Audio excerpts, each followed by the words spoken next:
The Birth of Capitalism. A 21st Century Perspective. Henry Heller. For Rebecca and David. Contents. Preface and Acknowledgements. Introduction, Problems and Methods. Capitalist Origins and Crises. Economism and Eurocentrism. An alternative reading. Plan of the book. The argument. The unity of the Marxist method. Alternatives to Marxism. Marxism and history. Capitalism and world history. 1. The decline of feudalism. Dobbs' opening gambit. Dobb vs. Sweezy.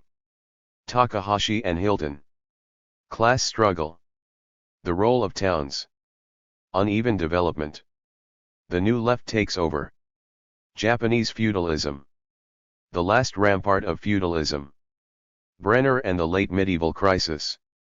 The East-West divide. The logic of accumulation. Bois objects. Harman's riposte. The role of social differentiation.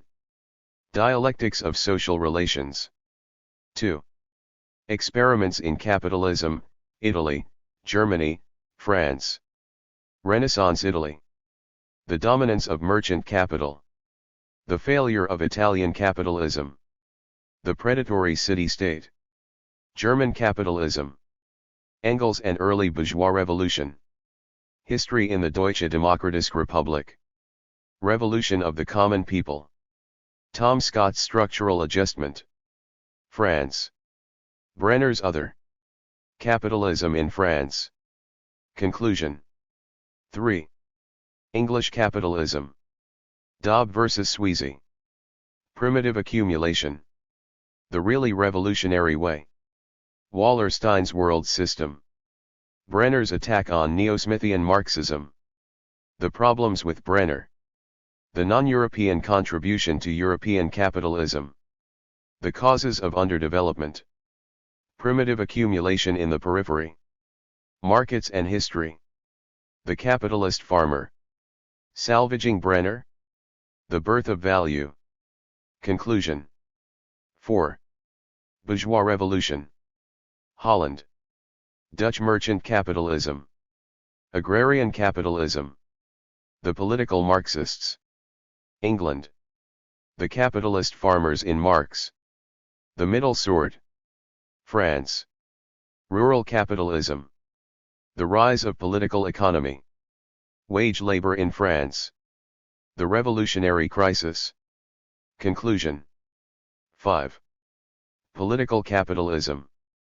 Lords in the making of the modern world. The American and Prussian paths. Combined and uneven development in Scotland. Japanese capitalism. The mercantilism of free trade. Colonialism. Slavery. Conclusion. 6. The Industrial Revolution, Marxist perspectives. Hobsbawm and the overseas market. Marx on manufacture and industry. Dobb and the proletariat. The labor process. Technological determinism. Thompson and the working class making its own history.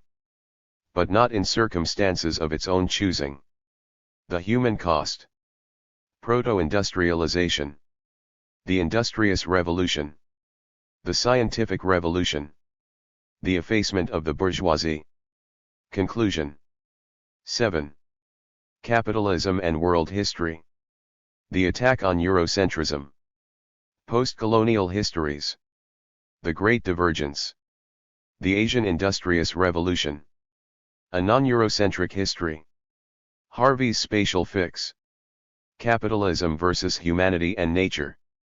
Conclusion. Notes. Bibliography. Index. Preface and Acknowledgements. The current crisis affects a system which today is approximately 500 years old. The forward motion of the capitalist system is founded on the continued prospect of future profits and economic growth. Yet the way ahead is obstructed by many difficulties: low rates of profit and overaccumulation of capital, underconsumption and insufficient demand, the breakdown of the system of global finance, the prospect of energy shortage and acute symptoms of environmental crisis, and a crisis of world governability. Weighed down by these serious problems, the production of profits and growth in the future within the existing system has been thrown into doubt. The multiplicity and depth of the difficulties burdening contemporary capitalism poses the question of whether the system can stabilize and continue to reproduce itself, whether humanity is on the threshold of a momentous transition to socialism, or whether we face an unending stagnation and even a descent into ruin. If we want to understand the present, and act effectively within it, knowledge of the past is more necessary than ever.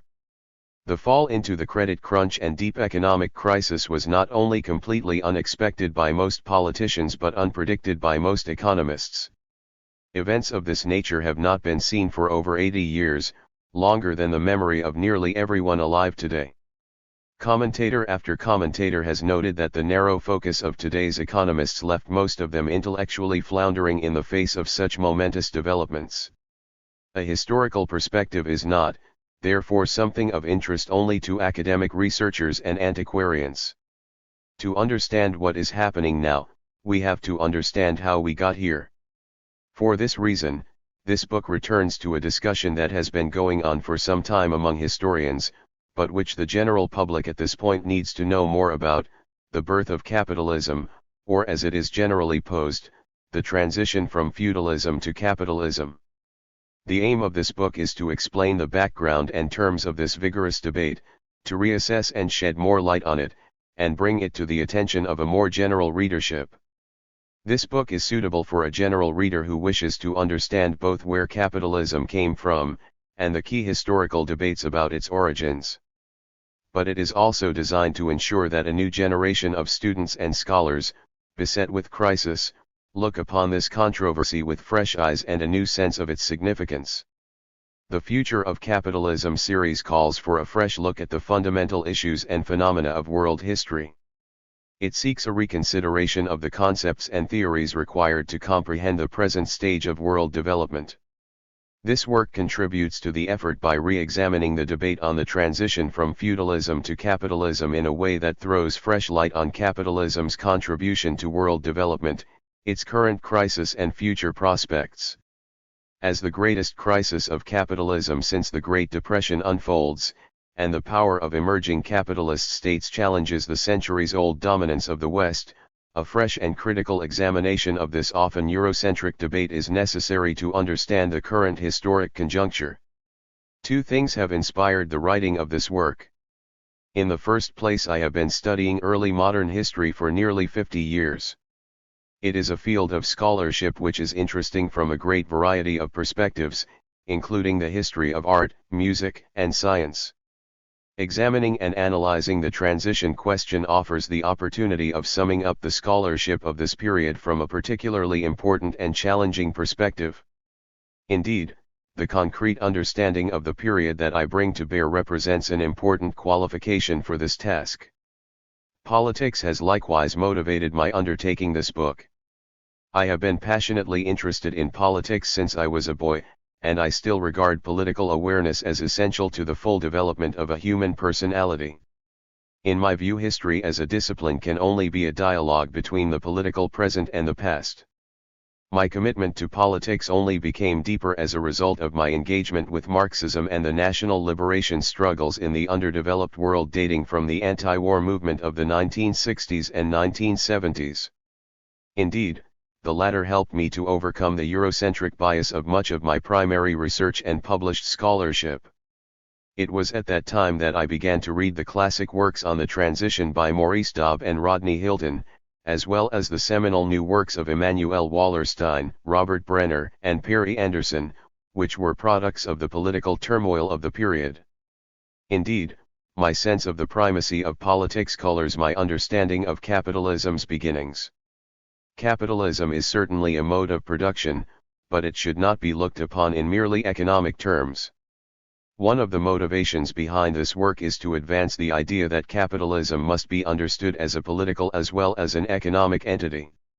Therefore, this book takes issue with what I regard as the excessively economistic approach of Robert Brenner and his followers, who ironically go by the name of political Marxists.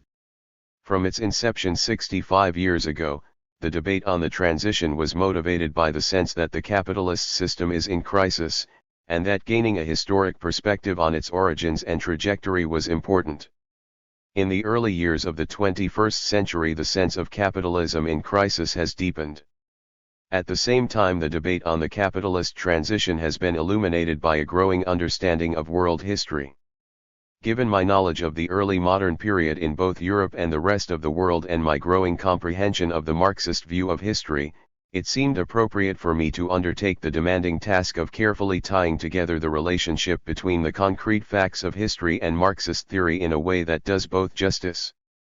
In writing this work, I owe special thanks to Radhika Desai, whose many theoretical and editorial suggestions have proved invaluable. I would also like to express my appreciation for the cultural theory and post-colonial groups at the University of Manitoba. My discussions with them have forced me to understand the theoretical foundations of my own Marxism more deeply. I am indebted to the patience and careful copy editing of Susan Curran and proofreading of Chris Carr. Thanks also to my wife, Joanne Inglis, for help with the editorial preparation of the manuscript. Introduction. Problems and methods. The focus of this work is the long evolution from feudalism to capitalism, the most debated and best known among transitions from one mode of production to another. It took 500 years for this transition to unfold in Europe, and it is still taking place in Asia, Africa, and Latin America. This transformation began in Europe with the crisis of the feudal system in the 14th century and continued until the Industrial Revolution. In this book, I consider this European-centered transition, but do not limit the discussion to Europe. As Marx emphasized, the birth of capitalist relations of production witnessed the simultaneous genesis of the world market. Moreover, from the perspective of the 21st century, in which capitalist relations of production have spread everywhere and in which multiple centers of accumulation exist, a perspective limited to Europe, or worse, only to England, would simply be parochial. Bringing this debate up to date is not merely an academic matter. Positions taken on the chief issues in debate will inform responses to the current crisis of capitalism. At the same time, all the protagonists in the controversy have agreed that capitalism cannot be understood without understanding its history. Capitalism may be a forward-looking system which functions on the basis of the continuing expectation of profit. But it is also a system based in a historically evolving set of relations, including sale of wage labor and production and circulation of commodities in markets. These operate within a network of financial, legal, political, and cultural institutions which are indispensable to their function. Profits emerge out of the particular way in which the system channels the forces of production. The articulated relationship between the forces of production and the social relations of production of a given stage of world history is called by Marxists a mode of production. In the Marxist conception, there are 5 or 6 modes of production: hunting and gathering, slavery, feudalism, capitalism, and socialism. While the historical relationship of these different modes and the existence of the 6th or Asian mode of production are in dispute, it is generally accepted that capitalism organized around profit-making must be understood as a system in terms of the relationship between its various parts, economic, political, and cultural. It must also be understood temporally.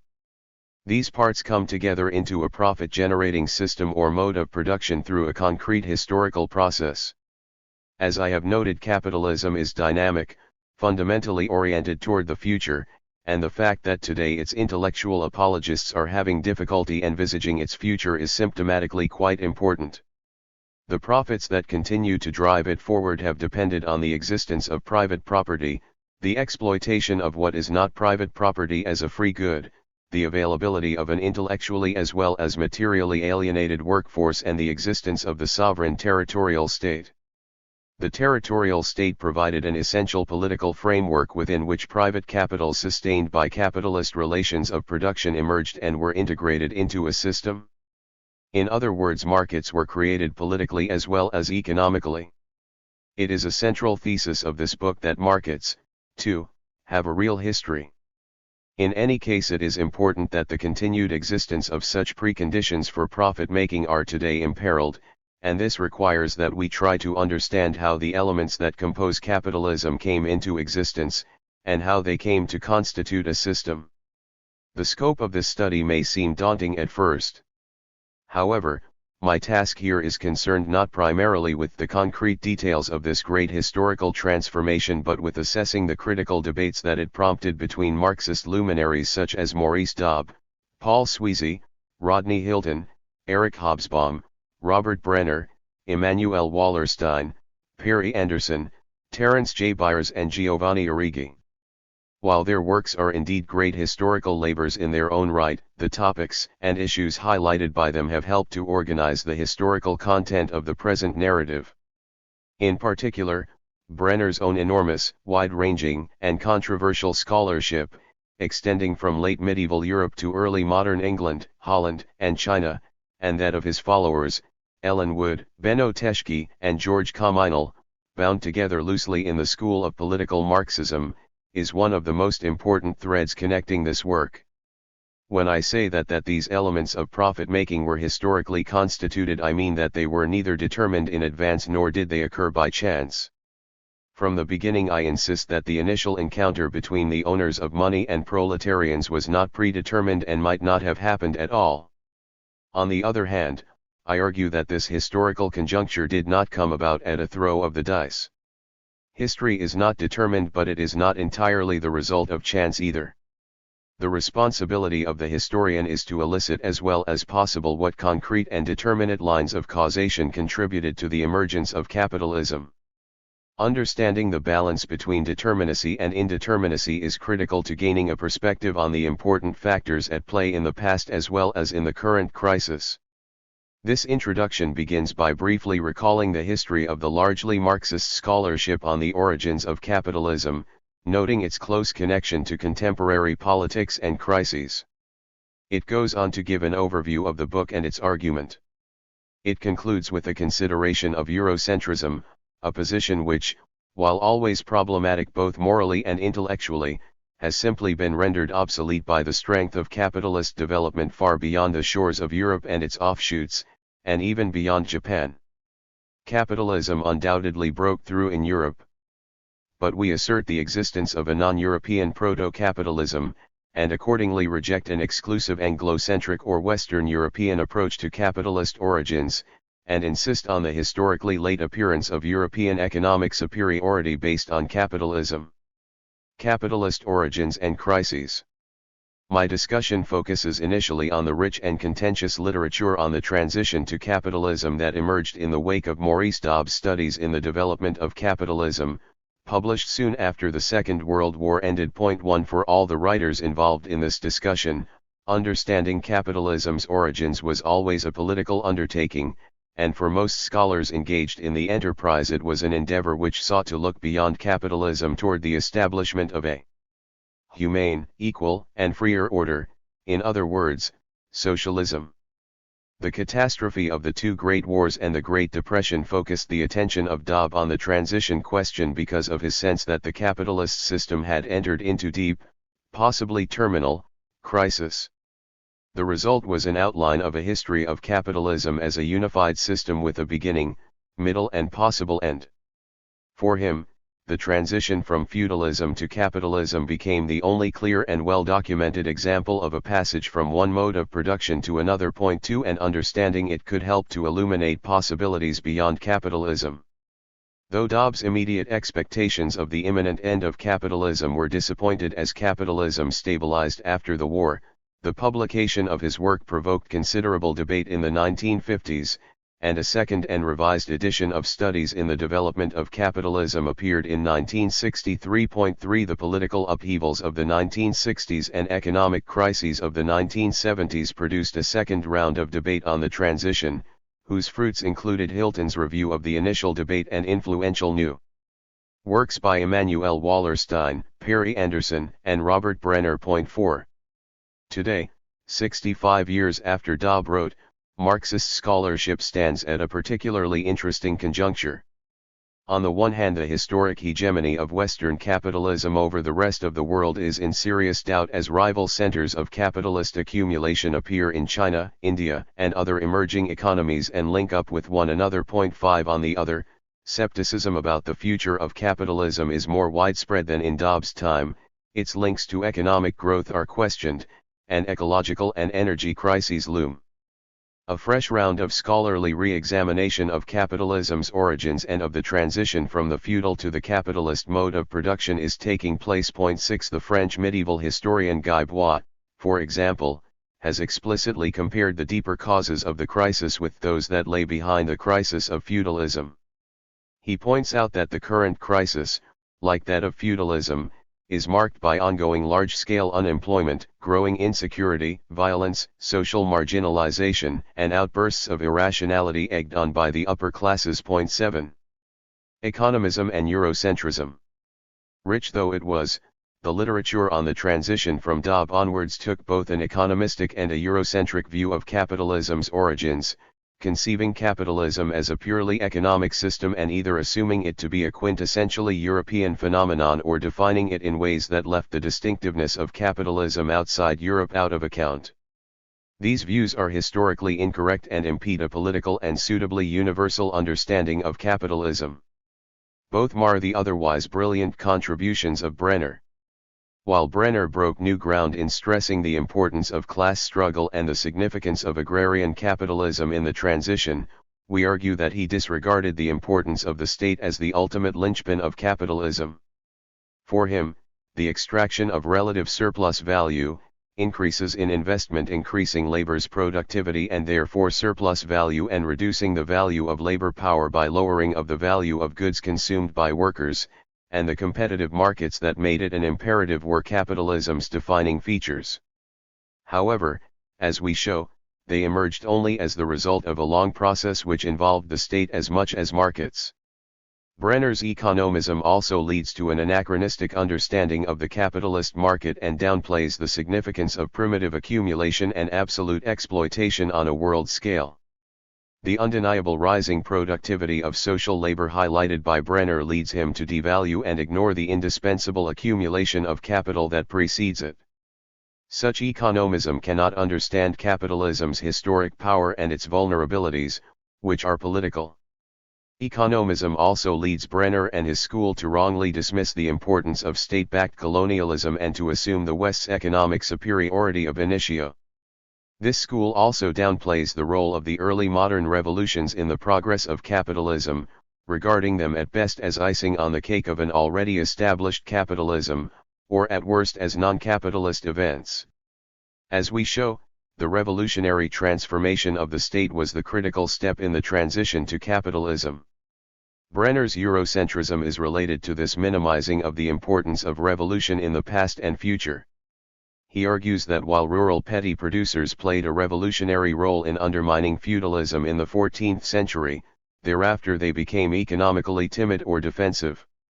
The initiative in starting capitalism was taken instead by landlords. We argue, however, that once the constraints of feudalism were removed, an upper layer of petty producers played an aggressive social and economic role in the inception of agrarian as well as early industrial capitalism.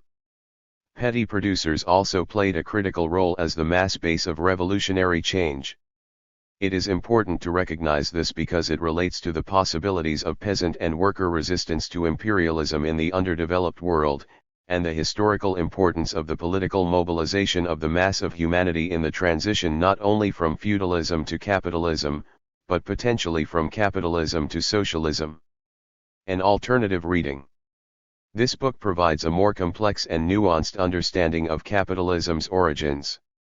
At the birth of capitalism, the West was geographically, economically, and culturally marginal in the world. In the Middle East, China, Japan, and India, the forces of production were equally or more developed. The breakthrough toward capitalism in Europe was a result of a prolonged period of class conflict between the feudal ruling classes and peasants and artisans, during which the balance swung sufficiently away from the former to permit capitalism to emerge.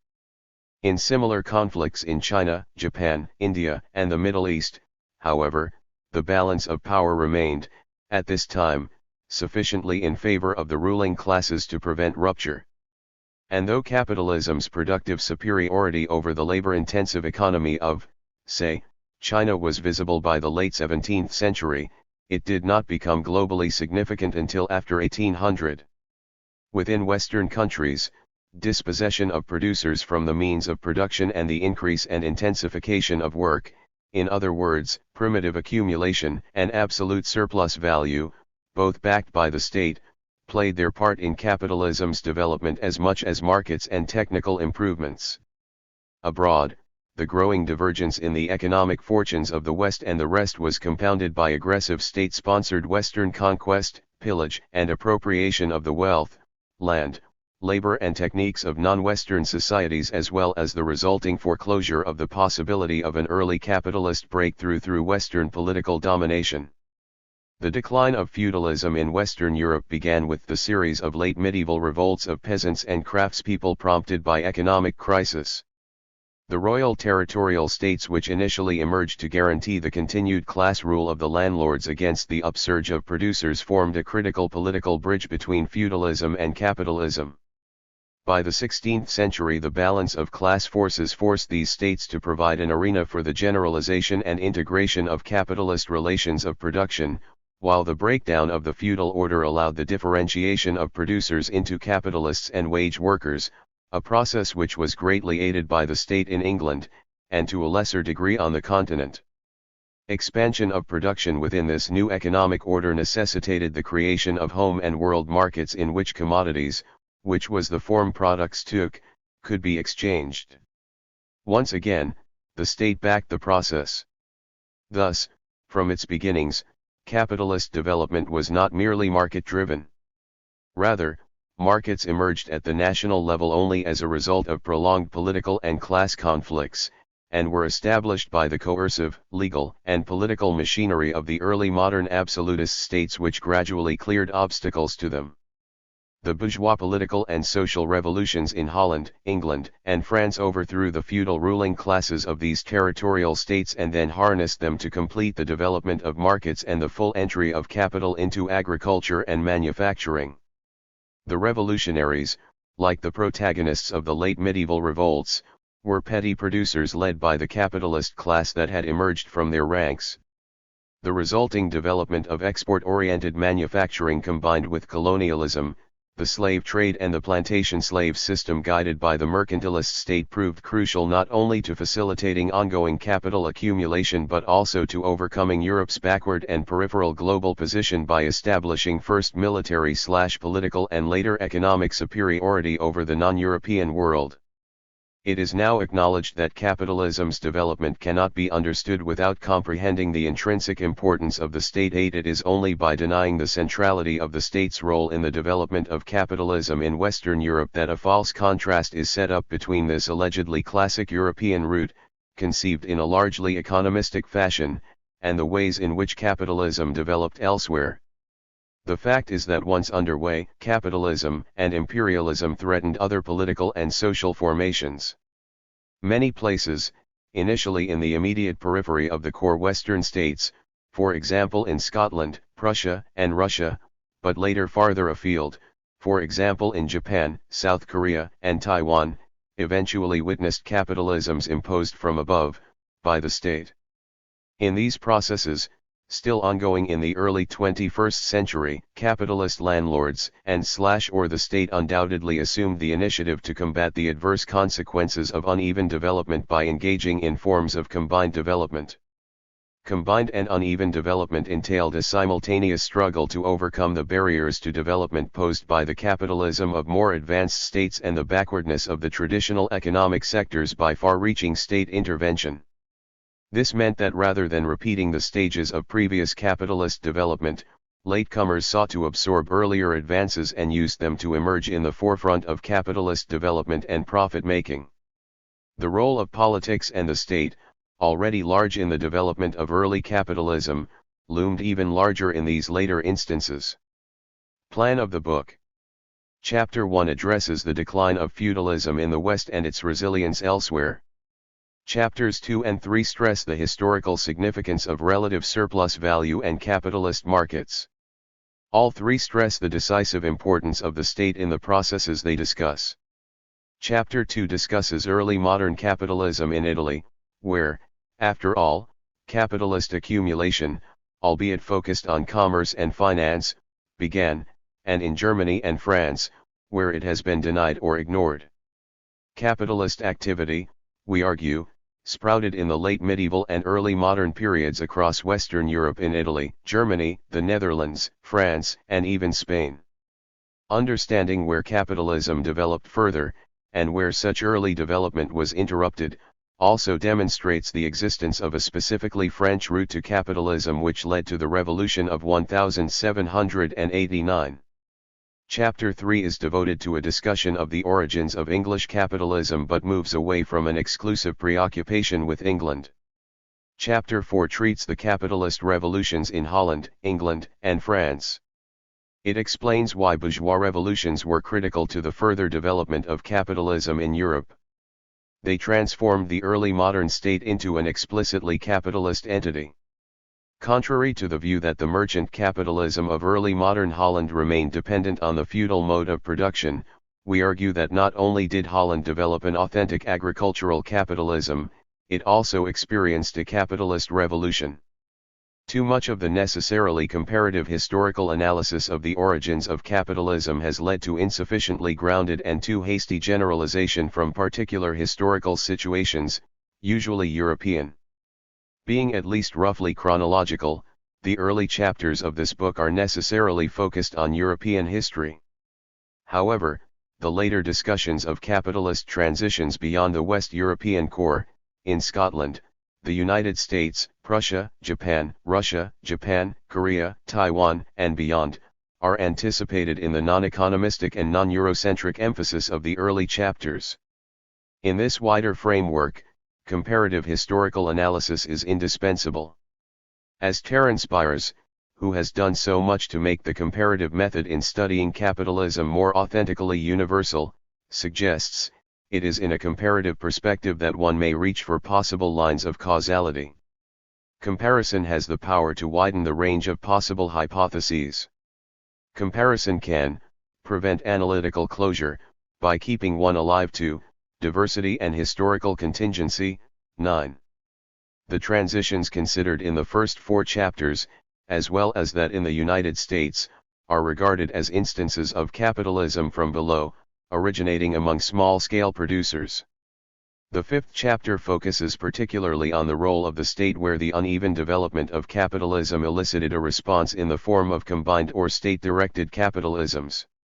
It also discusses the role of the state in the fostering of colonialism and slavery, which were critical to overcoming the global marginality of the capitalist West and enabling it to impose itself politically, and eventually economically, over so much of the world, inhibiting capitalist development there. The final 2 chapters complete the narrative by discussing capital's entry into manufacturing during the Industrial Revolution and by looking at the significance of capitalism in the context of world history. Though vulgar technological determinism regards the Industrial Revolution as decisive to the rise of the West, it was much less so than the birth of capitalism in the 16th century. Its full productive power could only reveal itself thanks to the slow accumulation of capital which began 3 centuries earlier. The final chapter completes the widening of the focus away from Western Europe and England to the broader context of Eurasian and global history, returning to the question of Eurocentrism as well as considering the future prospects of capitalism. The argument. The overall argument of the work is a fourfold one, that capitalist development was drawn out over a long period, 3 centuries, and counting, that class struggle and changes in the relations of production were historically decisive in their emergence and evolution, that home and world markets developed simultaneously, and that the territorial state was, and remains, an integral component of capitalism. In the first place, the emergence of capitalism as an apparently self-sustaining economic system, separated from politics, was the consequence of a centuries-long process in which, Pace Brenner, political coercion played a major role. Autonomous competitive markets only emerged after a long apprenticeship under the protection of the state. Second, The class struggle between feudal landlords and urban and rural producers in the late Middle Ages was crucial to the decline of the feudal mode of production in the West, in contrast to the fate of feudalism in states located elsewhere. Socially and economically ambitious, the upper stratum of this group of small-scale producers played the key role in the development of capitalism from the late 15th century. It was this proto-capitalist element which was critically important to the emergence of agrarian capitalism and the initial revolutionizing of the means of production in manufacture in a capitalist direction. But class struggle did not cease in the aftermath of the late medieval uprisings, as Brenner would have it. Rather, it proved critical to the further development of the capitalist mode of production in the early modern period. The small producers challenged landlord power when necessary and formed the shock troops of the early bourgeois revolutions against feudal absolutism in Holland, England, and France. It was from their midst that the bourgeoisie emerged. It was from the bottom layers of these same petty producers that the wage-earning class slowly formed, pushed downward by the more successful small producers. The development of productive means to enhance the extraction of relative surplus value and the ultimate emergence of the law of value in the competitive market were what distinguished capitalism from feudal systems in Europe and elsewhere. But an overarching theme in this work is that the emergence of these distinctive features of capitalism was a slow process involving force as much as the market. Capitalism's economic superiority did not register economically before the late 17th century, and did not become decisive in terms of its global economic and political impact until the beginning of the 19th century. It was only at that time that technologically advanced weapons of war deployed against India and China, and machine-made and chemically finished textiles, made possible the historic reversal of the long-standing European balance of payments deficit with Asia. Accordingly, we see the significance of the extraction of relative surplus value as making itself felt only little by little, and as such only amplifying the effects of primitive accumulation and the generation of absolute surplus value in the early phases of capitalism. The importance of competitive markets and the extraction of relative surplus value in the early development of capitalism have been exaggerated, while the significance of force and the assertion of state power have largely been overlooked. In other words, the way for the extraction of relative surplus value and competitive markets was opened by political processes.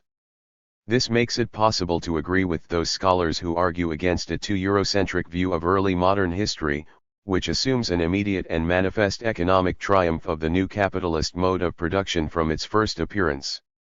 It is a basic contention of this account that its emergence took centuries and its victory came late. It was not until the Industrial Revolution that Western capitalism forged ahead of the economies of the rest of the world. The great divergence between the capitalist West and the rest of the world came after 1800, not in 1500.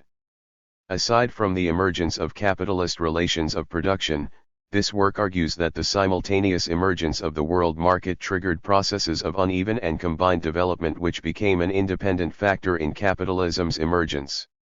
They came into play in an effort to counter the relative backwardness of Western Europe in relation to Asia. Even within Europe, capitalism was not only not a uniquely English phenomenon, it was based on uneven and combined development across different countries. This led to the emergence of a hierarchy of territorial states and rival colonialisms in the early modern period. The reduced role of competitive markets in driving the early development of capitalism in our account goes with a fourth major argument, that the territorial state was an intrinsic part of the process. Capitalism was not simply about the development of capitalist relations of production or competitive markets. Capitalism arose dialectically within the cradle of a still feudal state. Nations like Italy and Germany that failed to become unified states saw their nascent capitalist development arrested, while capitalism was consolidated in Holland, France, and England by the constitution of a territorial state. The gradual emergence of capitalist markets and capitalist relations of production was made possible by the state.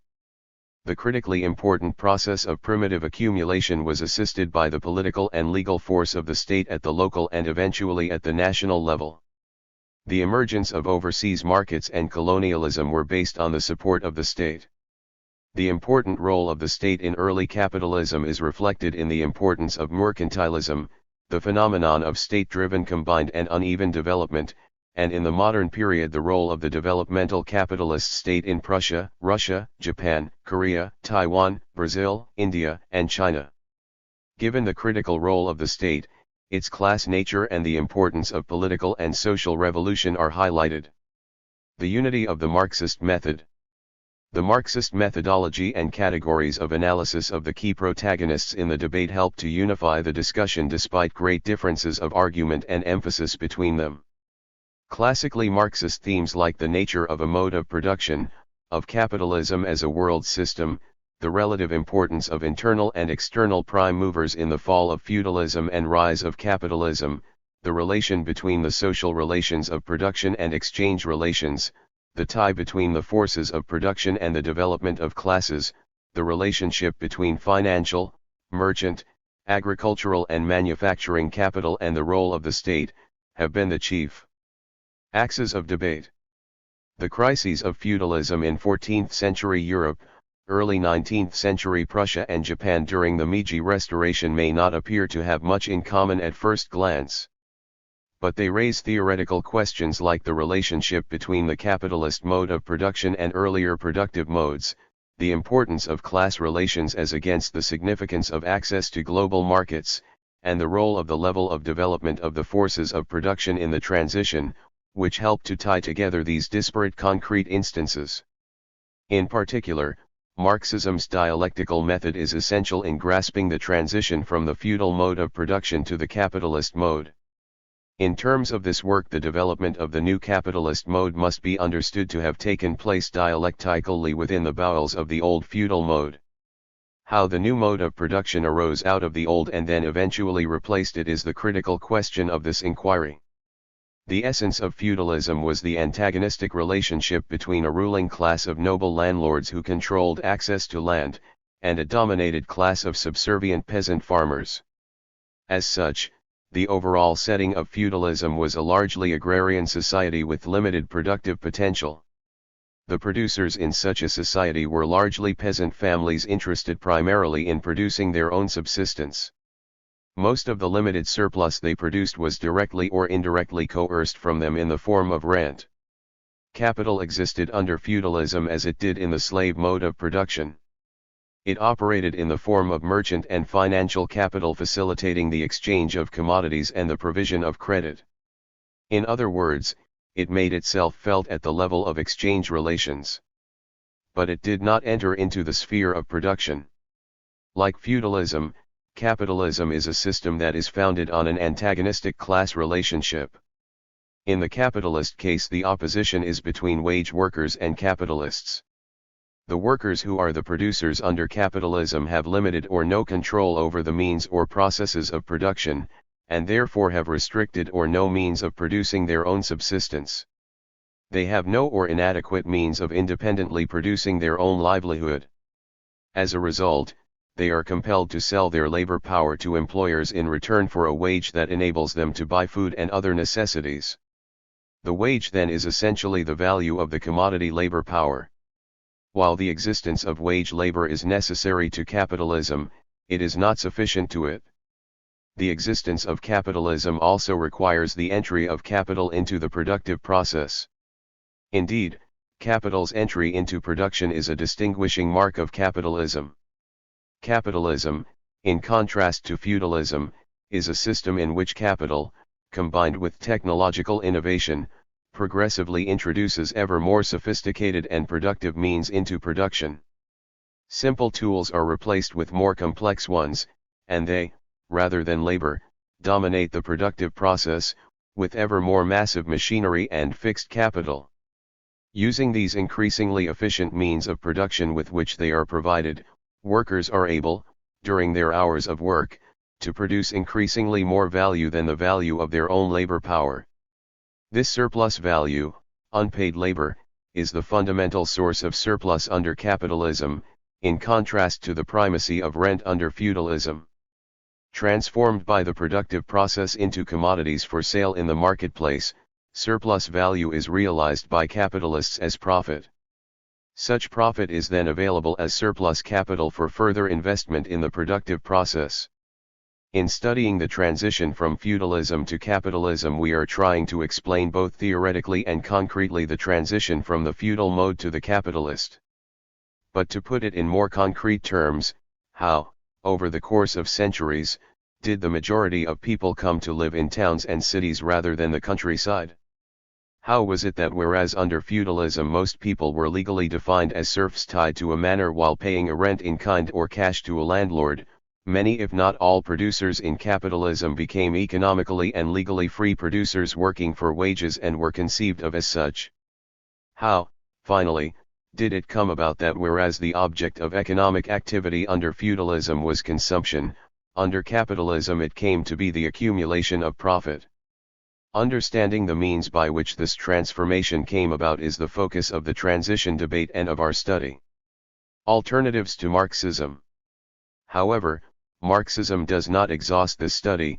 Non-Marxist historical scholarship is also introduced and assessed as relevant. Marxists have not been alone in interesting themselves in the origins of capitalism. Although there is no shortage of doubters, there are many who believe that Adam Smith's Wealth of Nations offers a plausible account of capitalist origins. In his quest to understand the genesis of the market, Smith assumed an innate desire on the part of individuals to improve their material circumstances. According to Smith, they attempted to do this through resort to exchange or commerce. It is through such trade that life gradually improved, and society itself slowly evolved from hunting and fishing to pasturage, then to agriculture, and eventually toward commercialism. The growth of exchange develops as a result of an increasing division of labor and economic specialization. Such diversification requires a growth of capital which comes about through individual saving. Point 10. Douglas North and Robert Thomas have recently attempted to improve on Smith while retaining his emphasis on market exchange. Point 11. For them, history was a struggle to overcome Malthusian demographic pressures by creating institutional mechanisms which allow relatively inefficient production on the feudal manor to be replaced by more efficient market methods. It was the successful establishment of private property rights in the 16th and 17th century which, above all, made this transformation possible. Point 12. From the perspective of Marxism, the problem with these views is that, focusing on the market and institutional change as they do, they remain at a superficial level of analysis. Smith's and North and Thomas's outlooks undoubtedly have some merit, but fail to penetrate deeply enough beneath the surface of economic relationships. For Marxists, the key changes and the ones that require explanation in terms of the transition problem are changes in the social relations of production, that is, the development of the relationship between wage laborers forced into selling their labor for subsistence, and capitalists in control of the means of production who purchase such labor power and transform it into value and eventually profit. Another influential theory of the transition has been that of the early 20th century sociologist Max Weber. In The Protestant Ethic and the Spirit of Capitalism, Weber stressed the importance of the development and internalization of a capitalist ideology or spirit of economic accumulation. This spirit values thrift, diligence, and the rational and calculated pursuit of profit. Weber found the source of this capitalist ideology in the ethics of Calvinism that crystallized during the Protestant Reformation. Weber acknowledged that the development of the market and wage labor were important to the development of capitalism, but he insisted that there was an elective affinity between this Protestant ethic and such capitalist activity. Point 13. In other words, Weber argued that the Protestant faith was an important independent variable in the development of capitalism. Anticipating Weber by 50 years, in the Grundrisse, Marx has this to say about the relationship between Protestantism and the accumulation of money. The cult of money has its asceticism, its self-denial, its self-sacrifice, economy and frugality, contempt for mundane, temporal, and fleeting pleasures, the chase after the eternal treasure. Hence the connection between English Puritanism or Dutch Protestantism and money-making. 14. Marx saw the connection between the so-called spirit of capitalism and the Protestant ethic. As such, the Protestant ethic had a certain historical importance as an ideology of an emerging capitalism. But clearly it existed not simply in an elective affinity with capitalism but in a dialectical relationship with it. This was a more direct level of interdependence than Weber would have allowed.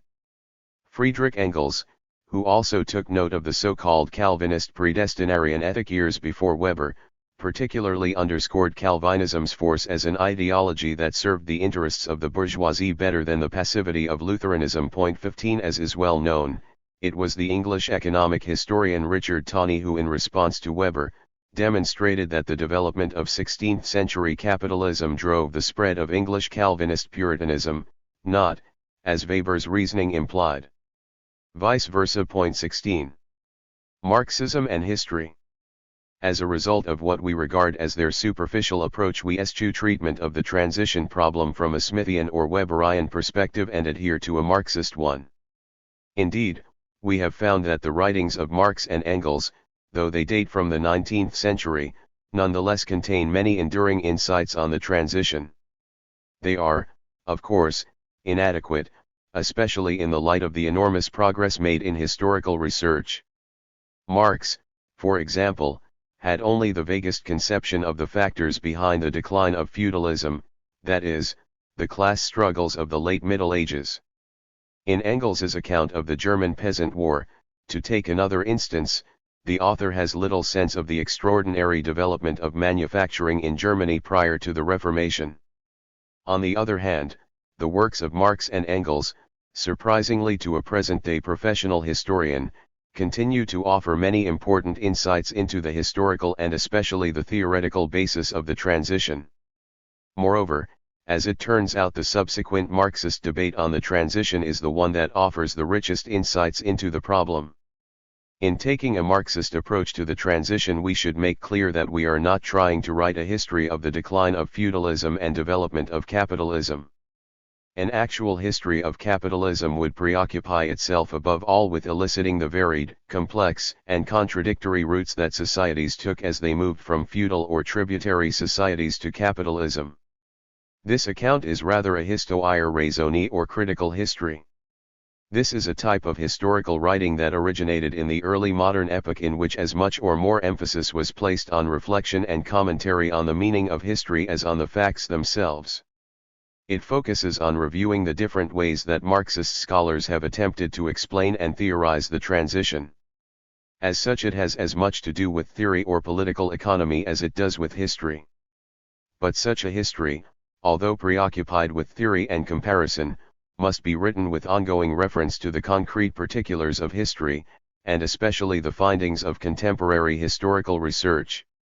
Marx's approach to the relationship between the abstractions of theory and the concrete particulars of history is outlined in an important passage in the third volume of Capital, in which he delineates the relationship between the mode of production as the independent variable and the dependent variables of class and the realm of politics. Despite the apparent determinate role of the mode of production, Marx insists on the role of specific historic circumstances which theory must take into account. It is always the direct relationship of the owners of the conditions of production to the direct producers, a relation always naturally corresponding to a definite stage in the development of the methods of labor and thereby its social productivity, which reveals the innermost secret, the hidden basis of the entire social structure, and with it the political form of the relation of sovereignty and dependence, in short, the corresponding specific form of the state. This does not prevent the same economic basis, the same from the standpoint of its main conditions, due to innumerable different empirical circumstances, natural environment, racial relations, external historical influences, etc., from showing infinite variations and gradations in appearance, which can be ascertained only by analysis of the empirically given circumstances. 17. Concrete historical references were an intrinsic feature even of Marx's most theoretical works of economic analysis. The abstractions of theory could only prove themselves by being tested and applied to the concrete details of history. Engels described Marx's approach in the following way. The critique of economics could be exercised in two ways, historically or logically. History moves often in leaps and bounds and in a zigzag line, and as this would have to be followed throughout, it would mean not only that a considerable amount of material of slight importance would have to be included, but also that the train of thought would frequently have to be interrupted. It would, moreover, be impossible to write the history of economy without that of bourgeois society, and the task would thus become immense, because of the absence of all preliminary studies. The logical method of approach was therefore the only suitable one. This, however, is indeed nothing but the historical method, only stripped of the historical form and diverting chance occurrences. If this method, the logical exposition need by no means be confined to the purely abstract sphere. On the contrary, it requires historical illustration and continuous contact with reality. 18. Marx's conception of capitalism and its chief elements was rooted or immanent in historical development and cannot be understood apart from it.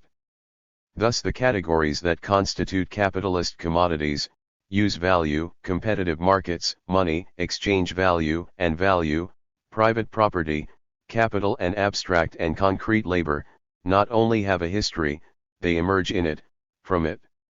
Moreover, such concepts as value or abstract labor have a real social existence.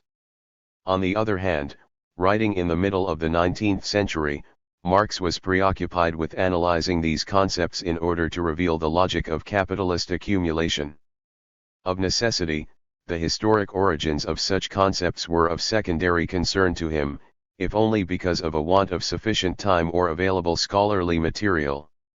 For us, who look forward to the unraveling of these capitalist commodity categories and the beginning of a new historical epoch, the development of these notions out of the concrete circumstances of early modern history is of central interest. 19. Given that we are concerned not with an established mode of production but with the transition from one to another, we must be even more mindful of history's concreteness. On the other hand, it is also important to not let that overwhelm the need for theorizing about history. Students of Marxism will recall the famous debate between the celebrated English historian Edward P. Thompson and the Marxist theoretician and historian Perry Anderson in the late 1970s. While Anderson defended the need to bring theory to bear on history, Thompson denounced this as overly schematic, as forcing a structure on the past based on the arbitrary imposition of ill-fitting Marxist concepts. 20. Such concepts seemed to Thompson to contradict the historian's commitment to the concrete as revealed in the primary sources, to a respect for narrative and to the contingency of historical outcomes, none of which ought to be surrendered lightly. Thompson's admonitions in this regard are worth bearing in mind. Indeed, it is essential to admit from the beginning that theory can never completely grasp the complexity of the past. On the other hand, it is important to try to do so, as Anderson suggests, if only to better comprehend the facts of the past, and particularly those which are pertinent to the historical problem at hand. The concrete facts of historical narrative ought properly to be illuminated by a sense of the theory that stands behind them, and vice versa. Thompson and Anderson also had another disagreement relevant for us. In producing what is perhaps the masterpiece of Marxist historiography, The Making of the English Working Class, Thompson may be excused for perhaps paying too much attention to historical agents, men and women and their class consciousness, as against the objective realities of the mode of production and the social relations of production. As Ellen Wood has shown, he had his reasons for doing so, namely, to combat those who would deny the agency and even the existence of such a class. 21. On the other hand, Thompson's emphasis on consciousness and preoccupation with the complex tissue of working class experience undoubtedly gave license to others to abandon notions of class, mode of production and surplus value altogether, and to take the cultural turn into a fetishized world of discourse and idealist mystification. 22. Thompson cannot be blamed for the deviations of epigones who abandoned Marxism in the age of neoliberalism, and it is for us to reaffirm our commitment to the historical force of consciousness and ideology.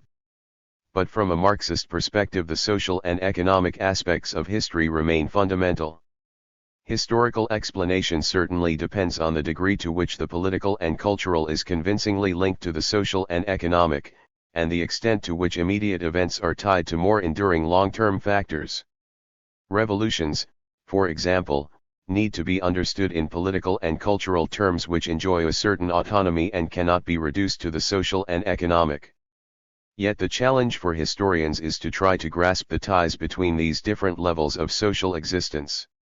In any case, our project demands that we take our distance from an overly cultural approach to history which, moreover, shies away from comparison, abstraction, generalization, and sense of structure, by invoking the overriding importance of subjective experience, which is necessarily various. Thompson likewise cannot be faulted for the sins of social history defined as history from below, another academically fashionable approach to history. Nonetheless he, like other British Marxist historians, gave license to an approach privileging the study of workers, plebeians and peasants. This was understandable given the previous neglect of the role of the people in history. But this opened the way to an approach which ignored the study of the political and economic opposition between workers and peasants on the one hand, and landlords and capitalists on the other, in favor of a one-sided preoccupation with the lower orders. The relationship between opposed classes must be the focus of serious study of the origins and dynamics of capitalism. Moreover, class conflict is always resolved at the level of political struggle and the control of the state. Indeed, the doings of the upper class must always be borne in mind when studying history or practicing politics. It is the dynamic of class struggle which must be the focal point of a Marxist approach to history, and especially the study of the origins and development of capitalism. The structural Marxism of Louis Althusser was Thompson's particular bête noire. It was the epitome of what Thompson regarded as a schematic, a priori, and overly theoretical approach to history based on the concept of the mode of production, which was the special target of his ire. Yet Althusser himself had insisted on the distinction between a mode of production and a social formation as a way of getting away from an overly mechanical and dogmatic understanding of historical process. According to the latter, the mode of production could not be found in the real world but was rather an abstraction from it. What did exist historically were social formations. While one mode of production might predominate, such a social formation might contain several coexisting modes of production, or fragments of such modes which might be out of phase with one another. 23 This formulation makes sense in terms of apprehending the transition from feudalism to capitalism. Contrary to the views of non-Marxists, and even some Marxists, historical analysis requires a dialectical or relational understanding of the historical process.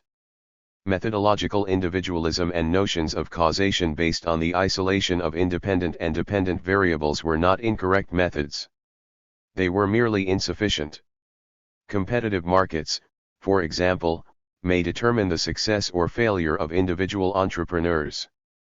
But the historical constitution of markets is not only an economic process but also a political, social, and cultural one. Explaining their emergence requires understanding the capitalist mode of production as a totality whose constituent parts and overall development cannot be grasped except through an appreciation of their dynamic tension and ongoing interaction with one another.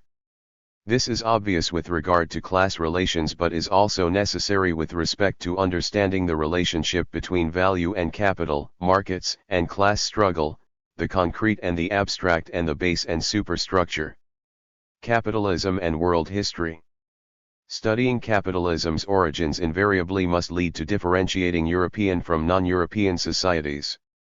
No one can deny that capitalism took permanent root first in Western Europe in the 16th century, and where it took root, England, Holland, northern France, northwest Germany, it accelerated economic growth.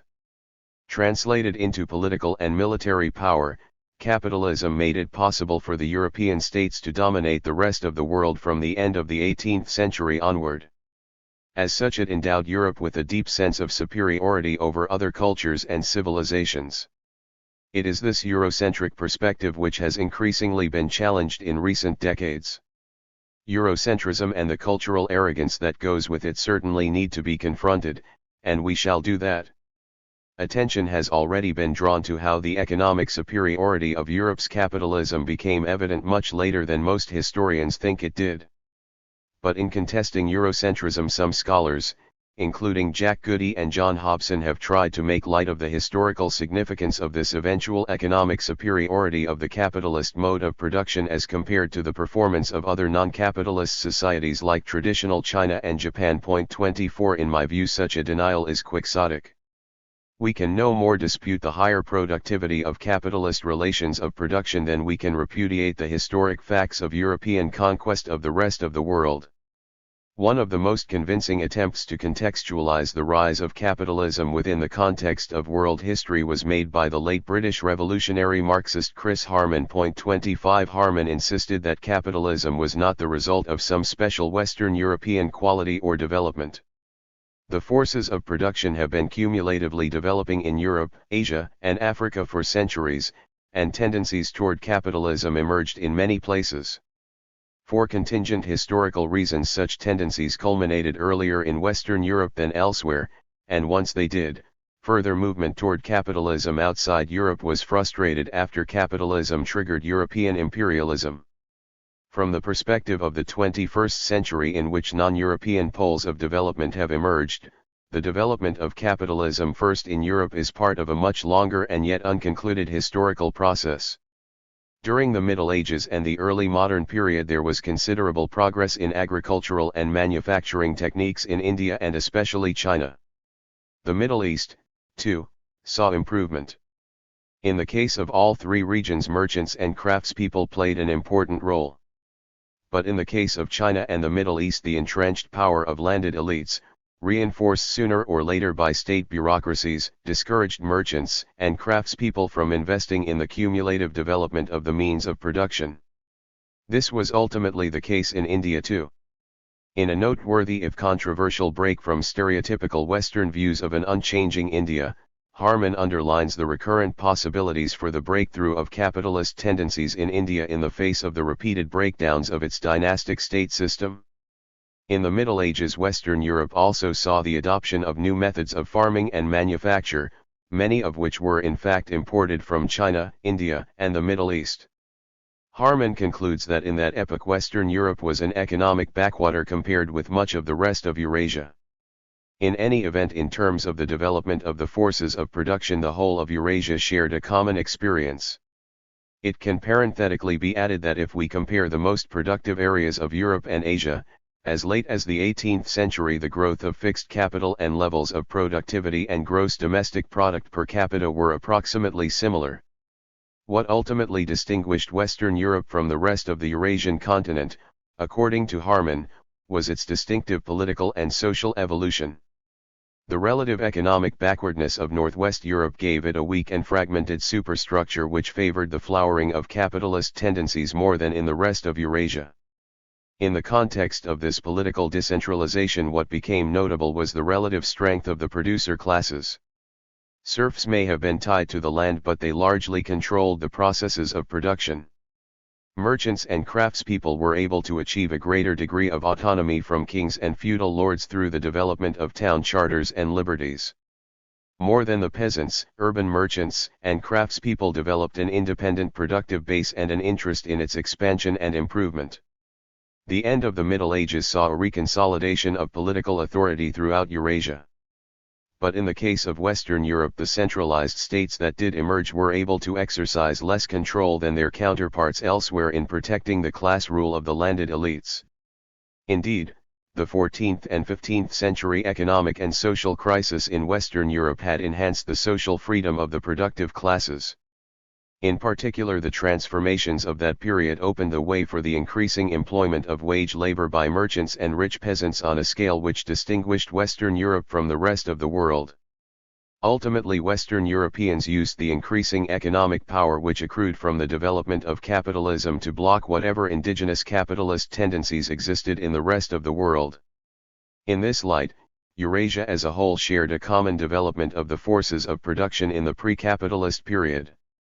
Capitalist tendencies were present not only in Western Europe but in China, India, and the Middle East. Historic contingencies, political and social, determined that capitalism emerged first in Europe and not Asia. Among those contingencies we would underscore the strength of the state in Asia, and later the effects of foreign intrusion including Western colonialism and imperialism in blocking capitalist development. The restructuring of social and political relations through war and revolution in the 20th century has produced a model of capitalist accumulation in China and East Asia which is now outcompeting that of the West. 26 The same historic contingency, some argue, could lead in the 21st century to the overshadowing of European and American capitalism by a still more successful version in the East. Presumably there are some in Asia who look forward at long last to the day when the capitalist East will trump the capitalist West. There is no reason to believe that such an Asian capitalism would benefit humanity as a whole any more than that of the West. In fact, the aspiration to replace Eurocentrism with some kind of Asian hegemony will likely run up against the same multiple contradictions of intensifying class conflict, crisis of peak oil, ecological crisis, and insufficient demand in the world economy. 27. 1. The decline of feudalism. This chapter reviews the debates on the decline of feudalism and origins of capitalism, beginning with the foundational exchange between Maurice Dobb and Paul Sweezy. The two differed primarily over whether an external prime mover, namely the development of commerce with the Mediterranean and the Middle East, or factors internal to feudalism caused the decline of this mode of production. Sweezy argued that commerce overseas served as an external prime mover which undermined feudalism. Dobb and others, including the medievalist Rodney Hilton and the Japanese historian Kohachiro Takahashi, argued that an internal prime mover, the crisis of the feudal mode of production, caused the decline. Meanwhile, Eric Hobsbawm, another participant in the debate, insisted that changes in Europe had to be seen in terms of uneven development on a global scale. The decline of feudalism and advance toward capitalism came about through a series of crises that saw previously developed areas of Europe and the rest of the world regress while other regions forged ahead. England emerged at the forefront of this movement. In the original debate, class struggles were recognized as important in feudalism's decline. Subsequent argument centered on Brenner's contention that these class struggles determined not only the decline of feudalism, but the genesis of capitalism. In England, according to Brenner, such conflicts paradoxically led to serfdom's decline but also the landlord's ongoing grip on the land. In the 16th century, the latter initiated agrarian capitalism by forcing the better off among the cautious peasantry to take up competitive leases. Based on the work of Guy Bois, Terence Byers, and Chris Harman, we reject Brenner's argument. Far from being conservative, petty producers and not landlords took the lead in not only dismantling feudalism, but initiating capitalism through their ongoing political and social struggles and their economic enterprise. In accord with the forces of production approach, furthermore, we insist that the economic and political capacity of this class of proto-capitalists has to be understood in terms of the previous development of the forces of production during the Middle Ages. Perry Anderson's account of the role of the state shapes our view as well. He points out that faced with revolt from below, the only way that class society survived was through the building up of the territorial state. Despite its feudal framework, the early modern state provided an essential container for the emergence of capitalism. Dobb and Brenner's views of the transition are the focal points of this chapter. Yet their viewpoint is marred by an unfortunate economism and in the latter's case a class determinism. In response, we use the work of Hobsbawm, Anderson, and Harman to provide a more dialectical view of the transition from feudalism. Hobsbawm's sense of unequal development, Anderson's view of the dual-class character of the emerging territorial state, and Harman's notion of social class as defined economically but also culturally and politically help to provide this more dialectical sense. These debates cover the chief issues relating to the transition from feudalism, and form the essential basis for understanding debates discussed later in the text. Dobb's opening gambit. Maurice Dobb was a don at Cambridge throughout his career. He was an economist by training, and founded the discipline of Marxist political economy in Britain. He also helped to mentor a strong left-wing student movement during the 1930s. As a communist, he was more or less isolated from other academics, especially in his own discipline, though the development economist and Nobel Prize winner Amartya Sen has recently written that he was undoubtedly one of the outstanding political economists of the century. 1. Dobb justified his intrusion into history by suggesting that economists could put interesting questions to historical data, that the facts of concrete history could be illuminated by economic theory. At the same time, he argued that economic analysis makes sense and is fruitful only if tied to the study of historical development. 2. His studies in the development of capitalism, published immediately after the Second World War, was based on thorough knowledge of the then existing historiography on the decline of English feudalism and emergence of capitalism. Dobb based his approach to the transition from feudalism to capitalism on Marx's notion of the mode of production. 3 While he recognized that one mode of production dominated a given epoch, he also accepted that elements of other modes of production could coexist with the dominant mode. 4 In the passage from the feudal mode of production to the capitalist mode, Dobb singled out three decisive moments: the crisis of feudalism in the 14th century, the beginning of capitalism in the late 16th and 17th centuries, and the 18th and early 19th century Industrial Revolution. 5 The decline of feudalism and start of capitalism are separated by at least 2 centuries. The capitalist mode proper dates from the latter half of the 16th century and the early 17th century, when capital began to penetrate production to a considerable degree. 6 Modern discussions of feudalism have been plagued by long drawn-out controversies over its conceptualization. These disputes have centered on whether feudalism should be thought of in essentially political and legal or socio-economic terms. 7 As a Marxist, Dobb adopted the third perspective while trying not to lose sight of the political. According to him, the feudal mode is defined as the extra-economic extraction by overlords of rents or services from a class of subsistence producers. The peasant producers largely control the process of production but are not legally free.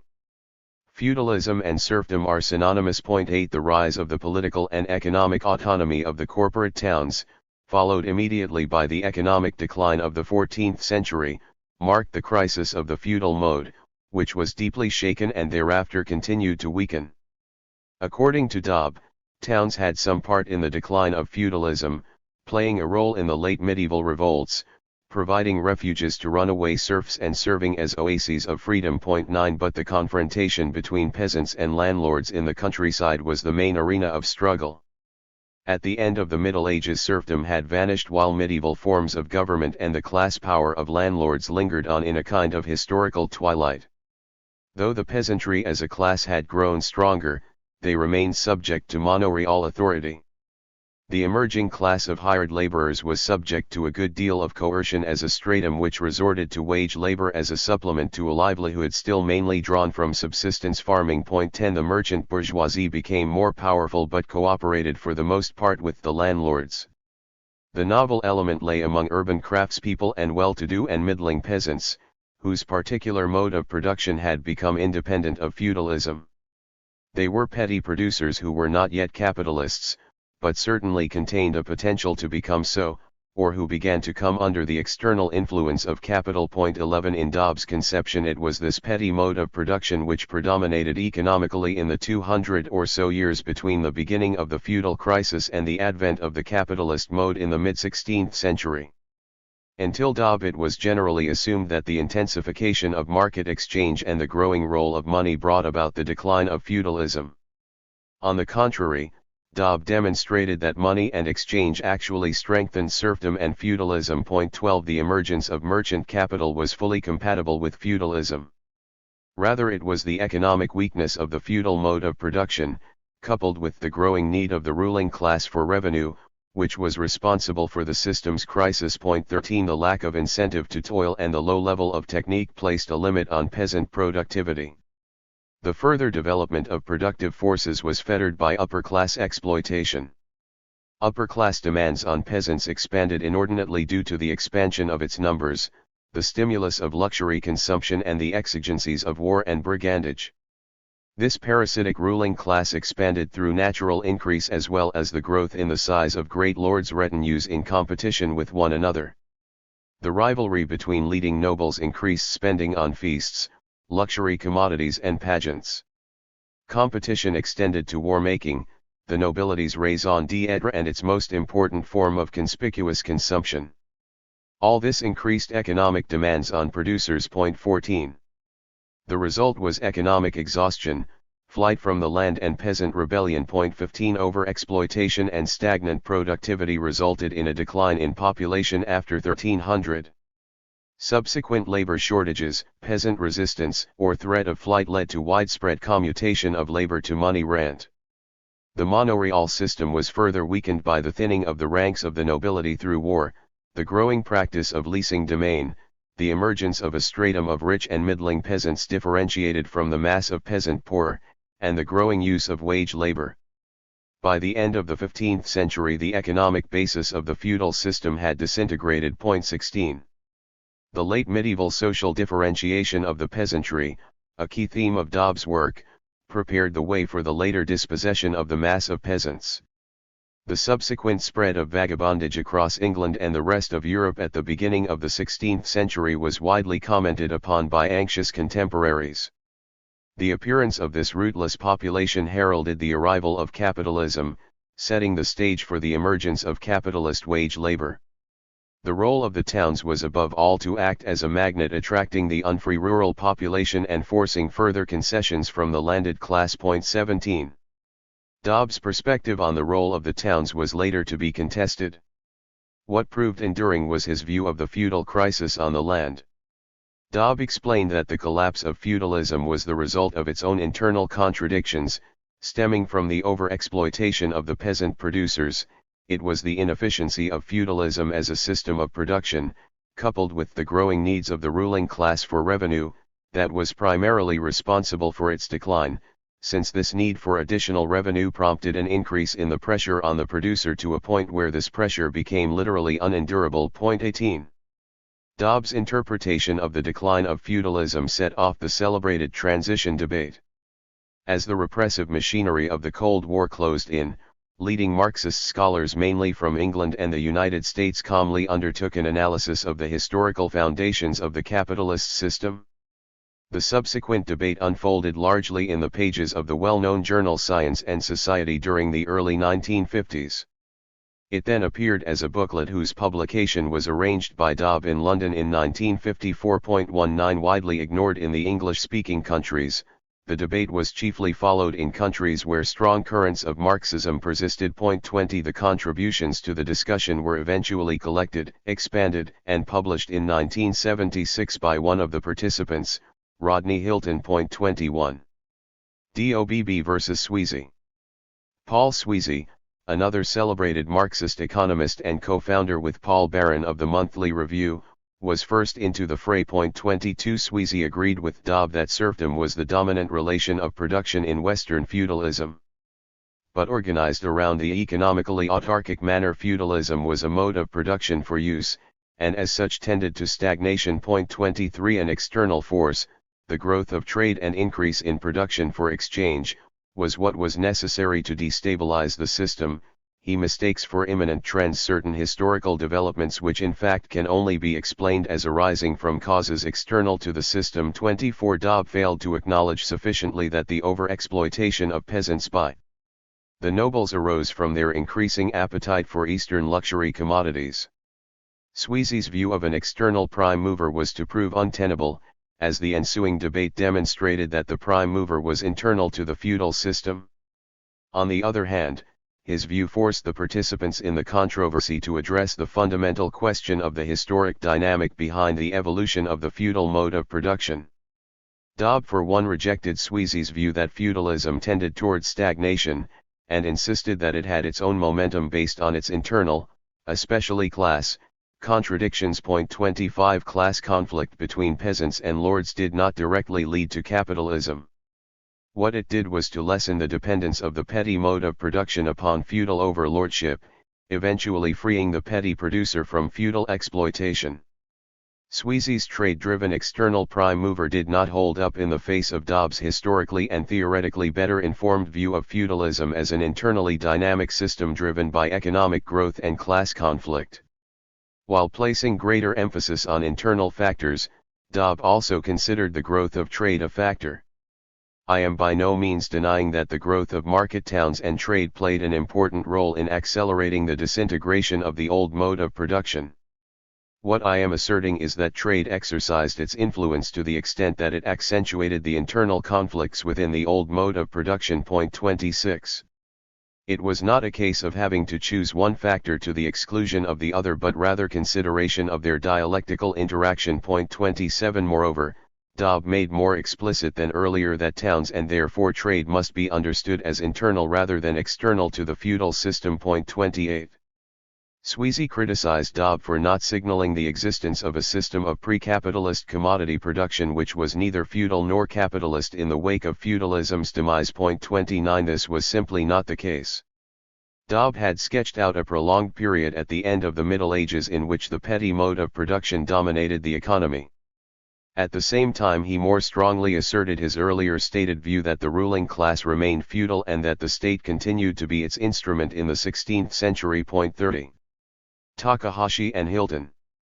The debate on the transition was then taken up by the distinguished Japanese Marxist economic historian Kohachiro Takahashi. 31 Economic history and Marxism having been banned from Japan during the war, Takahashi's intervention represented the renewal of the ties between the re-emergent tradition of Marxist thought in Japan and that of Europe and the United States.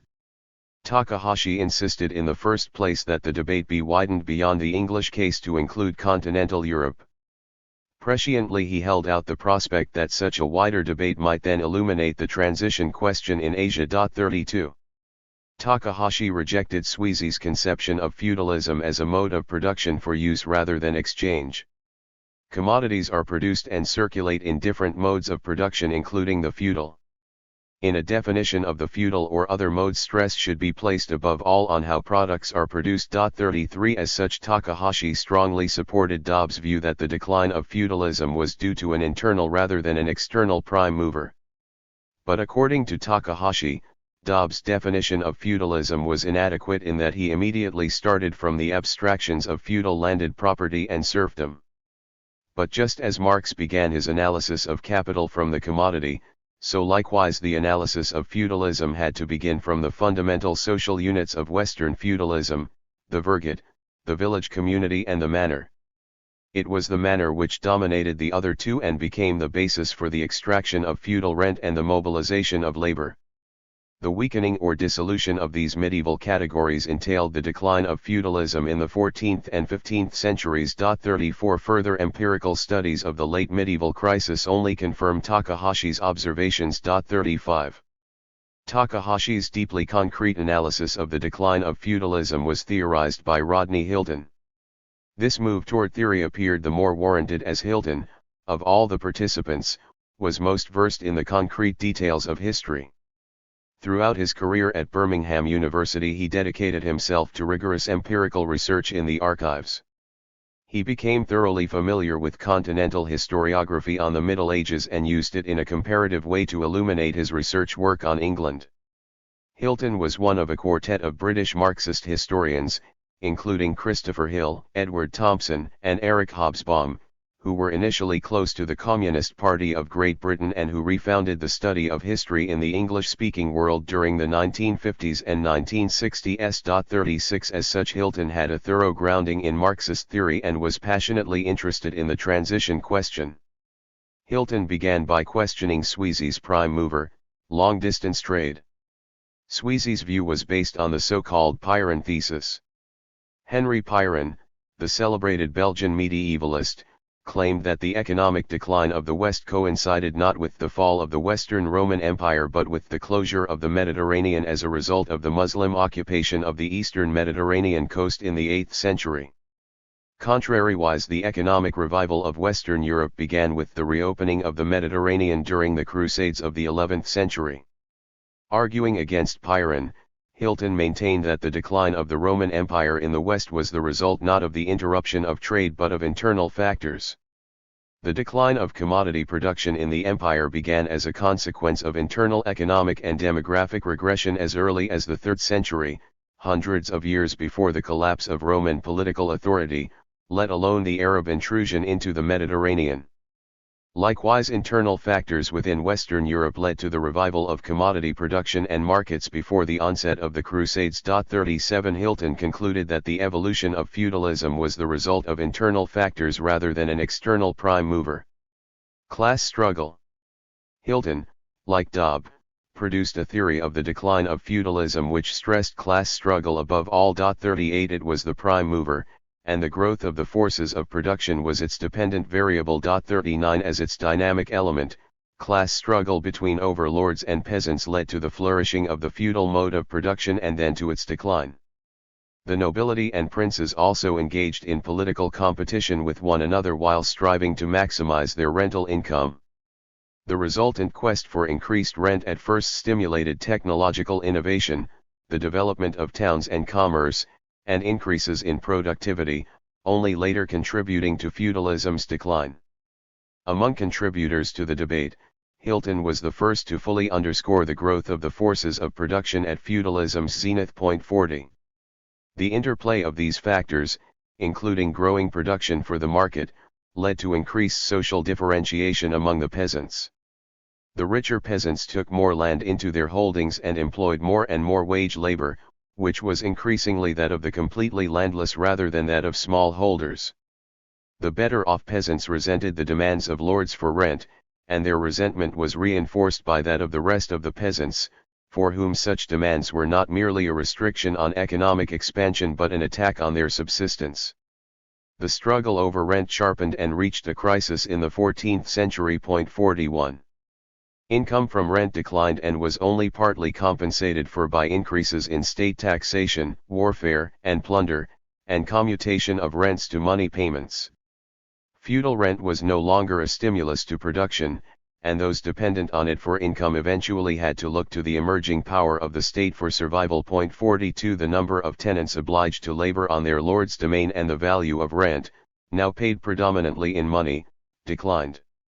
Overall, the legal claims of the lords over the persons of their tenants weakened. 43 Money rent favored the social stratification of the population of the manor into rich and poor as well as the beginnings of a land market. 44 The holdings of the rich peasants in the manor expanded at the expense of the rest. 45 More peasants were forced to resort to wage labor. 46 Rich peasants and lesser nobles were the most efficient producers in an increasingly market-oriented economy, which began to take capitalist forms.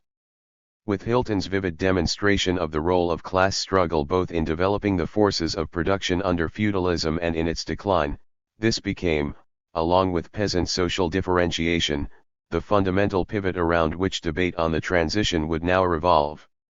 The role of towns. Indeed, in Hilton's argument, the role of towns and trade, seen by others such as Sweezy as an independent variable and prime mover, was itself the outcome of class struggle. For Hilton argued that the commutation of rents to money furthered the development of merchant capital and the growth of larger towns within the context of the feudal mode of production. 47 Hilton's view of the towns as part of the feudal system rather than as an external springboard to capitalism was greatly deepened by an article by John Merrington which appeared originally in New Left Review and was republished as the final contribution to the debate over the transition from feudalism to Capitalism, edited by Hilton in 1976. 48 Merrington argued that town-based commerce facilitated the expansion of the feudal mode of production. The urban corporate form, although at times in opposition to local feudal landlords, actually functioned as a collective seigneur within the cellular structure of parcellized sovereignty under feudalism, strengthening its economic foundation as an intrinsic element of it. Feudalism was the first mode to accord an autonomous structural place to urban production and exchange.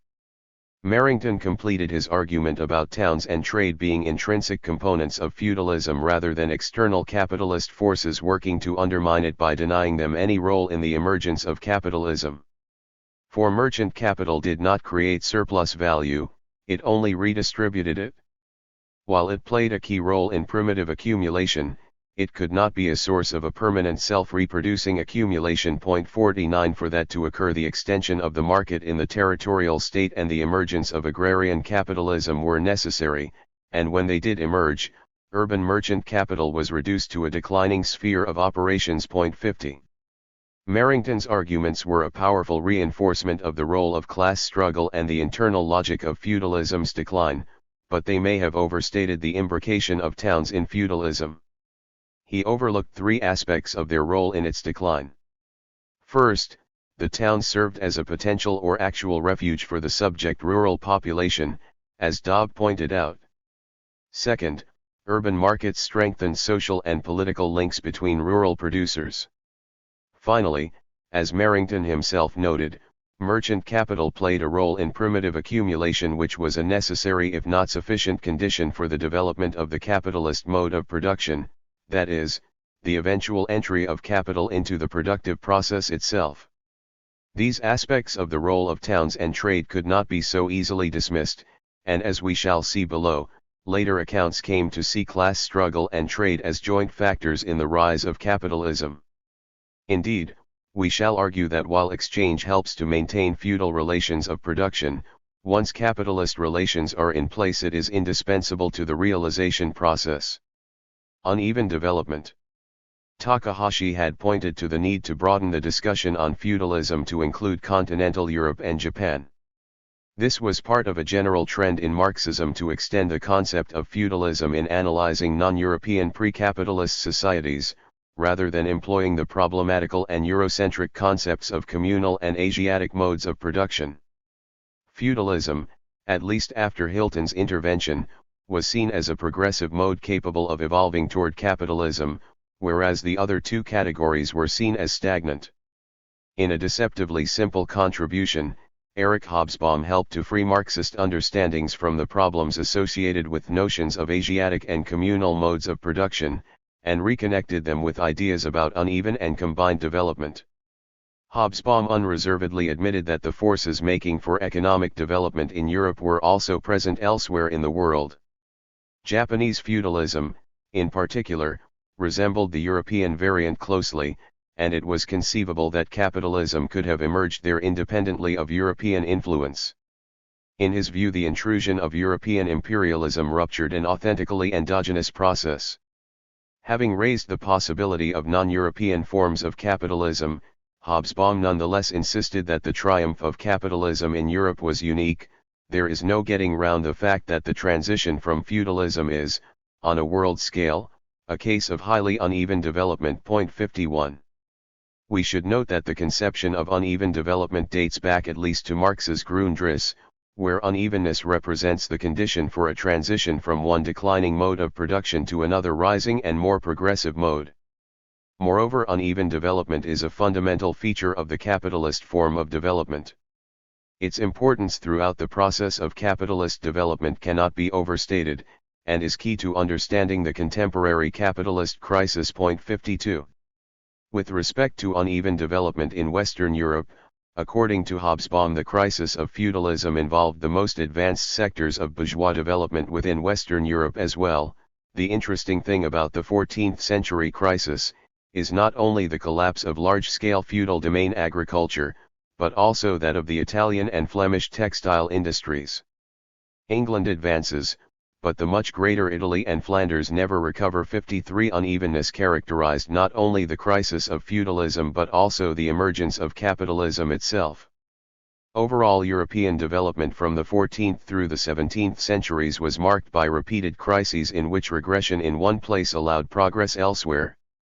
West European advance came directly at the expense of Eastern Europe and Asia, Africa, and Latin America. The process of West European transition entailed turning other areas into dependent economies and colonies. Seizing resources from advanced areas or later on from colonized regions became an intrinsic feature of West European development. In other words, the emergence of capitalism in Europe has to be understood in terms of an ongoing worldwide process of appropriation based on uneven development both within and outside Europe. Hobsbawm concludes that the net effect of European capitalism was to divide the world ever more sharply into two sectors, the developed and the underdeveloped countries, in other words the exploiting and the exploited. 54. Hobsbawm's conception of the transition is one in which unevenness plays a central part. Gain in one place is invariably at the expense of other places, even those that were initially more developed. 55. Hobsbawm's sense of the dialectical quality and the unevenness of the process of transition is a dazzling insight, representing a significant contribution to the transition debate whose importance has even now been insufficiently acknowledged. The New Left takes over. Hilton's editing and republication of the 1950s transition debate was the consequence of the revival of the dispute in the 1960s. But the political context was quite different. Whereas the earlier dispute had unfolded during the darkest days of the Cold War, its republication took place during the revolutionary ferment of the 1960s and 1970s. Capitalism was deeply challenged by the Vietnam War, which sparked global revolt including revolutionary upheavals in France and Italy. Anti-imperialist revolution reached its zenith in the underdeveloped countries in the 1970s. In these years Marxist historical writing, especially as a result of the influence of the British Marxist historians Thompson, Hill, Hobsbawm, and Hilton, enjoyed a considerable vogue. Against this background Brenner, Anderson, and Wallerstein published their important contributions to the transition debate. Both Brenner and Anderson assumed a Eurocentric posture. While Brenner was adamantly Eurocentric, Anderson at least made an attempt to widen the discussion of feudalism beyond Europe by including Japan, as we shall see.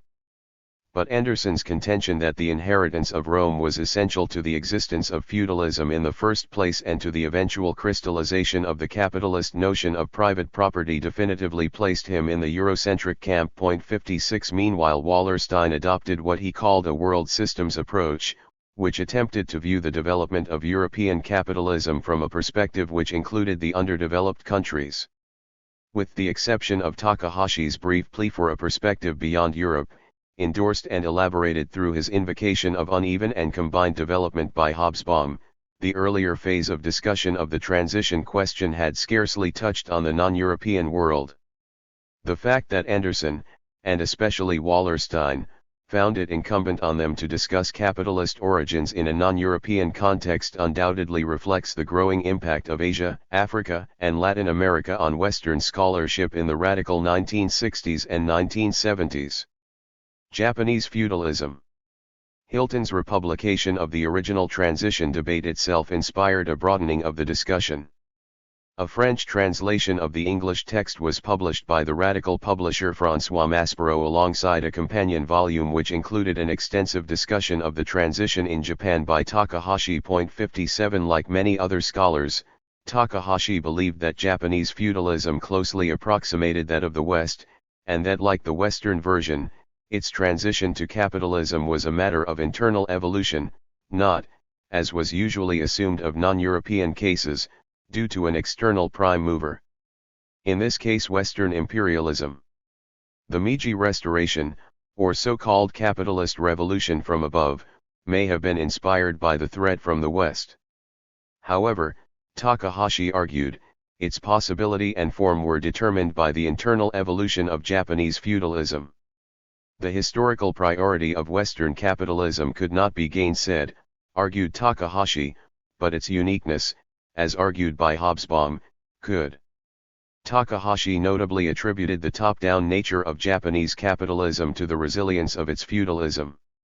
While capitalism was breaking through in the West, the feudal regime consolidated or reconsolidated itself as the Tokugawa shogunate in the 17th century on the basis of extremely heavy rents in kind and personal serfdom. The aspirations of the petty producers in Japan were crushed by the weight of feudal rent and the development of usury. On the other hand, these burdens on the peasants stimulated increased commercialization of the surplus.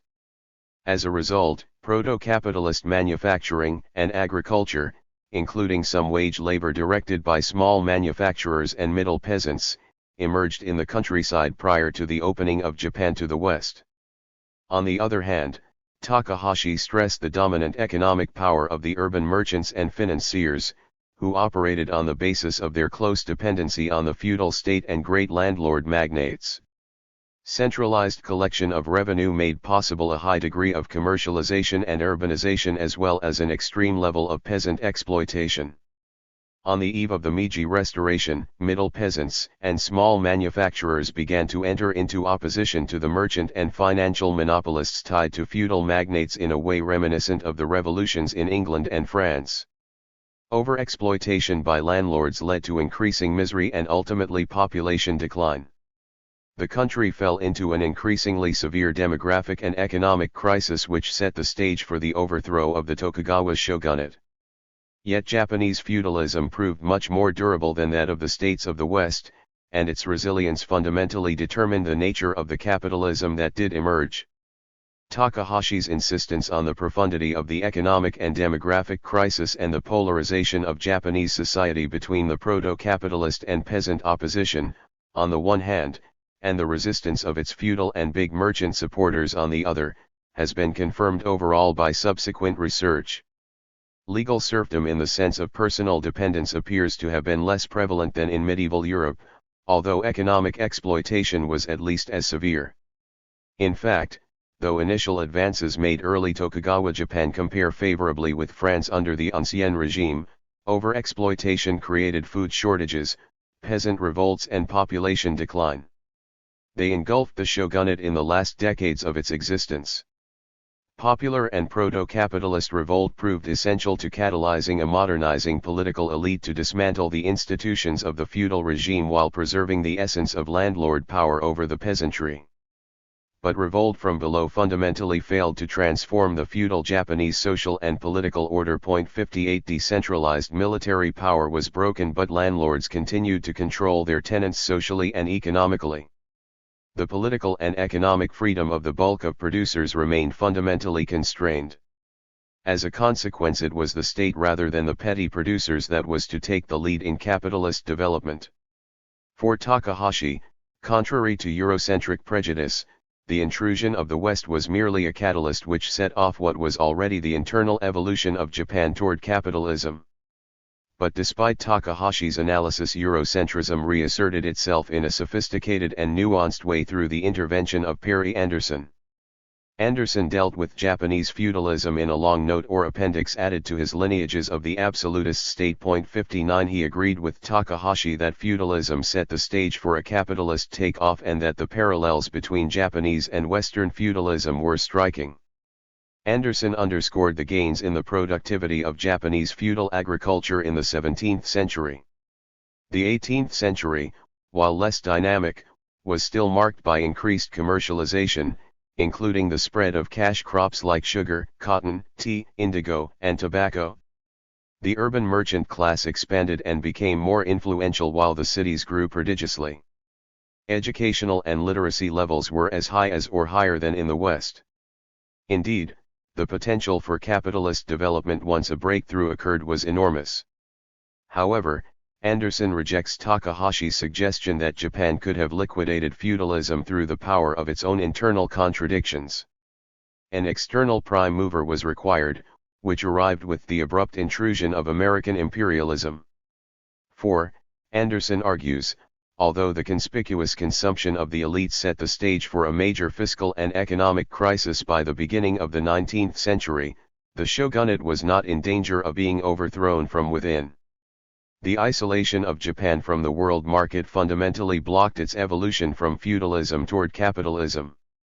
Citing Lenin, Anderson stressed that no country became capitalist without linking itself to the global market, a fundamental theme in Anderson's broader narrative of the absolutist state mediating the historical transitional phase between the crisis of feudalism and the rise of capitalism. It was the intrusion of Western trade following the Commodore Perry's expedition that destabilized the feudal regime and led to the Meiji Restoration.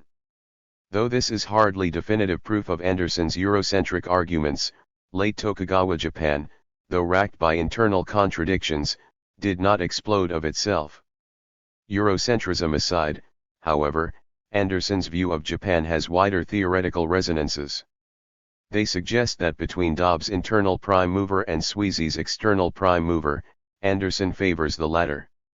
Or better, he is arguing that for capitalism to develop, connections to the world market and an appropriate set of social relations of production are both necessary. Anderson's is a fundamentally dialectical view of capitalist origins. This Marxist methodology is manifest likewise in his overall view of the relationship between the relations of production and trade, and above all in his discussion of the origins of the state. As we shall see below, the latter is seen simultaneously as the last redoubt of feudalism and the indispensable framework for the development of capitalism. As for the Japanese example, it makes evident that the commercial and economic potential of the feudal mode of production in general needs to be taken into account more than it has been. 60 On the other hand, it also suggests that feudal territorial division, lack of secure property rights, and above all, isolation from world trade may block the further evolution of merchant capitalism and a transition to capitalism. The last rampart of feudalism. Anderson's lineages of the absolutist state reflected extraordinary mastery of the historiography of the transition. Anderson was, of course, the editor of the New Left Review, the influential journal of the English-speaking left intelligentsia. His interest in the transition question is but one of an incredible range of political and cultural interests, and his theoretical insight and erudition have arguably made him the leading Marxist intellectual of this generation. As we have noted, Anderson conceded the homology between European and Japanese feudalism. Once open to the global market, Japan rapidly made the transition to capitalism. But, for Anderson, only Western European feudalism could have created capitalism. Anderson's view of feudalism and its demise combines an emphasis on class struggle with recognition of the importance of exchange relations. The emergence of the territorial state and the global market both provided indispensable foundations for capitalism. In feudalism, the peasant producer was tied to the land by being legally bound to the soil as a serf. Agrarian property was privately controlled by a class of feudal lords who extracted a surplus in the form of rent from peasants by political, legal, or extra-economic coercion. 61 These social relations provided the setting for a dramatic increase in productivity during the High Middle Ages. 62 In contrast to Dobb and Hilton, however, Anderson stresses the objective exhaustion of the possibility of further advances in the forces of production as the source of the feudal crisis, rather than over exploitation of the producers. Population increased, forcing the clearing of increasingly marginal land, while necessary investments in improving the productivity of existing tillage were not undertaken. 63 The subsequent economic crisis provoked widespread peasant revolts which were everywhere defeated in the short term. In the longer run, the income and wages of the peasantry improved and serfdom declined. 64 Anderson also insisted, more than any other previous participant in the debate save Sweezy, on the important role of the towns to this outcome. Urban commercial networks tended to destabilize feudal social relations. Towns served as potential refuges for runaway serfs as well as allies in peasant revolts. Indeed, the most significant rural revolts were located close to towns. 65 In the long term, the noble lords' need for commodities produced in the towns led them to commute labor services into money rents and to lease out domain to peasant tenants. In England in the 15th century, serfdom virtually disappeared and peasant incomes rose. Social differentiation increased in the villages, as a stratum of rich peasants emerged at the top and wage labor spread in the countryside.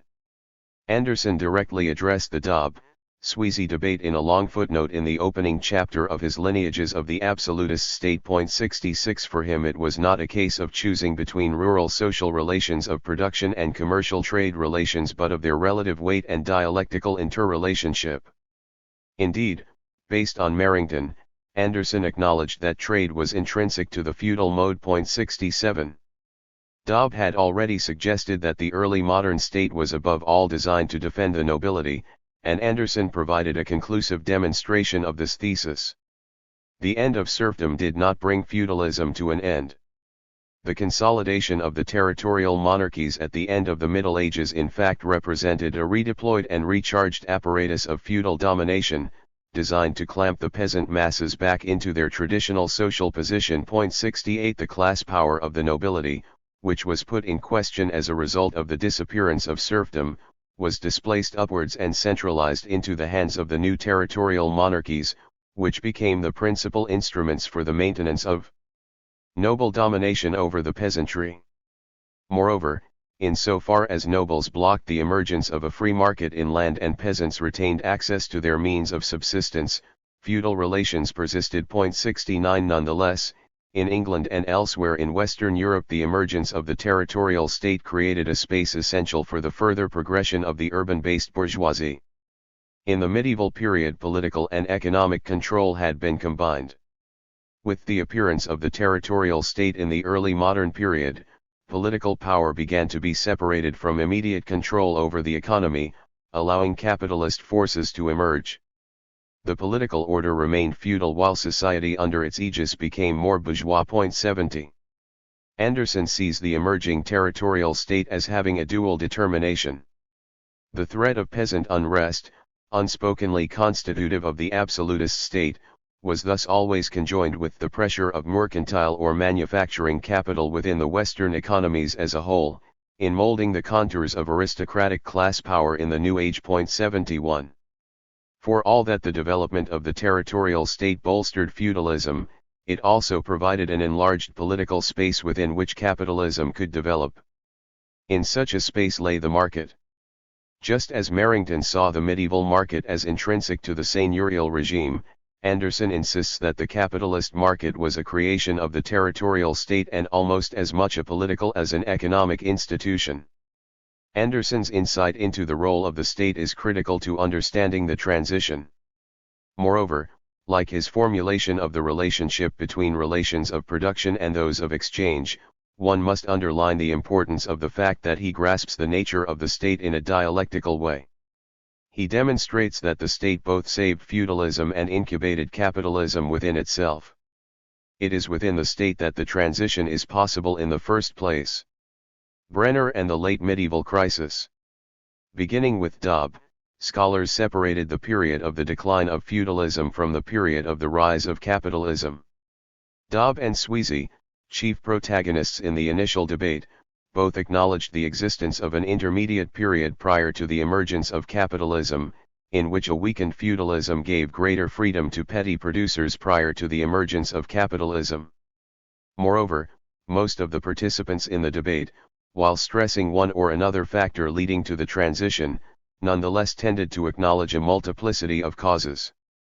Dobb, Hilton and Anderson stressed the vital importance of class struggle in the decline of feudalism. But Brenner took the importance of agrarian class struggle a step further, arguing that as it unfolded in England in the late Middle Ages, it not only destroyed feudalism but created a path leading directly to the emergence of capitalism. In taking this view, Brenner largely abolished the conceptual and chronological divide between the decline of feudalism and the origins of capitalism. 72. Brenner is a historian at UCLA who began his scholarly career as a student of early modern England. With roots in a radical family, he became politically active in the 1960s in the Trotskyist movement in the United States and is currently an editor of a leading Marxist journal, Against the Current. While maintaining his interest in the transition problem, he has become recognized as a leading analyst of the current capitalist crisis through the publication of The Boom and the Bubble, the U.S. in the World Economy. 73. For his PhD he produced a magisterial thesis, Merchants and Revolution, Commercial Change, Political Conflict, and London's Overseas Traders, 1550 to 1653, which while not bearing on the end of feudalism debate, proved important to the controversy on the English Revolution. 74. It is a work founded on deep primary research. His conception of the transition, like that of most of those involved in the transition debate, is simply based on a close reading of the current historiography. His view of the transition question is informed theoretically by the influence of analytical Marxism, a school of thought which was prominent in the 1980s and to which Brenner subscribed. It has recently been shown that analytical philosophy as a whole was a product of the 1950s Cold War, which saw Anglo-American philosophy sever all ties with continental philosophy, transforming itself into a politically disengaged professional discipline preoccupied with constituting a formal model of knowledge. 75. Born in the midst of the waning of Marxism in the 1980s, analytical Marxism purported to salvage whatever could be saved by applying the same techniques of formal logic to Marxism. Committed to a positivist logic, this approach rejected a dialectical sense of totality, movement, and contradiction to its own cost. 76. Brenner's view of the transition is fundamentally weakened by this constraining methodology. The East-West divide. Dobb and Hilton had already made the late medieval population collapse and ensuing class conflicts central to their conception of the crisis in England and elsewhere in Europe. In Brenner's view, such conflicts arose from a crisis of peasant accumulation, productivity, and ultimately subsistence provoked by overexploitation. Excessive landlord exploitation and the inherent conservatism of the peasant mode of production placed definite limits on the productivity of peasant agriculture. As Dobb and Hilton had argued, Brenner stressed that landlords used extra economic coercion to extract more and more surplus from the producers. More originally, he demonstrated the inherent economic limitations of the peasant economic mode within the constraints of the medieval manor. The economic objectives of peasants within the bounds of the manor were not to improve their holdings, maximize output, or deepen their relation to the market, but rather to ensure the reproduction of the family unit. As a result, a definite limit was imposed on economic growth. In the ensuing crisis, the survival of the mass of producers was put into question. Following the demographic collapse of the 14th century, intense class struggles revolved around the issue of serfdom and the control of land. The outcome of these struggles in the different parts of Europe depended on varying historical and social circumstances. 77. Brenner denied that trade or towns were important in the transition. Indeed, he rejected the idea that the towns in any way contributed to the dissolution of feudalism. 78. On the contrary, it was the development of rural networks of solidarity and cooperation that was important to the varying outcomes of the late medieval class struggles, notably between West and East Europe. 79. For some reason, the relation of such networks to the existence or not of urban-based trade is not considered by Brenner as it had been by Hilton and Anderson. In Eastern Europe, the weakness of the peasantries faced with landlord power led to the imposition of serfdom. In the class struggles in France, in contrast, the peasantry not only consolidated its free status but was able to hold onto land and rights into the early modern period. Surplus extraction sufficient to maintain the nobility transferred itself from the local to a higher level through the crystallization of the territorial state. 80. Whereas local rents withered, royal taxes were employed to benefit the warrior and court nobility, amounting to a new system of centralized rent. The feudal system was perpetuated as a result. The logic of accumulation. England represented a third way that led to agrarian capitalism. Peasants were able to win personal freedom but were less successful in the class struggle than their French counterparts. As a result, English nobles were able to hold onto most of the cultivable land, and from the late 15th century onward, they began to rent this land to rich farmers on terms which favored enhanced rents based on growing profits. According to Brenner, with the peasants' failure to establish essentially freehold control over the land, the landlords were able to engross, consolidate, and enclose, to create large farms and to lease them to capitalist tenants who could afford to make capital investments. 81. Unlike medieval peasants, capitalist tenants needed to improve productivity in order to meet landlords' demands for higher rents, and in turn, to obtain higher rents, landlords found themselves advancing capital to tenants in order to improve output. An economic logic of accumulation was initiated. On this basis there emerged the classic tripartite division of landlords/capitalist tenants/wage laborers, which transformed English agriculture in a capitalist direction. 82. Brenner underlined the rupture between the logic of this new order and the old feudal order. In feudalism, both the exploiting landlords and peasant producers had direct access to the means of reproducing their existence, that is, land for the peasants, rent for the landlords. In pursuit of their subsistence, the goal of the peasants was to produce as much of their needs from the land as they could without resort to the market. In the heyday of feudalism, labor rents or rents in kind provided for the maintenance of the landlords. Consequently, both classes were spared the necessity of buying what they needed to reproduce themselves on the market, and therefore the need to produce for exchange or to sell competitively. They were not required to cut costs and therefore to improve production through innovation, specialization, and accumulation. Whatever innovations there might have been were absorbed into the way of life of the peasant class, which was based largely on economic subsistence. The new relationships between landlords and proto-capitalist tenants at the end of the Middle Ages broke this traditional logic of social reproduction and imposed another based on cumulative economic growth. 83. One can only applaud Brenner's insistence that class struggles in the countryside were decisive to the fall of feudalism and transition to capitalism. It lent rigor to a perspective previously taken by Dobb and Hilton. In conformity with the views of the latter, Brenner's relations of production or social property relations approach especially targeted Sweezy and what Brenner dubbed his neo-Smithian insistence on the importance of trade. 84 It also took aim at the neo-Malthusian historical school exemplified in the work of Michael Poston and Emmanuel Leroy Lagery. They argued that the decline of population accounted for the disintegration of feudalism. However, subsequent exchanges published in the Brenner debate amply confirmed the strength of Brenner's endogenous perspective on population. He conceded that in the absence of technological change, the ratio of land to labor determined the upswings and downswings of the population. But for him this argument reinforced the centrality of class relations. They set the parameters of demographic cycles and ultimately helped to burst through their limits. 85. Bois objects. Critics of Brenner attacked on the one hand his overemphasis on class, and on the other his misunderstanding of late medieval class relations. As against his one-sided insistence on the determining influence of class struggle, they insisted on the importance of a forces of production approach which understood the dialectical relationship between class capacity and the forces of production at the command of a class.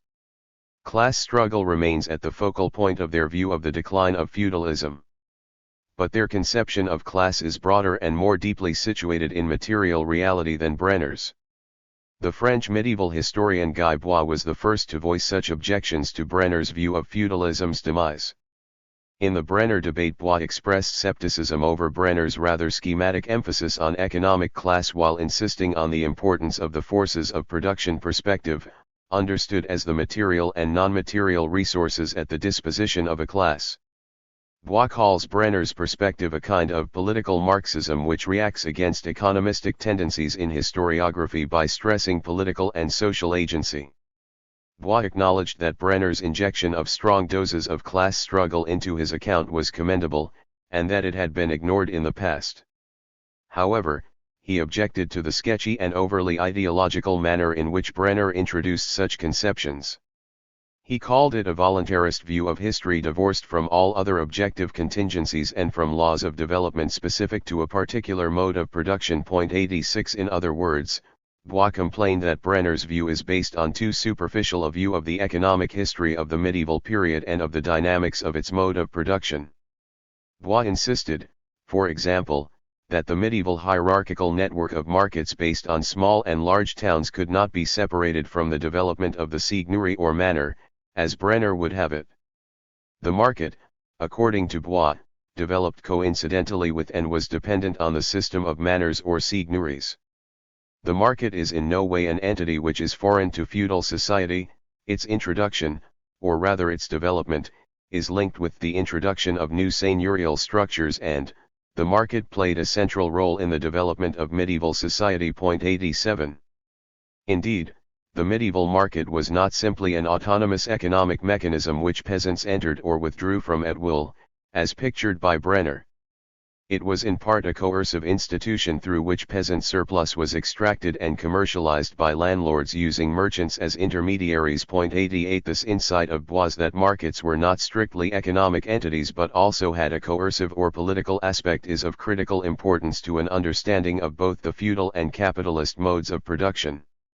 With regard to the decline of feudalism, furthermore, Bois asserts that feudalism declined because of the tendency of rents to fall, which resulted from the structural contradiction of large-scale property and small-scale production. The dominant class was unable to maintain the economic base of its hegemony because there was an erosion of the productivity of family labor on the increasingly small patches of arable land as a result of population growth. 89 Bois emphasizes the importance of the blockage of the forces of production in setting off the late feudal crisis. At the same time, beyond the realm of economy which preoccupies Brenner, Bois stresses the many-sided nature of the late medieval crisis, political, religious, cultural, reflected as a crisis of values but also of class conflict. Writing in 2000, he insisted on and indeed demonstrated the similarities between the crisis of feudalism and the current crisis of the capitalist system. 90. Harman's riposte. Brenner's view has become dominant at least in the world of English-speaking Marxist academics, and some of Brenner's followers have proudly accepted the label political Marxism and constituted themselves into a veritable school based on his approach. 91 More recently, Chris Harman has engaged with Brenner and his followers by insisting, like Bois, on the importance of the forces of production, in opposition to Brenner's emphasis on class. 92 The recently deceased Harman, a Trotskyist militant, since the upheavals of the 1960s, was long the political and intellectual leader of the influential British Socialist Workers' Party. Harman was an acknowledged authority on Marxist crisis theory, played a leading role in transforming the International Socialism Journal into an authoritative intellectual and political journal, and authored the monumental and enduring A People's History of the World. 93. Harman insisted that the social capacity of a class depends on the productive forces that undergird it. Such forces include the material, intellectual and political resources at its disposition. The capacity of a class to change the social relations of production depends on its ability to mobilize such resources. Historic change occurs when the existing social relations block the further development of the forces of production.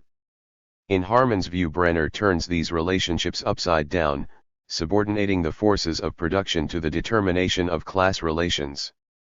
At the same time, Brenner's rejection of the dialectic makes him take an excessively economistic view of class. Harman insists on the increases in the productivity of agriculture in the High Middle Ages both in England and on the European continent. Agricultural surpluses were marketed in the towns, manufactures were consumed not merely by nobles but also by peasants and townspeople, and commercial ties between producers in town and country were strengthened.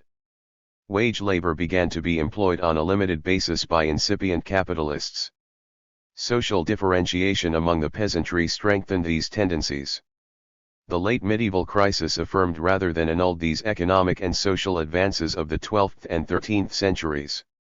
During that period of difficulty, the lead in opposition to the nobles was taken by those peasants and craftspeople who were most in command of the forces of production that had developed in the previous period of prosperity. In other words, Harman considers the social upheavals of the 14th century throughout Western Europe to be a proto-capitalist revolution brought on by the development of the forces of production in the High Middle Ages and their fettering by the persistence of feudal relations. According to Harman, the religious heresies, new cultural movements and revolutionary social movements of the late Middle Ages were important factors in the decline of feudalism, but find no place in Brenner's economistic and point of production perspective. 94 Harman concludes that Brenner's approach may be class struggle Marxism, but it is class struggle without any element of class consciousness determining its outcome. Its focus is not really on politics at all, but on purely economic struggles confined to the countryside. 95 We might add that whereas Brenner's notion of the intrinsically conservative peasant behavior might appertain under conditions where feudalism was a stable system, he fails to address changes in peasant behavior under conditions where feudalism was in the process of disintegrating. In point of fact, the late medieval disintegration of the economic and social controls of the feudal manor helped to create more opportunistic economic attitudes among prosperous peasants. Brenner denies Harman's view that either the expansion of the forces of production or commercialization led to the emergence of an incipient class of enterprising agricultural and urban proto-capitalists. While the peasants won their personal freedom, late medieval class struggle allowed the English landlords to retain and extend their control of the major part of the arable sector. Capitalism and a new class of rural capitalists emerged from above, with the establishment by landlords of commercial leases let out to prosperous tenant farmers. At stake in this disagreement is whether capitalism was an economic project emerging from the feudal ruling class, as Brenner would have it, or was rather an initiative which emerged from below as a result of an across-the-board struggle against feudalism, as Harman argues. If we are to believe Brenner, late medieval changes in social property relations determined the onset of capitalism in the 16th century. But there is no historical warrant for seeing the development of the capitalist mode in merely socio-economic terms, and especially not those outlined by Brenner, in which continued landlord domination remains key. The establishment of capitalist leases by landlords, rather than being the driving force behind rural capitalism, appears to have been a belated response to the emergence of a class of capitalist farmers in a long-term process which cannot be comprehended in terms of the persistence of landlord power in a market economy. The transformation of a whole society and culture cannot be reduced to such a presumed single first cause. Brenner nonetheless insists on the emergence of capitalist social property relations which determine the development of capitalism from the 14th century.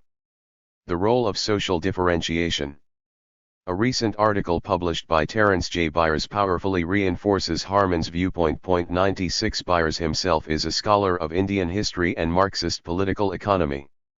Long an influential figure at that focal point of Third World Marxism, the University of London School of Oriental and African Studies, he was the major force behind the creation of both the Journal of Peasant Studies in the 1970s and the new periodical, the Journal of Agrarian Change. As he proudly declares, he was heavily influenced by Hilton in studying Indian agriculture. Indeed, his article attacking Brenner is based on the closest possible scrutiny of Hilton's works. Prior to invoking Hilton against Brenner, Byers produced Capitalism from Above and Capitalism from Below, a great work of comparative history heavily focused on peasant social differentiation and based on Lenin's development of capitalism in Russia. 97 We will examine Byers's tome later. Hilton, we have seen, is celebrated as a historian of the medieval English peasantry whose publications were at one and the same time steeped in archival research and informed by Marxist theory. It is this body of work that Byers has carefully analyzed and brought to bear especially against Brenner's view of the roots of capitalist origins. Whereas Brenner minimized social differentiation within the medieval peasantry, stressing its homogeneity as a class, Byers makes the differentiation of the peasant class the linchpin of his notion of capitalist development. So, rather than suggesting that it was the leases that brought about the necessary class formation, which is what Brenner appears to argue, might one not suggest a causality running in quite the opposite direction, that it was the rich peasantry that forced the pace, rather than the landlords, that, indeed, one cannot grasp the nature of the eventual transition without reference to the differentiation of the peasantry. 98. In the 13th century, if not before, the peasantry were internally divided between rich, middle, and poor elements. Rich peasants had more livestock and land, and often worked for the lords as bailiffs, stewards, and rent collectors, helping the lords maintain control of the bulk of the peasants. Contrary to Brenner's notion of an essential equality among medieval peasants, the better-off peasants' enforcement of legal political control over the remainder of the peasantry on behalf of the nobility amounted to economic control over them. The power of the rich peasants increased during the 13th century as they were able to market part of their agricultural surplus and purchase the labor of poor peasants and incipient wage earners. Their ability to produce surpluses had been enhanced by previous gains in productivity or improvements in the forces of production. In the late medieval crisis, their power grew alongside that of the rest of the peasantry in relation to the nobles, as rents and personal servitude declined and more land became available for purchase. The crisis reduced the numbers of poor peasants and wage earners, limiting the ability of better-off peasants at this stage to hire labor. It was the middle peasants whose numbers and incomes rose most notably during this period. But from the late 15th century onward it was rich peasants who came to the fore, benefiting in particular from the cheap labor increasingly available as a result of the demographic recovery. This was a process which occurred across the face of Western Europe but assumed decisive significance in England. As we have noted, Brenner stressed the offering of economic leases by landlords to prosperous farmers as integral to capitalist beginnings. But he said nothing about where the farmers able to take up such leases came from. According to Byers, such farmers were the product of previous social differentiation and especially the period of feudal disintegration.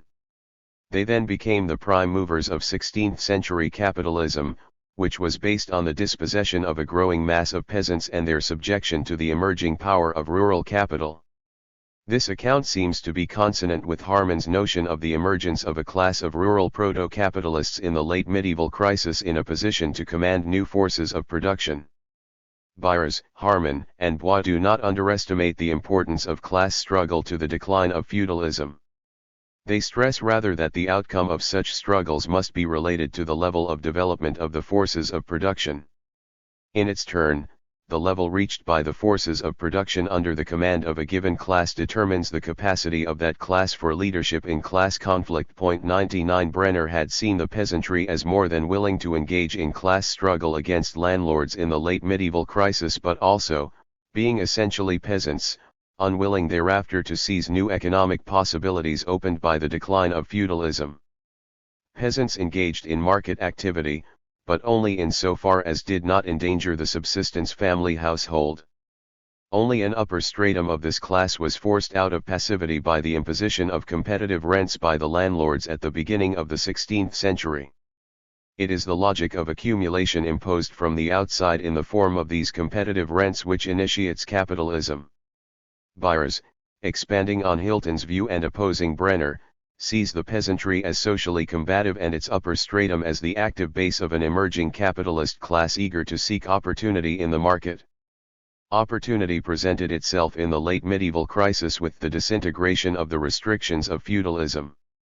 Increasingly freed from the constraints of the decaying manor, rich peasants sought economic opportunity by acquiring access to more land, marketing increasing amounts of livestock and grain, and employing increasing amounts of wage labor.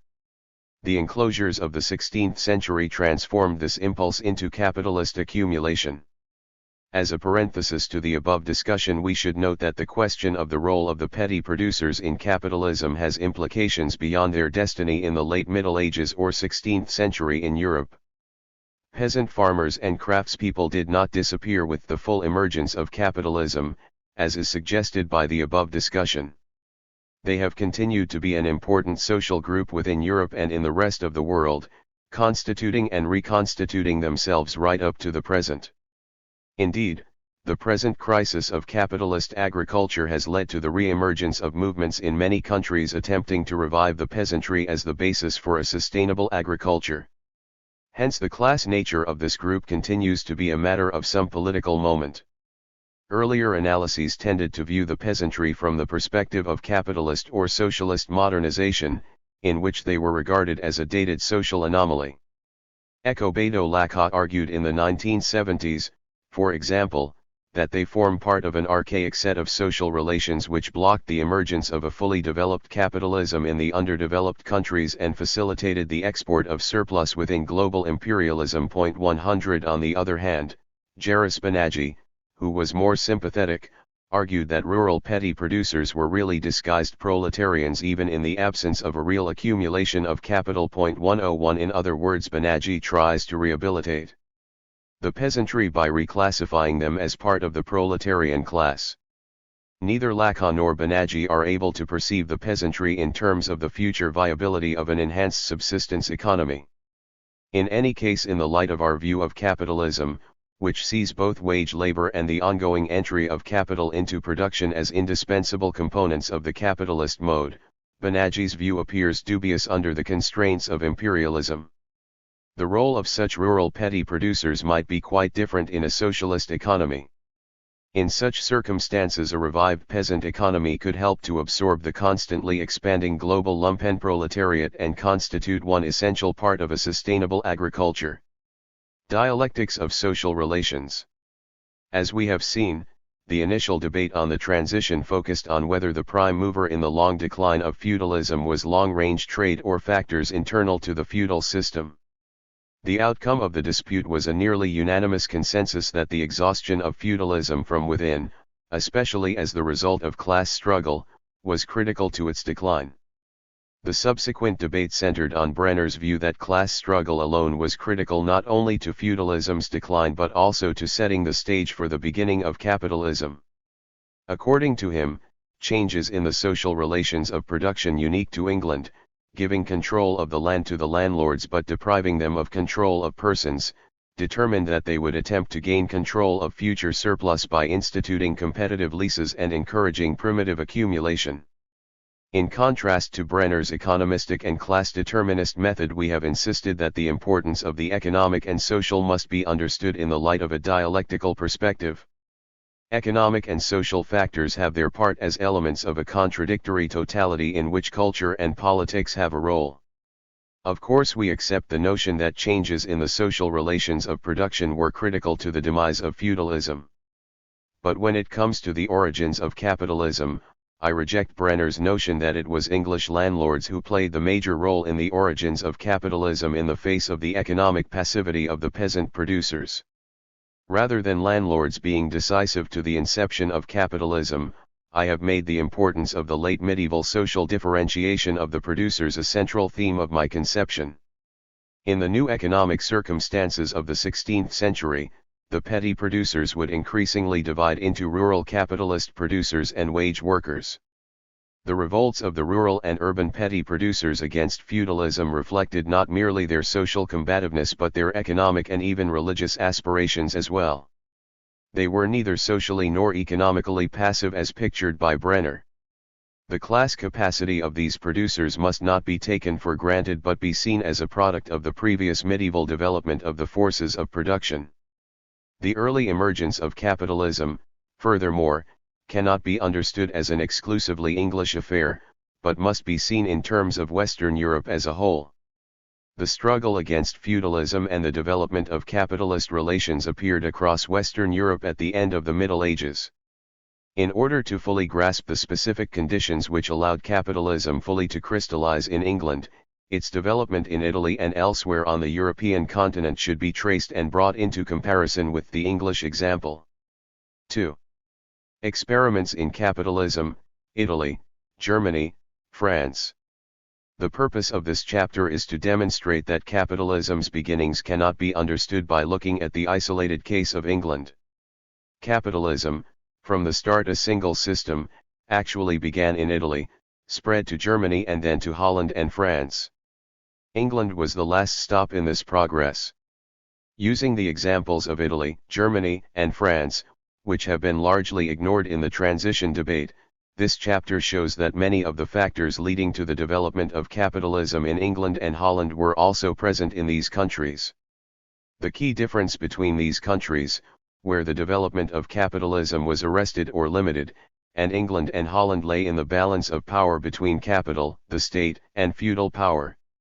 Italy failed to consolidate a territorial state because of the too great strength of merchant capital, while in Germany and France feudalism proved too strong.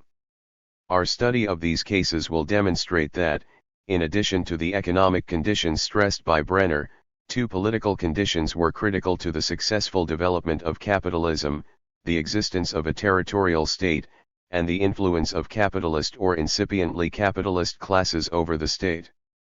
The faltering of capitalism in Italy, Germany, and France sheds light on the importance of the more propitious political conditions which obtained in Holland as well as in England. And capitalism, being a single system which developed in an uneven fashion, meant that its eventual consolidation in Holland and England came at the expense of its further development elsewhere in Europe.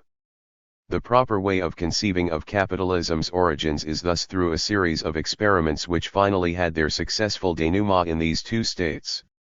Brenner's insistence in his early work that capitalism developed more or less exclusively in England is certainly contrary to Marx's views. He saw capitalism as a global or globalizing system of which continental Europe was a part. The earliest process of capitalism, the expropriation of the peasantry, took place across Western Europe. Marx described it in Volume 1 of Capital. The proletariat created by the breaking up of the bands of the feudal retainers and by the forcible expropriation of the people from the soil, this free proletariat could not possibly be absorbed by the nascent manufactures as fast as it was thrown upon the world. They were turned en masse into beggars, robbers, vagabonds, partly from inclination, in most cases from stress of circumstances. Hence at the end of the 15th and during the whole of the 16th century, throughout West Europe, there was a bloody legislation against vagabondage. 1. Such primitive accumulation was necessary to clear the ground for capitalism. England was only the classic instance of this process of expropriation, which Marx makes clear took different forms and followed different paths in different countries. 2.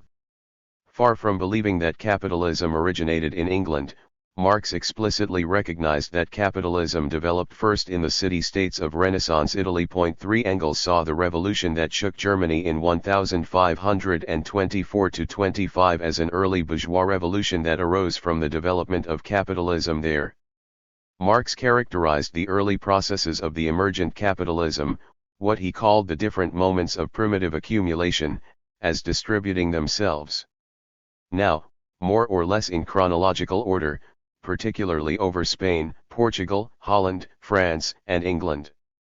In England at the end of the 17th century, they arrive at a systematical combination, embracing the colonies, the national debt, the modern mode of taxation, and the protectionist system. 4. England became the final station in a movement across the face of Western Europe, which as it developed came to involve more than the mere expropriation of the peasantry from the soil. In the light of this more global conception, Perry Anderson recently criticized Brenner's Anglo-centric view for what he describes as a capitalism in one country approach. It makes only slightly more sense, according to him, than the notion of socialism in one country. 5 While the latter makes nonsense of socialism as a transcendence of the limits of capitalism based on the territorial state, the former not only ignored the sequencing of primitive accumulation across Western Europe that Marx traced, but also forgot Lenin's insistence that no state has ever become capitalist without connection to the world market. There is an unfortunate parochialism in Brenner's viewpoint, and its negative consequences are many. It allowed Brenner to make exaggerated claims about the role of competitive markets in the early development of capitalism. It led him to fail to take proper account of politics, in particular the centrality of a unified territorial state and the influence of capitalist merchants and manufacturers over its policies. This chapter will begin to remedy this by viewing the origins of capitalism from a Europe-wide perspective. Accordingly, we will examine the development of capitalism in Italy and Germany in the first place. Failing to take permanent root in these places, these capitalisms must be understood as prologues to the development of capitalism in England. These failed or partially successful transitions on the continent help to illuminate the reasons for England's ultimate success. They also show that the development of capitalism is uneven, that success in one place comes at the expense of failure elsewhere. Finally, it shows how historically contingent its full development was. This chapter also discusses the case of capitalism in France, whose development did not miscarry so much as retreated into hibernation under the 17th century Bourbon monarchy. The great influence of Brenner's Anglo-centricism has meant that the origins of capitalism in that country in the early modern period have been denied, helping to foster the serious misconception that the French Revolution was not a capitalist revolution. The discussion of Holland is left to the next chapter, where its history better fits in the sequence of early modern bourgeois revolutions. Renaissance Italy. Marx noted that capitalism first developed in Italy, and it dominated the European economy of the late Middle Ages. Yet Italy was scarcely mentioned in the original Dobb-Sweezy debate. The first attempt to take Italy into account was made at an inter-university conference held in Montreal in 1975. 6 Giuliano Procacci, a participant in the original debate, insisted first that there was no one Marxist theory, only Marx's hypotheses of the transition and differing interpretations of them. Second, he pointed out that the transition had been Europe-wide. An important implication of this was that it was naive to assume an exact similarity and symmetry in comparing various national transitions. This is even more the case when it is understood that the development of an international market and the concomitant economic and geographic disequilibria were conditions of the transition itself. 7 Here Procacci echoed Hobsbawm, who stressed worldwide uneven development as an essential characteristic of capitalist development. From this we conclude that comparison may be essential and insightful, but has inherent limits. For the transition is not repeated in the same sequence by every country. It can be radically, qualitatively, different because capitalist development is a single global historical process. Third, Procacci introduced specifically Italian concerns into the discussion. Marxists in that country stressed that despite political division, the late medieval period saw the emergence of an internal market for labor and goods in the peninsula and, As a consequence, the appearance of agrarian capitalism in the fertile Po Valley. Capital there entered and transformed agricultural production, and producers were transformed into wage laborers. Industrial development was likewise strongest there, especially in Lombardy. Elsewhere, by contrast, historians found the development of capitalist agriculture to have been weak. Procaccai's insistence on the importance of markets was followed by the comprehensive and profound analysis of the origins and failure of early Italian capitalism in the light of the Dobb-Sweezy debate by the distinguished annals scholar and Marxist historian Maurice Imard. 8 Following closely in the footsteps of the master of the annals school, Fernand Braudel, Imard acquired a deep understanding of Italian Renaissance history based on primary research. 9 Beginning his analysis of capitalist origins by surveying the vestiges of feudalism in late medieval Italy, Imard observed that by the mid-15th century the remains of serfdom had disappeared throughout the Italian peninsula. A stage had been reached in which people could sell their labor freely. Indeed, the expropriation of the peasantry through enclosures, taken as a hallmark of capitalism in 16th century England, had already begun in Italy in the 13th and 14th centuries. In the wide plains of the Po Valley, the most productive land in Italy, capitalist farming became prevalent. Throughout the rest of the peninsula, but especially in the center, sharecropping was the most widespread form of tenure. Meanwhile in Naples and Sicily large arable estates continued to dominate. But over time the presence of the old ruling groups and the vestiges of feudalism there weakened. The landlords who owned or who were able to buy, sell, and exploit these large estates came to be mainly urban merchants and notables. This change was manifest in a more intense and systematic exploitation of labor rather than enhanced capital investment. Hence the historic backwardness of southern Italian agriculture. Alongside the large estates of the south, a system of compact homogeneous farmsteads of up to several hundred hectares emerged elsewhere by the 15th century, in conjunction with a more urbanized and commercialized economy. Such allotments produced a great variety of crops based on extensive and intensive methods of cultivation. Modern or rational economic attitudes and accounting methods appeared, and in contrast to the large estates, these smaller holdings also displayed the tendency to invest large amounts of fixed as well as variable capital. The employment of wage labor paid in money was used more than elsewhere in Europe.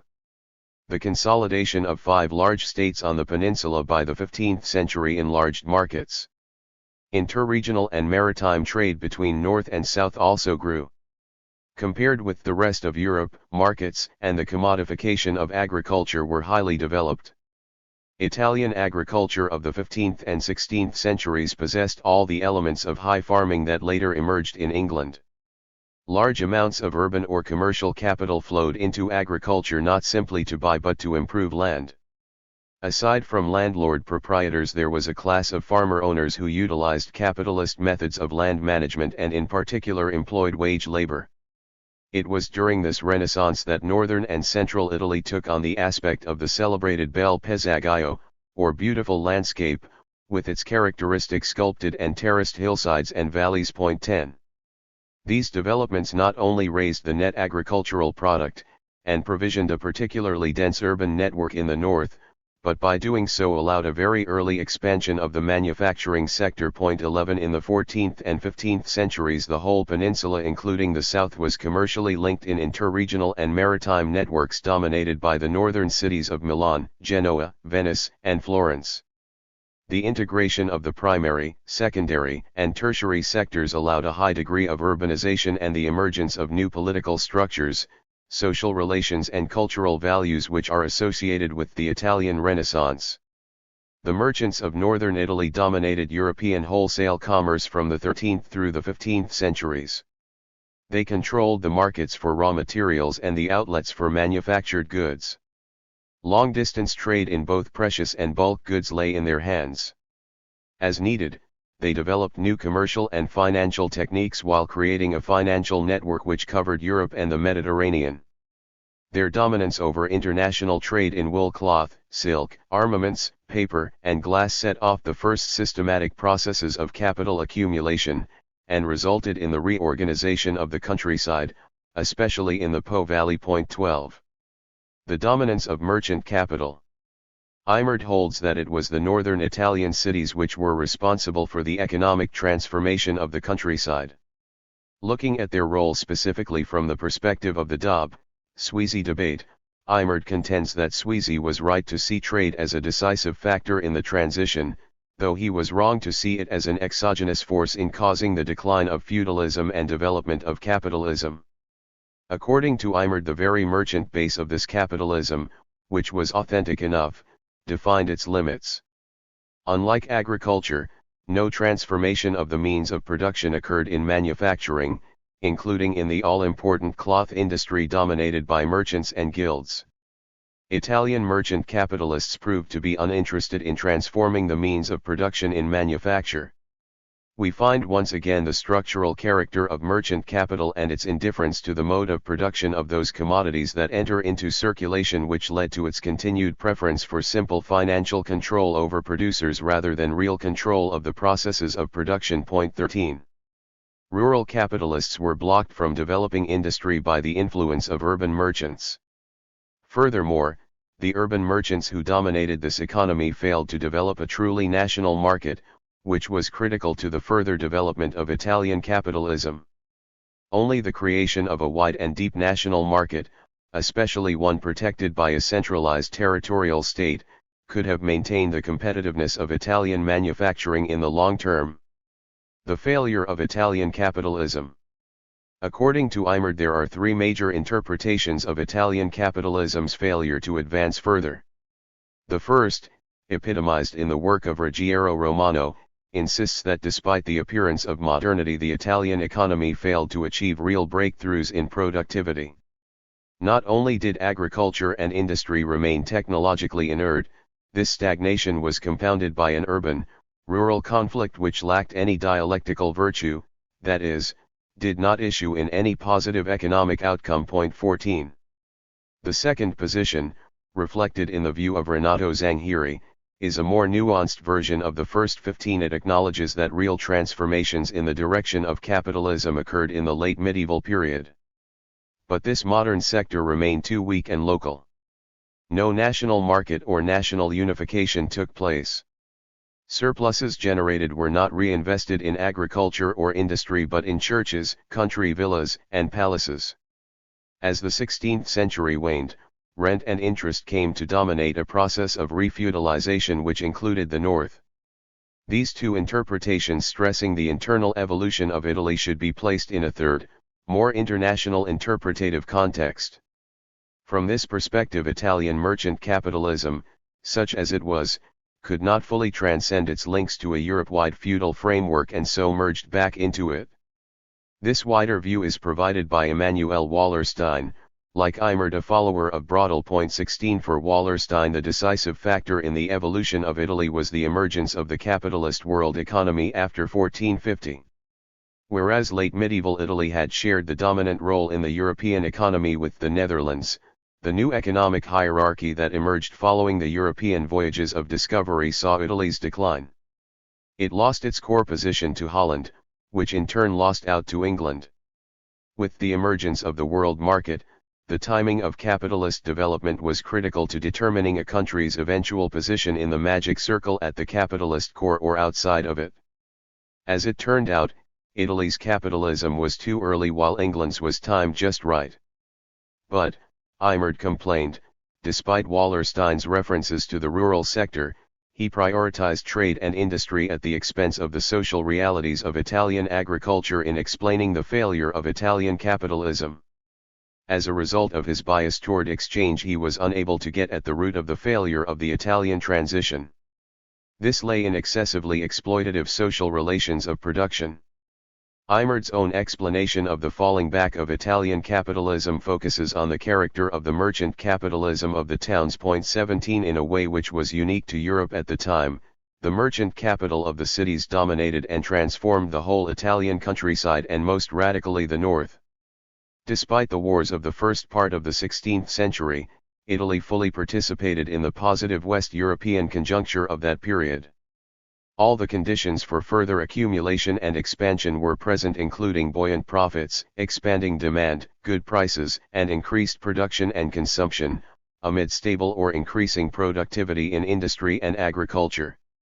It was the flow of Italian merchant capital into the countryside above all that made the surge of growth possible, but also determined its limits. The expansion of the Italian economy continued until about 1600. But from the 1570s agriculture was unable to sustain the commercial and industrial sectors, with food prices leaping ahead of those in trade and manufacturing. Signs of overexploitation, deforestation, erosion and ecological devastation of the land began to appear. 18 The links between the north and south of the peninsula weakened, as northern cities tended to abandon the import of southern wheat and raw silk, while liquidating previous investments in southern land or municipal bonds. Instead, the political and merchant elites of the northern towns came to favor urban self-reliance, based on the exploitation of their own countrysides and through investment in local municipal bonds. From 1600 a long inertia set in.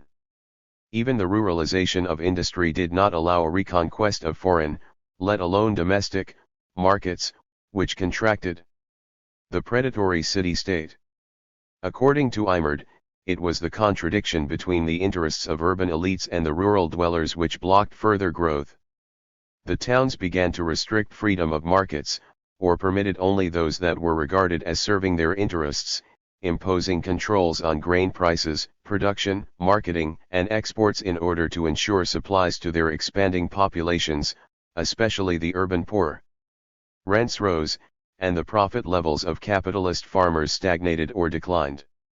Between 1480 and 1680 grain prices rose twice as fast as prices for manufactures or raw materials, and wages declined. Once urban populations began to stagnate, imports of grain from the south as well as exports of textiles to southern Italy fell.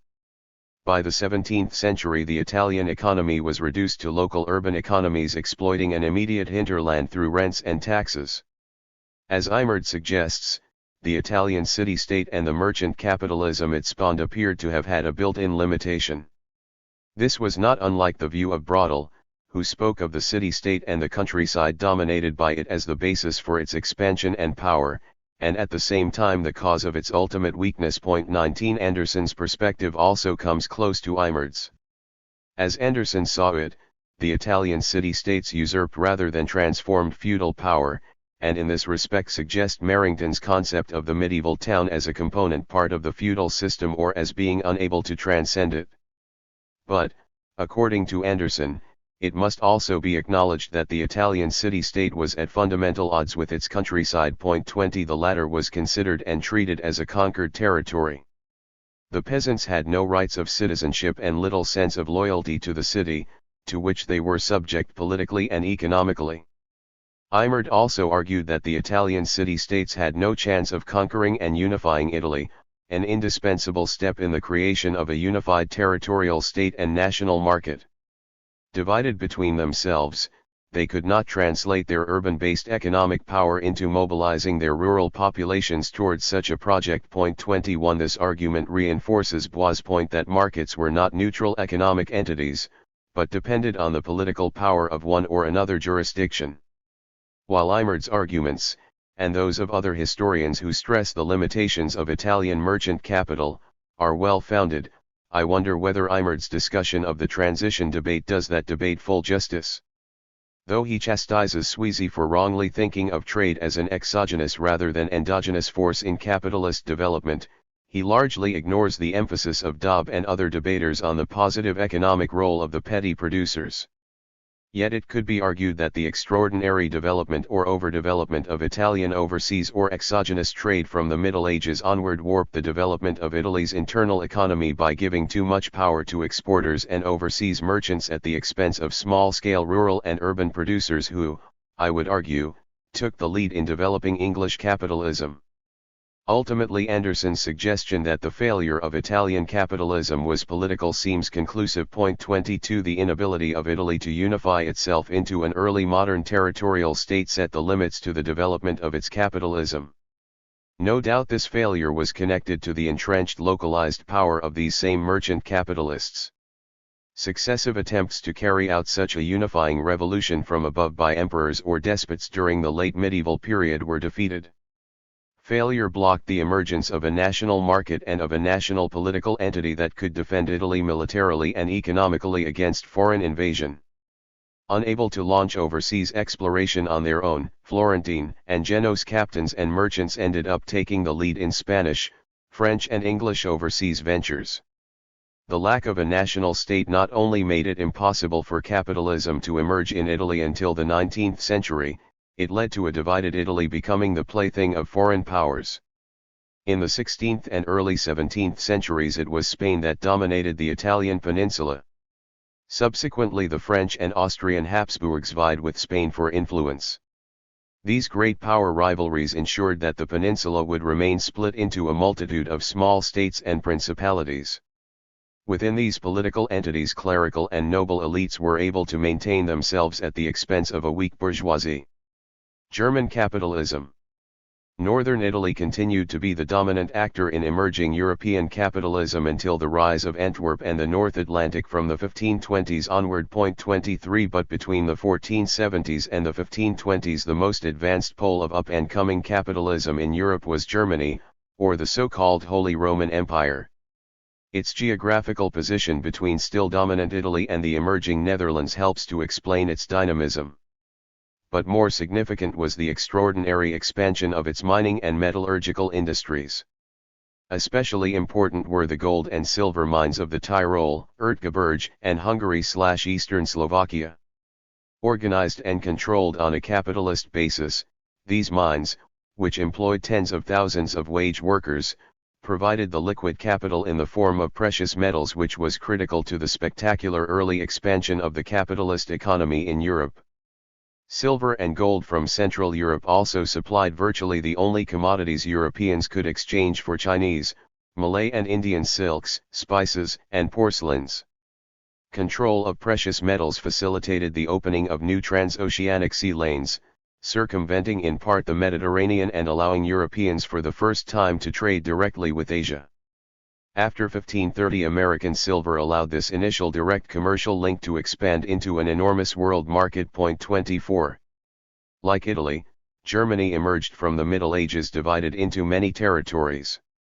Indeed, its very decentralization facilitated the initial emergence of markets and manufacturing based on hundreds of economically interconnected free or imperial cities operating within the web of late medieval feudal relations.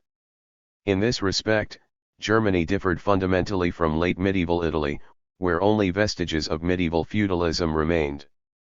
But in Germany the feudal nobility, territorial princes, and the Holy Roman Emperor not only survived, but were becoming stronger.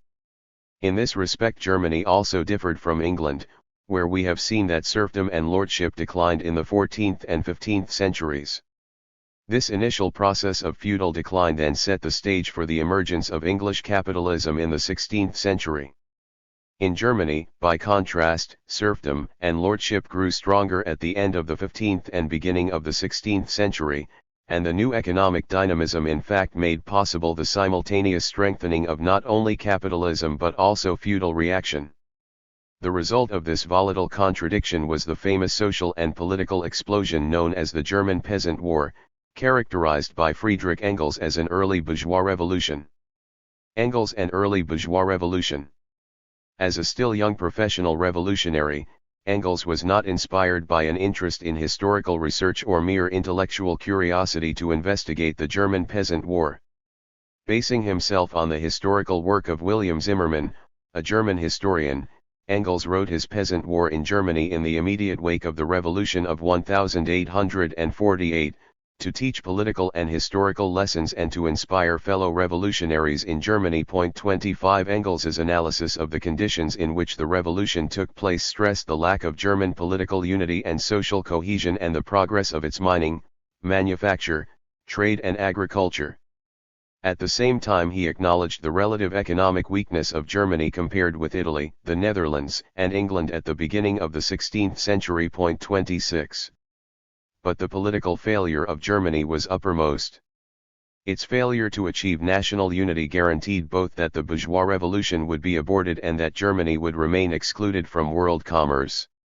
While in England and France the rise of commerce and industry had the effect of intertwining the interests of the entire country and thereby brought about political centralization, Germany had not got any further than grouping interests by provinces, around merely local centers, which led to political division, a division that was soon made all the more final by Germany's exclusion from world commerce. 27.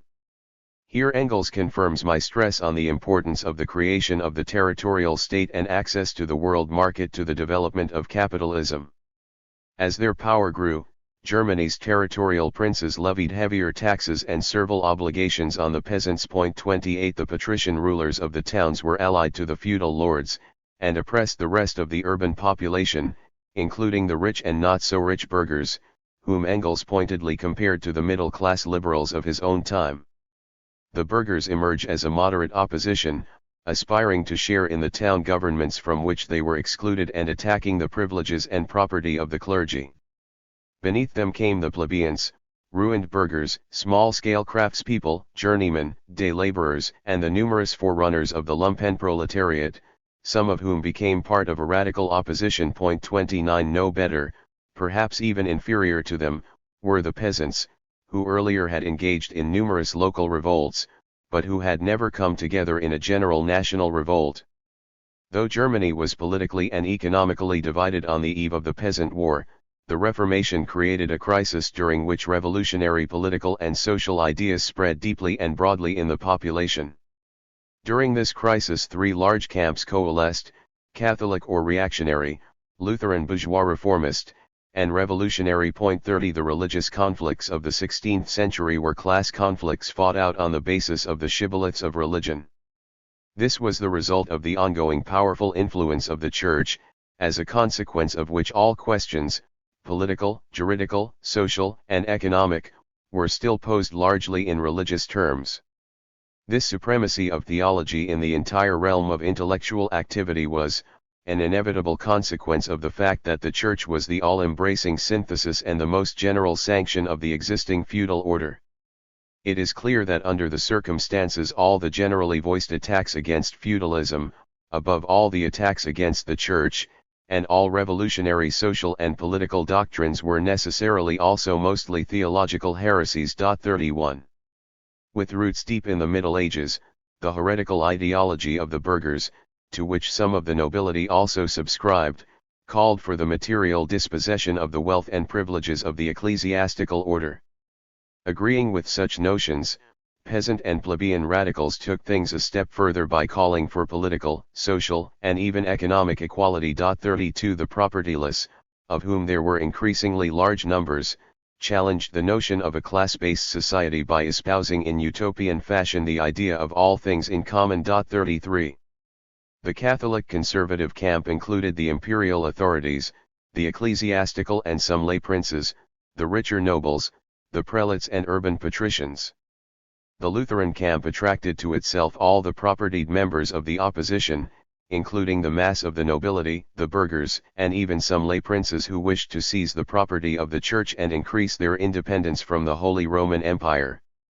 The peasants and plebeians constituted the radical party. 34. The most important leader of the latter group was Thomas Munzer, who vainly advocated communism and a pantheism which, according to Engels, approached atheism. 35. While the aspirations of the radical party were doomed to fail, so too were those of the more moderate reformers. No effective alliance between elements of the nobility and the bourgeoisie of the English sort emerged. In England serfdom had largely disappeared by the end of the Middle Ages and the old nobility was virtually wiped out in the Wars of the Roses, replaced by a new nobility of bourgeois origin. In contrast, serfdom was still rampant in Germany, and the nobles drew their income largely from feudal sources. Political power lay overwhelmingly at the local and regional level. 36. The nearest approximation to a bourgeois revolutionary program was articulated by Wendell Hitler in the so-called Heilbronn Manifesto, issued at the height of the Peasant War. Engels is careful not to claim that Hitler's program was an expression of the bourgeoisie, it was rather an expression of what may be described as the cross-section of the nation's progressive elements, anticipated modern bourgeois society. While nominally written on behalf of the peasantry, the Heilbronn program called for a standardized currency, standard weights and measures, abolition of internal customs duties and so on, demands which were more in the interests of the townsmen than the peasantry.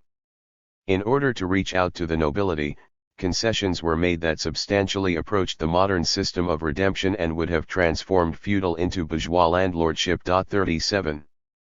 Engels at one point compares the German Peasant War to the French Revolution from a political point of view.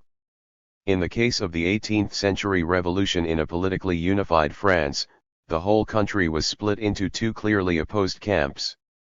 In a deeply divided 16th century Germany, this was a rank impossibility. 38. On the other hand, Engels saw the Peasant War not simply as a German event but as an international one, based on the prospects for the further development of capitalism. As he reiterated on returning to the theme many decades later, Reformation, Lutheran and Calvinist, is the number one bourgeois revolution, the Peasant War being its critical episode. Revolution number 1, which was more European than the English and spread in Europe much more rapidly than the French. 39. Indeed, the Reformation spread throughout Western and Central Europe. History in the Deutsche Demokratische Republik. Rejected by bourgeois historiography, Engels's materialist interpretation of the Peasant War and the Reformation became the foundation of the viewpoint of the historians of the now defunct German Democratic Republic. But respect for this view was more than mere state and party orthodoxy. Though much historiographical water has flown under the bridge, Engels's interpretation holds up remarkably well. It should be pointed out that East German Marxist historians were still inclined to take Luther's and Munzer's religiosity more seriously than did Engels. This stress on the historical importance of religious consciousness was in accord with the growing intellectual and economic rapprochement between the two states of divided Germany from the 1980s. Intellectuals in the DDR made efforts to conciliate Western German opinion while remaining faithful to their own materialist outlook. Their research also confirmed Engels's view of the underdeveloped nature of the German bourgeoisie as a class. Finally, and perhaps most importantly from our perspective, the scholarship of both communist and Western historians revealed that contrary to Engels's idea of a Germany economically lagging behind other countries, it was in the vanguard of an emerging European capitalism in the period 1470 to 1530. Between the 1950s and the 1970s, East German historians produced a rich historiography on early modern German capitalism, the Reformation, and the Peasant War. The results of this research were summarized in a magnificent collective history of the German early bourgeois revolution published in 1974.40. This work argued that the early bourgeois revolution in Germany must be understood in the international context of the full flowering of the humanist culture of the Renaissance, the consolidation of the territorial state in France and England, the overseas discoveries and the beginning of the primitive accumulation of capital. This Europe-wide epoch saw the decline of feudalism, and the origin and development of merchant and manufacturing capitalism. The outbreak of the early bourgeois revolution in Germany represented the zenith of this emerging capitalism. 41. Population growth and overseas expansion led to an expansion of demand for commodities from the last third of the 15th century. The gold and silver mining sector expanded prodigiously, in the Tyrol and Styria, the Erzgebirge, and in the border region between Western Hungary and Slovakia, facilitating exchange and accumulation in the first phase of capitalist expansion down to 1530. Capitalist relations of production were established throughout this key sector, with technical progress and substantial capital investment by capitalists from Nuremberg and other South German cities. 42. Moreover, the influence of financial and merchant capital was also apparent to a greater or lesser degree in the grain and woad trade and the extensive metallurgical, wool, silk, linen, fustian, grain, salt, glassmaking and printing industries that spread across the face of Germany. As the Reformation crisis approached, increasing sectors of the German economy came under the control of the powerful Fugger family and other powerful merchant and banking firms. 43. In Italy and England feudalism declined and capitalism took its place, but in Germany a powerful feudal reaction consolidated itself as the capitalist economy and financial and merchant capital advanced. Capitalism exacerbated class conflict at every level of German society, prompting noble violence, increased feudal dues and growing attempts to impose or reimpose serfdom on the peasantry, especially in southern and southwest Germany and the Rhineland in the late 15th and early 16th centuries.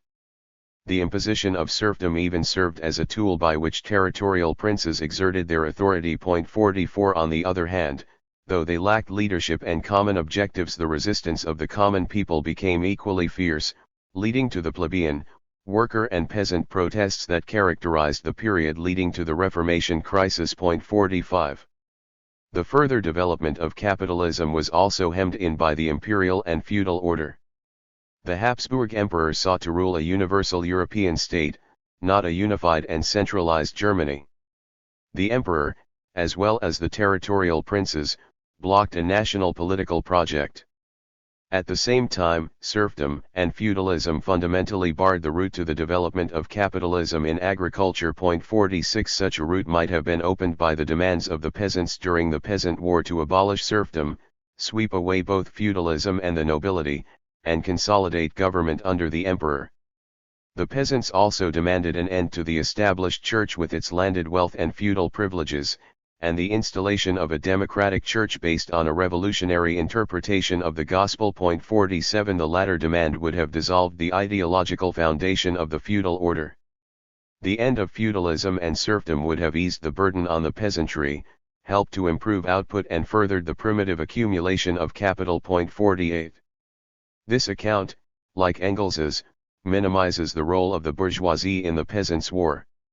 Indeed, insofar as the financiers, merchants, burghers, and skilled craftspeople participated in these events, they generally sided with the Catholic or moderate Lutheran party, which opposed rural and urban radicalism.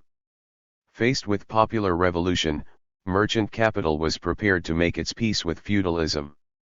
It was the peasants and plebeians rather than the still nascent bourgeoisie who led the way in this unsuccessful attempt to further the development of capitalism in Germany. 49 The failure of this democratic revolt, the eclipse of the German mining industry by the increasing flow of New World bullion into Europe, and competition from the Dutch and the English sealed the fate of this early upsurge of German capitalism. The trade of the numerically larger, but impotent, merchant class of Germany came to be subordinated to the bourgeoisie of Little Holland. 50 As in the case of Japan, lack of direct access to the world market helped to stifle German capitalism. Revolution of the common people. Developed in the DDR at the height of the Cold War, this view of the peasant war became part of the ideological struggle between East and West. With some exceptions, West German historians rejected this Marxist interpretation. However, historians in the West were unable to produce a more convincing account. Their critique of the East German view, it must be said, was too often marked by misconception, logic chopping, and misrepresentation. 51 And the East German interpretation remains the most convincing.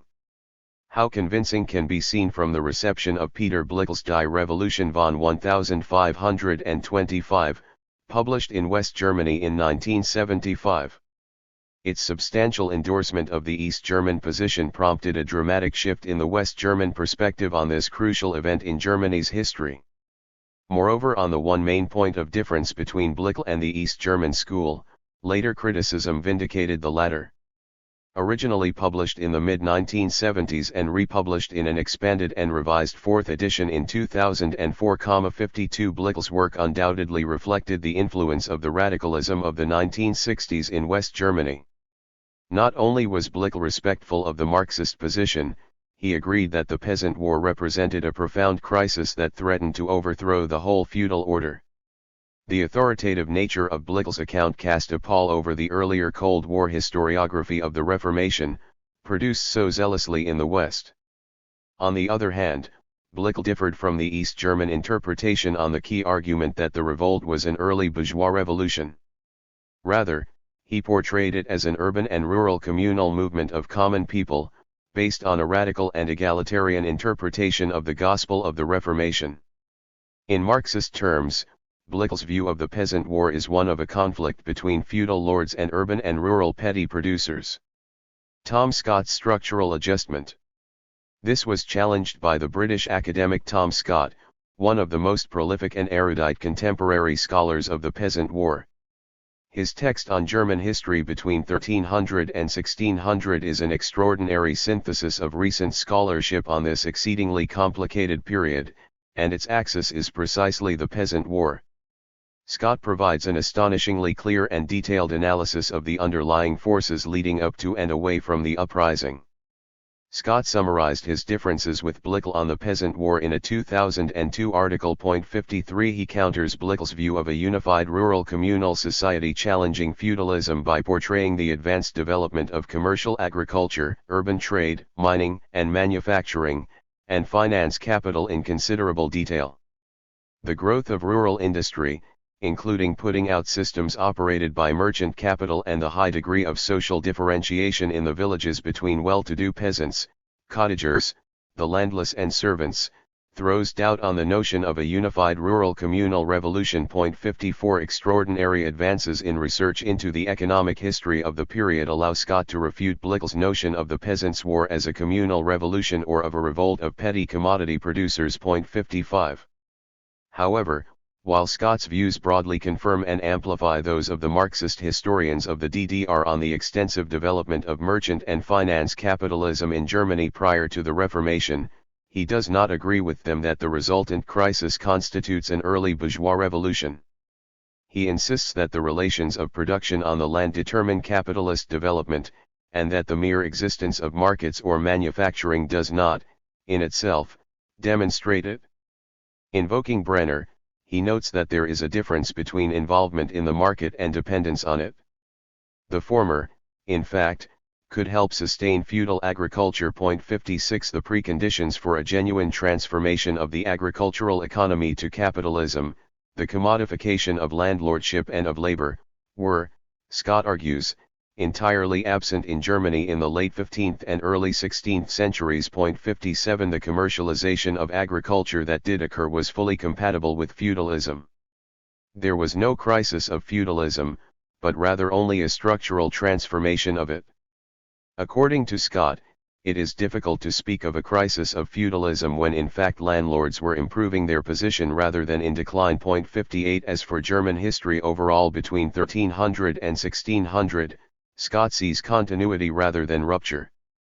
The 3 centuries under consideration witnessed the consolidation of a society of estates within a fragmented constitutional polity. 59 Scott's structural functionalist analysis of the meaning of the peasant war in German history must be taken seriously, informed as it is by an extraordinary mastery of the subject.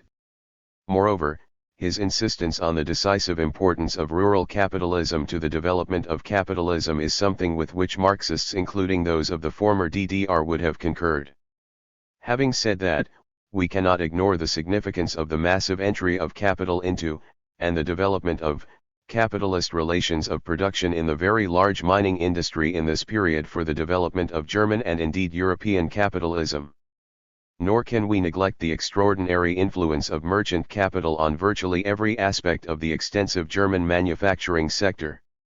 Indeed, Scott himself admits, even as he denies a crisis of feudalism, that the peasant war was a crisis in the sense that the assertion of seigneurial power produced a reaction on the part of those pushed down into a uniform category of subjection, of those, who, in the context of the 1520s, were able to invoke biblicism against feudalism. 60 But this admission is of greater moment than Scott realizes. The Marxist view, and indeed the view of Blickel, is that the peasant war was not merely a structural rearrangement of the feudal order but a fundamental or revolutionary challenge to it. The overthrow of feudalism in these circumstances would have meant the initiation of the process of primitive accumulation on the land. While citing Brenner on markets, Scott ignores Brenner's argument that the 14th century crisis was critical to both the decline of feudalism and the inauguration of capitalism in England through class struggle. While Brenner's notion of a simultaneous death of feudalism and birth of capitalism in the 14th century has been contested by Byers in particular, who continues a line of interpretation shared by Dobb, Hilton and even Sweezy, it was precisely in Germany at the beginning of the 16th century that there really was both a crisis of feudalism and an attempted breakthrough of capitalism. In England, the peasant wars of the 14th century spelled the liberation of the peasant producers and corresponding decline of feudalism. In Germany, on the other hand, the late medieval class struggles of the peasant producers against feudalism only reached their climax in the 16th century. Capitalism was born in the midst of a dramatic class conflict between the rural producers struggling to liberate themselves and a strong feudal reaction. The attempt to overthrow feudalism and install capitalism occurred simultaneously. This is what made the crisis there so acute and the peasant war so significant. Finally, Scott's contextualization of the peasant war must be criticized. He views it in the framework of German history. From this perspective, he insists on the continuity of German history, signaled by the failure of the popular uprising and triumph of feudal absolutism. Having weathered the crisis, the feudal system reconsolidated itself in the modern period on the basis of the princely states of a divided Germany. Throughout the early modern period, the rulers of these aristocratic states centralized and bureaucratized their principalities in imitation of the absolute governments of their more powerful Habsburg and Bourbon neighbors. But for Engels and the historians of the German Democratic Republic, the context of that event was certainly Germany, but more importantly, the wider global history of capitalism. In that sense, the Peasant War was an experience of rupture and change, revolution number one in the chain of early bourgeois revolutions furthering the advance of the capitalist mode of production, as Engels's revolutionary perspective led him to conclude. France. Having dealt with the failed development of capitalism in Italy and Germany, we turn finally to the case of France. It is important because of its role in the transition debate, especially as it unfolded under the influence of Brenner. Marx and Engels saw France as part of an emerging worldwide system of capitalist accumulation whose focal point was Northwest Europe. As we saw, Marx includes it among the West European states undergoing diverse moments of primitive accumulation. Although he did not consider the matter in detail, Engels noted that capitalism in France developed within the contours of the emerging absolutist state. According to him, this early modern French monarchy reflected a balance between the emerging bourgeoisie and the feudal nobility. 61 Anderson slightly modified this conception. He regarded the monarchy as above all reflecting the interests of the nobility, while recognizing that the absolute state fostered the influence of a commercial and manufacturing bourgeoisie moving toward capitalism. 62. Brenner's other. Brenner, however, flatly denied that capitalism developed in France. The origins of capitalist accumulation lay in England alone. The notion that both feudalism and a subordinated capitalism could dialectically coexist within the absolute state is excluded by Brenner's monocausal logic. Indeed, in Brenner's hands, France reinforces the uniqueness of English capitalism by becoming the perfect foil for the latter, experiencing the same upsurge of class struggle as England in the late Middle Ages with a quite different outcome.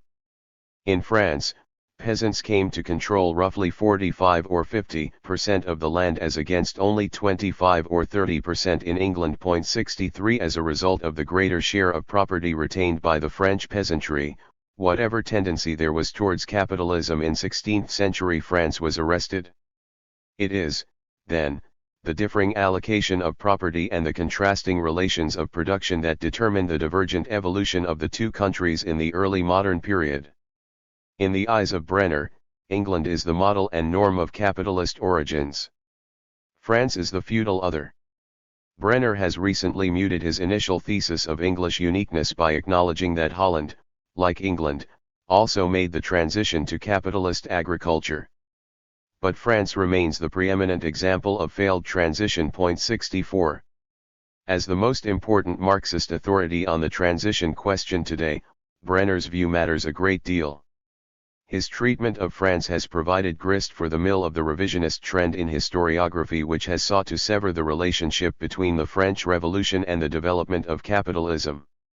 Since Marx, it has been the view of Marxists that, like the English Revolution, the French Revolution was a bourgeois and capitalist revolution. Such a view was a fundamental feature of the Marxist view of history. The Brenner thesis could suggest that given the non-capitalist evolution of France under the Ancien regime, such a bourgeois and capitalist revolution was, to say the least, doubtful. In a curious way, Brenner's view based in Marxism dovetailed with a developing scholarly and political trend against the Marxist view of the French Revolution known as revisionism. 65 This undeniably conservative historiographical current, ascendant since the 1980s, attacked the idea that the revolution in France could be understood as a bourgeois and capitalist revolution. Among Marxists who denied the capitalist basis of the revolution was Georges Comminal. 66 According to him, the bourgeoisie in France prior to the revolution did not base itself on profit but on rent. Moreover, wage workers were dependent, not on wages, but on their own sources of subsistence. 67 This view coincided with Brenner's notion of the ongoing hold of the French peasantry on the land, and certainly Comminal's teacher Ellen Meiskinswood was deeply influenced by Brenner on questions of capitalist origins. She agreed with Brenner's insistence on the origins of capitalism lying exclusively in the social relations of production of the English countryside. Under French absolutism, feudal rent dominated to the point that there was no capitalist bourgeoisie. The French Revolution was a bourgeois, but not a capitalist, revolution. 68 What was an argument in Brenner's work turned into a dogmatic certainty in the hands of Comminal and Wood. Capitalism in France. As I have argued elsewhere, Brenner, Comminal and Wood are gravely mistaken on France. 69 As in England, the 16th century saw an ongoing advance of the capitalist bourgeoisie. The religious civil wars were undoubtedly a period of economic regression and confused conflict of all against all, the bourgeoisie divided against itself, peasants against peasants, as well as against nobles and townspeople and, to top it all, nobles against nobles, and all sides in revolt against the state. On the other hand, there can be no doubt that class conflict between bourgeoisie and nobles was the critical element. And it is reflected in what we know of the subjective experience of these conflicts. For example, one of the French king's representatives in the Midi, the Baron Raymond de Fourquevaux, reported in 1573 that the source of the violence lay in the fact that the nobility were confronted by an increasingly aggressive bourgeoisie. The essential arena of conflict was a struggle over the land, in which the peasantry were being drawn in on the side of the bourgeoisie. The response of the nobles was to abandon the peasants to violence. 70 As in the German Peasant War, the nobility responded to the threat from below by carrying on a class war from above. But the pugnacious French bourgeoisie were prepared to challenge the nobility in a way that the German bourgeoisie did not. Far from exhausting itself in the long war, the bourgeoisie, in league with the urban plebeians and an increasingly aroused peasantry, was prepared to confront noble power more and more as the conflict unfolded.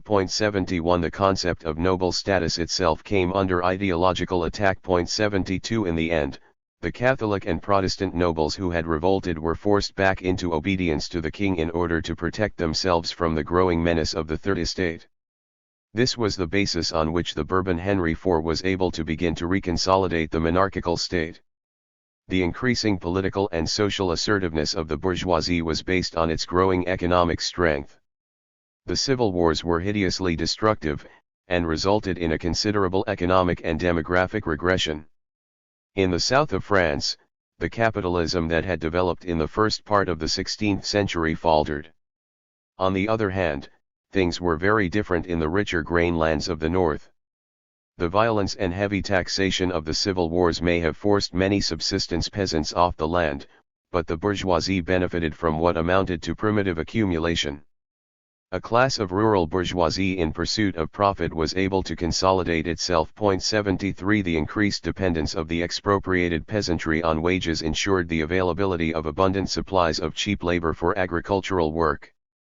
A wave of interest in agricultural improvement, new mechanical inventions and new manufactures developed during the religious wars, which continued through the reign of Henry IV. 74 Indeed, the Bourbon monarchy sought to support and control these initiatives through its mercantilist policies. The 17th century French state tried to contain this bourgeoisie while favoring the reconsolidation of the power of the nobility and church. That it was successful in the short run was signified by the decline of the so-called 16th century offensive of profit in favor of an offensive of rent. On the other hand, the rural and urban bourgeoisie that had emerged in the 16th century, though hard-pressed, survived and persevered in the 17th century. 75 It re-emerged with new vigor in the Age of Enlightenment. Capitalism expanded prodigiously in the last century of the Ancien Regime. Pace Brenner et al., the revolution that came at the end of that century was undoubtedly not merely bourgeois, but as we shall see in Chapter 4, also capitalist. Conclusion. If, nevertheless, capitalism failed to blossom on the European continent as fully as it did in England, surely its most glaring deficiency was the absence of unified territorial states in Italy and Germany. At the beginning of modern times, Germany and Italy were as much nations as were France and England, and both witnessed the development of capitalist classes. But the failure to construct national territorial states in the former countries aborted for the time being their capitalist futures. The lack of such a state deprived merchants and entrepreneurs of the protection necessary to gain control of foreign markets and territories, blocked the further development of national markets and arrested the maturation of their bourgeoisies. The case of France is more contradictory. There the state did foster the development of a bourgeoisie to a certain extent. This is especially evident in the reign of Henry IV at the end of the 16th century, when the monarchy explicitly committed itself to a mercantilist policy. Especially important was its resolve to expand French access to the world market through a commitment to colonialism. Indeed, the continued construction by the monarchy of a strong national state by economic and other means strengthened French capitalism when it did emerge. On the other hand, the still divided and weak bourgeoisie was in no position to overthrow the nobility or to take control of the state during the religious civil wars. The rather disorganized attempts by bourgeois elements to gain political, fiscal, or religious concessions were rebuffed by a state increasingly committed to unrestricted royal sovereignty and to protecting the interests of the feudal aristocracy and established church. Under such circumstances, the capitalism that developed in the 16th century continued to exist but under severe constraints. In the latter part of the 16th century, capitalism did establish itself on the great open fields of northern France, and there was an intense interest in agricultural improvement. But under the Bourbon king's heavy rents and taxes, ongoing economic difficulties and political control of the grain trade hampered further capitalist development. Capitalism was forced onto the defensive until the 18th century. Aside from the lack of political unity, the other great handicap of capitalism in Italy and Germany was failure in the agricultural sector. In the case of Italy, capitalist agriculture emerged in the Po Valley. There the workforce was fully proletarianized and capitalist farmers, urban merchants, and the state made major capital investments in agriculture. On the other hand, earlier tendencies toward a national market in agricultural commodities weakened toward the end of the 16th century. Rural investment flagged, erosion and deforestation became more pronounced, and city-states increasingly adopted protectionist agricultural policies. The ongoing dominance of urban merchant capital smothered the initiatives of rural petty producers. Increasing grain prices tended to make wages in the industrial sector higher than in England, France, and Holland, undermining the competitiveness of Italian manufactures. In the case of Germany and France, the importance of class struggles to the containment of capitalism should be underscored. The resilience of the feudal nobility in these instances was noteworthy. While the outcome of such struggles was not predetermined, the balance of class forces was important to the outcome. As we have noted, capitalism began in Italy, and spread across the Alps to Germany and into France and the Netherlands. England was the last and most successful way station in its early emergence. It was in the wake of this succession of more or less successful experiments that capitalism flowered successfully in England. This in itself has important implications for understanding a possible transition to socialism. While nothing is certain or predetermined, we can suggest at least that socialism is developing historically through a succession of trials and errors based on an analogous underlying and general tendency. But having examined the birth of capitalism and its limits on the continent, we turn to England, where it emerged for the first time in a complete form. In doing so we shall remain conscious of its antecedents on the continent. Moreover, we shall examine English capitalism while always bearing in mind its global context. 3. English capitalism. In the last chapter I insisted, against the Anglo-centric view, that the development of capitalism must be seen as the birth of a global system which included Western Europe as well as much of the world beyond it. Its early seeds were found not merely in England, but in Italy, Germany, and France as well as in Holland. We concentrated on the fortunes of capitalism on the European continent to substantiate this point. This chapter deals with the early development of English capitalism, but in a way that underlines the need to see it in a global and European context, rather than as a development unique to England. The most important scholars we deal with in arriving at this view are Dobb, Wallerstein and Brenner. According to Dobb, capitalism began in England with the entry of capital into production, which he dated from the late 16th and early 17th centuries. Its origins were diverse, but Dobb, as we know, stressed the importance of the transformation of the social relations of production through primitive accumulation, and through their subsequent transformation in what he described as the really revolutionary way. In opposition to merchant capital, which typically imposes an economically stifling control over still largely traditional methods of manufacture, the really revolutionary way is one in which petty producers in certain lines of industry become capitalists by undertaking to bring these sectors under their control while reorganizing production and introducing new manufacturing methods and techniques. This path, championed by petty producers, is really revolutionary not only economically but also socially and politically, in a way that merchant capital is not. As in the chapter on the decline of feudalism, the main theme of this chapter is the debate on the relative importance of social relations of production championed by Dobb and Brenner, or the influence of the market as argued by Wallerstein. I believe this to be a false dichotomy.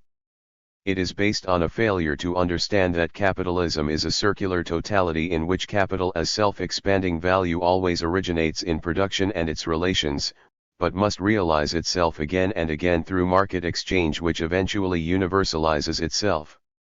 The resultant realization of capital in money form allows reinvestment in production and the renewal of the accumulation cycle. The production of value is the decisive moment in this circuit, but exchange and a return to the money form are also indispensable to the self-expansion of value. Indeed, the renewal of production cannot take place without it. As Brenner and his followers would have it, the development of competition and the extraction of relative surplus value from the beginning play the key role in the development of capitalism. But it is my view that the emergence of these autonomous economic mechanisms itself has a history which is to be found in the coercive effects of primitive accumulation, the extraction of absolute surplus, colonialism, and state policies, rather than through innovations which were exclusively economic. Dobb versus Sweezy. The English case is critical to the debates between those, like Dobb and Brenner, who stress the importance of social relations of production in capitalism, and those, like Sweezy, who also stress the importance of the market, and especially the development of the world market. Sweezy's views were aligned with those of the world system analyst Wallerstein, who relied on a Broadelian interpretation of capitalist history. Along with Sweezy, Wallerstein saw capitalist relations of production in the core capitalist states as significant, but only as part of a worldwide system of exchange in which profits were generated not simply in capitalist agriculture or manufacture in the system's core, but also at the periphery.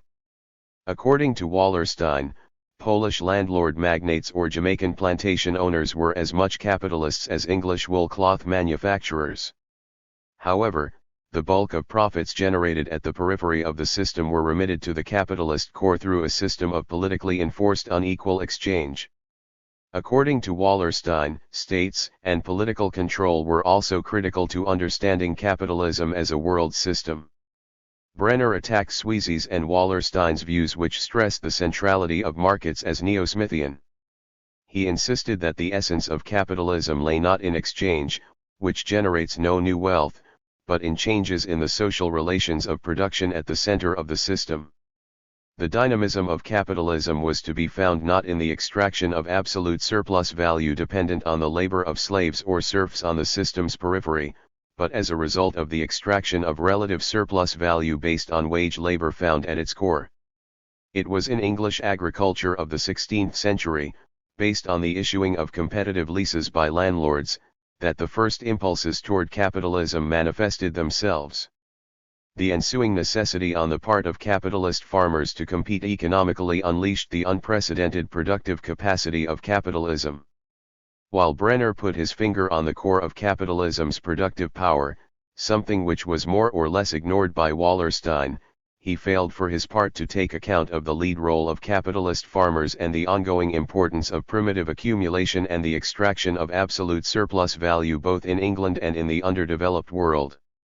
He also appeared to believe, incorrectly, that capitalism could exist in a single country.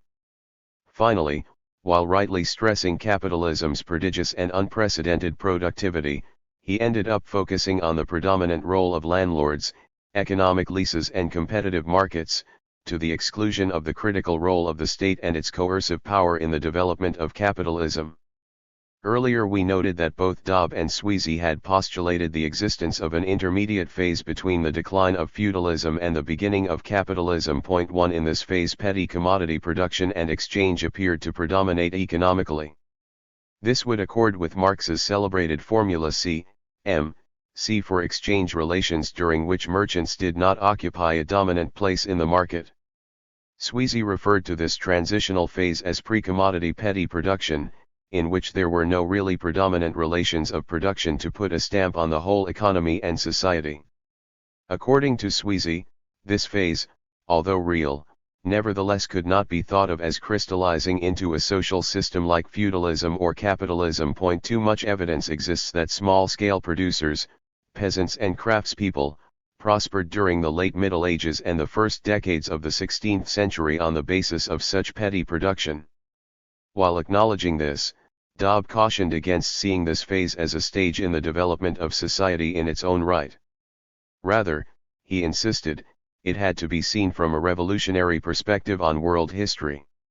From this point of view, the critical question is which class is the ruling class, and, for this period, the answer is that while the early modern English state more and more accommodated capitalism and capitalists within its ambit, the ruling class remained feudal and the emerging territorial state was the political instrument of its rule. 3. A position which was later endorsed by Anderson in his account of the absolutist state in Europe. Point 4.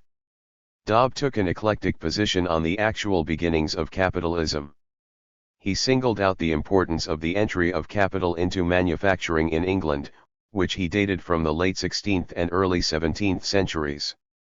This took the form either of the complete subordination of hired wage workers to an entrepreneur, as in the coalfields, or the partial subordination of craftspeople to an entrepreneur through the putting out system. Point 5. Dobb also underlined the importance of the rise in prices in the 16th century, which saw a dramatic decline in real wages and a surge of profit for the emergent capitalist class. Point 6. As in his discussion of the decline of feudalism, Dobb recognized the significance of the process of economic differentiation of the peasantry to the origins of capitalism. Point 7. And, if this multiplicity of factors was not enough, Dobb also underlined the importance of foreign trade.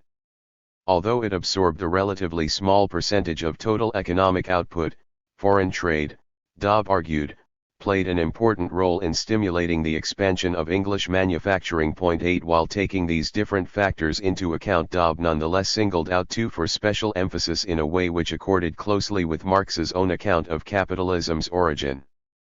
Primitive accumulation. The first of these was primitive accumulation.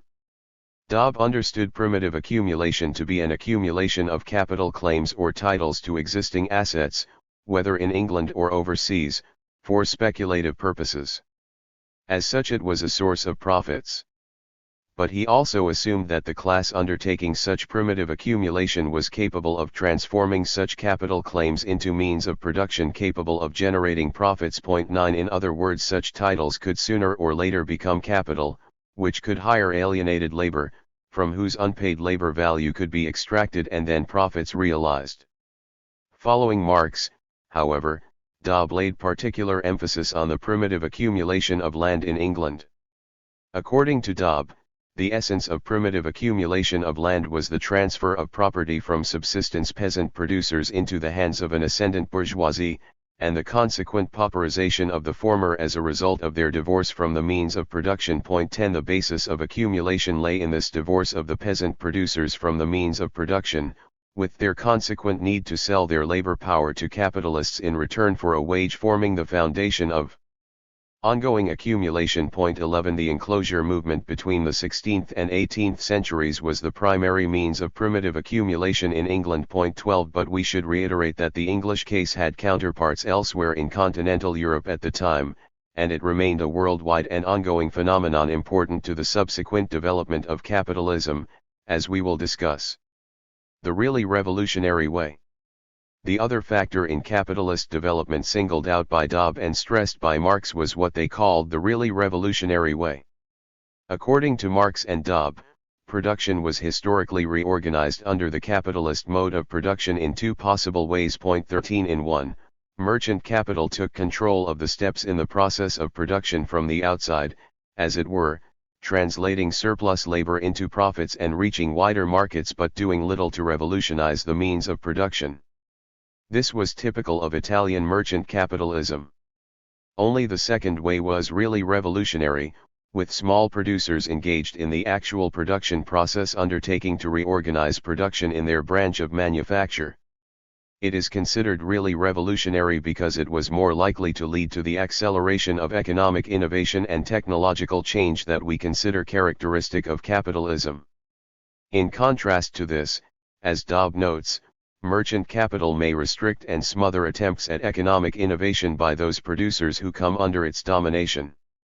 Indeed, Dobb noted that capitalists emerging from the ranks of petty producers tended to oppose monopolies and ultimately absolutist governments, while the former group of merchant capitalists tended to be complicit with the established order. 14 Complementing this development in manufacture was the emergence in the countryside of a class of increasingly well-off small producers who employed wage labor and were transforming themselves into capitalist farmers. 15 While Sweezy expressed skepticism over Dobb's reading of Marx, and dismissed the notion of a revolutionary way altogether, 16 other contributors to the transition debate accepted Dobb's view with few reservations. As we have seen, Dobb noted that the role of such emergent capitalists entailed not only opposition to merchant capital but, sooner or later, opposition to feudalism and absolutist government. 17 In a piece published in Science and Society in 1990, I suggested that this was key to understanding revolutionary politics in the early modern period. 18 At the same time, the alliance between feudalism and merchant capital is important in explaining the failed transition to capitalism in Italy and Germany, which was discussed in Chapter 2.19. Wallerstein's World System. A new stage in the debate was reached in 1974 with the publication of the first volume of Wallerstein's The Modern World System. 20 An American sociologist and Marxist specializing in Africa, Wallerstein was much influenced by Third World dependency theory and the protest movements of the 1960s. Wallerstein had also been influenced by the thought of Braudel, the leader of the Annals in France. Braudel conceived of the history of global capitalism from the perspective of someone who regretted the decline of European and especially French power. Braudel, who considered himself a socialist, may perhaps be described as a sentimental imperialist. He rejected the upheavals of the 1960s, while his acolyte Wallerstein embraced them. Wallerstein's interest in developing world systems theory arose from his awareness that contemporary capitalism based on American hegemony was in trouble, yet rooted in a system of unequal relations which was both tenacious and of long standing.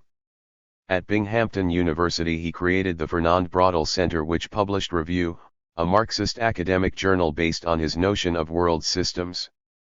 Wallerstein may be said to have revived and developed the position of Sweezy.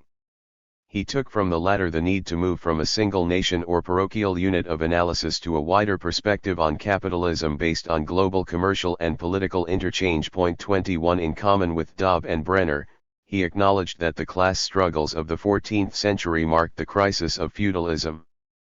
but in contrast to their stress on changes in the relations of production as key to capitalist origins, Wallerstein emphasized overseas expansion which, in the first instance, was a way out of the impasse of class conflict from the perspective of the ruling class.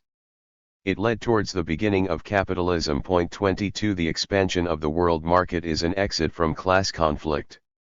Marx had noted that the 16th century saw the emergence of both proletarian labor and the world market.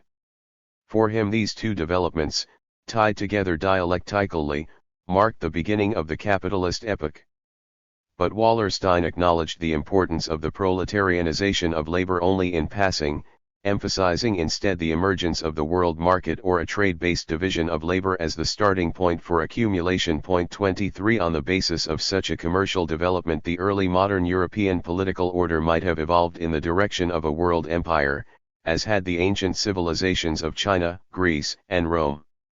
In the first part of the 16th century the Spanish Habsburg Empire under Emperor Charles V made a serious bid to establish such a political dominion. If the Emperor Charles had succeeded, expanding markets and capital accumulation would have been permanently constrained by the fiscal and bureaucratic limitations of an overarching world state or political empire.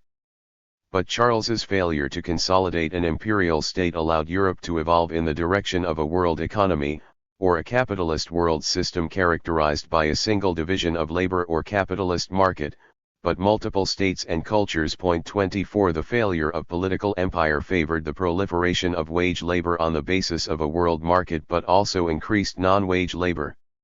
Geographically, this world economy of the 16th century expanded to Western, Southern, and East Central Europe, and included the Mediterranean, Latin America, and the coast of West Africa. 25 Wallerstein may have decentered proletarian or wage labor, but only to place it in his more widely conceived capitalist world system. Its three main sectors were distinguished on the basis of the forms of labor each featured, the forms favored by ruling classes in each sector based on the economic constraints and possibilities for profit within the emerging world market. At the core of the system in Northwest Europe, wage labor became the dominant form of exploitation in agriculture and manufacture. In the semi-periphery which embraced the rest of Western and Central Europe, tenant farming, sharecropping and petty commodity craft production prevailed.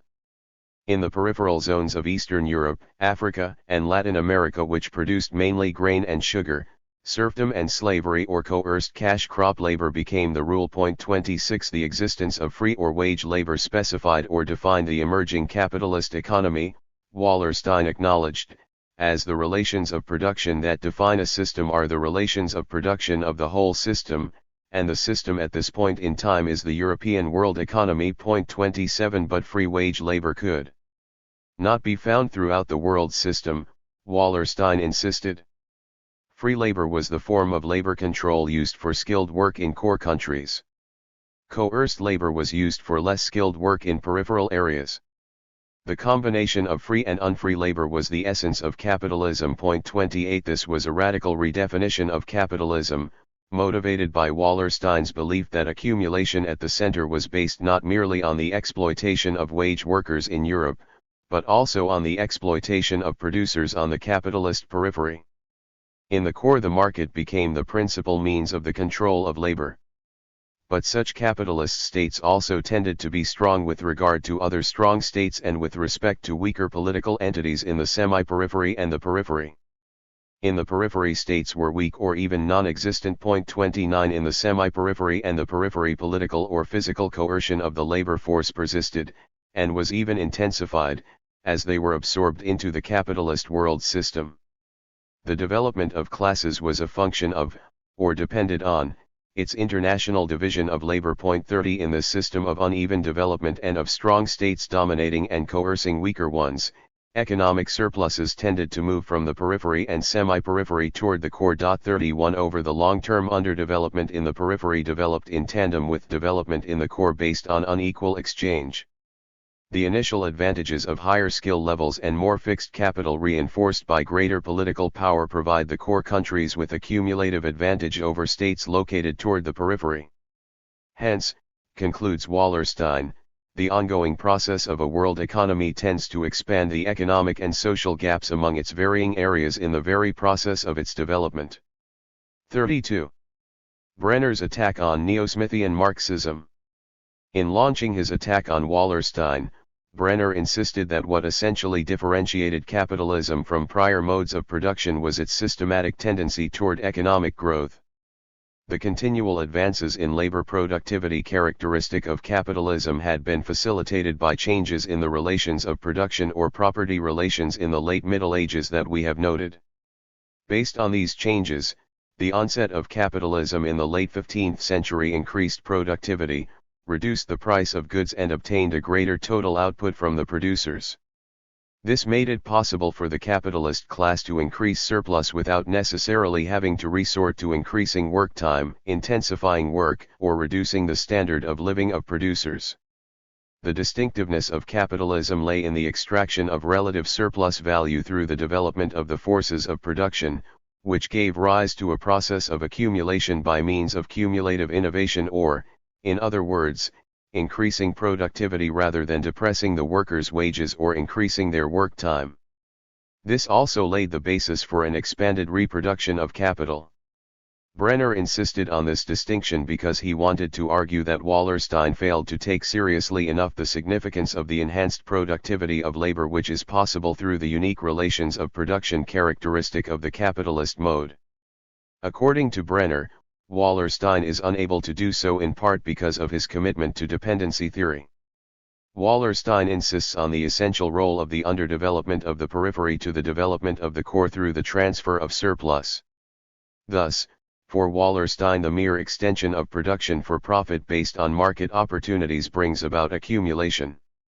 For Brenner, in contrast, production for profit based on exchange will only engender systematic accumulation when it expresses certain specific social relations, namely, a system of free wage labor where labor is a commodity. Only where labor has been separated from the means of production, and where laborers have been emancipated from any direct relation of domination, are both capital and labor power free to make possible their combination at the highest possible level of technology. 33. Only when both labor and capital are commodities freely exchangeable in the market will the resulting competition between productive units force them to produce at the socially necessary labor time necessary to survival, and entice them to surpass this level of productivity to reap the super profit which, for a time, is the prize of the innovator. It is only under the pressure of such market constraints that capital accumulation develops. Brenner ties Wallerstein's market-based view to a line of thought running from Adam Smith to Sweezy and the dependency theorist André Gunder Frank. Wallerstein, Sweezy, and Frank share Smith's view that the specialization induced by a market-based division of labor will in itself produce gains in productivity. According to Brenner, Wallerstein and Sweezy appear to take a class perspective, but in reality their analysis is tied to an atomistic or individualist approach to economic behavior which is rooted in Smith. In contrast, Brenner insists that it is only under changed social relations of production where it is possible to employ free social labor that accumulation based on the extraction of increasing amounts of relative surplus value takes place. Under capitalist relations of production, innovation, productivity increase, and cost reduction become systemic economic imperatives, they are no longer choices. According to Brenner, attempts to increase surplus where the relations of production or class relations necessitate employing serf or slave labor take place where there is ongoing political control of labor, and therefore there is no systemic compulsion toward economic innovation. The innovation that does occur is based on the vagaries of chance. Brenner allows that Wallerstein does interest himself in class relations. But he argues that for him the transformation of class relations of production are merely the consequence or effect of commercialization. The early modern capitalist class in England, merchants, bankers, manufacturers, gentry, capitalist farmers, was merely the heterogeneous expression of the expansion of markets at home and overseas. So was the incorporation of peripheral regions like Eastern Europe into the world capitalist market. It compelled the owners of feudal states to act increasingly as capitalist entrepreneurs. Wallerstein does not distinguish between the development of capitalism in the sense Brenner conceived it and the regressive transformation towards serfdom in the relations of production that took place under the impact of world market integration in Eastern Europe. For Wallerstein, serfdom, slavery, and wage labor are all equally capitalist forms of labor control, differing only according to their place in the division of labor or the forms of economic specialization that develop in the world market. The distinctive role of wage labor in producing systemic imperatives towards accumulation through innovation and increases in labor productivity is ignored. Indeed, Wallerstein cannot see that the bias of the modern world toward technological innovation is based on the existence of distinctively capitalist relations of production founded on wage labor. According to Brenner, Wallerstein discounts social relations of production because he shares dependency theorists' idea that capitalist development and underdevelopment are two sides of the same coin. The development of capitalism in the core states led to, and came at the expense of, underdevelopment in the periphery. Such a view is incompatible with Brenner's view of capitalism's historical distinctiveness, accumulation via innovation rooted in the historical development of a class system based on wage labor. In Wallerstein's perspective, surplus is steadily transferred over centuries from the periphery toward the core. Higher levels of skill and greater accessibility to capital reinforced by the coercive power of the strong core states ensure such a historic transfer of wealth. As Brenner puts it, in dependency theory, underdevelopment is the result of a primitive accumulation of capital extracted from the periphery by the center and the resultant lack of capital in the periphery. For Brenner, the primitive accumulation of capital in the periphery has nothing to do with the origin of capitalism. Quoting Marx, Brenner insists that the so-called primitive accumulation is nothing else than the historical process of divorcing the producer from the means of production. 34 In other words, primitive accumulation was the process of forcing subsistence producers from the land, forcing them to sell their labor power for a wage, and in so doing, turning the land into capitalist means of production. This occurred not in the periphery but in England. Brenner does not deny there was a long-term transfer of surplus away from the periphery. 35 But he locates its cause elsewhere. Surplus was extracted by pumping out absolute surplus value through reducing wages and keeping workers' subsistence at minimal levels. This limited the internal market for capital or consumer goods in peripheral countries. The upper classes were only interested in importing luxuries in return for the locally produced surplus. And the development of free wage labor was inhibited by the predominance of forced labor coexisting with peasant subsistence producers. But the flow of surplus out of peripheral countries was not determined by the unequal economic and political relationship with the center as Wallerstein or the dependency theorists argued. Rather, it was the class-structured lack of investment opportunities that determined this outflow. Other than the restricted market for luxuries, there was no market to make investment profitable. Driving the point home, Brenner uses the example of early modern Poland. He shows that not only could it not initiate capital accumulation because of its class structure based on serfdom, it could not even adequately respond to market opportunities for its grain stemming from Western Europe. As a counterexample, Brenner points to the English 18th-century colony of Pennsylvania. In contrast to most colonies and regions in the periphery where forced labor predominated, the population of Pennsylvania was mainly composed of free small-scale farmers, allowing the slow development of a process of capital accumulation. Brenner recognized that his challenge to Wallerstein represented another round in the transition debate which had earlier seen the defeat of Sweezy's notion of capitalist origins based on the development of long-distance trade as the prime mover. Certainly Brenner's critique was a conceptual tour de force. Steeped as it was in a deep understanding of both Marxism and the historical process, Brenner's arguments decisively reassert the primacy of the development of capitalist relations of production to the origins of capitalism. In particular, it points to the development of capitalism in agriculture as critical to the inception and consolidation of the new mode of production in England and elsewhere. The problems with Brenner. At the same time, Brenner's position was not without its problems, all of them concerned with the privileged position England enjoyed in his account of the origins of capitalism. Brenner was absolutely correct to insist that the extraction of relative surplus value or increases in labor productivity is only made possible by the proletarianization of labor. Yet Brenner tended to exaggerate the actual increase in agricultural productivity that occurred in the early phases of capitalism. Robert C. Allen has shown that over the period 1500 to 1800 overall output of grain in England rose by 150 per cent 36 over the same period output per worker increased by 43 per cent. But most of this gain came in the 18th century in the period of the so-called agricultural revolution. In the 16th century, which is the period when the extraction of relative surplus value and productivity increases are supposed to have begun working their magic according to Brenner, output per worker actually declined, if we follow Allen. Productivity experienced a modest if steady rise in the 17th century. This 17th century growth was enough to overcome the Malthusian crises to which other states in Europe were still subject. It is real growth, but of a moderate, rather than spectacular, kind. It is only towards the end of the whole period that competitive markets began perhaps to drive increases in productivity. Indeed, it ought to be kept in mind that it is not a certainty that competitive markets actually were responsible for the increases in productivity of the 18th century agricultural revolution.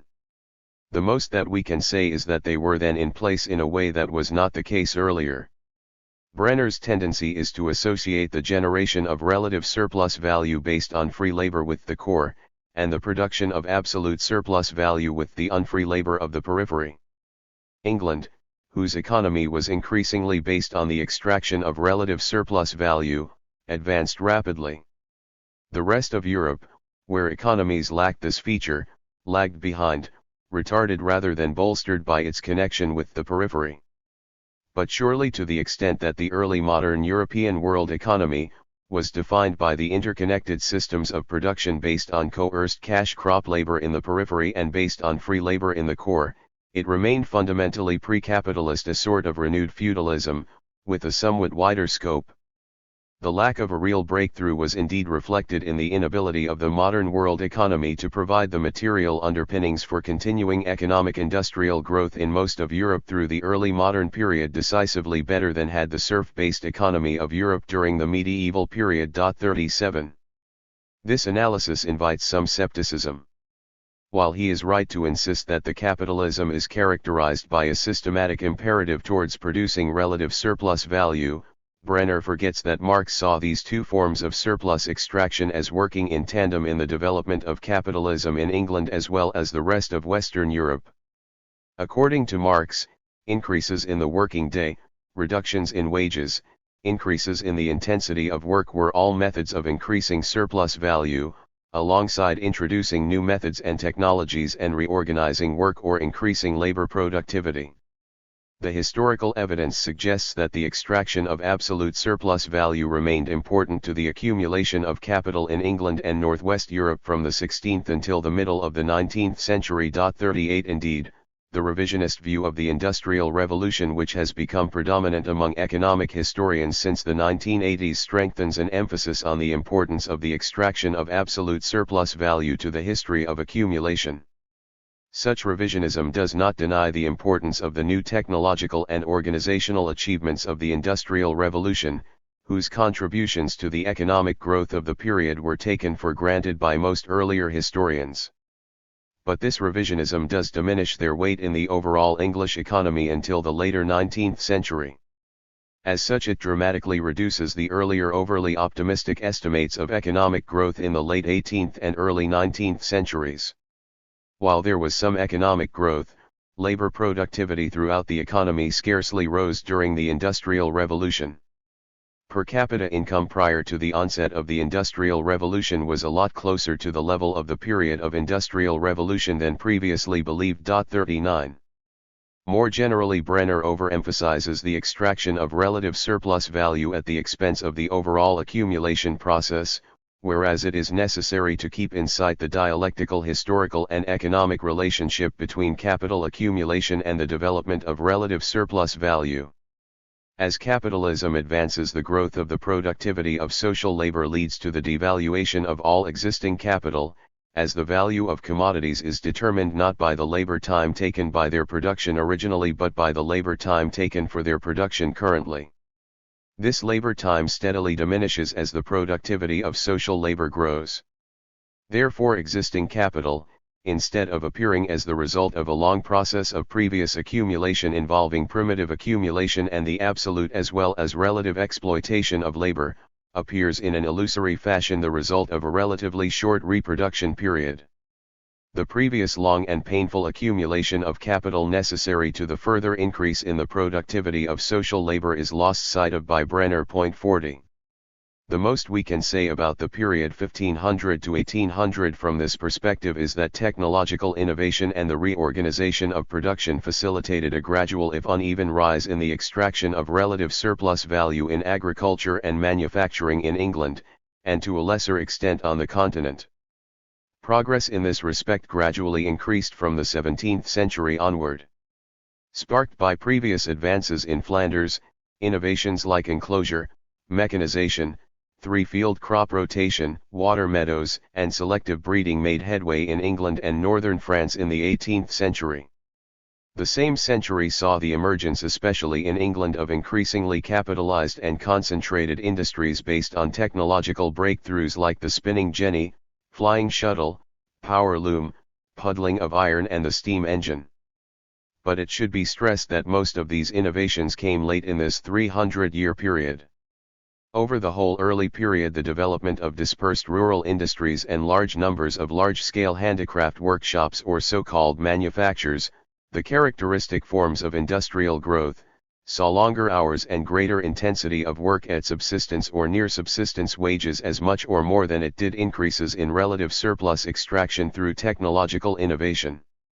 At the very least, both methods of surplus extraction went hand in hand with the extraction of relative surplus value, gradually amplifying the extraction of surplus through continued or intensified absolute exploitation. The non-European contribution to European capitalism. Brenner's acknowledgement that the extraction of absolute surplus value from the periphery did happen was accompanied by his discounting the importance of such non-European surpluses to capitalist accumulation in Europe. This is no mere academic matter. It stems from his fundamental political and theoretical disagreement with dependency theory. Brenner, of course, is a distinguished professor, but like Wallerstein he was caught up in the events of the 1960s and has ever since been close to the theoretical positions of the Fourth International. Reflecting this perspective, Brenner attacked dependency theory as promoting the overcoming of underdevelopment by delinking politically and economically from global capitalism, rather than pursuing international class struggle. According to Brenner, this is to move toward the utopia of trying to achieve socialism in one country. 41 The alternative is a politics which understands that capitalism is a globally interdependent system based on raising the productivity of labor, in which the only real choices are to join the capitalist system, or better, to overthrow it. Accordingly, a revolutionary politics strives for international revolution in which the working class assumes revolutionary leadership in both developed and underdeveloped countries. The transformation of the relations of production or of class relations by revolutionary means must be the primary objective in the underdeveloped as well as the developed world. Such a politics has a certain validity in that it insists on the necessity of the working class remaining in the driver's seat in carrying forward a revolution which is both socialist and global. The force of this position has been demonstrated time and again by the failed attempts to institute national and democratic revolutions based on compromises with the bourgeoisies of different countries. On the other hand, the weakness of this perspective, aside from its tendency to political inflexibility and dogmatism, is its overly optimistic view of the possibility of positive historical change in the face of imperialism and underdevelopment. At the same time, it has made the serious mistake of overvaluing the political importance of the First World proletariat and thereby failing to take the political and economic potential of the underdeveloped world seriously enough. It led Brenner himself to underrate the contribution of the underdeveloped world to capitalist development, and ironically for someone committed to the international class struggle, to fail to take a sufficiently global view of such development. Indeed, Brenner's view is frankly too Anglo-centric, let alone Eurocentric. for in our view the continental European and non-European contribution was indispensable to the development of capitalism. We have already noted how important the development of silver and gold mining in Central Europe was to the earliest phase of capitalism in the late 15th and 16th centuries. It was critical in providing a means of exchange and store of value, making possible the initial upsurge of capitalism in Europe and the establishment of the capitalist world market based on trade with Asia. This flow of bullion was greatly amplified by the mines of Mexico and Peru, which began to deliver their riches to Europe from about 1530. By 1640 at least 180 tons of gold and 17,000 tons of silver had reached Europe from America. In the course of the 16th century the circulation of metal coins in Europe increased 8 or 10 times. A certain percentage of this precious metal made possible the expansion of the Asian trade. In Asia in the same period the stock of silver originating from the Americas may have tripled. 42 The secretion of precious metal, it should be realized, is not a matter of heaping up treasure or even setting masses of goods into circulation, but of using money capital to set alienated labor to wage work, and extracting unpaid labor as surplus value. The causes of underdevelopment. Brenner was certainly correct to insist that the fundamental reason for the failure of accumulation to take hold in peripheral countries was the class structure in such countries. But he discounts the effects of external political and economic pressures in creating and shaping that class structure. Spanish and English political and economic control of Latin America helped to maintain an upper class which blocked a possible social and political evolution or revolution that could have made capital accumulation possible. Whole strata of Latin America's class structure served colonial and imperialist masters as compradors. Serfdom, imposed by an increasingly assertive Polish aristocracy, was powerfully reinforced by the demand for grain on the West European market. In turn the American Revolution, which facilitated the evolution of Pennsylvania and the other colonies of the northeast of North America towards capitalism, involved overthrowing the power of a local merchant oligarchy. But it also required breaking links with and dependence on a powerful political and economic empire, which was standing in the way of such an evolution. In other words, colonialism and imperialism internalize themselves in the class structure of dependent societies, reinforcing elements that are essentially comprador. They oppose capitalist development and delay and inhibit the onset of capitalist accumulation. In turn, limiting the intrusion of foreign political and economic influence proved critical to the process of capital accumulation. The creation of a strong territorial state under whose protection an indigenous capitalist bourgeoisie could develop was essential to the development of strong capitalist states like the United States. Primitive accumulation in the periphery. Brenner has summarized his own view of the origins of capitalist development in England in an article on the origins of the English Revolution in a Festschrift in honor of his teacher Lawrence Stone. 43 Here, he makes much of Marx's concept of primitive accumulation as it bears on the English countryside. 44 In the formulation offered by Marx, subsistence peasants were dispossessed and had to turn to wage work or were forced to sell their labor in return for wages. The land, the basic means of production, became capital insofar as it produced value based on the work of wage workers and became part of a system of exchange in which surplus value was realized as profit. But this does not exhaust Marx's understanding of primitive accumulation. As he goes on to say in his famous discussion in the last part of the first volume of Capital, the discovery of gold and silver in America, the extirpation, the enslavement and entombment in mines of the aboriginal population, the beginning of the conquest and looting of the East Indies, the turning of Africa into a warren for the commercial hunting of black skins, signaled the rosy dawn of the era of capitalist production. These idyllic proceedings are the chief momenta of primitive accumulation. 45. Marx especially singles out as an instance of primitive accumulation the massive transfer of surplus from South Asia to England at the time of the conquest of the Indian subcontinent, which clearly helped England finance its industrial revolution and its global wars against revolutionary France. 46. Rosa Luxemburg saw primitive accumulation in the early modern and modern period as being closely linked to colonialism. It was militarism or the use of force that constituted the essential link between the two. It fulfills a quite definite function in the history of capital, accompanying as it does every historical phase of accumulation. It plays a decisive part in the first stages of European capitalism, in the period of the so-called primitive accumulation, as a means of conquering the New World and the spice-producing countries of India. Later, it is employed to subject the modern colonies, to destroy the social organizations of primitive societies so that their means of production may be appropriated, forcibly to introduce commodity trade in countries where the social structure had been unfavorable to it, and to turn the natives into a proletariat by compelling them to work for wages in the colonies. 47. Luxemburg glimpsed the historical relationship between the inception of capitalism in Europe and the invasion of the rest of the world by the Europeans from the 16th century onwards. Especially noteworthy is her sense of the importance of the primitive appropriation of the land from the indigenous population.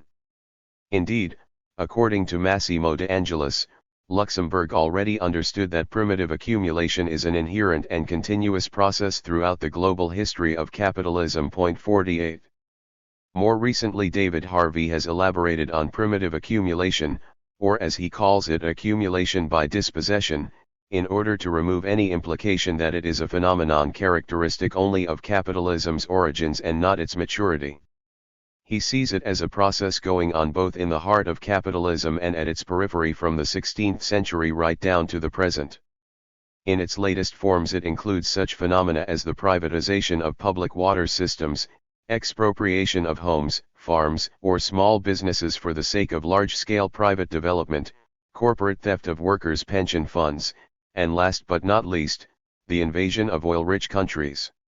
Land, gold, silver, petroleum, and other tangibles in Europe or overseas were not in themselves capital.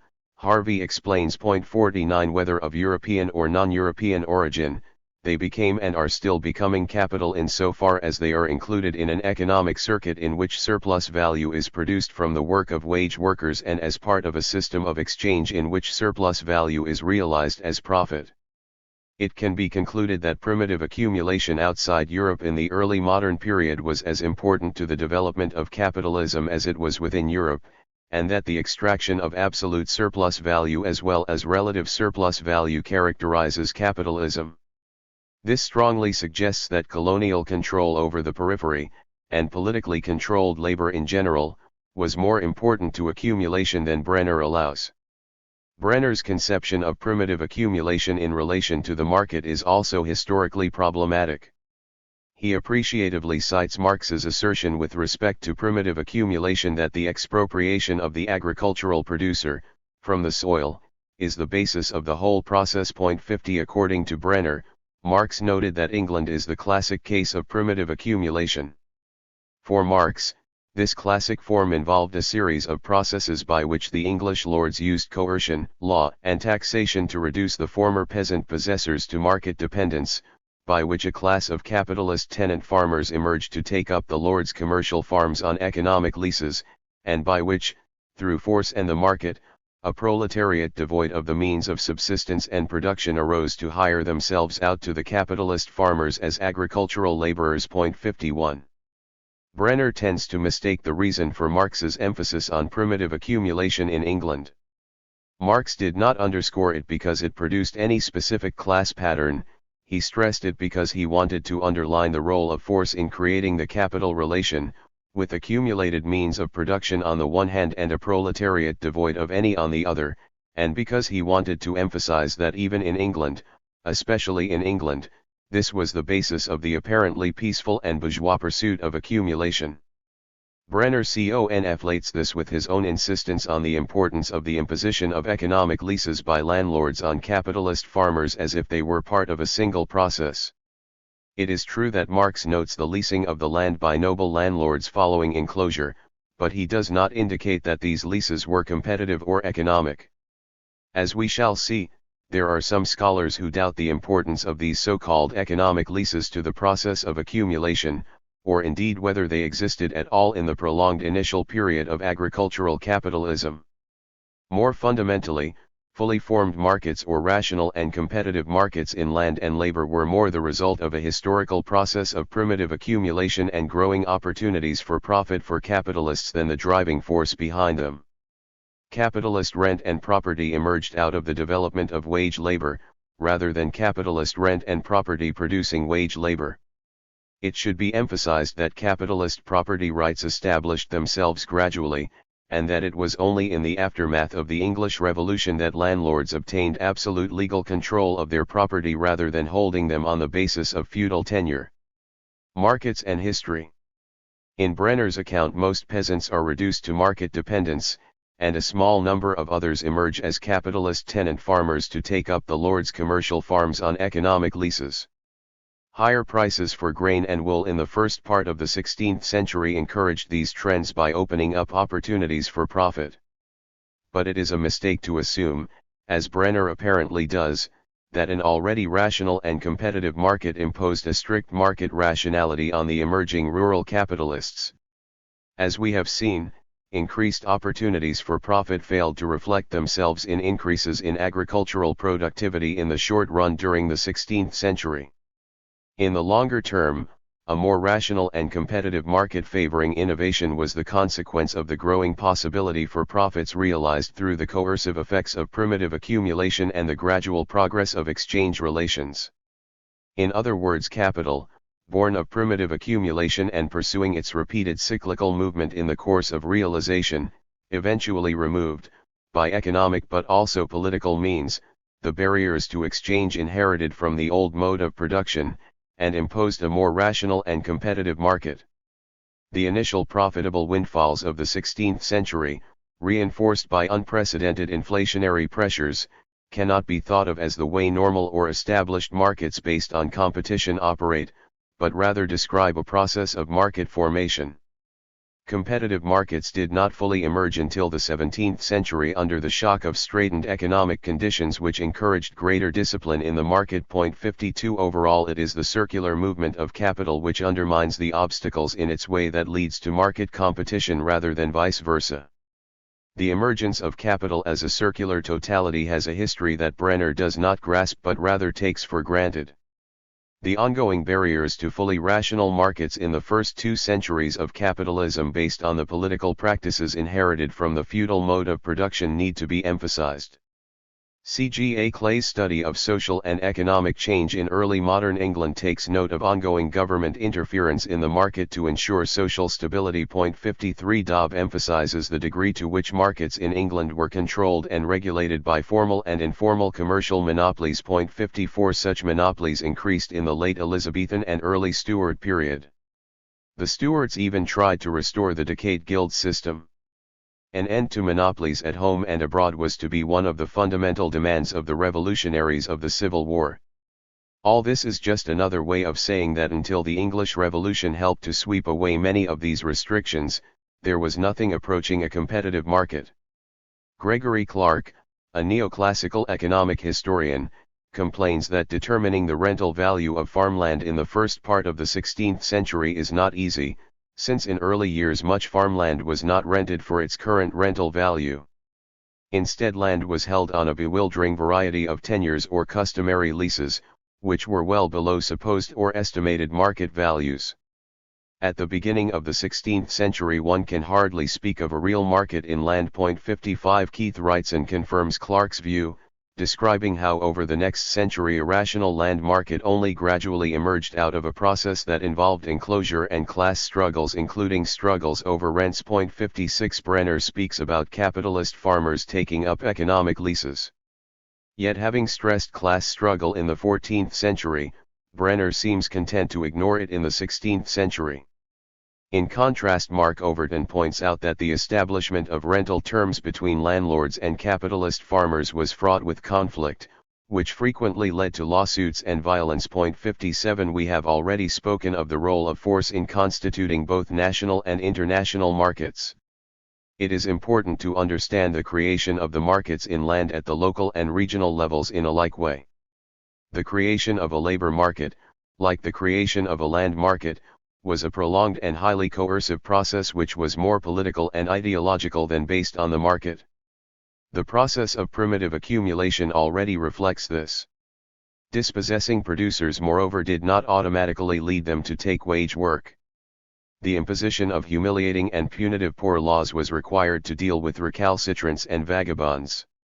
Indeed, one aspect of the new Puritan Calvinist religion that especially appealed to the emerging class of rural and urban capitalists was that as a form of ideological coercion it helped employers to enforce and implant a ferocious and paternalistic work discipline on their workers. In 16th and 17th century England, furthermore, labor was not viewed as an unfettered commodity whose disposition could be left to the play of the market. Rather, those who worked for wages were seen as a common resource to which the powerful in the community had rights. Laborers and artificers had legal obligations to make that resource available, not on the basis of terms set by the wage worker or the market, but on terms imposed by the local community. While for the most part they were not members of an employer's household and under his control, wage workers were governed paternalistically in an analogous way. 58 Wage labor remained under strict local government control. Employers used these paternalistic regulations to continue to block labor mobility and to suppress workers' demands for improved working conditions into the modern period. It is only in the 19th century that there emerged a labor market and labor as a free commodity, as it were. Moreover, it only did so after prolonged struggle by the emerging trade union movement. 59 Pace Brenner, these developments were pointed out in Marx's Grundriss. 60. I should underscore that I agree with Brenner that in the history of capital the appearance and spread of wage labor and a market for it must be regarded as decisive. They are the basis on which value emerges, as we see below. Yet it is important to appreciate that the development of wage labor itself has a history. It emerged as the gradually predominant element in a complex set of hierarchical forms of economic exploitation and domination in the early modern period, which included apprenticeship, craft workshops, domestic service, indentured labor, female employment both in and outside the family, child labor, and slavery. The successful abolition of capitalism, I might add, will involve the settling of accounts with this complicated historical legacy of exploitation, in which labor is not really free. 61 The abolition of capitalism is not simply a matter of doing away with the capitalist economy and state through social and political revolution. It entails a prolonged struggle to democratize the centuries-old social and economic hierarchies of the existing division of labor. In any event, it does not help to speak, as Brenner does, of the free play of labor in the market from the 16th century. The capitalist farmer. The class of capitalist tenant farmers who took up the so-called economic leases offered by landlords is central in Brenner's arguments. But whereas for Dobb, Hilton and Byers the appearance of this class was critical to the eventual flowering of rural capitalism, Brenner minimizes their role. As in his account of the decline of feudalism, it is the landlords who retain the initiative. In the struggles of the late Middle Ages the latter succeeded in holding onto the major part of the arable land. Then in the 16th and early 17th centuries the nobility, including the high aristocracy, are pictured by Brenner as innovative capitalist landlords. Responsive to the competitive pressures of the marketplace, they assume leadership in leasing their lands on competitive terms to tenants who are also compelled to innovate in order to meet their rents. As both landlords and capitalist farmers were forced to encourage innovation, a process of capital accumulation developed in the countryside. As described by Brenner, it is the landlords who force the pace in this movement toward capitalist agriculture. They overshadow their tenants, who are forced to accept and accommodate themselves to changes in their leases imposed upon them by their landlords. Such a top-down view of capitalist origins, if true, would tend to clinch Brenner's argument that the landlord-dominated social property relations that emerged out of the class struggles of the late Middle Ages inexorably determined the capitalist development that followed. Brenner's evidence on the ongoing control of the bulk of the land by landlords, and the emergence of capitalist farms organized on the tripartite classic division between landlord, tenant farmer, and wage laborers, is incontestable. On the other hand, he offers little evidence that landlords took the lead in the consolidation of capitalist farms. On the basis of intensive archival research, Jane Whittle questions Brenner's notion that short-term leases by landlords help to spark the engrossing, or the reorganizing of the land in England into larger units. 62 Rather, she argues that enterprising peasant producers took the initiative in creating such farms. While Whittle's argument is based on evidence from Norfolk, and would have to be extended to be conclusive, she does show that, in this area at least, landlord interference in the market for customary land was minimal in the period up to 1580. The value of rents to landlords fell in the 15th century, and they were diminished further in the 16th century by inflation. Tenants, not landlords, benefited from rising land values, and it was tenants, not landlords, who brought about engrossment. Far from the market being imposed upon peasants from above as Brenner would have it, the emerging land market was integral to strategies of peasant acquisition and land holding. 63 It was the advancing class of capitalist farmers rather than the landlords who, seeing opportunity in the market, took the economic initiative. Brenner's view of a landlord-led agrarian capitalism in England is also contested on other grounds. Mark Overton, who has an impressive mastery of the concrete details of contemporary research, argues that tenants were not at the mercy of landlords with respect to the terms of their leases. 64 Leases often protected tenants, and these protections were frequently upheld in the courts. Economic differentiation was a process which occurred between tenants.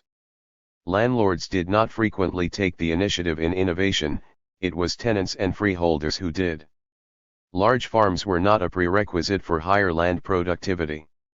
Crop yields were independent of farm size from the 17th century onwards. 65 Finally, on Brenner's view, which minimizes the significance of the independent peasant producer in England, we would expect that agrarian capitalism developed in areas where landlord control was strong and peasant property rights were weak. In fact, the reverse is the case, according to Overton. The most striking advances in output and land productivity occurred in areas where lordship was relatively weak. All this argues for the decisive importance of the small producer in control of the means of the production, rather than the landlord.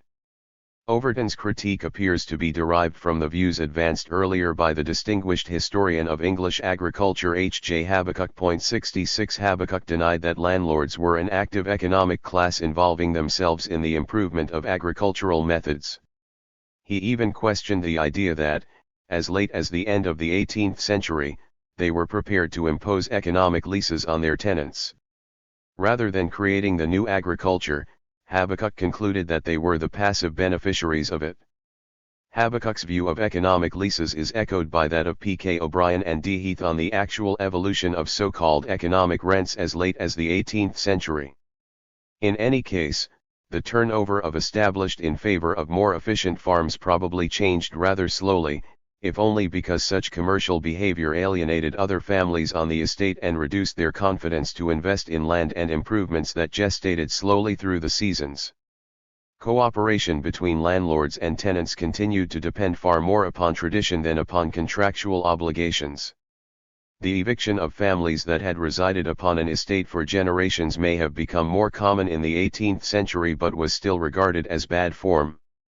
Tenancies at will worked best wherever owners and their stewards operated in a rather close working partnership with tenants and provided them with well-maintained farms, sound advice, and above all adequate rewards or compensation for investments in the long-term productivity of farmland. 67.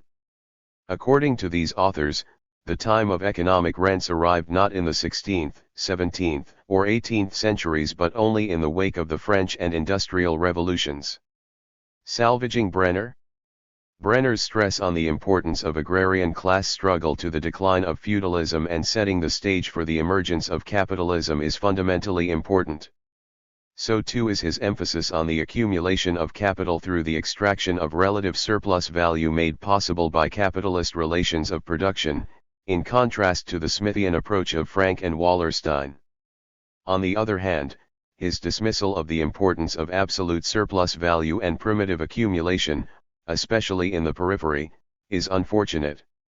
His assumption of the 16th century market as rational and competitive appears anachronistic. his privileging of the landlords over the rural bourgeoisie as the prime agent of capitalist development is doubtful. It is also problematic with regard to the English Revolution, as we shall see. Brenner's problems are only magnified by his epigones. When Ellen Wood recently restated Brenner's views on the origins of capitalism 68, she emphasized the importance of the development of wage labor to the onset of accumulation even more than him, and connected the growing dependence of wage earners on the market for items of household consumption to the development of the home market for manufactures. 69 She may even have understated the extent of wage dependence, and of the self-exploitation of farmers and craftspeople employing no wage labor under the compulsion of the market on which they had become dependent. 70 The statistics assembled by Gregory King, writing toward the end of the 17th century, testify to as much as 40% of the population in England being dependent on wages for a livelihood. 71 Jan de Vries found that wage labor was already in the 17th century the single most important source of income throughout much of Northwest Europe. 72 That being said, in the social relationships in 16th and 17th century rural England the growing influence of wage labor did not amount to a free market in labor, as we have already seen, nor did it imply the extent of market dependence assumed by Wood. The persistence of apprenticeships, master-servant relationships, indenture, and the constraints of the poor law inhibited the full development of an unconstrained labor market. In explaining the emergence of capitalism, Brenner laid emphasis on the role of capitalist landlords imposing economic rents on more affluent tenant farmers.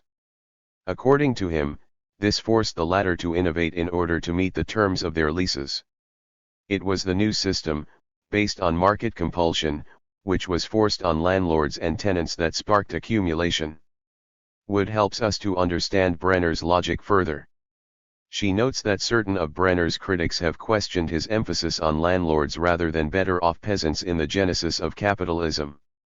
Wood responds that it was less a question of which class took the lead than of understanding the process of market compulsion imposed on both. Indeed, she argues that those who take the view of the above critics do not fully understand the difference between market involvement and market compulsion. The latter was key. Insofar as they think that mere involvement in the market automatically leads rich peasants to become capitalist farmers, Dobb, Hilton and Byers fall back into a Smithian or commercial model of capitalism. 73. But Wood only changes the subject. As we shall see, whether we place the emphasis on capitalist farmers or nobles has everything to do with our understanding of the social and political history of capitalism. Since this is so, we would do well to examine Wood's arguments further. Do we really have to choose between market coercion and market opportunity? Hilton's and Whittle's researches suggest that market opportunities drew rich peasants more and more into the market. Such involvement would eventually have made them subject to the competitive pressures or the coercive effects of the market. Moreover, Wood's position has a dogmatic quality which is not only belied by the concrete historical circumstances, but also contradicted by the very authorities she invokes. In The Origins of Capitalism she harks back to the work of Karl Polanyi, praising him for understanding that markets were historically evolved institutions. 74 But Polanyi insisted that markets in England were embedded in society until the end of the 18th century, and indeed even afterward, and as such were deeply regulated. How Polanyi's conception can be reconciled with Wood's notion that markets in England operated on the basis of competition, freedom, and rationality from the beginning of the 16th century is unclear.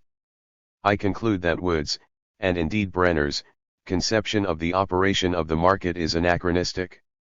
While both chastised Wallerstein for his Smithian notion of capitalism based on individual choices and the division of labor in the market, and both insisted that primacy be given to relations of production or social property relations, they too place enormous stress on the market, albeit a market conceived as perfect or perfectly competitive in the economist's sense. In a manner of speaking they have thrown the market out the front door but only to smuggle an even more dogmatic conception of it through the back. There is a lesson in this.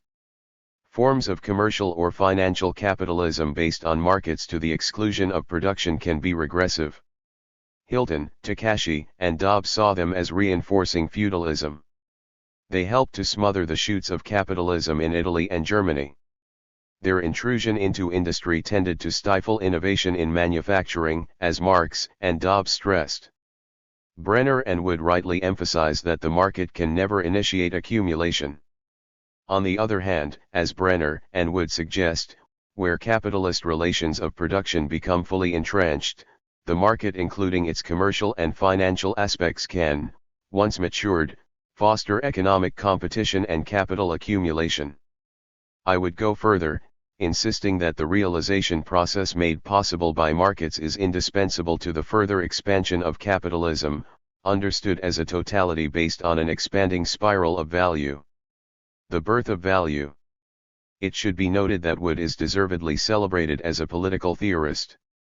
She is at her best in describing the connection between the emergence of agrarian capitalism and the tentative emergence of a labor theory of value in the work of John Locke, in particular in his ideas about property rights.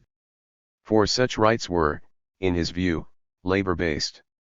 Only the investment of labor to improve land, to increase its productivity, could justify the dispossession of indigenous populations, first in Ireland and later in the American colonies. 75 Such ideas, Wood argues, distinguished England's distinctively capitalist colonialism from Spain's or other European countries. And they arose from an agrarian capitalism driven, by the late 17th century, by the dynamic of relative surplus value. 76 As Wood notes, Locke was not alone in adumbrating the notion of labor as the source of value. In fact, there were frequent assertions among Locke's contemporaries of the view that labor was the source of value. 77 While they did not articulate a full-fledged labor theory of value, it is significant that the late 17th century saw a cluster of thinkers prepared to assert that labor was the source of value. It reflects the growing role of labor power in England's emerging capitalist economy.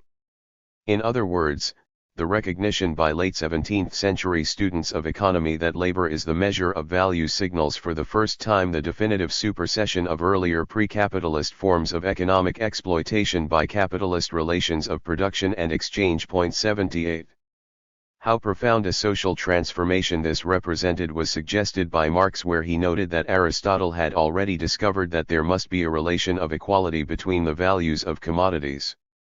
But to identify such a relation one must acknowledge that all labor is equal. Living in a profoundly unequal society, Aristotle could not articulate the notion of the equality of labor. Founded on slavery, Greek society had as its basis the notion of the inequality of human beings and their labor.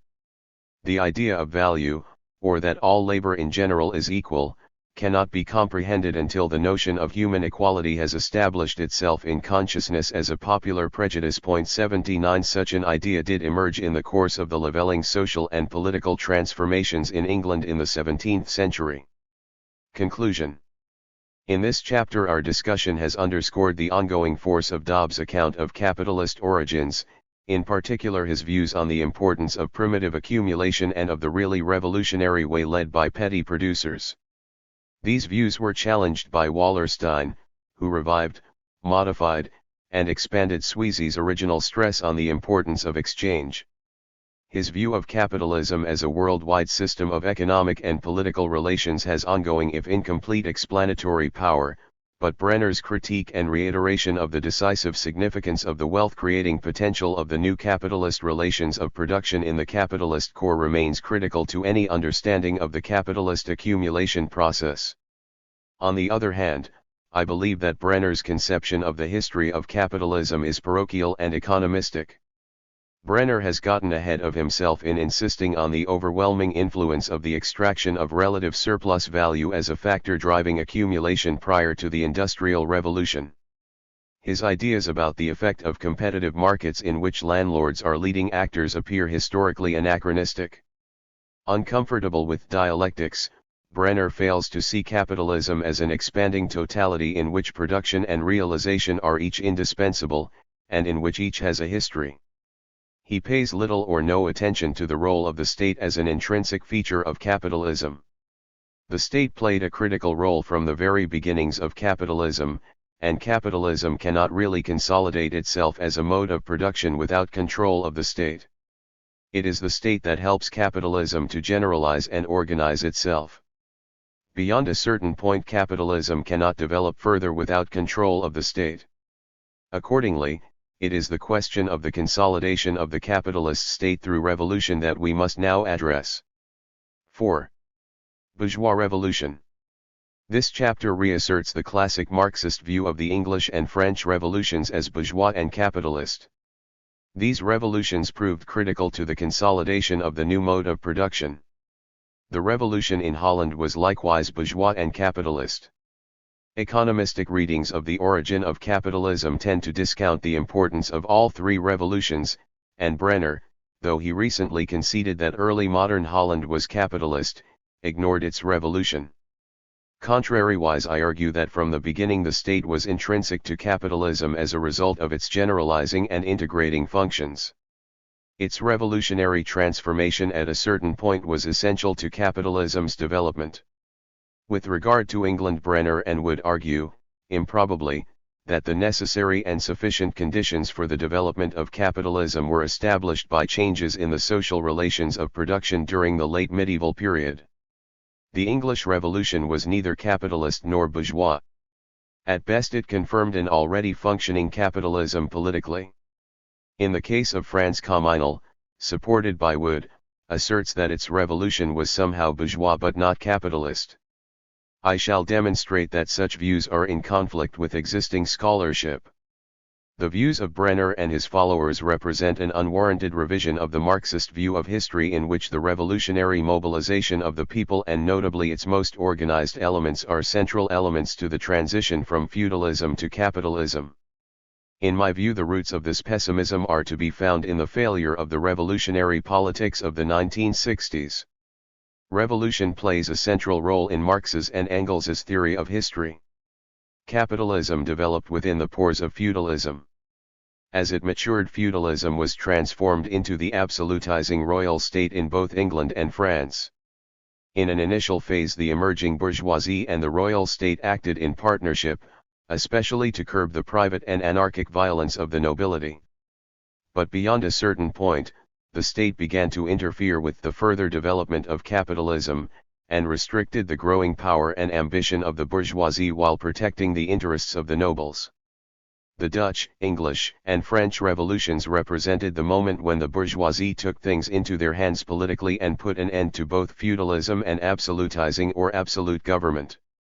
In the transition from feudalism to capitalism, we see revolution as the moment in which the fetters inhibiting the full development of capitalism were finally cast aside. As a consequence of these revolutions, existing class relations and the superstructure of society were transformed so as to clear the way for the blossoming of a fully mature capitalism. 1. The English and French revolutions, as well as the revolution in Holland, are the classic Marxist examples of bourgeois and capitalist revolutions. In recent years there has arisen a substantial literature questioning this view. Much of this work is anti-Marxist, committed to undermining the Marxist view of history. However, an important strand of this revisionist history is associated with Brenner's ideas. To what degree Brenner endorses them is unclear. In any case, this revisionist viewpoint has crystallized into a school of thought known as political Marxism. This chapter will test the claims of this school. By capitalist revolution we understand the sweeping away of feudal obstacles to the further development of the capitalist forces of production by a violent and more or less rapid transformation of the state and social relations. Masses of workers, craftspeople, and peasants were necessarily involved in such great transformations. In these three revolutions the petty producers and especially the emerging capitalist element among them played a key role.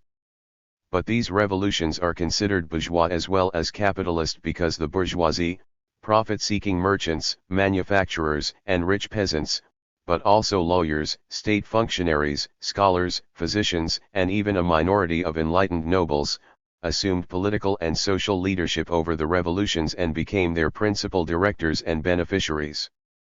In the wake of such upheavals the state acted purposely to spread and integrate capitalist relations of production throughout society. Contrary to the views of the political Marxists, bourgeois revolutions were also capitalist revolutions. Holland. At this point it is important to remind ourselves that Engels judged the Peasant War in Germany in the light of the notion of bourgeois revolution. He saw it as a revolution ahead of its time, or as an early bourgeois revolution. Capitalism, if not a mature bourgeoisie or a national state, had come into being.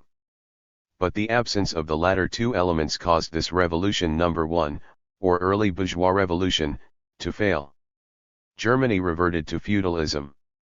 Meanwhile in Italy the absence of a political revolution from above which might have created a territorial state guaranteed the decline of its precocious capitalism. The vanguard role in the advance toward capitalism was taken by Holland and England. Although they did not explicitly say so, scholars infer that Marx and Engels saw the revolution in Holland as a second early bourgeois revolution. They look upon this second and successful revolution as a prologue to the English and French revolutions. Point 2 In the first part of the 16th century the 17 provinces of the Low Countries became part of the Habsburg Empire of Charles V. Already a focal point of northern European trade and manufacture, the economy of the Netherlands grew spectacularly during the first part of the 16th century. Led by Antwerp, which became the epicentre of global commerce, the leading towns and the 17 provinces paid heavy taxes to the emperor, but enjoyed special privileges and gained access to the expanding trade of the Habsburg Empire in Europe and in the New World. During this period the influence of Protestantism, Lutheran, Anabaptist, and Calvinist, rose, as did that of a reform-minded and humanist Catholicism. Circumstances deteriorated following the accession of Philip II of Spain. The latter imposed bureaucratic control over the provinces, harshly attacked the Protestants and raised taxes at a time of growing economic difficulties. At first, the local nobility took the lead in opposing these measures. But in 1566 an iconoclastic fury on the part of the middle sort of people and the popular classes swept the major cities. Philip responded by sending the Duke of Alba at the head of the Spanish army into the Netherlands. Over the next 4 years Alba succeeded in suppressing the uprising by means of a campaign of terror. But in 1572 revolt broke out anew. Some rebels in exile seized the port of Brill, which allowed the insurgents to pursue the war against Spain from the sea. The focal point of the rebellion became the northern provinces of Holland, Zeeland, and Friesland, with power shared between the Estates of Holland and the aristocratic military commander and stadtholder William of Orange. In response to the Spanish sack of Antwerp, the northern and southern provinces agreed to a policy of religious toleration and a common fight against the Spanish army. The growth of Calvinist radicalism led the elites of the southern provinces to reassert their loyalty to Philip at the beginning of 1579. A few weeks later 5 northern provinces, including Holland and Zeeland, and major cities like Antwerp, Bruges, Ghent, and Brussels, joined together in the Calvinist Union of Utrecht. The provinces of the Netherlands at this point permanently divided, as the new Spanish commander, the Duke of Parma, recaptured Flanders and Brabant. The city of Antwerp was again sacked by the Spanish army, causing tens of thousands of Calvinist merchants and craftspeople to move to Amsterdam. Dug in behind the rivers and canals of Holland, the Dutch army held off the Spanish while the insurgent navy raided Spanish merchant shipping in the Atlantic and the Caribbean. Indeed, in the midst of this protracted and revolutionary war of liberation, the Dutch Republic with its focal point at Amsterdam emerged at the forefront of the European economy. By 1609 a truce with an exhausted Spain was arranged. The independence of the Dutch Republic was affirmed in the Peace of Westphalia. Once established, the Dutch Republic was dominated by merchant capitalism. Its vast merchant marine, highly specialized and productive agriculture, export-oriented industry, and control of not merely the European bulk trade, but also the more remunerative trades in spices, sugar, furs, silk, and wool cloth made Holland the center of the world market in the 17th century. A powerful merchant elite lay at the core of this system of commercially based capital formation, whose operations were facilitated by the development of banking, insurance, and joint stock companies. Point 3.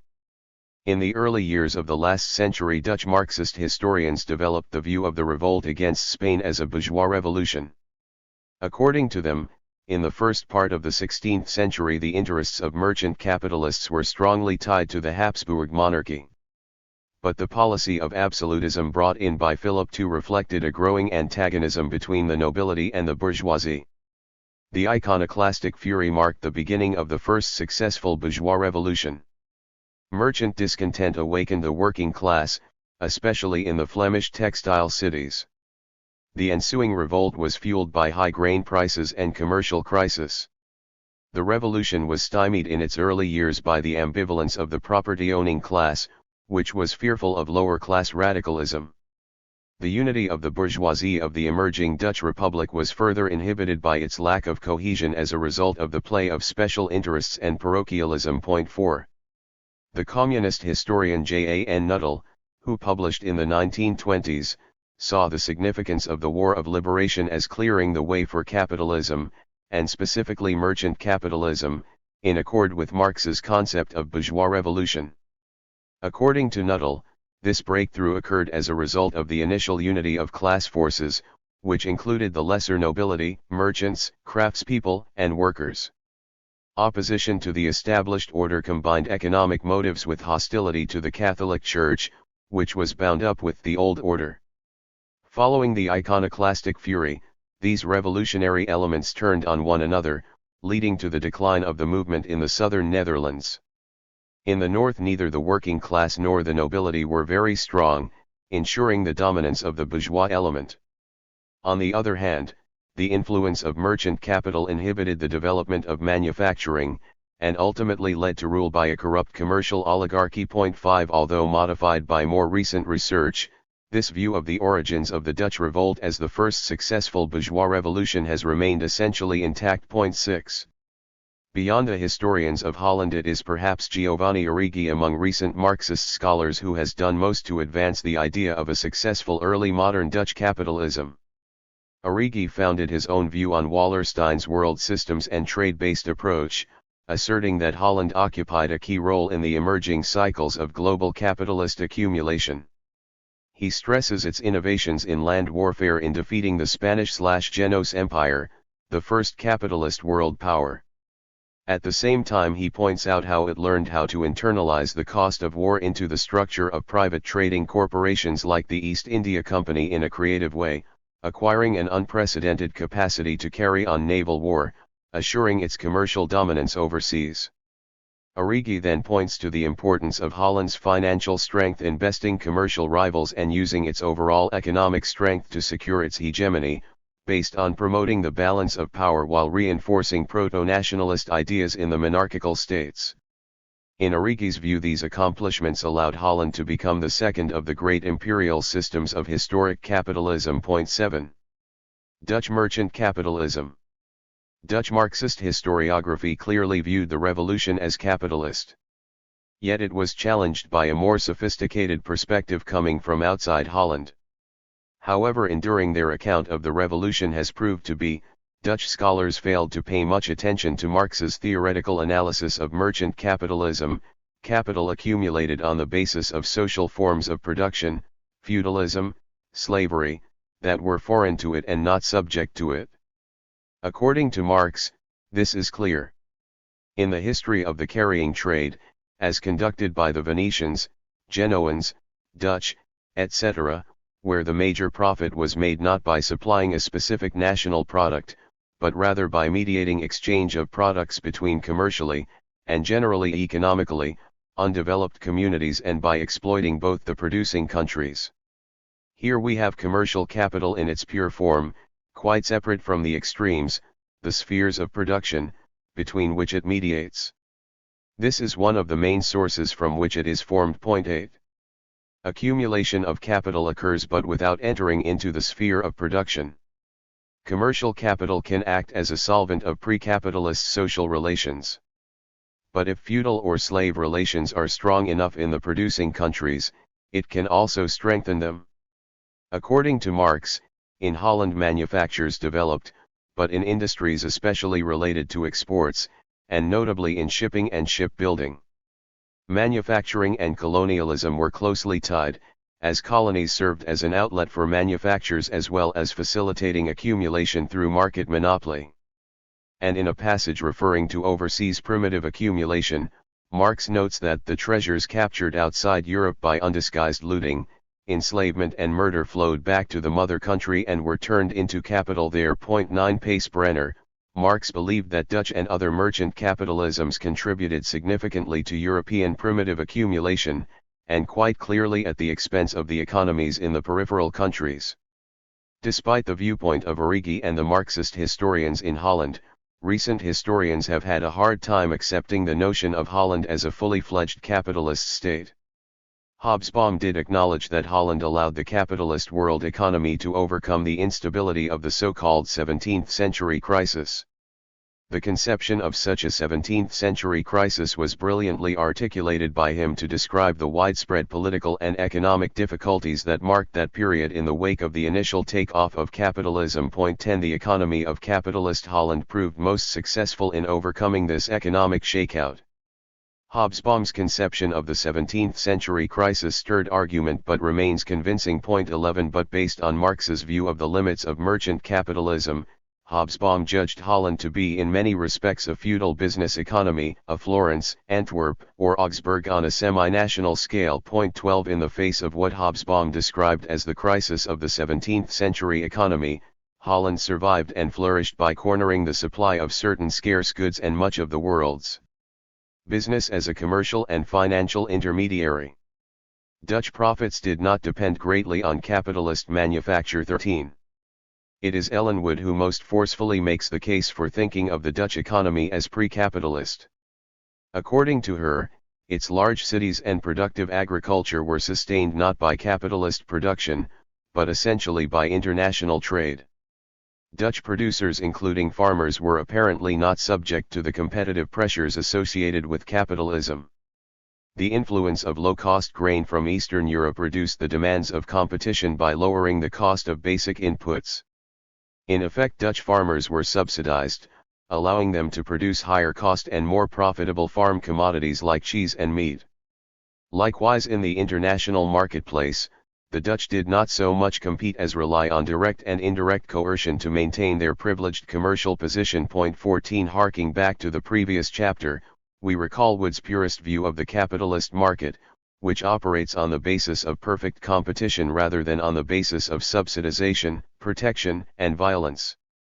Proclaiming himself a follower of the political Marxism of Brenner and Wood, Benno Teschke echoes this purist view of the market in his treatment of Holland in his recent study of early modern international relations. Teschke directs his fire particularly at Arrighi's view of Holland. In the first place, he denies that the Dutch Republic, even in its heyday, ever had the capacity to impose hegemony over the international state system. Moreover, Holland's rise was based less on internal productive innovations than on commercial profit-taking.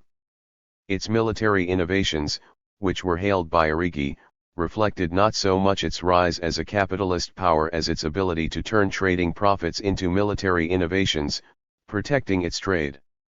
Such steps did not alter the age-old logic of unequal exchange sustained by military power. 15 Furthermore, trade in no way generated aggregate economic wealth, it merely redistributed surpluses.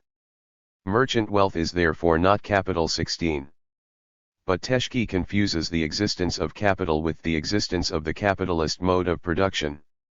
The goal of merchant capital, which according to Marx certainly exists in both the feudal and capitalist modes of production, is profit.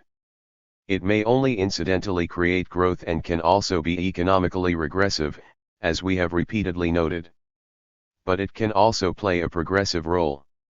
It helps to dissolve feudal relations, and is a necessary if not sufficient precondition for the establishment of the capitalist mode of production, which leads to accumulation or economic growth.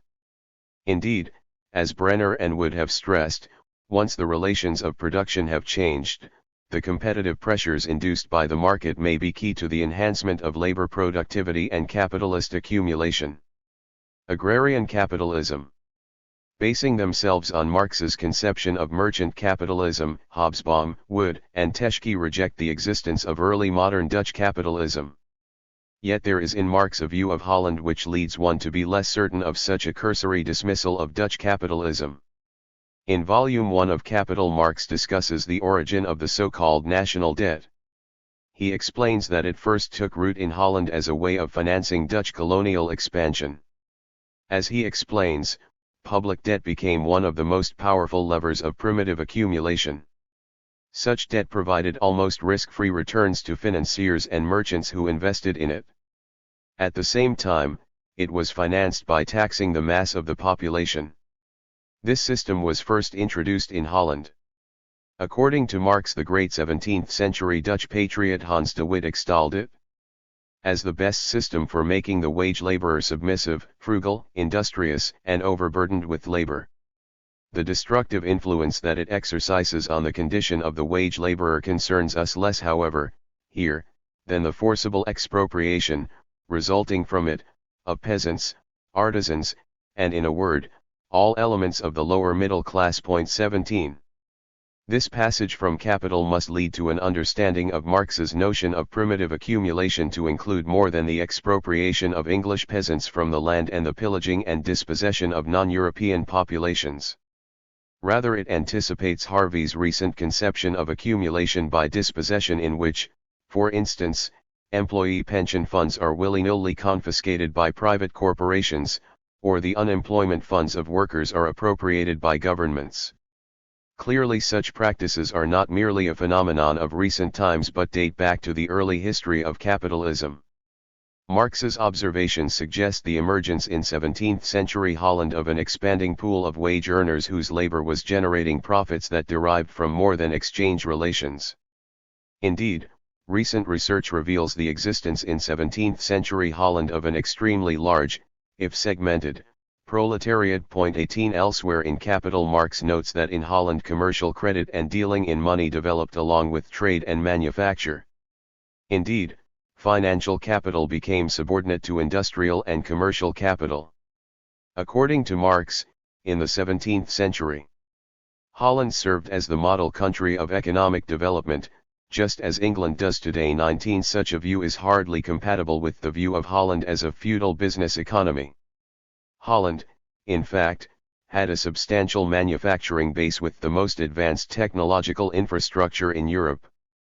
The annual number of patents issued in Holland between 1590 and 1680, for example, slightly exceeded the number issued in England between 1660 and 1740.20. It is in this context that Brenner launched a major new intervention in the 1990s. Invited to a conference of experts on the economy of the early modern Netherlands to discuss his views, Brenner tossed off a paper which not only defended his notion of capitalist origins, but asserted, contrary to his earlier Anglo-centric perspective, that early modern Holland was a fully capitalist economy. 21 Unlike in most of the rest of Europe, landlords were not a significant factor in the evolution of the agrarian economy of the northern Netherlands in the late Middle Ages. Instead, an ecological crisis precipitated a transformation of the peasant economy in the direction of capitalism. The subjugation of these agricultural producers to dependence on the market, and the rise of a large market-dependent population involved in trade and industry, occurred as part of a single process of agricultural transformation. The progressive conversion of the low-lying peat soils of the northern Netherlands to grain agriculture in the late Middle Ages led to a settling of the peat and a rise in the moisture content of the soil. The land became unfit for the production of bread grains like winter wheat.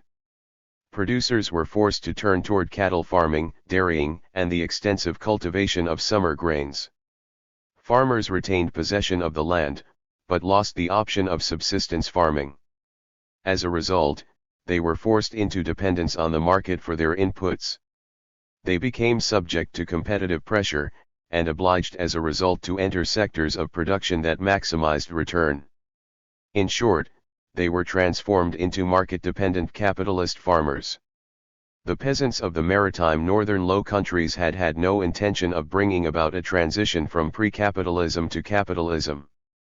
But as an unintended consequence of the acts of reclamation, they ended up undercutting the ability of the soil to support production for subsistence and transforming themselves into market-dependent capitalist farmers. 22. Instead of producing bread grains, they had to buy them, and were able to do so by producing in an increasingly efficient way specialized food products for sale in the burgeoning markets found in the towns and cities of the southern Netherlands. Growing imports of grain from Eastern Europe lowered the cost of food and increased the farmers' discretionary purchasing power as well as that of the expanding urban populations. In addition, many farmers supplemented their income by finding employment in shipbuilding, fishing, tanning leather, brickmaking and so on. Cheap food and low wages favored urbanization and the emergence of competitive industries like beer making and wool cloth manufacture.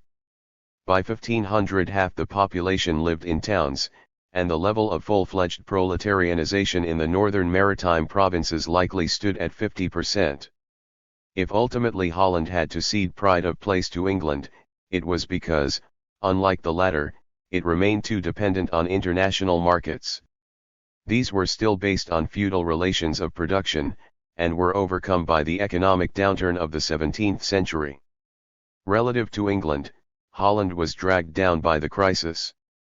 Brenner's account is in itself a tour de force, all the more so, as it is punctuated by a systematic critique of the objections offered by the distinguished Dutch economic historians at the conference. In the course of making his case for Dutch capitalism, Brenner takes account, for the first time, of the insistence of some Marxist scholars of the importance of peasant differentiation to the development of capitalism. He acknowledges that this occurred in the northern Netherlands, albeit as a consequence of market competition rather than through such competition and deliberately regressive taxation. Brenner also touches on the Dutch revolt, but sees its consequences largely in economic terms. Immigration of skilled craftspeople from the south allowed the Dutch wool cloth industry to become internationally competitive. The abandonment by many merchants and financiers of Antwerp for Amsterdam made the latter city the focal point of world trade and finance. In Brenner's account there is no recognition of the importance of the revolutionary struggle against Habsburg political absolutism and the Counter-Reformation, or of the long war of national liberation. Nonetheless, Brenner's analysis greatly strengthens the view of the Dutch revolt not simply as a bourgeois but as an authentically capitalist revolution.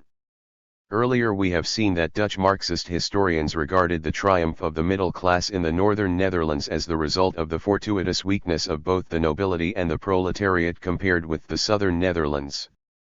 But clearly from Brenner's analysis it can be inferred that the Dutch Revolution triumphed because the northern economy was strongly capitalist, having a capitalist agriculture as its foundation. Moreover, contrary to his view of England, where the initiative lay in the hands of the landlords, according to Brenner, it was the rural and urban middle class who held the initiative both economically and politically in Holland. Finally, Brenner's view of Dutch capitalism tends to undercut his earlier insistence on the exclusive importance of the increase in the extraction of relative surplus value or gains in labor productivity to capitalist development. As he clearly acknowledges, the advance towards capitalism in Holland was heavily dependent on the availability of cheap grain from the periphery of Wallerstein's world economy lying east of the Elbe, grain which was the product of a serf economy based on a regime of absolute exploitation. Brenner's view of Holland as a capitalist country was unacceptable to Wood, who, we can recall, had previously dismissed the notion that 17th-century Holland was capitalist. For her, grain from east of the Elbe represented a subsidy to Dutch farmers, reducing competitive pressures on them. According to her, unrelenting competition for all inputs was a sine qua non for capitalist accumulation based on the extraction of relative surplus value. Moreover, the Dutch resorted to direct and indirect violence to retain their commercial dominance. In Holland producers, including farmers, were apparently not fully subject to the competitive pressures associated with capitalism because it was the subsidy provided by low-cost Eastern grain that allowed them to produce higher-cost farm commodities like cheese and meat. Likewise, in the international marketplace the Dutch did not so much compete in the market as relied on direct and indirect coercion to maintain their privileged commercial position. More in sorrow than anger, Wood responded to Brenner. 23. The main thrust of her reply was to fully elaborate her understanding of what a completely competitive market consists of, and to reiterate that England is the only early modern instance of such an economy. In particular, she insisted that cheap grain from Eastern Europe belied the notion that Holland was a capitalist economy. The influence of low-cost grain-producing regions, which benefited the Dutch even more than other economies, if anything reduced competitive pressures by lowering the costs of basic inputs. 24 But in my view this is tantamount to arguing that low prices for oil from the underdeveloped world based on imperialist relations meant that the Western European and American economies in the 20th century were not fully capitalist. Wood is loath to accept the obvious truth that extra economic factors have always been at work in the history of capitalism. She goes so far as to argue that the Republic's power was enhanced in large part by devoting much of its tax revenues to military ventures that gave it advantages in international trade that were not based on strictly market criteria. Therefore, according to her, Holland was not capitalist. The economism and ahistoricity of such a view is remarkable. As we have seen, Marx singled out the relationship between military spending and the national debt, which he considered important to understanding the way that capitalist primitive accumulation worked in Holland and elsewhere. Like Origi, furthermore, recent Dutch scholarship has linked heavy military spending with state policies of consciously stimulating economic demand. 25. The political Marxists. In the case of Holland, Brenner clearly kept a distance from Wood. Wood, Teschke, and Kameinel all based their views on Brenner's original conception of the genesis of capitalism.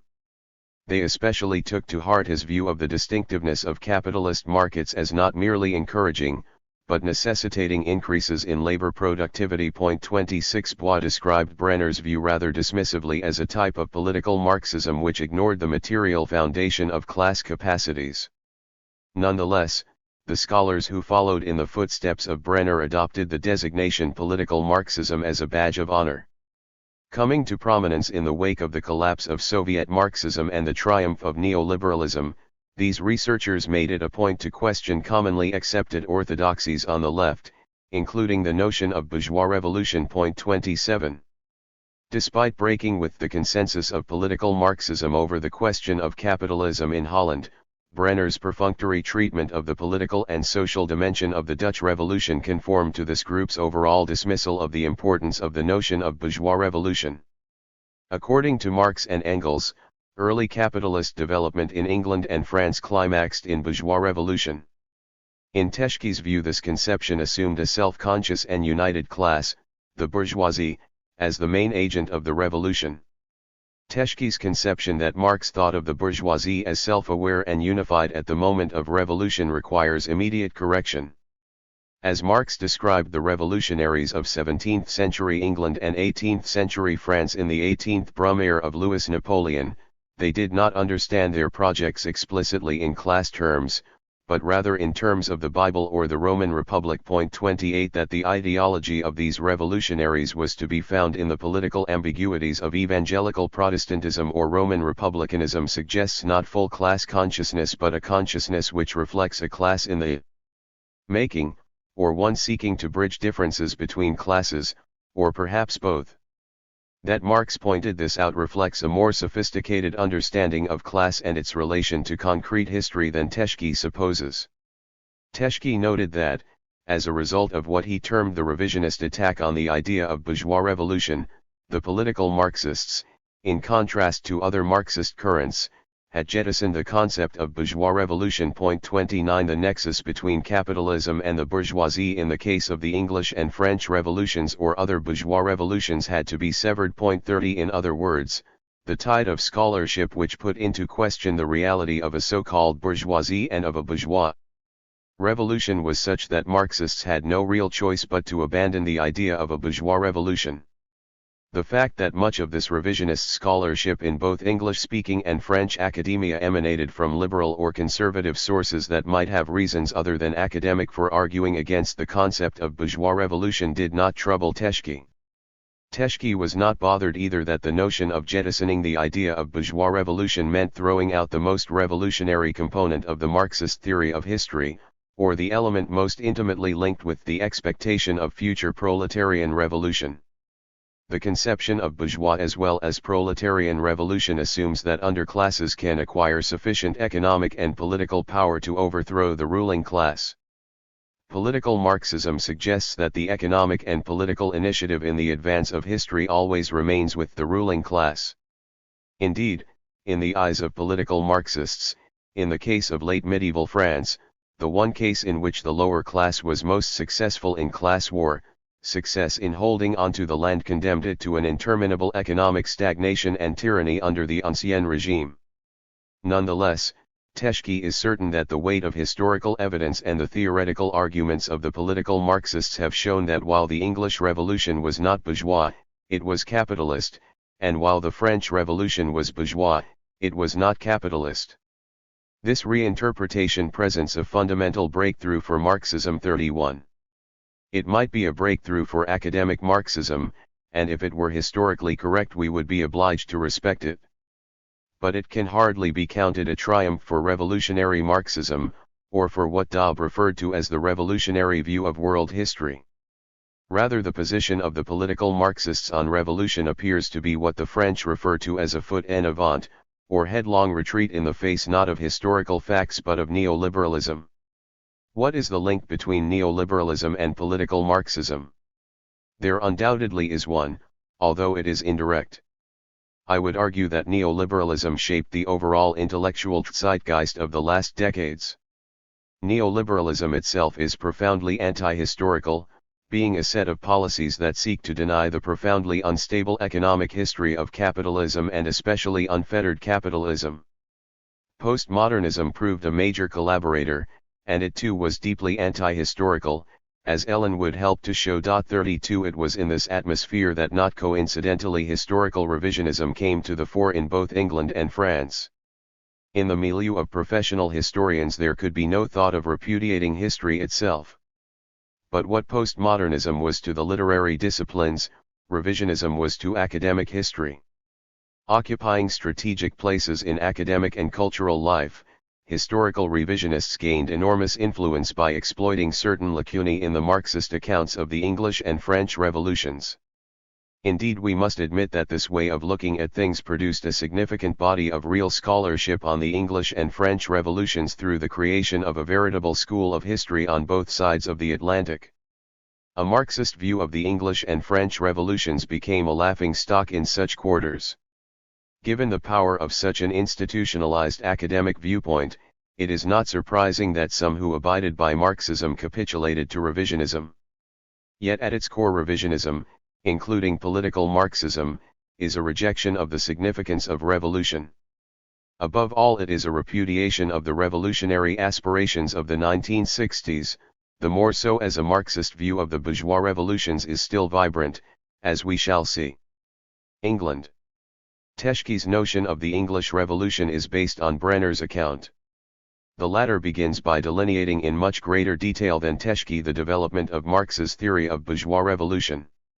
After describing its early permutations, Brenner claims that in the Communist Manifesto, following the liberal French historians of the 19th century, François Mignot, Augustin Thierry, and François Guizot, Marx reached his mature conception of the bourgeois revolution. It was based on the development of the forces of production under the command of an emergent bourgeoisie. At first allying with the monarchy to curb the feudal nobility, the maturing bourgeoisie ultimately entered into opposition to the monarchy, the latter counterposing itself to their increasing economic and social demands, and falling back on the support of the nobles. Marx has the bourgeoisie and absolute monarchy entering into alliance in the early modern period in order to destroy their common enemy, the parasitic feudal nobility. Then, as the bourgeoisie grew in strength, the absolute monarchy gravitated back toward the old nobility. 33 By overthrowing both monarchy and nobility, the bourgeois revolution cleared away the remaining obstacles to its progress, as well as that of the capitalist economy. Brenner takes an entirely different tack, based on a class determinism which stresses the initiative of the landlords. Basing himself on a reading of the Grundrisse and Capital, he claims that far from production governing property or class relations, the character of production was itself conditioned by the established structure of property relations. 34 In accord with his theory of the predominant role of landlords dating from the outcome of the class struggles of the late Middle Ages, Brenner insists that they took the lead in the process by which peasant producers were reduced to market dependence in The 16th century. The landlords assumed the initiative in instituting primitive accumulation and creating a class of capitalist tenant farmers who took up competitive leases, while most subsistence peasants were driven off the land and were forced into selling their labor for wages. In the process, the conditions were created for further capitalist accumulation. 35. Brenner then concludes that Marx's account of landlord-inspired primitive accumulation undermines the foundations of his theory of bourgeois revolution, as the landlords themselves removed the remaining fetters on capitalist development. The logic of his account of Marx's conception of primitive accumulation was to render bourgeois revolution superfluous. Marx's idea of the so-called primitive accumulation appeared to undermine the historical and theoretical foundations of the theory of bourgeois revolution. 36. It is against this background that Brenner undertook a review of the historiography of the English Revolution. As he explains, the traditional social interpretation of the revolution was developed by R. H. Tawney, Christopher Hill, and Lawrence Stone in the 1940s and 1950s. 37. It roughly follows Marx's forces of production approach, with the addition of Tawney's notion of the rise of the gentry, or emergence of an agrarian capitalist class headed by the lesser nobility or gentry. This social interpretation collapsed because its supporters could not prove that in the 17th century the landed class divided between capitalist and feudal landlords, or that these two groups split along political lines during the crisis of the English Revolution. According to Brenner, Stone's crisis of the aristocracy played a key role in discrediting the social interpretation. 38. In particular, Stone took issue with Tawney's rise of the gentry thesis, arguing that the rise of the lesser nobles and eclipse of the aristocracy was only a transitory phenomenon. He argued that it was not a question of the aristocracy in crisis, but of the aristocracy in the process of successful political and economic transformation. By the beginning of the 17th century, almost all of the greater nobles had abandoned the lordly or feudal mode of reproduction, and in consequence were improving their economic prospects. Unable to collect rent any longer by means of extra economic coercion, as under feudalism, the aristocracy took the lead in the process of primitive accumulation and the imposition of economic rents on their land. 39. In describing this process of aristocratic renewal, Stone helped to undermine the traditional social interpretation of the English Civil War as a revolt by a new bourgeoisie which had arisen in the interstices of the feudal order against a still largely feudal ruling aristocracy. 40. Based on Stone, Brenner rejects the traditional social interpretation of the English Revolution. On the other hand, in his justly acclaimed Merchants and Revolution, Brenner also refuses to accept the conclusion that the revolution had no social and economic basis, as claimed by the revisionists. 41. Rather, he sees the conflict as having been between what he calls the patrimonial monarchy and its diverse group of supporters, including merchants and nobles, and an opposition which also included merchants and nobles. Like its counterpart in France, the patrimonial English monarchy sought to establish control over the country by, among other measures, being able to directly extract surplus from the rural population. An alliance of capitalist landlords, merchants, and others ranged themselves in opposition to this project. It was this group rather than a class that triumphed through the revolution. 42. In speaking about the monarchy, Brenner uses the term patrimonial. This usage, stemming from Max Weber, allows him to distance himself from Dobbs and Anderson's view that the early modern monarchy in England was still feudal, or if you like, the last rampart of feudalism. To admit this would be to undercut his view that England was already a capitalist country in the 16th century. The term patrimonial is meant to suggest the gap between the monarchy and the landlords, who in Brenner's view are capitalists. 43. Yet, in seeming contradiction, he is also forced to admit that, like the French monarchy, his so-called English patrimonial state was the negation of capitalism, its project constituting a fundamental barrier to the further development of capitalism. Hence the issue in the English Revolution was removing the remaining barriers to the future of capitalism. In other words, we can say that, far from the English Revolution being, at best, icing on the capitalist cake, its outcome was critical to its future development. Brenner's view seems quite contradictory. But overall it puts him in the camp of revisionism, rejecting the idea that the English Revolution was a bourgeois revolution as understood by Marx. As one would expect, Wood follows Brenner closely.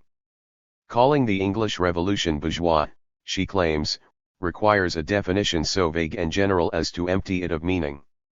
In passing, we might note that noble is likewise a rather vague, broad, and historically disputed term, which nonetheless, like the term bourgeoisie, refers to the fundamental Marxist notion of class.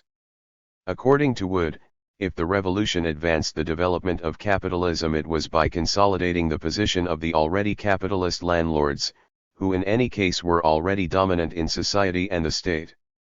It was a case of pushing on an open door. The revolution was not a class struggle that gave victory to a capitalist bourgeoisie against a ruling class that was thwarting its progress.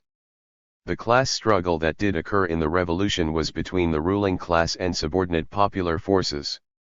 The latter's class interest had as much to do with opposing as promoting the progress of those capitalist landlords or their bourgeois allies. Yet Wood notes that this view does not deny the role of capitalist tenant farmers in the development of capitalism. What it does deny is the connection between this reality and the revolution. 44 Whatever Wood may say on this latter point, the fact is that in Brenner's version of the development of agrarian capitalism, stress is overwhelmingly laid on the role of the landlords as increasingly the recipients of capitalist rents, rather than on the economic initiative of capitalist farmers.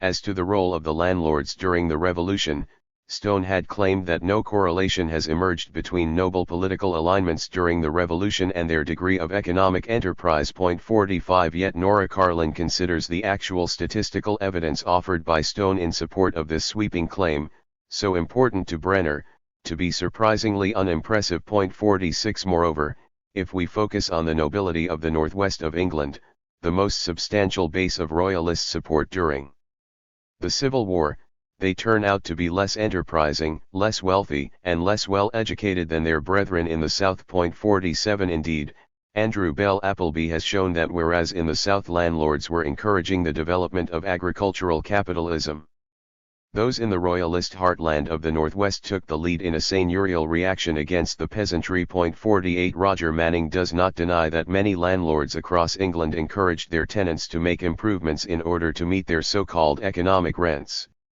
On the other hand, as part of the same process, many others practiced what he describes as a fiscal seigneurialism which had nothing to do with positive economic initiatives.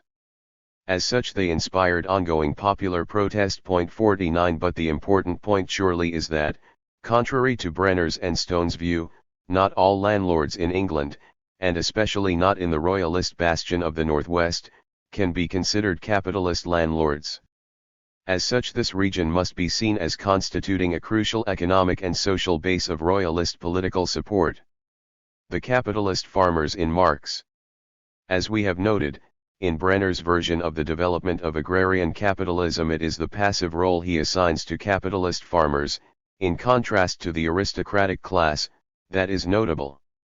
On the contrary, in Chapter 29 of Volume 1 of Capital, entitled Genesis of the Capitalist Farmer, Marx places most of the emphasis on the appearance of rural capitalists as the principal agents of emerging capitalism, with the landlords playing a secondary role. 50 Prior to the 16th century, the circumstances and size of their farms were still limited. Both farmers and wage laborers who still maintained little plots improved themselves by their own labor.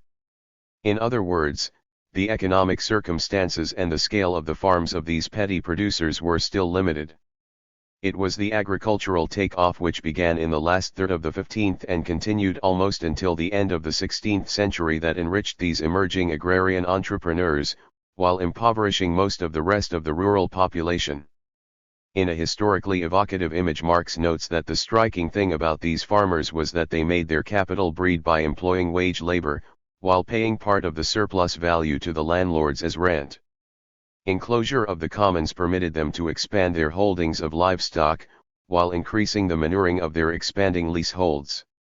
Meanwhile, inflation allowed them to lower real wages and increase prices, reaping rich profits as a result. Marx's view, which is scarcely disputable, is that a class of increasingly powerful and ambitious capitalist farmers arose in the 16th century and seized the economic initiative. For Marx, it is the capitalist farmers who become the decisive figure because from now on they exploit and control the labor of the wage-earning producers. When the capitalist tenant farmer steps in between landlord and actual tiller of the soil, all relations which arose out of the old rural mode of production are torn asunder. The farmer becomes the actual commander of these agricultural laborers and the actual exploiter of their surplus labor, whereas the landlord maintains a direct relationship, and indeed simply a money and contractual relationship, solely with this capitalist tenant. 51. It is the command of wage labor that makes the capitalist farmer pivotal to the new mode of production. The landlord recedes into the background. As we saw in Chapter 3, Dobb built on Marx's insight, underlining the key role of small producers as the decisive agents in the development of not only capitalist agriculture, but also manufacture. In the case of agriculture, substantial peasants rented land, relying on wage labor that became available in increasing quantities as a result of the process of enclosure. It was from this rising element of farmers that most of the innovations in agricultural technique emanated. 52. As we have seen in the previous chapters, Overton and Byers argue that tenant farmers and other rural capitalists were the dynamic element in the capitalist transformation of the English countryside. They often successfully resisted the economic demands of landlords. In fact, agricultural capitalism developed in areas where lordship was weak and peasant property rights were strong. The most striking advances in output and land productivity occurred in areas where lordship was relatively weak. It was rural capitalists rather than landlords who took the initiative in agricultural innovation. The middle sort. In this generation it is Brian Manning who has built his interpretation of the English Revolution on Marx's and Dobbs' view of capitalist development. 53. A student of Christopher Hill, Manning's reputation was overshadowed, as was Hill's, by the tide of revisionist history from the 1970s. Such revisionism includes the political Marxism of Brenner and Wood. Nonetheless, in a series of works Manning sketched a view of the English Revolution based on the rise of an emergent middle class, or of the so-called middle sort of people, which has gained increasing if grudging scholarly acceptance.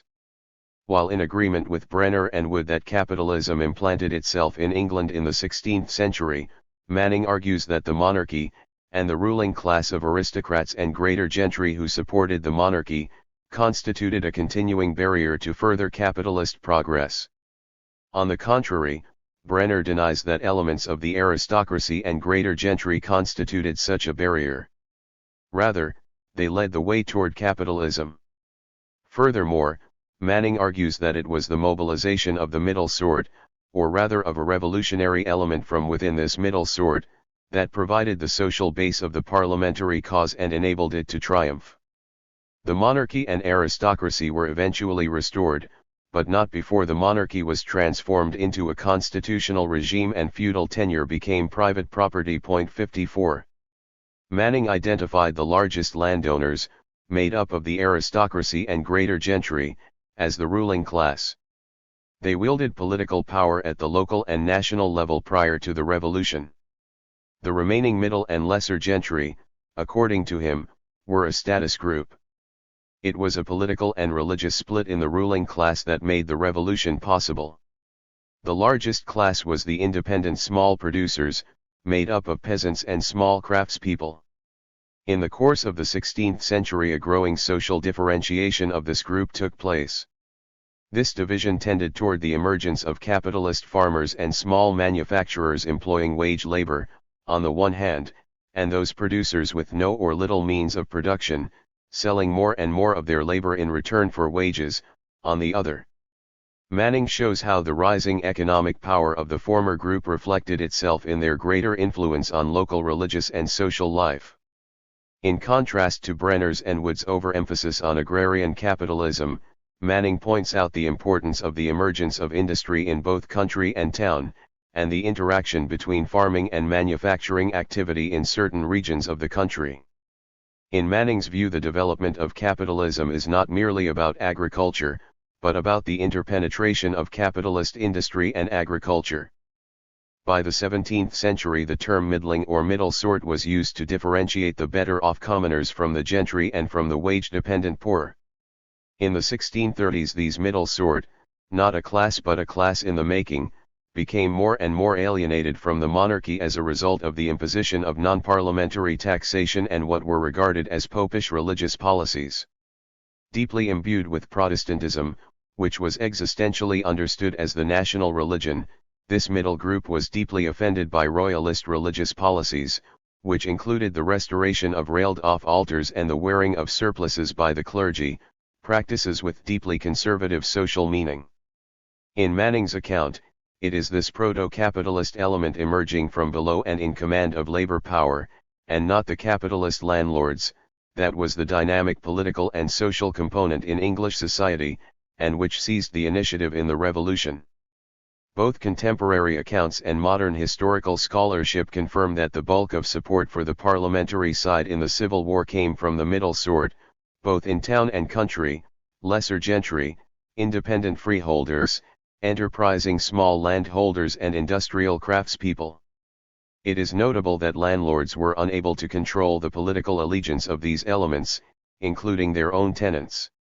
Remarkable was the mobilization for Parliament from industrial regions and towns, especially where Puritanism and hostility to government economic regulations were strong. 55 The bulk of the aristocracy and gentry, capitalist landlords or not, were frightened by popular disorders at the beginning of the Revolution and the political mobilization of the middle and lesser sort, and consequently supported the monarchy. Some workers and less well-off peasants sided with the king. As Dobb had argued, the majority of big merchants who were tied to the monarchy and aristocracy were royalist when forced to choose sides. Manning underlines the importance of Brenner's Merchants and Revolution in illuminating the difference between the established merchants who supported the monarchy, as against the new merchants connected to colonial endeavors and linked to the parliamentary cause. While old merchants tended to limit their activities to trade, the newer element involved themselves in the processing of colonial products like sugar and tobacco. Overwhelmingly favourable to Parliament, they supported and profited from the Cromwellian conquest of Ireland. Many of these merchants were younger sons of minor gentry, provincial merchants, or prosperous farmers. They backed a more democratic London government and the abolition of episcopacy in favour of Presbyterianism or Congregationalism. Brenner's colonial merchants were clearly in the forefront of an emergent revolutionary bourgeoisie according to Manning. Brenner is silent about the revolutionary political role of this merchant vanguard, despite the fact that his research revealed their critical function. The reason, of course, is his rejection of the idea of bourgeois revolution. Manning demonstrates that the mobilization of the middle sort of people played a critical role in the triumph of the parliamentary side. On the basis of their support, the ruling class of magnates and upper gentry were politically marginalized, and power at the local level devolved on those who held lesser gentry status or even on those from the middling group. At the national level the Republican regimes of the 1650s went a considerable distance in constituting a strong centralized state organized to enhance English commercial, naval, and colonial power, to the satisfaction of leading elements among the middling sort. Indeed, Brenner's failure to take seriously the importance of control of the state to the development of capitalism seriously vitiates his theory of capitalist origins. The state provides the public space within which the reproduction of capitalist relations of production is possible. In effect, such a state develops policies which totalize such a space in favor of capitalism. As such, a state that favors rather than obstructs the development of capitalism is indispensable, and cannot be thought of as external to its development. Tony Smith considers it crucial, insisting that the state is no mere epiphenomenon of capital. 56 Reconciling opposed class interests and interclass rivalries, the state provides the public context necessary for continuing capital accumulation. As such, the state cannot be thought of as apart from the social relations of capital. Rather, it is an intrinsic part of such relations. Smith writes about the contemporary state, but his observations apply even more forcefully to the early modern state. In that connection, it is noteworthy that the Revolution did away with the Star Chamber, High Commission, Court of Wards and feudal tenure, those institutions and legal arrangements that most impeded capitalist development. The monarchy was brought under the control of the men of property in the parliament, while it lost its control of the judiciary as well. 57 The subsequent creation by the state of the Bank of England and Stock Exchange established a nationwide system of money and credit. The aristocracy was eventually restored to power because the widespread popular unrest during the revolution did not lead to the dispossession of the aristocracy as a whole or as a class. Meanwhile, the unrest and political and religious radicalism unleashed by the revolution frightened many among the better-off middle sort. But the old ruling class returned on the basis of closer collaboration with the middle sort, and with most of the remaining obstacles to capitalism removed. Manning notes that the fundamental fact is that the aristocracy was not expropriated by the revolution, it retained its estates and its status, though deprived temporarily of its political power. In essence, the restoration was the re-establishment of the aristocracy in political power, but under new terms of relationship to a state evolving into a great naval, commercial, colonial and industrial power, and to increasing interdependence with the middle sort of people. 58. Manning carefully and cautiously concludes that the English Revolution was a class struggle. According to him, whether or not a struggle was a class conflict depends on the degree to which issues of class were involved. Despite the social diversity on both sides, it is nonetheless the case that an aristocratic ethos dominated the royalist cause, however many plebeians fought for it. An egalitarian ethos emanating from the middle sort helped to mobilize the parliamentary party, even though it contained some aristocrats and some of the latter even led it nationally. Indeed, the parliamentary party was suffused with anti-aristocratic sentiments. Such antagonistic feelings toward the aristocracy marked off those of the middle sort who followed the parliamentary party as opposed to those who remained neutral or who supported the royal side. Moreover, the committed supporters of Parliament among the middle sort had greater influence over events. The middle sort of people was based in the class of independent small producers. Some of these were rising to become capitalist employers, and others were declining into wage-earning employees. Classes are constantly being shaped and reshaped, a process out of which history is made. A whole class does not become radicalized or class-conscious at once, and the middle sort lacked the coherence to assume a common class position. Groups become conscious of themselves as classes in opposition to other classes. As a result of such collision, elements of the middle sort became aware of the conflict between their economic and social interests and those of the party of the aristocracy. As we have seen, in the name of political Marxism, Teschke asserted that the English Revolution was not bourgeois, but was capitalist. I beg to differ. In accord with Manning, I accept the view that the revolution was made by a bourgeoisie in formation rather than a fully fledged bourgeoisie in the style of the Victorian age. Indeed, I accept the view that a bourgeois revolution does not require the bourgeoisie as a necessary agent, provided that it clears the way for the further advance of capitalism. 59 On the other hand, the role of new merchants of London in making the revolution, the social make-up of the republican governments and the outcome of the revolution justify us in continuing to refer to the English Revolution, like the Dutch Revolution, as a bourgeois revolution. Moreover, such a revolution did not entail the complete destruction of the aristocracy. That did not happen even in the French Revolution. What was required was that it cease interfering in the further development of capitalism. France. Teschke speaks of the French Revolution as a bourgeois revolution, but not a capitalist one. This follows from Brenner's notion that in contrast to England, capitalism failed to develop in France at the end of the Middle Ages owing to its different property relations. 60 It is George Carminal who developed this notion into a revisionist view of the French Revolution. Carminal, like Brenner, believes that Marx mistakenly accepted the categories of liberal 19th-century French historiography which supposed a basic conflict between the nobility and the bourgeoisie. In consequence, he misconstrued the nature of the Revolution of 1789 as a bourgeois and capitalist revolution. The following discussion is designed to confute this political Marxist view of the French Revolution.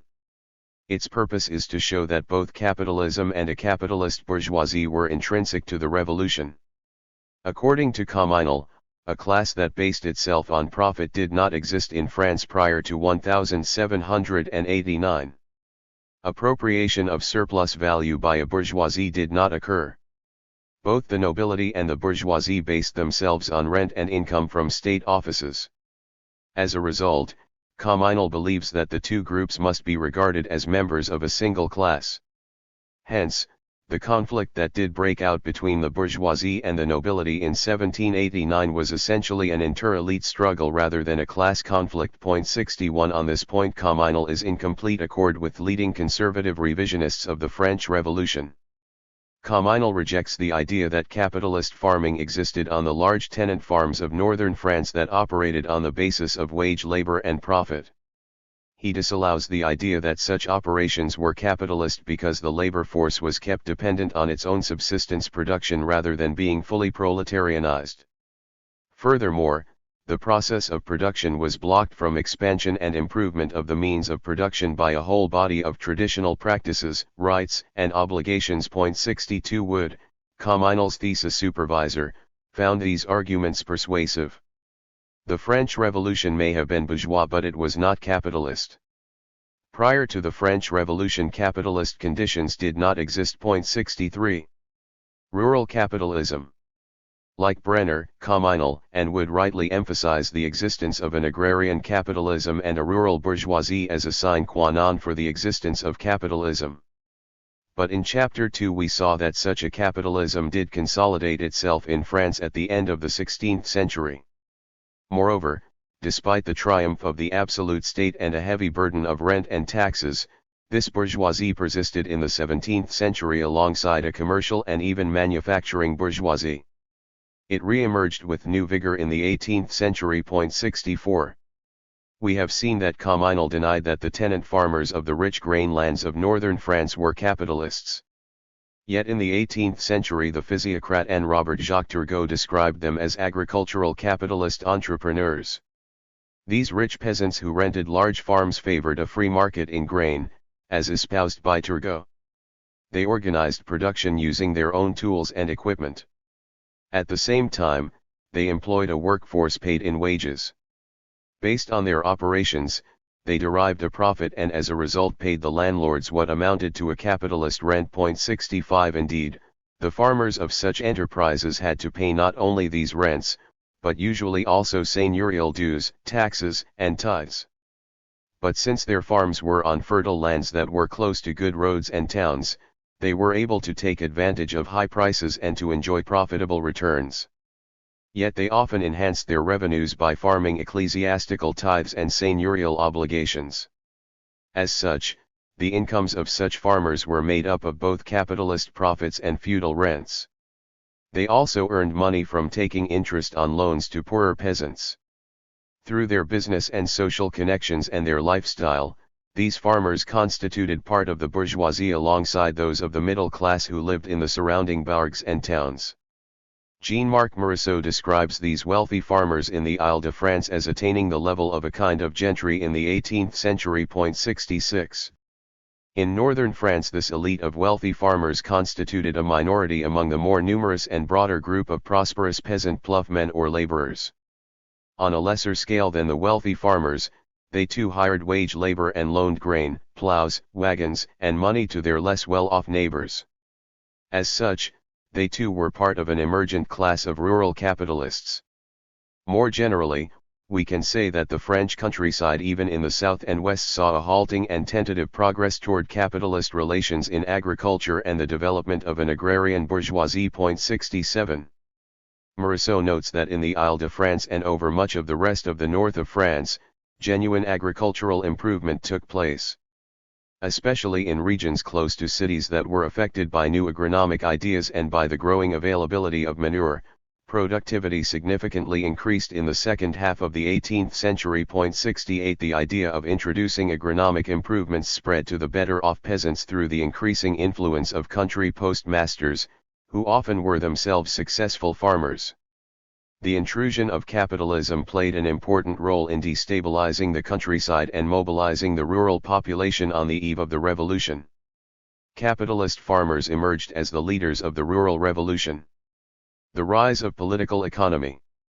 In the years leading up to the revolution, capitalism emerged rapidly not only in agriculture, but also in industry, as we shall see. 69 These dramatic economic changes and the incipient financial and economic crisis of this period produced a remarkable outpouring of economic literature. Between 1750 and 1789 some 2,200 books on political economy were published in France, with 804 appearing in 1789 alone. 70 These numbers testify to the reality of profound economic change. Led by François Quesnay and Turgot, the leading economists of the time organized themselves into the so-called physiocratic school. The physiocrats based themselves on the theory that value, or as they put it net product, derived from the land. At the same time they were fervently committed to laissez-faire within the framework of a so-called legal despotism, an idealized version of the Ancien Regime.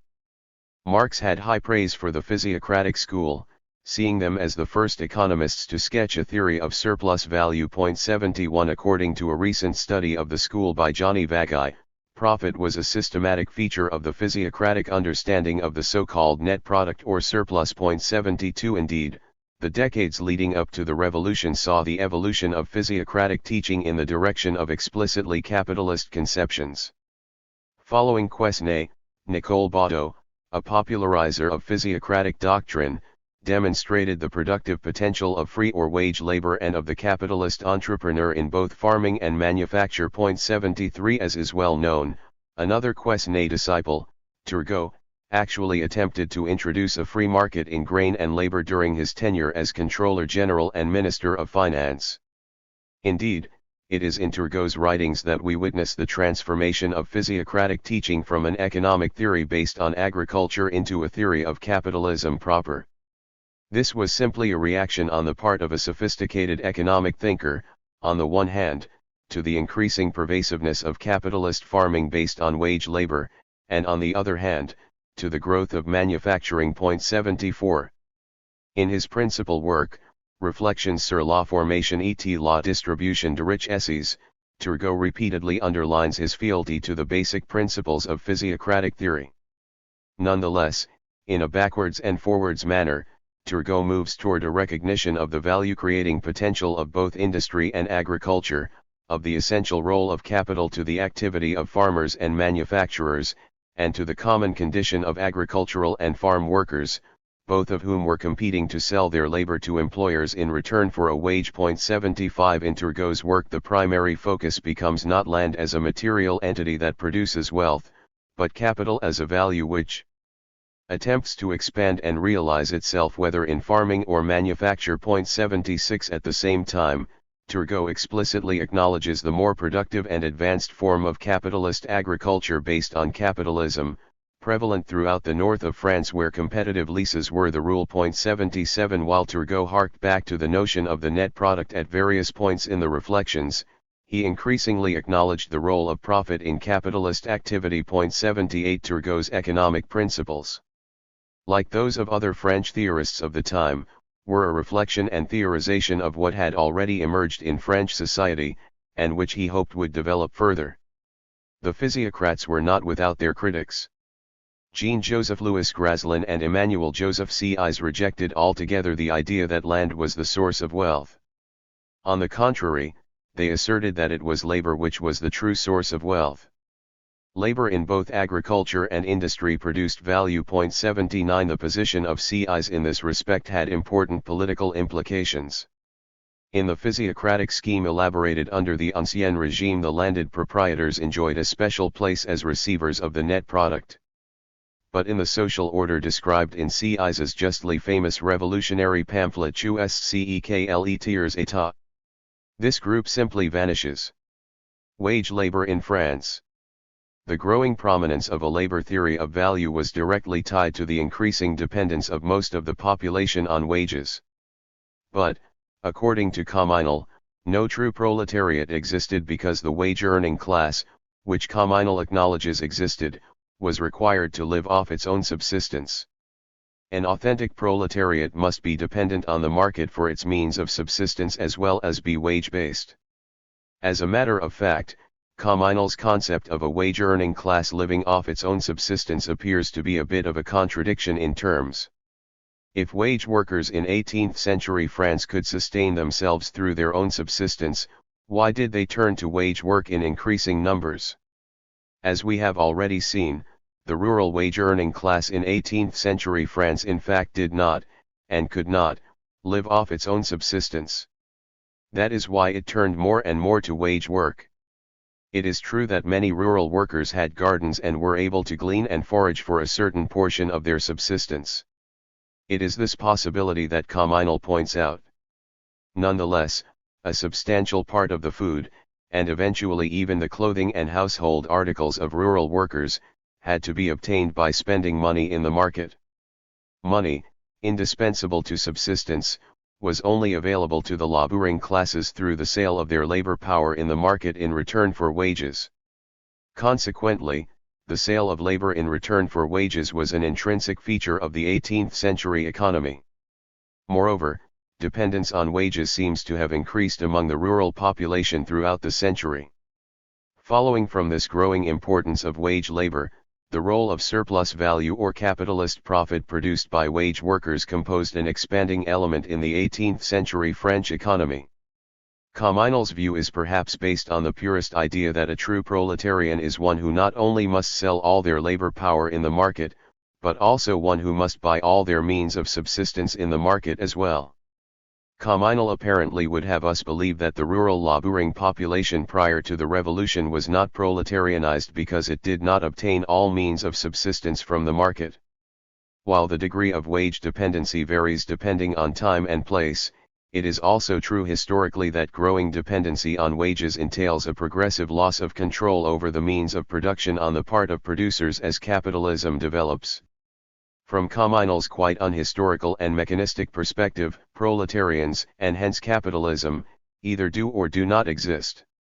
From this standpoint it is impossible to distinguish, over time, degrees of wage dependence as the capitalist economy evolves.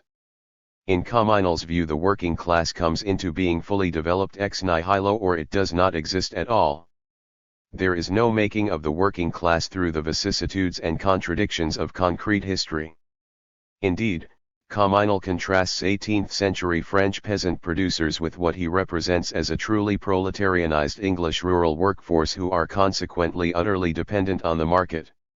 18th century England is pictured, in contrast to France, as a place where a fully rational agrarian capitalism existed. 80 That this was far from having been the case has recently been shown, for example, by J. M. Nesson. Not only did commons rights largely survive in England into the 19th century, even a peasantry continued to exist, according to Nesson. 81. In the decade prior to the outbreak of the revolution, the influence of the physiocrats waned. Turgot continued to be read, but now alongside the work of Adam Smith, whose reputation grew larger and larger on the eve of the revolution. 82 Successive editions of his work appeared, and his ideas became an important part of the ideological context in which the National Legislative Assembly swept away feudalism and imposed a legal framework of liberal capitalism based on the principles of constitutional government. 83 The growing popularity of Smith in France was not simply a reflection of the popularity of British liberal ideas. It was a response to the fact that in the 4 decades prior to the revolution, capitalism, which had been weak and underground, suddenly surged powerfully to the surface. It is precisely the rapidity of such change that engendered revolution. The revolutionary crisis.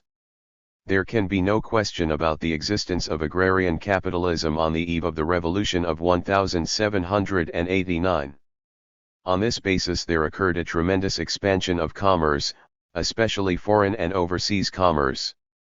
Manufacture also grew spectacularly. The investment of capital and the reorganization of manufacture in the direction of concentration and centralization of production were especially notable in mining and cotton and chemical manufacturing. As a consequence, in the last decades prior to the revolution there took place an enormous growth of the role of profit in the economy, and the power and influence of the economic bourgeoisie. 84 In the actual revolution the regime of aristocratic privilege and feudalism was swept away, and the legal and political superstructure of society was reorganized in order to facilitate capital accumulation. The continued entrenchment of feudalism under the absolute monarchy and the overwhelming popular revolution against it made the revolution an event of epochal scale. 85 On the basis of this tremendous upheaval, the bourgeoisie assumed power. Moreover, there was a clear consciousness that the bourgeoisie had taken power. Ongoing industrialization and the experience of the revolution helped to create the beginnings of working-class consciousness as well. 86. Conclusion. In summary, I have reasserted the classic Marxist view of the Dutch, English, and French revolutions as capitalist and bourgeois revolutions. The emergence of the territorial state after 1500 in France and England was critical to the initial development of capitalism in these two places. In Holland, such a state was produced by its prolonged revolutionary struggle. Few would deny the growing strength of capitalism in England. We have likewise established its growing presence in Holland and France prior to their revolutions. 16th-century monarchies had based themselves on the support of landlord nobles in the first instance, but also drew support from merchants and an emerging layer of manufacturers and rural capitalists. But at a certain point the growing power of these embryonic capitalists came into conflict with the increasingly absolutist rule of the Habsburg, Stuart, and Bourbon monarchies. The latter hemmed in the further development of capitalism and the social and political aspirations of a still young and emergent bourgeoisie. Increasingly these monarchies fell back on the landlords and more conservative elements of the merchant class for support. In the revolutionary crises, in each instance the lead was taken not by the established merchants, who tended to support the existing regime or sit on the fence, but by lesser merchants and better-off petty producers, urban but also rural. As a result of revolution, the state was restructured in each case to enhance the further accumulation of capital at home and abroad, and to advance the social and political ambitions of the bourgeoisie. By transforming the state from a feudal to a capitalist institution, the revolutions in Holland, England, and France helped to consolidate capitalism as a system. In taking this view, we have challenged the view of Brenner and the political Marxists, who would deny the significance and even the existence of these bourgeois and capitalist revolutions. These early modern revolutions exemplify the formation of a capitalism from below, which was likewise seen in the United States following its revolution. These were classic bourgeois and capitalist revolutions, which we would argue were indispensable to the full flowering of capitalism. But even in the case of Holland, England, and France, capitalism was facilitated by state support in the form of mercantilism, colonialism and colonial slavery. Indeed, their revolutions intensified such state support. Beyond this are cases like Scotland and Prussia in the 18th century, where another possible passage to capitalism occurred, based on a type of revolution from above instituted by the state and the landlord class. It is to a consideration of the role of the state in supporting or instituting capitalism that we turn in the next chapter. 5. Political capitalism. The Dutch, English, and French revolutions were both popular and bourgeois capitalist revolutions. The petty producers, especially the emergent or proto-capitalist element, were paramount in these capitalist revolutions from below. In this chapter we take up Lenin's contrast between such capitalisms from below and capitalisms from above. The outlines of these contrasting historical paths derive from Lenin's conceptual elaboration of Marx's contrast between the revolutionary petty producer-led transition and the non-revolutionary merchant-led transition to capitalism. In fact, Lenin's stress on the rural petty producers as key to the emergence of capitalism from below echoes across the previously discussed original transition debate, influencing the views of Dobb and Hilton on the transition in England. England has been my prime example of the installation of capitalism largely from below. While gentry, landlords, and merchants had their part, I have insisted that the main dynamic of the transition came from the grassroots. But it will be one of this chapter's main purposes to break from an Anglo-centric view of capitalist origins and to extend our understanding of such beginnings by introducing a comparative perspective. I have already shown that the revolutionary path of capitalism from below applies to Holland and France as well as England. Following Lenin, I shall show how the phenomenon of capitalism from below extended across the Atlantic to 19th century America in the wake of its revolution. Discussion of the Prussian example as well as the instances of Scotland and Japan allows us to contrast the notion of capitalism from below with that of capitalism from above, that is, capitalism imposed by landlords and the state. Capitalism from above features landlords in control of a state, or a state acting independently, responding to capitalism's uneven development by consciously producing combined development, a form of accelerated, conscious and planned development of capitalism. But even capitalisms developing from below were hardly immune to this logic of state intervention. Early modern Holland, England, and France adopted policies like mercantilism and colonialism in the service of capitalist development. Recognizing this is important in opposing Eurocentric and economistic views, which assert that capitalism was an economic system which in its classic forms at least did not require fostering by the state, and in particular that colonialism and slavery had little or nothing to do with its development. I argue, on the contrary, that the state played a key role in the development of capitalism, whether from above or below, and that the overseas initiatives of the state represented a crucial step in strengthening European capitalism and vaulting it from economic marginality to world primacy. Throughout the chapter, Lenin's conception of the origin of capitalism based either on the American path from below or the Prussian path from above serves as a key. Following the history of these paths enables me to show that control over the state by bourgeoisie supported by small producers or by landlords helped to determine the character of the capitalism that developed in each instance. A revolution which creates a state like the United States which rests on small producers opens the way to the free play of the market. Under such conditions, capitalist relations and forces of production develop most rapidly. But it will be shown that even so the state intervened heavily to support this process. The Prussian instance demonstrates in turn how the state not only intervened to ensure the survival of its nobility, but aided them in making the transition to capitalism at the expense of the peasant producers. As their historical development has recently been fruitfully explored from the point of view of capitalism from above, the examples of Scotland and Japan are discussed with an eye to developing a comparative understanding of alternative routes to capitalism. The decisive role of the state is illustrated by applying Trotsky's conception of combined and uneven development to the Scottish path to capitalism. It illustrates the speed and contradictory nature of capitalist development in states with archaic social relations. Mercantilism is commonly thought of as an economic policy and doctrine based on state intervention in the economy which was characteristic of the early modern period. I argue that it is as characteristic of modern capitalism as it was of the early modern form.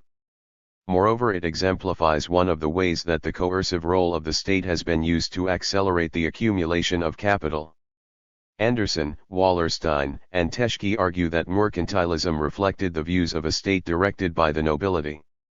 On the contrary, mercantilism was among other things an expression of the interests of a rising bourgeoisie within the absolutist state.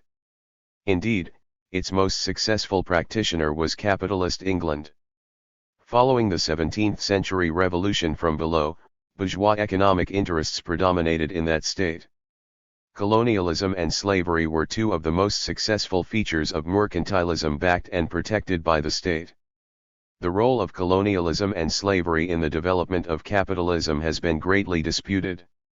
Discussion of these disputes will open the way for the next chapter, which deals with the Industrial Revolution. Lords in the making of the modern world.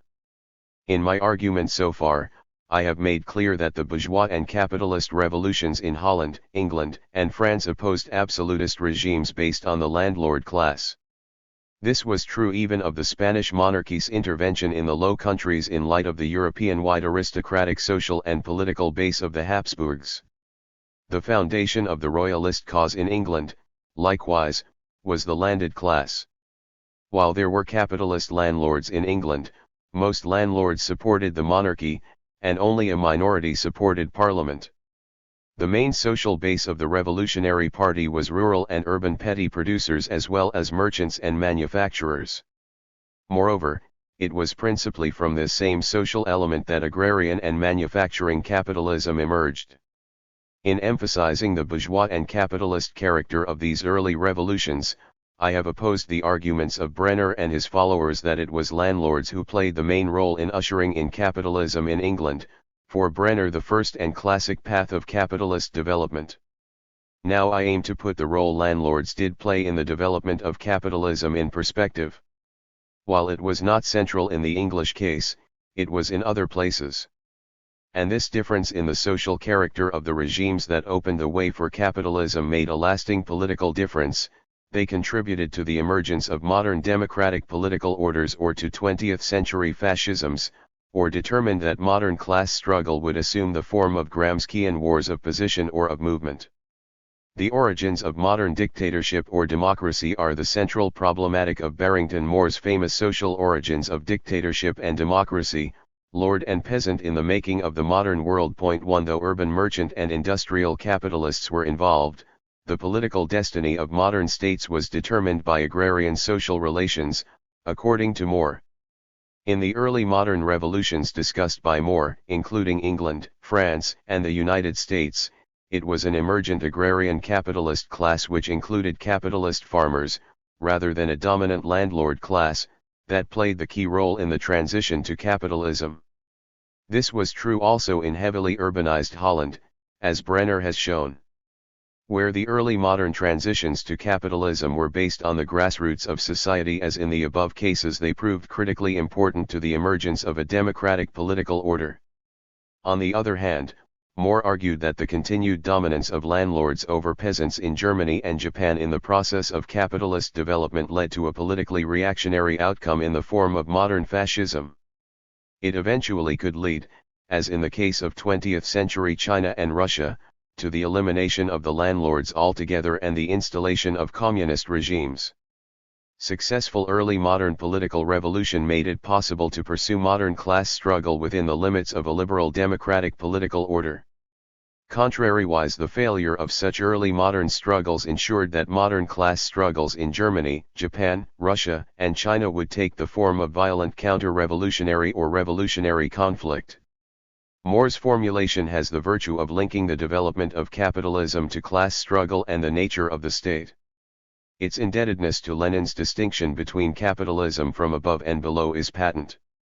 But in terms of its modern outcome, it is also reminiscent of Antonio Gramsci's distinction between the conditions which allow class wars of position as against those of movement. 2 Moreover, Moore's analysis suggests that revolutionary or non-revolutionary transitions to capitalism mark significant historical differences. It is a world away from the indifference to the question of political revolution in the approach to the transition problem of the school of political Marxism.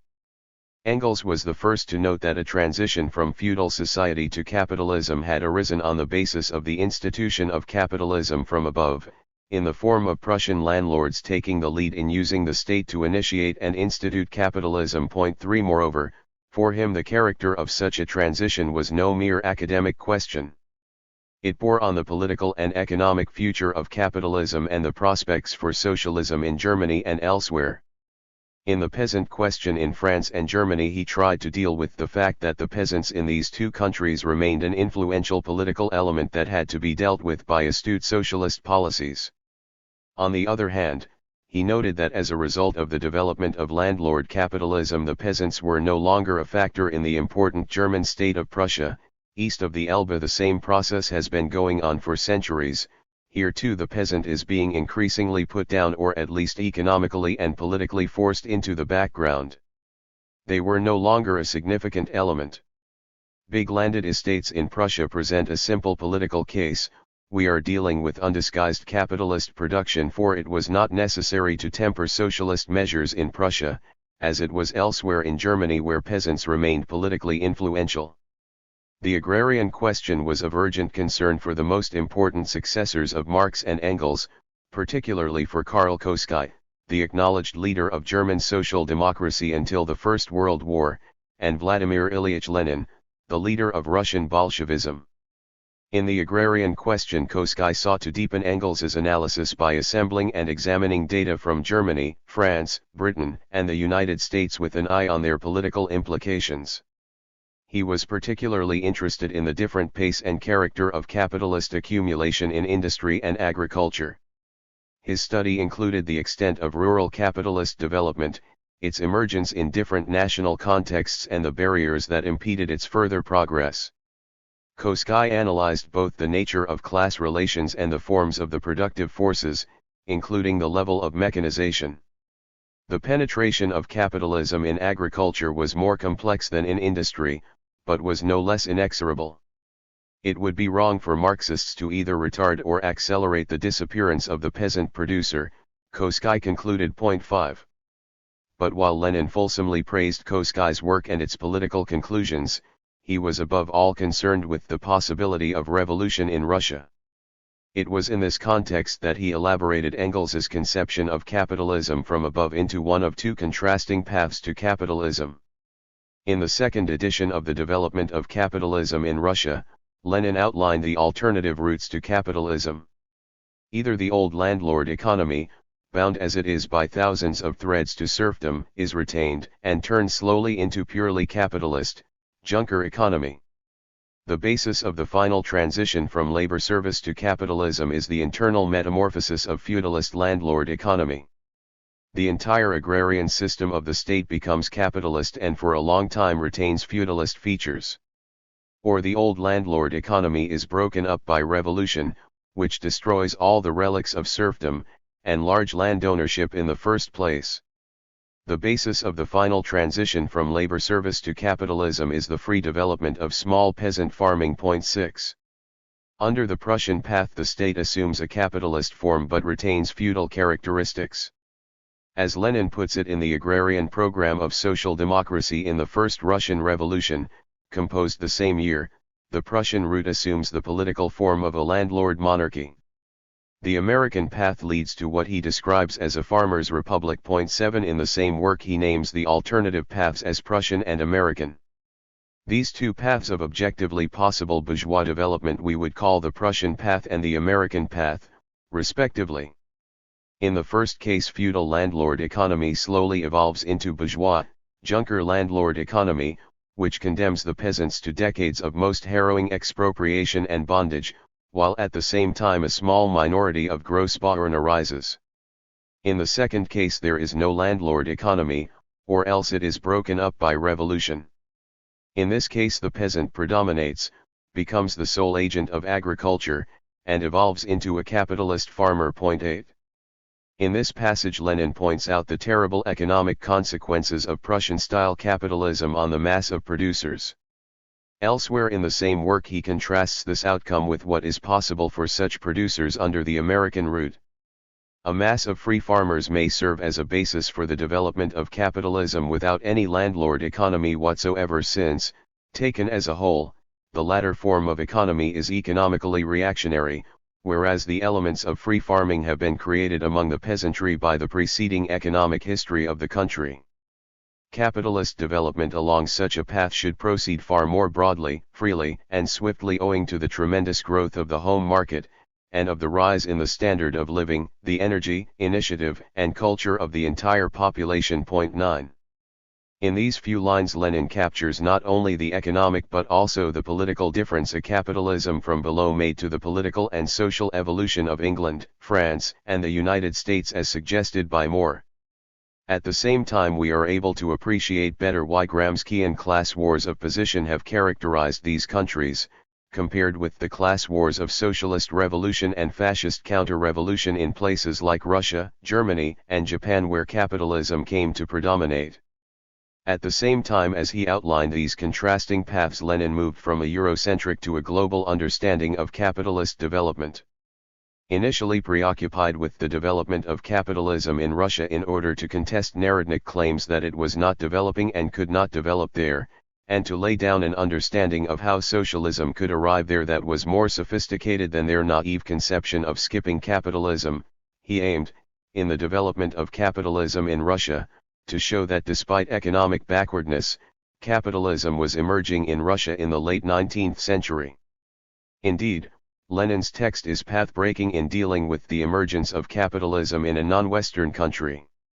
Later, during the First World War, which he and other Marxists recognized clearly as an imperialist war first and foremost, his attention turned to backward and colonized countries in general in imperialism, the highest stage of capitalism.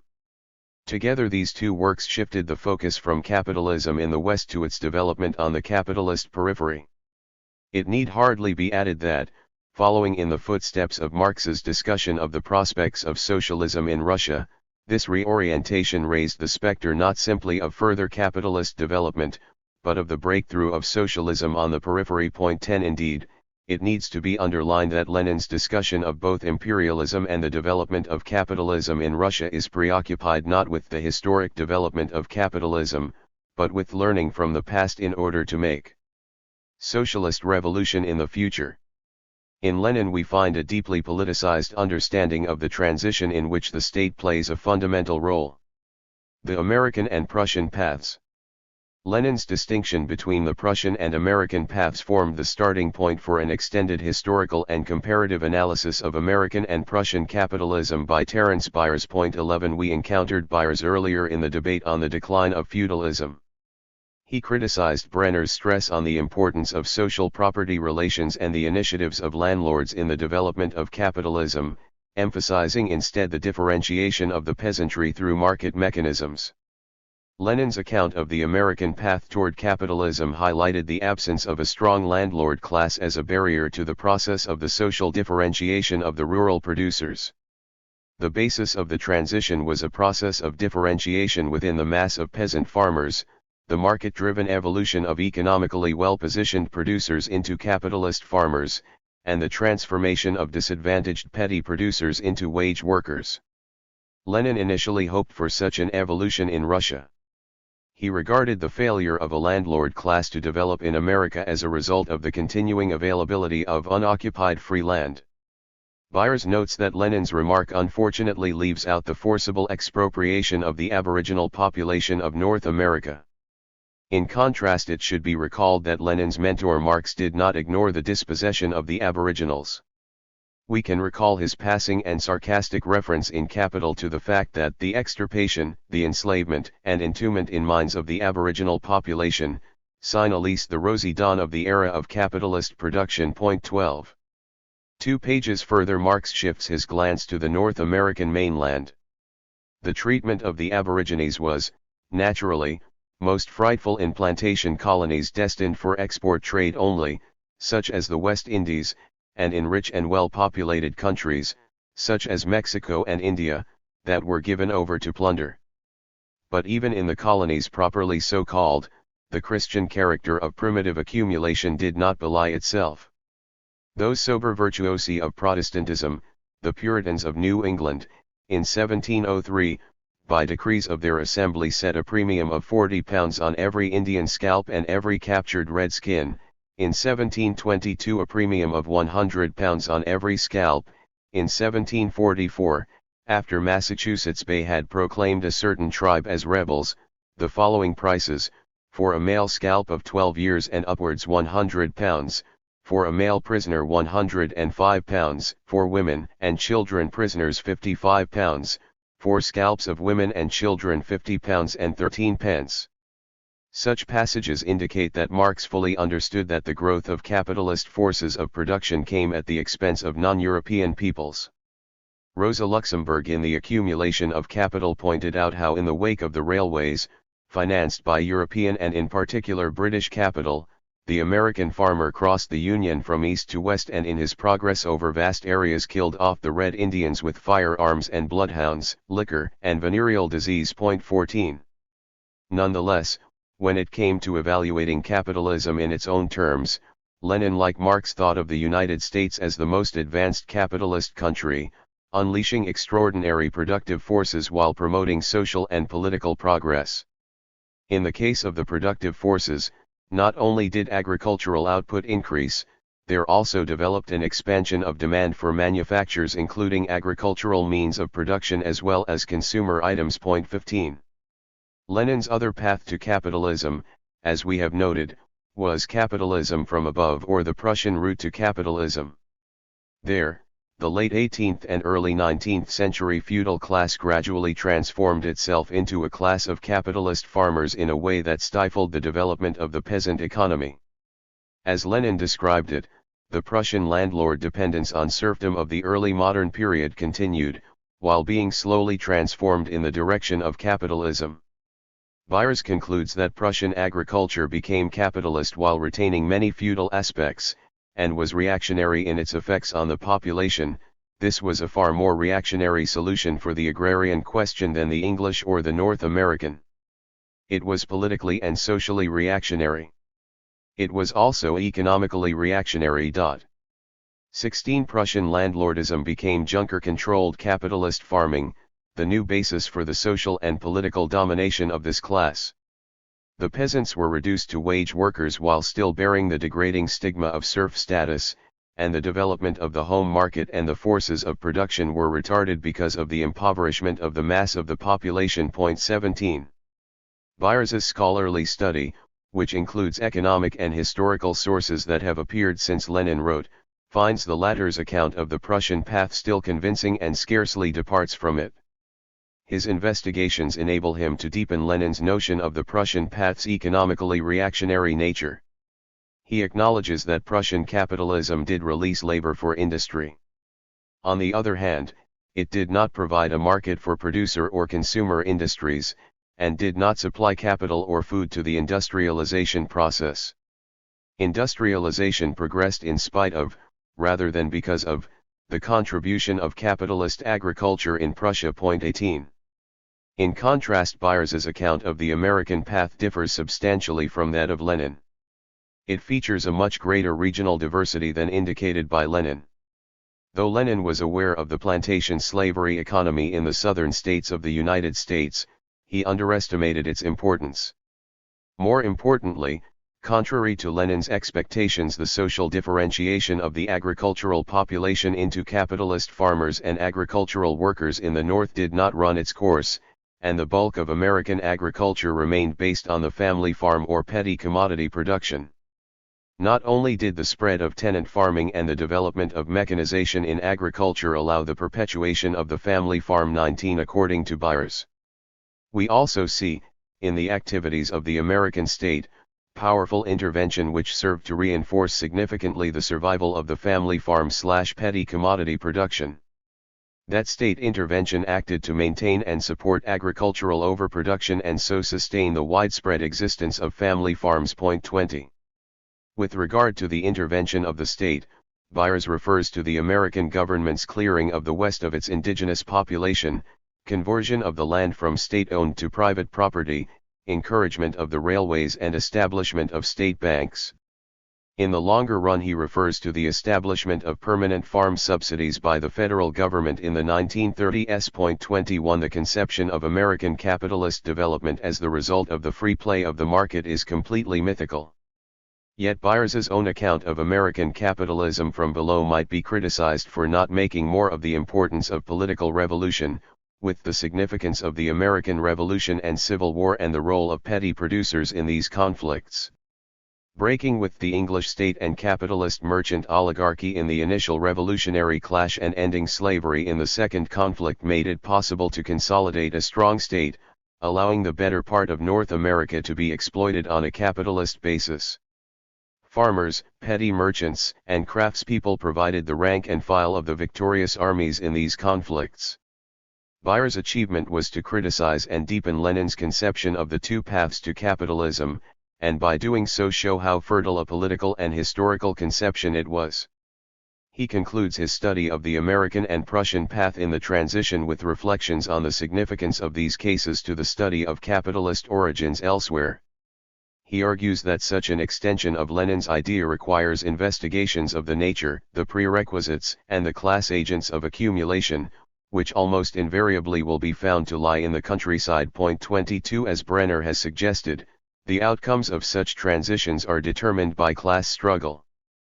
But, Byers argues, the nature of the landlord class in each instance, as well as the process of peasant social differentiation, must be studied in greater detail than Brenner allows. The intervention of the state is also critical to the transition, and must be investigated carefully. Finally, Pace-Brenner, the form and level of development of the productive forces are crucial to an understanding of the nature and outcome of class conflict. Point 23 In the Prussian and American cases, the transition was provoked by a crisis in the feudal and slave modes of production respectively. But such a crisis need not have led to the end of the system, whose existence might have been indefinitely prolonged. In both cases a dramatic external political shock, the crushing defeat inflicted by Napoleon in the Prussian case, and defeat of the South in the American Civil War, was the catalyst for the demise of the existing system. Point 24. Byers concludes that his study suggests great diversity in the historical circumstances under which a transition can occur. But such diversity does not obviate or preclude the need for theory. Point 25 In fact, Byers's work on the Prussian and American path constitutes a remarkable vindication of a comparative and theoretical approach to the problem of capitalist transition. The main categories with which he works, the traditional Marxist categories of class relations, mode of production and the state, have allowed him to study the problem at a sufficient level of abstraction to be generalized to the problem of transition not only in these two instances but also other cases. Point 26. Combined and uneven development in Scotland. Neil Davidson has recently analyzed the transition to capitalism in 18th century Scotland as an example of capitalism from above. As in Prussia, the conversion of the nobility from feudalism to capitalism was essential to the future. Equally important was the fact that the Scottish state had a reactionary character, facilitating the imposition of capitalism. In England, the 1688 Glorious Revolution ended the 17th century Civil War by thwarting the final attempt to impose Stuart absolutism, and inaugurating a capitalist and constitutional state. In backward Scotland, the Revolution of 1688 only restored the feudal regime. Centralised government had been imposed on a still feudal Scottish society by the Stuarts. Their overthrow returned power to a feudal nobility to whom the rural population were personally subject. The crown ruled through heritable jurisdictions and military tenures controlled by certain great feudal families. Point 27. In the decade that followed, the restored Scottish establishment feebly responded to an especially severe subsistence crisis which killed as many as 15% of the population of 1 million. 28 Population catastrophe was followed by the crash of the speculative colonial venture in Panama known as the Darien Project. Much of the nobility as well as the commercial bourgeoisie of the lowlands bought land sight unseen in Panama. The Scottish state and civil society proved unequal to the colonial effort, and it collapsed, setting off a nationwide financial and commercial crisis. Point 29 The successive disasters convinced the Scottish ruling class that the only way out was to accept union with England. Over the next half-century, though feudalism remained in place, it came under increasing strain as a result of the growing pressure of English commercial and financial influence. A minority of great lords responded positively by moving toward capitalism, while the rest of the nobility sought to deal with their dire economic circumstances by increasing the exploitation of their peasant tenants while participating in a succession of Jacobite political uprisings. Point 30 The Jacobites were led by the most unreconstructed feudal nobles, and professed loyalty to the Stuart line. With their final defeat at Culloden in 1746, the British Parliament in which pro-unionist Scottish nobles and commoners sat ended Scottish feudalism as a socio-economic system by abolishing military tenures and heritable jurisdictions, albeit leaving intact the economic power of lords over tenants. 31 Enough of the structure of the feudal state was retained to ensure one-party Tory rule in Scotland on the basis of a total rural electorate of less than 3,000 male voters. Under this reactionary political setup, the capital Edinburgh had a mere 33 voters. 32 Meanwhile, with no other economic option open to them, the bulk of the Scottish lords made a rapid transition towards capitalist agriculture. In Scotland as in Prussia, capitalist relations of production were imposed by the landlords. In the wake of this change, Scotland experienced an extraordinary economic transformation. The transformation which took place in Scotland between 1746 and 1820 was unprecedented in European history and would not be seen again on such a scale until the industrialization of Russia after 1929. Indeed, the experience of Scotland was far closer to that of Russia than England in terms of the speed and intensity with which it occurred. 33. Its rate of economic growth, including industrialization, equaled or even surpassed England's. Citing Wallerstein, Davidson even speaks of a Scottish great leap forward. 34. These dramatic changes were introduced by an emerging capitalist class made up of the now capitalist nobility, tobacco and sugar merchants, academics and professionals, sustained by a British state which totally excluded popular representation. We have seen that uneven development is a fundamental if not a founding characteristic of capitalism. In explaining this rapid and deep transition, Davidson makes use of this idea, but he enriches it by employing Trotsky's further conception of combined and uneven development. Davidson notes that uneven development is often confused with combined and uneven development. He explains that the notion of uneven development is part of the classical Marxist tradition, and this is the way we have employed it up to now. The notion of combined and uneven development, on the other hand, grew out of the debates on revolution in the international socialist movement at the turn of the 20th century. According to Trotsky, the notion of uneven development should properly come before that of combined development, because the latter grows out of the former and completes it. It is a conception which arises out of the advance of industrialization and imperialism. According to Trotsky, workers in underdeveloped countries like Russia can seize the political initiative on the basis of such a theoretical conception. 35. Under capitalist conditions, the economic advance of some states requires those left behind to try to catch up. Crucially, the prior development of some states cannot but affect the conditions under which the late developers enter the world system, not least through imperialist domination which prevented the latter from becoming independent centers of capital accumulation. 36. In the case of Great Britain, not only were English merchants ahead of their Scottish counterparts, they actively blocked their entry into the world market. Yet obstacles put in their path by English capitalists were dramatically surmounted by Scottish entrepreneurs. Davidson concludes, a theory of uneven development alone, however, even in a modified form, is inadequate to explain the pattern of development in Scotland, or indeed anywhere else. We also require a theory of combined and unequal development. 37. This theory was initially outlined by Trotsky to show how a revolutionary political situation developed in Russia as a result of capitalist development. When the productive forces of the metropolis, of a country of classical capitalism, find ingress into more backward countries, like Germany in the first half of the 19th century, and Russia at the merging of the 19th and 20th centuries, and in the present day in Asia, when the economic factors burst in a revolutionary manner, breaking up the old order, when development is no longer gradual and organic but assumes the form of terrible convulsions and drastic changes of former conceptions, then it becomes easier for critical thought to find revolutionary expression. 38. From the perspective of global history, Trotsky explained that a backward country does not take things in the same order. The privilege of historic backwardness, and such a privilege exists, permits, or rather compels the adoption of whatever is ready in advance of any specified date, skipping a whole series of intermediate stages. The development of historically backward nations leads necessarily to a peculiar combination of different stages in the historic process. 39. Often this process of assimilation and modernizing development proceeds within an overall social and political structure marked by archaism, as was the case with Russia but also Scotland. 40. Trotsky concluded that without this law, it is impossible to understand the history of Russia, and indeed of any country of the second, third, or 10th cultural class. 41. It was the sudden and rapid transformation of Scotland into a capitalist country that provided the catalyst for the dawn of the Scottish Enlightenment. At the heart of this cultural movement lay the birth of political economy, a body of thought which sought to theorize the transition to capitalism and provide a program for its advance.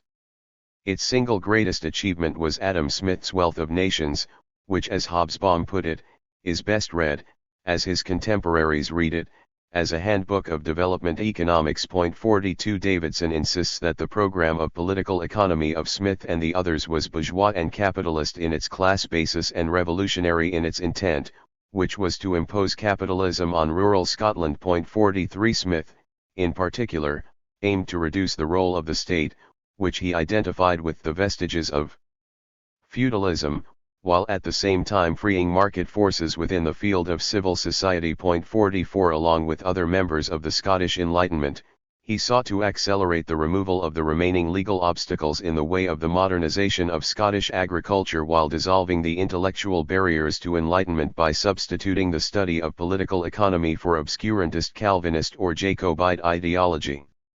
The goal was to enable Scotland to compete in all respects with the English within the British state. 45 In such a politically unified British state, the only possible development strategy for a Scotland undergoing combined and uneven development was paradoxically not to further increase state intervention, but to accelerate the introduction of laissez-faire economic policies. Born at the climax of the Scottish transition from feudalism to capitalism, Smith's work constitutes the first comprehensive theorization of the emergent capitalist system. That Smith could conceptually bring together the various elements of capitalism into a political economic synthesis reflects the growing maturity of the capitalist system as a whole toward the end of the 18th century. Japanese capitalism. In the view of Byers, the Japanese case is another example of the imposition of capitalism from above. The Japanese instance, as was noted in Chapter 1, already formed part of the original debate on the capitalist transition during the 1950s. Takahashi had pointed out that proto-capitalist elements were already challenging Japanese feudalism prior to the Meiji Restoration. Nonetheless, he conceded that feudalism remained important throughout the early modern period, and inflected the development of Japanese capitalism into the 20th century. Hobsbawm and Anderson took account of proto-capitalist tendencies in Japan prior to the intrusion of Admiral Perry, reflecting an internal dynamic in the direction of capitalism. But Anderson insisted that the prime mover was the incursion of the West, which forced Japan to join the world market, an indispensable attribute of capitalism. The agrarian question, or when and how the key capitalist transition in agriculture took place, which preoccupied Byers, also divided two contending schools of Japanese Marxist scholarship in the first part of the 20th century, and Byers provides a useful account of their debates. The Kozuha or feudalist school intellectually supported the Japanese Communist Party's position, which envisaged the revolution in Japan occurring in two stages, a bourgeois democratic revolution against feudalism and then a socialist one. According to interwar Kozuha scholars, the Meiji Restoration had simply reformed the feudal land system, leaving the emperor as an absolutist monarch, albeit one who now relied on the support of bourgeois capitalists as well as feudal landowners. The extreme poverty of the largely tenant farming population, whose payments in kind to the landlords amounted to about 50% of gross product, tended to confirm the Kozuha analysis that even by the 1930s no agrarian transition to capitalism had occurred. While they did not deny that capitalism existed in Japan, it was based on semi-feudal land ownership and semi-serfdom. The Comintern's 1932 thesis concurred, the Japanese situation could not be appraised without taking into account and analyzing the peculiarities of the system prevailing in Japan, which combined extraordinarily strong elements of feudalism with a very advanced development of monopoly capitalism. 46. By contrast, the Renoha, or workers' and peasants' school, supported the left wing of various socialist parties which rivaled the Communist Party theoretically and politically. It held that a direct advance to socialism was possible because capitalism had penetrated all aspects of Japanese society, including agriculture, since the Meiji Restoration, a bourgeois revolution. The peasantry was undergoing disintegration into a class of wage laborers as capitalism developed in the countryside as well as everywhere else in society. The high level of tenant rent was the result of the extreme competition for land between producers rather than of landlord coercion. 47. Byers accepted the Kozuha emphasis on the persistence of feudalism, in which landlords continued to control the peasantry, whose holdings were minimal. He also emphasized the prevalence of tenancy, the scarcity of wage labor and the very high rate of surplus extraction through a heavy burden of rent. But he departed from this school, emphasizing the central role of the Meiji state in the capitalist transition in dissolving classic Japanese feudalism. These measures fell short, however, of preventing the further development of feudal tenancy. State power was also used to break peasant resistance to high rents, usury and heavy taxation. Indeed, government taxation of the peasantry was vital to the accumulation of capital outside of agriculture. 48. In these debates it is the Kozuha perspective, which stressed the persistence of feudalism, that is the more persuasive. Even the onset of capitalism was conditioned by the continued extraction of surplus by heavy landlord rents. Capitalism was then imposed by the state using these surpluses to initiate capitalist modernization. Such a process represents a variant of the path of capitalism from above, familiar in the case of Prussia and Scotland. But in contrast to the latter cases where the landlords became the agents of capitalist accumulation, it was the state itself that directed this process. Those scholars in the Kozuha school who regarded the reforms of the American occupation as decisive to the full flowering of Japanese capitalism were particularly discerning. The post-1945 agrarian reform raised the productivity of Japanese agriculture, released labor into industry, destroyed the political and social grip of the landlords and ensured the triumph of industrial and finance capital. 49. In the case of Japan, a capitalist transition occurred without the presence of capitalist relations in agriculture. Rather, it was the surplus pumped out of the agrarian sector that largely financed capitalist industrialization. In each case the state played an essential role in this process, albeit in Japan the landlords initially played an intermediary role. Such a state-directed transition, which may also be seen in Taiwan and Korea, presents another variant of capitalist transition alongside the Dutch, English, American, French, Scottish, and Prussian examples. Byers doubts the likelihood of such a state-directed transition in Pakistan and India, where landlord influence remains considerable. 50. On the other hand, the examples given do not exhaust the diversity of possible passages to capitalism.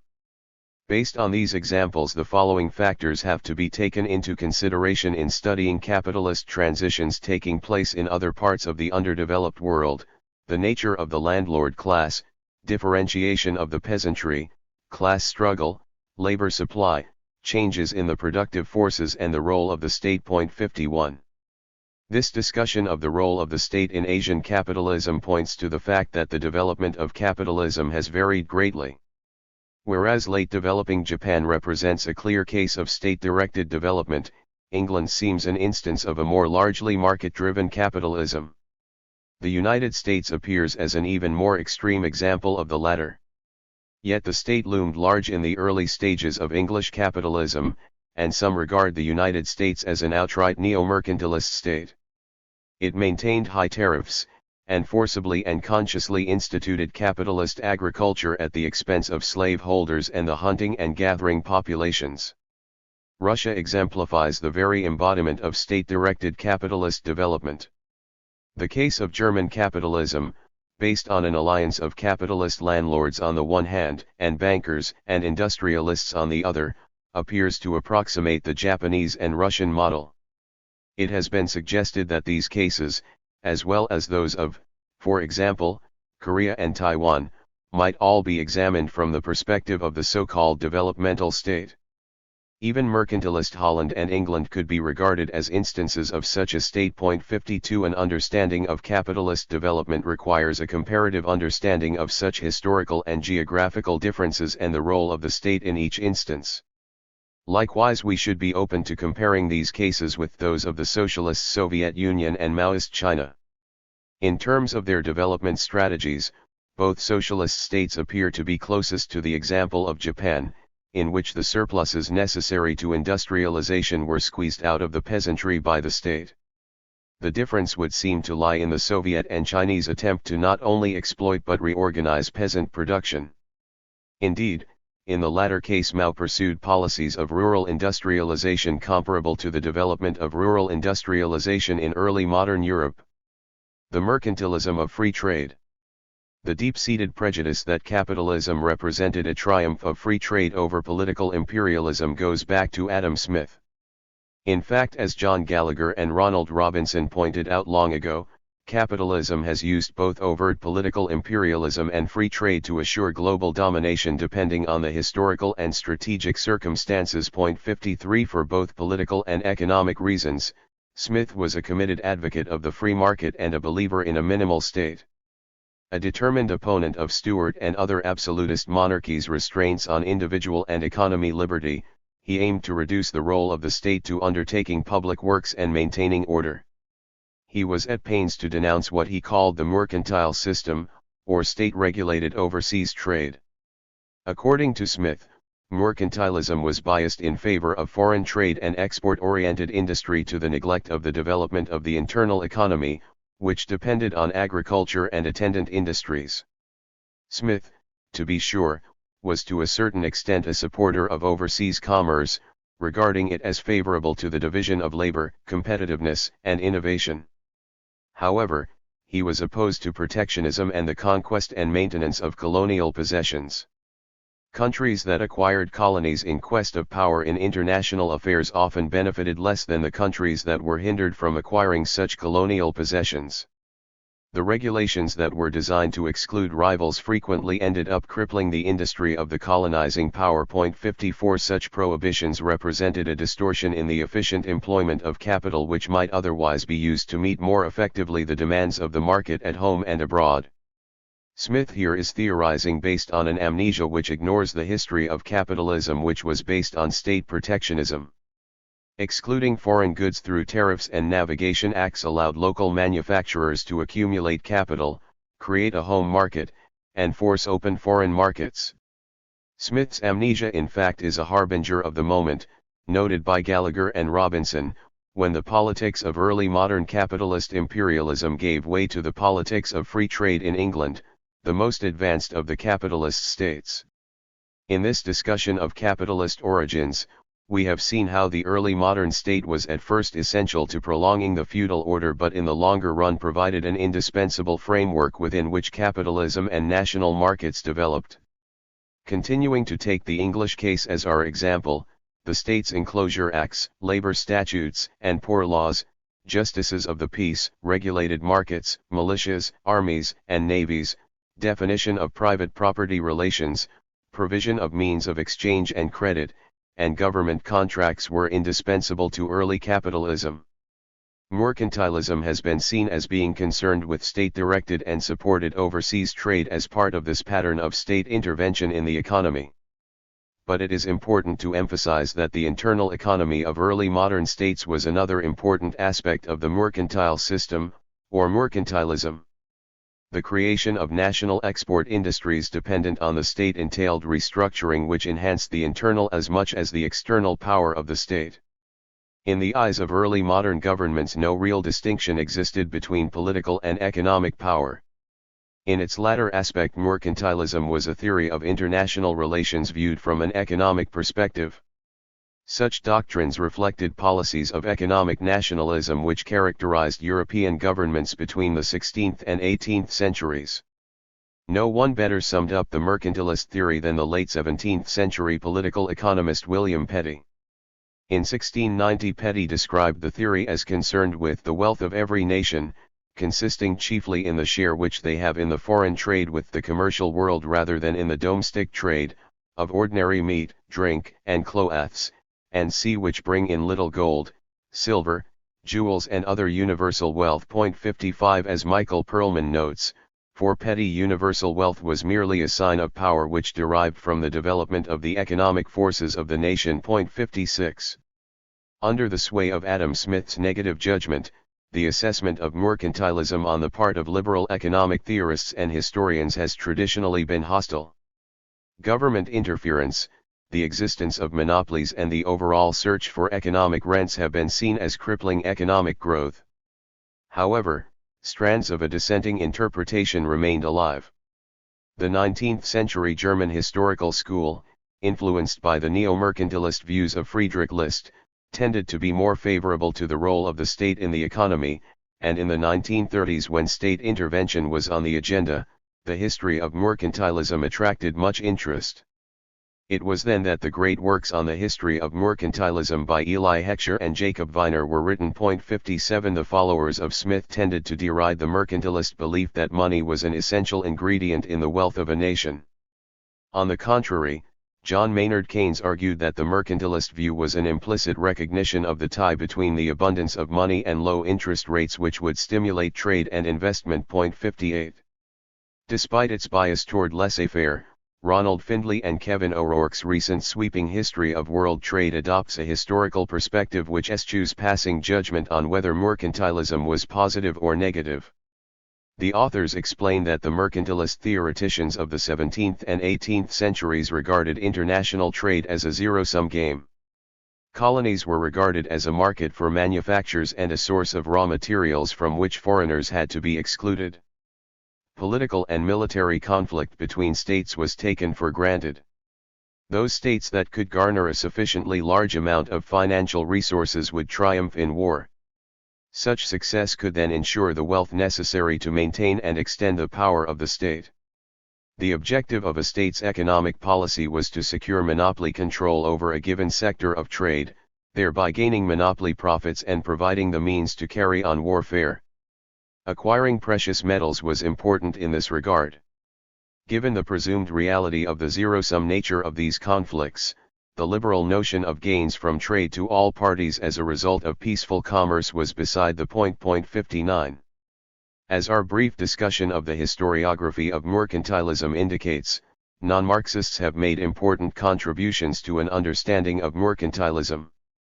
Nonetheless, in the course of discussing the transition to capitalism, the Marxist school provides important insights into the theory and practice of mercantilism. Marx himself regarded mercantilism as part of the apparatus of the early modern state which promoted capitalism. It is a feature of a system of state power, parts of which can be found in the states on the European continent, but which comes together in England at the beginning of the 17th century. It involved a systematic combination of elements which included colonies, a national debt, a modern mechanism of taxation and the protectionist system. Each of these elements makes use of the state, defined as the concentrated and organized force of society, to accelerate the transition from the feudal to the capitalist mode of production. Summing up this process, Marx concludes, "But they all employ the power of the state, the concentrated and organized force of society, to hasten, hothouse fashion, the process of transformation of the feudal mode of production into the capitalist mode, and to shorten the transition. Force is the midwife of every old society pregnant with a new one. It is itself an economic power." 60. As Perlman notes, Marx saw mercantilism as an attempt to overcome the slow development of the internal and overseas market by the use of coercion to speed the accumulation of capital. 61 In other words, political power was used to create and accelerate the emergence of markets, as we have emphasized. Elsewhere Marx speaks of colonialism, public debts, heavy taxes, protection, commercial wars, and such like as children of the manufacturing period. 62. As a set of economic ideas, mercantilism marked the first attempt to speculate about the emerging capitalist order according to Marx.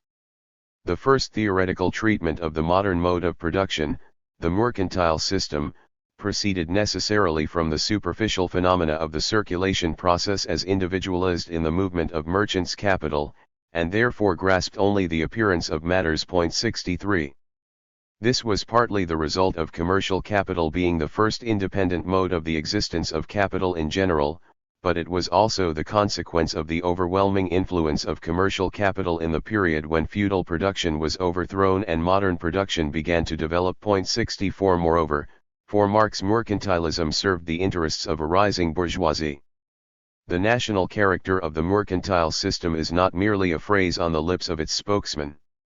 Under the pretext of concern solely for the wealth of the nation and the resources of the state, they, in fact, pronounce the interests of the capitalist class and the amassing of riches in general to be the ultimate aim of the state, and thus proclaim bourgeois society in place of the old divine state. But at the same time they are consciously aware that the development of the interests of capital and of the capitalist class, of capitalist production, forms the foundation of national power and national ascendancy in modern society. 65. It is under the mercantile system that industrial capital, and consequently wage labor, first develops in antithesis to, and at the expense of, feudal landed property. Indeed, under mercantilism, one form of wage labor, the industrial, and one form of capital, the industrial, were recognized as sources of wealth, but only in so far as they produced money. 66. Dobb perceptively discussed the economic motivations behind the mercantile system. According to him, those who wrote on economic matters, and the merchants themselves, took it for granted that political interference or economic regulation by the state was indispensable to making a profit in trade. The petty mode of production still dominated, and the rent of land still seemed the only natural form of surplus. According to Dobb, the productivity of labor was still low, and the number of workers employed by a single capitalist was seldom very numerous. It was accordingly still difficult to imagine any substantial profit being naturally made by investment in production. Under such circumstances, if merchants or merchant manufacturers were to be subject to unrestrained competition, what basis for profit could there be? 67. More or less unrestricted competition and the extraction of surplus value were seen as incompatible with one another. Without regulation which limited competition and protected price margins, merchant capital might enjoy windfalls but could obtain no enduring source of income. As a result, it was believed that trade and industry would languish for lack of an incentive to invest money in such enterprises. 68. Dobb is here speaking of overseas trade, but Pace-Brenner, such conditions have to be borne in mind with respect to the evolution of the internal market as well.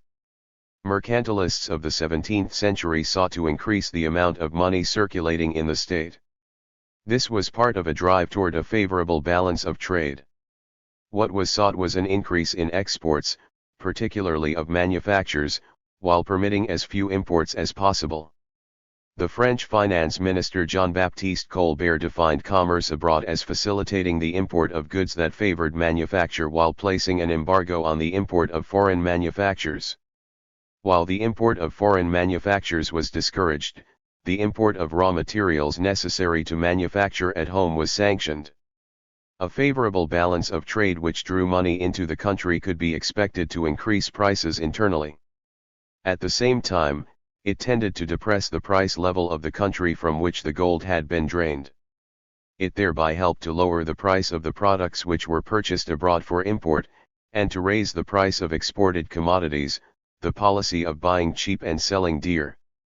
These notions particularly applied to captive or colonial markets in which alternative sources of supply could be politically excluded. 69. According to Dobb, mercantilism simply continued at the national level the exploitative policies of the late medieval towns in relation to the surrounding countryside. As such, the mercantile system played an important role in the nurturing of capitalist industry. From this perspective, mercantilist authors sometimes regarded the surplus gained from foreign trade as the only real source of accumulation and state revenue. It was essentially the economic policy of an age of primitive accumulation. Dobb concluded. 70. By this he meant that accumulation took place as a result of trade based on political manipulation and control of exchange. As we noted, Keynes suggested that mercantilist thinkers associated a plenitude of money with cheap credit or low interest which would stimulate the economy. Dobb demurred, saying that the balance of trade and the profits so derived were uppermost in the minds of theorists and policy makers. From the late 17th century onwards, proponents of mercantilism made no simple connection between the quantity of money in circulation and interest rates. Emphasis was placed instead on the growth of commerce, a capitalist class, and stock or capital as the surest ways to ensure the availability of credit. 71. From the same period dates a preoccupation with using a favorable balance of trade to create employment at home through an expansion of manufacturing industry. At the same time, the mercantilist conception of prosperity was premised on the notion of keeping wages for workers low. 72. Keynes brought forward more historical evidence than Dobb credits him with for his view of a mercantilist notion of monetary economic stimulation. But the disagreement between the two is about more than just historical facts.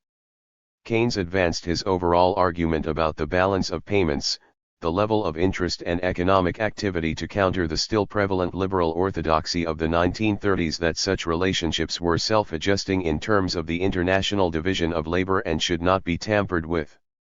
In his eyes, the mercantilist policy which tried to bring money into the country and lower the rate of interest was a laudable attempt to stimulate the economy using the relatively primitive political tools at hand.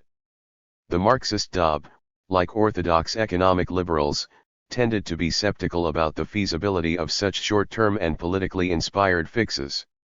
Dobb clearly sees mercantilism as a policy emanating from the royal court and the ruling state elites.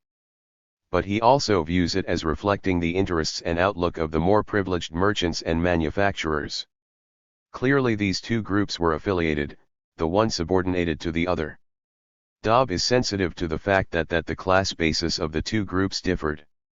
That being the case, he also points out that the system of privileges, monopolies, and rents fueled conflict between the privileged merchants and manufacturers and the newer merchants and manufacturers. 73.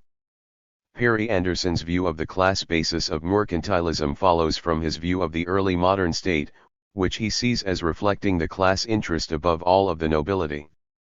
As such, mercantilism represented the economic outlook of a feudal ruling class that had accommodated to an integrated national market yet retained its fundamental perspective on matters economic and political. It was a theory of the intervention of the political order into the workings of the economy in the interest of both the prosperity of society and the power of the state. Its amalgam of the political and economic represented the antithesis of the later Smithian attempt to separate the political from the economic, a nexus which scandalized the Scottish political economist. If we follow Anderson, the aristocratic bias of the policy is reflected above all in its attitude toward war. Whereas Smith and his followers were predisposed in favor of peaceful and mutually advantageous commerce, the mercantilists were strongly bellicose. They stressed the necessity and profitability of war. According to them, a successful economy depended on success in war. It was the same zero-sum view applied both to war and economic life, according to Anderson. While this is undoubtedly a brilliant insight, one would have to question whether bellicose attitudes were unique to the nobility. It makes it appear that a policy of war would presumably have to be foisted on a reluctant early modern bourgeoisie. Yet for the most part, the latter group were equally bellicose, although for different reasons. War was an intrinsic part of the history of the emergent bourgeoisie. Indeed, based on his notion of aristocratic control over the early modern state, Anderson insists that mercantilism emanated from an aristocratic perspective on international politics. This runs counter to the more convincing view shared by Marx and Dobb that it emanated from the bourgeoisie within the structure of the state, which absent a bourgeois revolution was still dominated by the nobility. Mercantilism undoubtedly sought the suppression of particularistic obstacles to commerce within the national territory, and strove to create a unified domestic market for commodity production. Its characteristic creations were the royal manufactures and regulated guilds in France, and the chartered companies in England. The medieval and corporatist lineage of the former seems evident. 74. Unlike the above authors, Arrighi focuses on the mature mercantilism of the 18th century. He regards mercantilism as a synthesis of capitalism and territorialism, which was perfected by the British and the French in the 18th century. According to Arrighi, the British instance represents a third stage in the historic cycles of global capitalist development, in which capital was fused with state power as the basis of great imperial power. It challenged the established positions of the Spanish, Portuguese, and Dutch empires. Mercantilist policy had three parts: colonialism based on settler colonies, capitalist slavery, and economic nationalism. Of the three, settler colonialism was the most important, relying largely on the private initiatives of subjects. French and English colonies were more successful than the earlier colonies of their rivals. Slavery grew out of the colonies' need to supplement their labor force, and reached huge proportions in the 18th century. The third element was economic nationalism, which facilitated the open-ended accumulation of economic surpluses and the construction of the domestic or national economy of the mother country. Through private and bureaucratic initiatives, the French and British monarchies internalized as much of the inputs necessary to war and state-making as was feasible, enlarging the tax base while strengthening the state. Britain's island geography and transatlantic status gave it an important comparative advantage. 75 Nonetheless, both 18th-century British and French mercantilism were quite successful. Teschke's view of mercantilism arises from his overall view of the evolution of international relations. It is based on an extension into the field of international relations of the premises of Brenner and political Marxism, with which he strongly identifies. He rejects the dominant paradigm of the discipline of international relations, which considers the Treaty of Westphalia of 1648, ending the wars of religion, as the founding moment of the modern state system. Rather, geopolitical modernity began with the Glorious Revolution in 1688, which saw the birth of the first capitalist state in England, and was marked above all by the consolidation of parliamentary rule in that country. The subsequent expansion of English capitalism in the 18th century then step by step undermined the governments and the state system of the Ancien regime. Modern sovereignty embodied in English politics should not be confused with absolutist sovereignty, which was reflected in the Treaty of Westphalia. The Bourbon monarchy in France was the most perfect exemplar of the latter. French absolutism is regarded by Teschke as standing in complete opposition to English capitalism, in conformity with Brenner's and Wood's view of non-capitalist France. Like Wood, too, Teschke views Holland as an example of merchant capitalism closely tied to feudalism. Indeed, whereas Arrighi regards Holland as the linchpin of 17th-century European politics, Teschke downgrades its importance in the operation of the post-Westphalian system. Mercantilism created a structural nexus between trade and government. Such a structural link between the economic and political is the antithesis of modern capitalism. Commercial capitalism under the mercantile system was not capitalism. According to Teschke, international trade under capitalism is characterized by open and competitive markets. Under dynastic conditions, mercantilism was a geographical strategy of extending the accumulating reach of pre-modern states, not a qualitative change in the logic of the world economic order. Internationally, the redistribution of wealth through unequal exchange was a zero-sum game, total wealth was not increased thereby. The zero-sum conception, which conceived of total wealth as finite, was elevated into an economic law in mercantilist doctrine.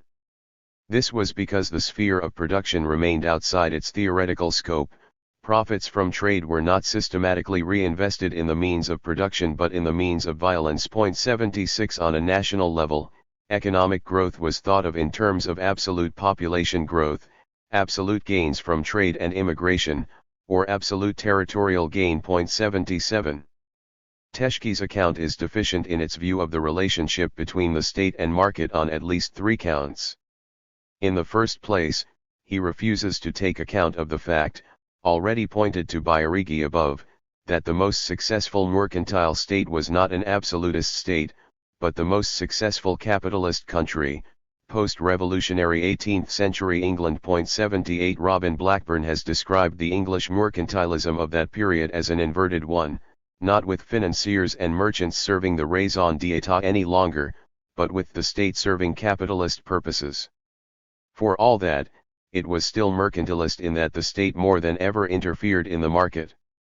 The state created a zone of imperial free trade for its merchants and manufacturers, offered them protection and gained favorable terms for their entry into other markets. 79 18th century France, too, is an example of a successful mercantile state which willy-nilly was drawn in the same direction. Despite its feudal and absolutist character, competition with England forced it to increasingly preoccupy itself with the well-being of French commerce and industry. 80. Second, Teschke fails to recognize that as mercantile states both England and France were very interested in the development of new, more productive manufacturing technologies. This is true of virtually all mercantilist regimes in the 18th century. Third, and most egregiously, Teschke quite mistakenly twists the story of capitalism into a history of the triumph of the market and the effacement of the state. Nothing could be more in conformity with the opinions of Adam Smith and further from the historical truth. It belies Marx's view that the mercantilist state was used to accelerate the creation of the market. England did not become a truly free trading state until the mid-19th century, and then only for a generation. Its free trade ideology amounted to propaganda designed to discourage would-be industrial competitors like the United States and Germany. Statesmen and thinkers like Alexander Hamilton of the United States and Friedrich List of Prussia fully appreciated the importance of state protectionism to the development of industry. The United States, the most dynamic capitalist state of the 19th century, may rightfully be considered neo-mercantilist. As against the Smithian view of the history of capitalism, which insists that it is the history of a progressive liberation from the thrall of the state, the existence of a strong state is integral to it. Indeed, I have insisted on this as a basic theme from the late Middle Ages onward. Colonialism. As I have noted, Marx closely connected mercantilism with the development of industry.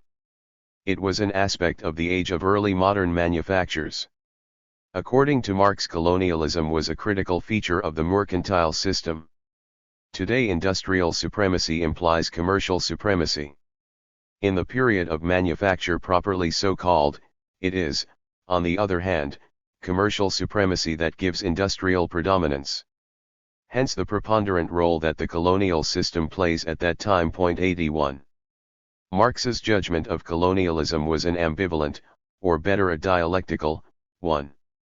For while condemning its injustice and ills, he also saw colonialism as advancing the development of capitalism as a world system, and ultimately leading to socialism, which he conceived of as a unified global order based on social and political equality. From the 16th century, the development of capitalism and colonialism was part of a single process of increasingly global accumulation.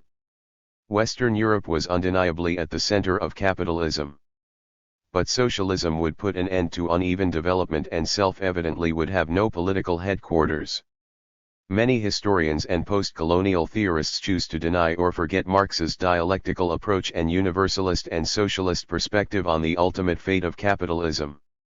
Looking at the short or medium term, they prefer to see Marx's view as fundamentally Eurocentric. But I cannot go along with those who take offense at Marx for his view of the history of capitalism. For him, the extension of European domination over most of the rest of the world while capitalism universalized itself was a historical process that could not be ignored, wished away or merely denounced. 2 centuries or even half a millennium under the thrall of capitalism is not long in terms of humankind's long past or socialist future.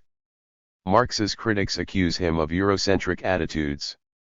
Where such lapses occurred, they have been acknowledged and criticized by Kevin Anderson, a recent sympathetic student of Marx's approach to non-Western societies. 82 But Anderson makes clear that Marx's faults in this respect have little to do with his essential point of view.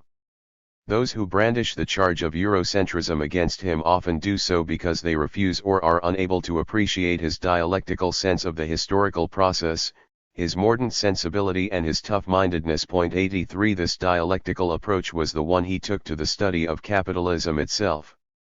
In the Communist Manifesto and the Grundrisse, for example, we find magnificent paeans in appreciation of the power of capitalism. At the same time, such praise is accompanied by denunciation of the intrinsically exploitative and destructive character of the system, which degrades the producers and nature itself. This double-sided perspective helps to reinforce Marx's authoritative and scientific method with an aesthetic and stylistic sense of detachment which helps readers grasp the fact that history proceeds in an ironical fashion. Writing about India, for example, his early accounts viewed the British conquest as positive although violent, because it furthered the progress of capitalism in England through primitive accumulation, while leading to the liquidation of the so-called Asiatic mode of production. This was inescapable as capitalism extended its global reach. Yet reporting the bloody-mindedness and racism of the British in repressing the Indian Mutiny, Marx brought to the surface what he had undoubtedly already understood, namely, the cruelty of the British conquerors. Moreover, it was not overly Eurocentric of him correctly to conclude that the British in India were preparing the ground for their own demise, as the Indians would sooner or later develop the capacity to liberate themselves from British domination. 84. Marx's views on India have been questioned at a deeper level. 85. Based on what is now understood of the economic and manufacturing dynamism of India during the 18th century, some critics point out that Marx's notion of India as locked into the Asian mode of production, based on the symbiotic relationship between village peasants and artisans, is open to serious doubt. Yet in a nuanced response, Ron Habib has pointed out that Marx's early view of the Asiatic mode was not set in stone. He was never prepared to go so far as to acknowledge that pre-colonial India could be considered a particular form of feudalism, as some scholars do today. On the other hand, as he studied further, he came to acknowledge that private property, commodity exchange, and a class structure did emerge in early modern India, and that it was accordingly far from being a stagnant society. Habib also noted Marx's condemnation of the deliberate destruction of Indian textile manufacturing by the British at the beginning of their rule, and the way they milked India through the siphoning off of tax as the tribute of good government. 86. On the other hand, we should recognize that Marx's approval of the British policy of building railways, introducing Western education and political centralization must be offset by the recognition that the British systematically crippled Indian manufacturing and inhibited economic development almost up to the end of their rule. 87. Marx understood that the exploitation of India was made possible by colonialism, which he saw as basically a form of political and military domination. Likewise, he understood that it was essentially through military conquest that the English imposed landlordism on Ireland. Furthermore, English political control enabled them to undermine Irish industry at the same time as they were destroying Indian manufacturing. 88. The English conquest of Ireland was based on what Wood argues was a distinctively English and capitalist landlord-based colonialism.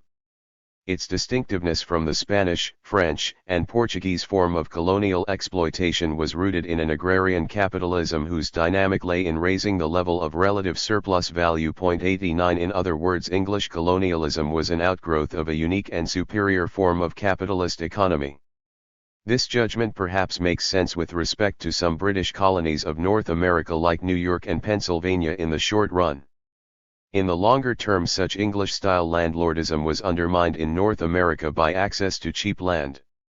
We can question whether it applies to Ireland at all. Marx noted that under colonialism Irish agriculture was organized along similar lines to English capitalist agriculture. He furthermore recognized the capitalist aspirations of Irish tenant farmers.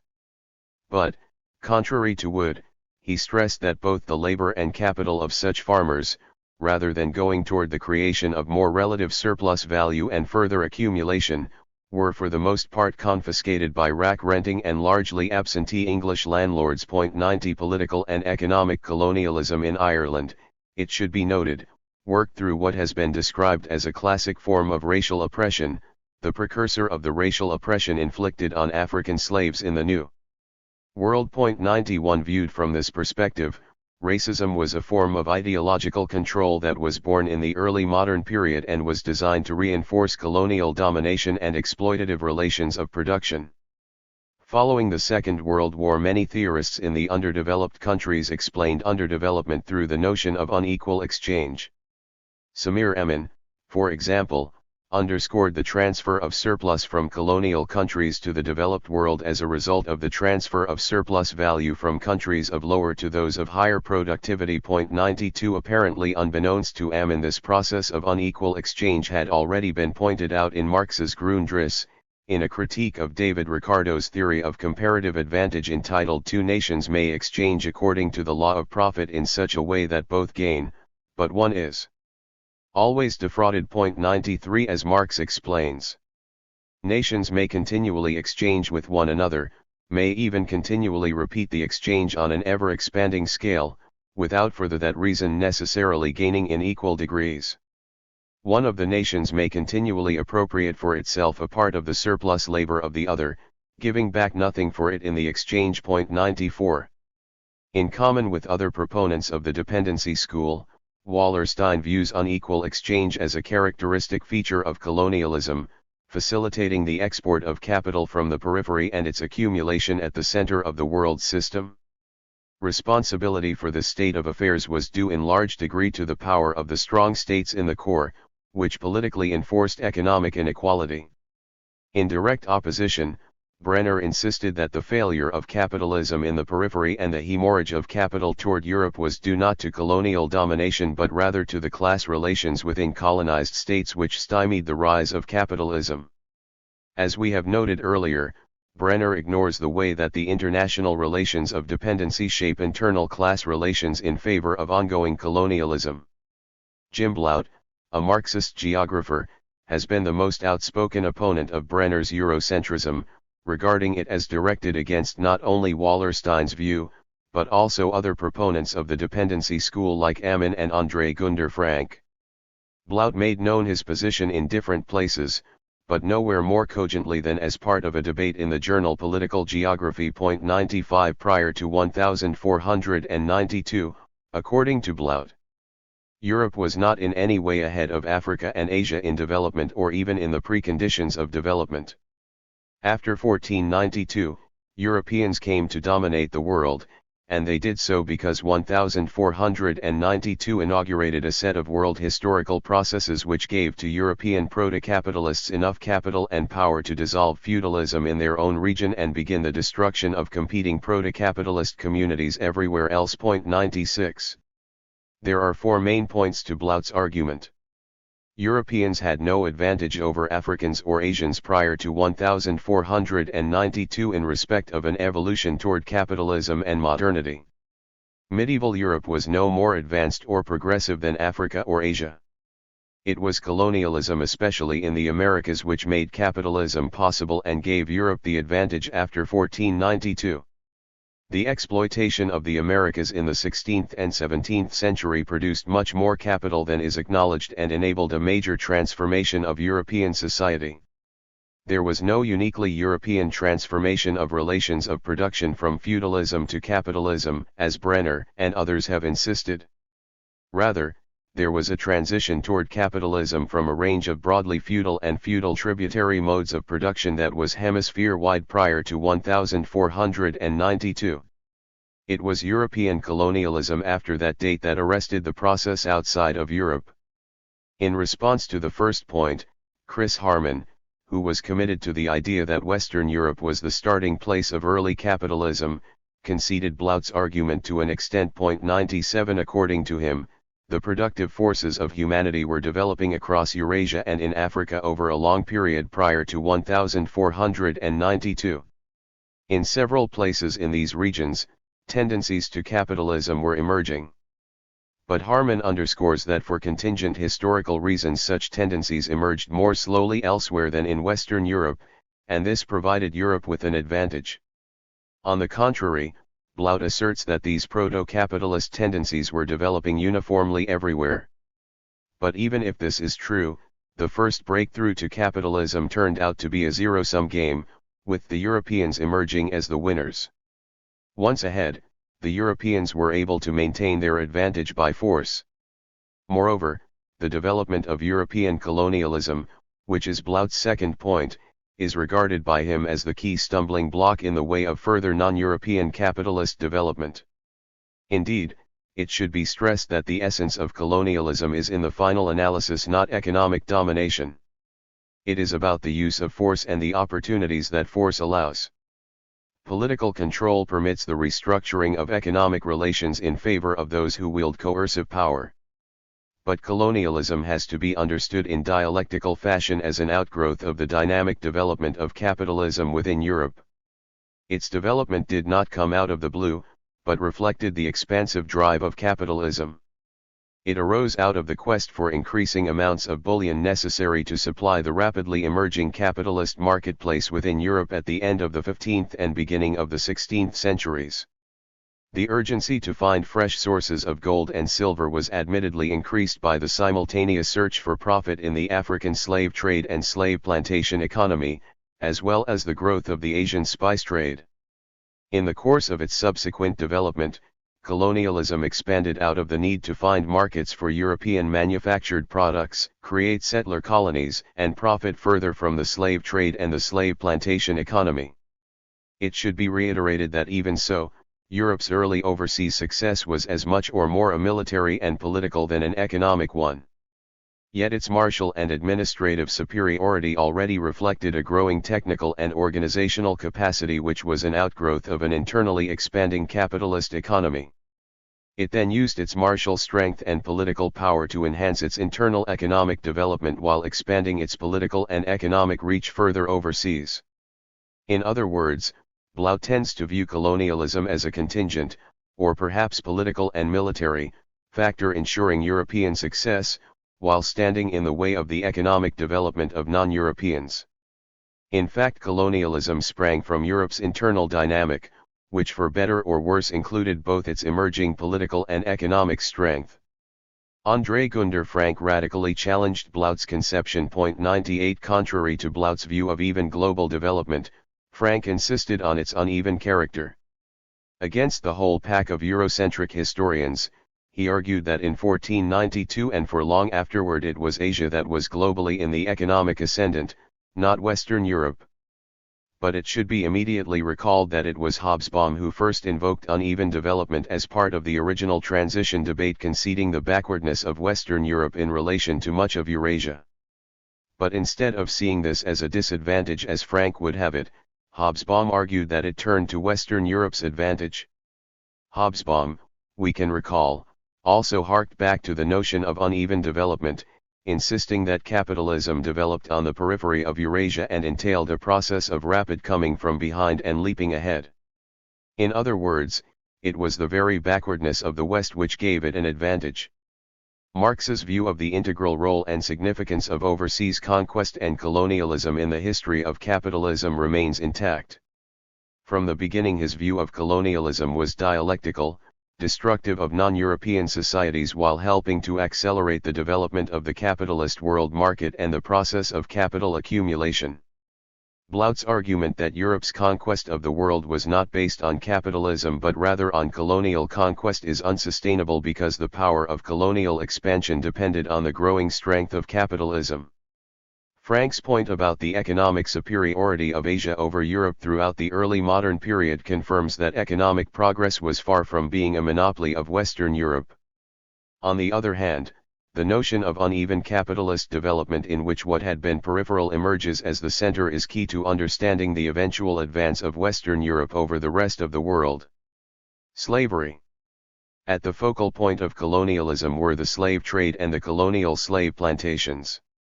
The relationship between capitalism and slavery has been debated even more fiercely than colonialism. The slave and colonial trades emerged as the most dynamic sectors of the Europe-centered capitalist economy in the 17th century.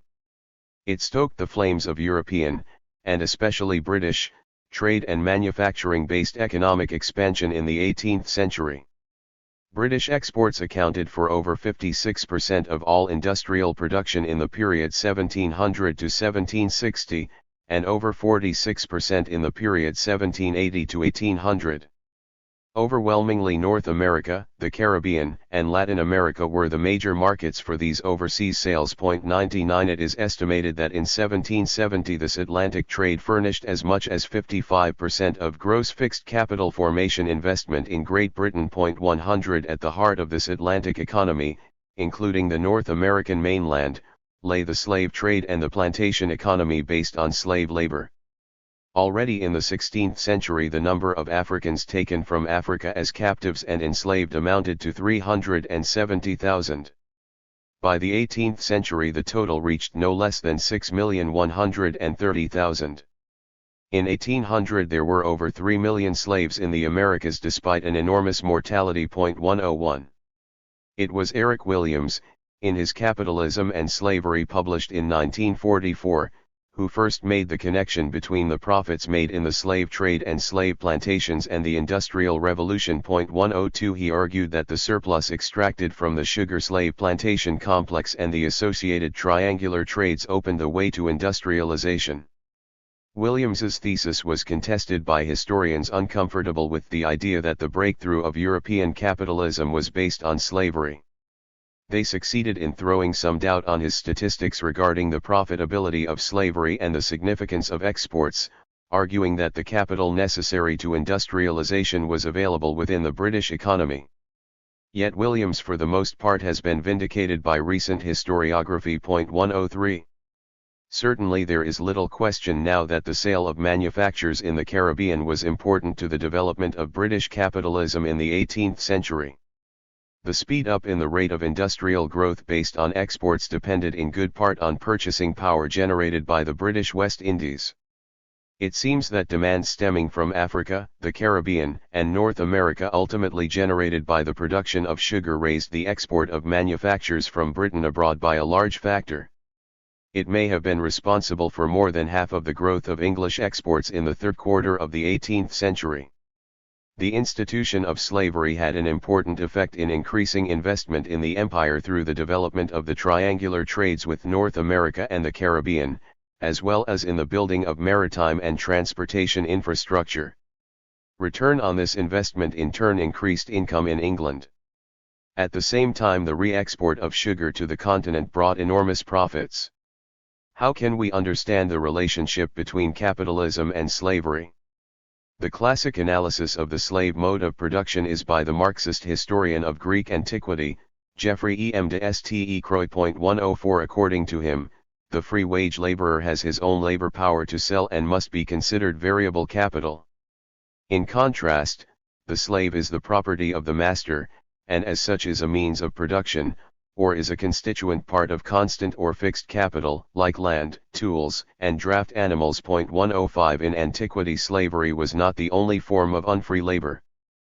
But it was the archetypical form of such labor, and the one on which the ruling class depended for its control over society and the state. 106.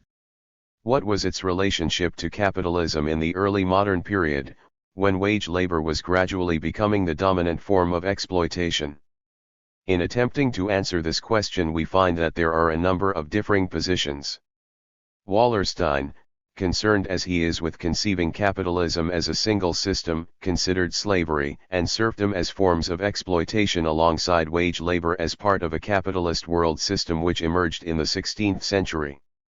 Although wage labor defines the capitalist system, slavery and serfdom are integral parts of the global capitalist division of labor according to Wallerstein. Coming from the completely opposed tack of neoclassical economics, American historians Robert Fogel and Stanley N. German applied quantitative techniques to economic history and claimed that the American slave plantation operated like an efficient capitalist enterprise. Fogel and N. German particularly denied that slave labor was any less productive than wage labor or intrinsically incompatible with capitalism. 107. Critical to their argument is a comparison of Southern plantation with Northern capitalist farming. Critics point out that the two econometric eons use questionable data and measurements of productivity in their comparison, so that the results turn out in favor of Southern plantation agriculture. 108. According to Byers, at a time when capitalism was flourishing and developing, slavery had to adapt to the norms of the capitalist world market. But he insists such adaptation does not make slavery capitalist. Planters in the southern states of the United States sought to accumulate and maximize profits, but that did not transform them into capitalists. Rather, they sought to restore and maintain an archaic mode of production. 109. Rakesh Bhandari, contrariwise, argues that so long as capital seeks to valorize labor through profits, it can do so through a variety of forms of exploitation: slavery, labor tenancy, nominally independent petty commodity producers, and formally free wage labor. From the perspective of capital, there is no essential difference between a wage worker who is a wage slave and a slave who is an enslaved wage worker. 110. In opposition to Bhandari, I would argue that it is only the labor power stemming from wage labor that allows the ballooning of value and capital accumulation through the extraction of relative as against absolute value, involving systematic and cumulative gains in productivity. For Bhandari to be correct, he would have to show that forms of exploitation like slavery could produce such continuing increases in productivity. In two massive volumes, The Overthrow of Colonial Slavery, 1776 to 1848, and the Making of New World Slavery. Robin Blackburn has made a fundamental contribution to understanding the relationship between slavery and capitalism. 111 For many years a stalwart of the New Left Review, Blackburn is professor at the New School of Social Research and at Essex University. Both of Blackburn's books are both theoretically informed and deeply rooted in archival research. In discussing early modern slavery, Blackburn seeks to distinguish Eastern European serfdom from New World slavery, and thereby sets himself at a distance from Wallerstein. The latter had insisted that the emergence of the capitalist world system made Eastern Europe the granary of the West. The profits derived from exports encouraged landlords to turn their peasant tenants into serfs while tying the Eastern European economy to the capitalist world system. But, according to Blackburn, serfdom east of the Elbe was not the product of the capitalist mode but the response of landlords to the demographic crisis of the late Middle Ages. The subsequent turn of landlords to grain exports required very few productive imports from the West, and stimulated no reciprocal commercial exchanges. Eastern Europe was barely integrated into capitalism. In contrast, the American slave plantations were established to produce cash crops for sale in Europe, which was their sole purpose. They remained intimately tied to imports of European manufactured goods, which included means of production as well as consumer items. At their height, Polish grain exports never amounted to more than 15% of production, with luxury goods dominating imports. Europe's trade with the slave plantations was more conducive to cumulative and reciprocal expansion. Hence New World slavery was much more closely tied in with West European capitalism than was serfdom in Eastern Europe. 112. Blackburn agrees with Byers that New World slavery was not intrinsically capitalist in its internal dynamic. Rather, the slave economies of the New World were a form of primitive accumulation. They were primitive because their productive organization relied not on the economic coercion of the sale of labor power, but on non-economic compulsion. The producers were compelled by direct and physical coercion to produce a surplus and a commodity for sale in the market. Britain's formal and informal empire rested on its military, and especially its naval, strength, or in other words on violence or the threat of violence. If primitive accumulation had completed itself within England by 1700, it was reinforced and extended for a century and more overseas through slavery. 113 Summing up his view of the relation between slavery and the emergence of industrial capitalism, Blackburn notes that capital's thirst for surplus value and the necessarily uneven advance of mechanization has, indeed, repeatedly produced regimes of extended primitive accumulation, in which forced or sweated labor is driven to match the pace of machine industry, and is expected to rely on natural economy or communal resources for their reproduction. New World slavery was the first and least camouflaged expression of this capitalist logic. 114.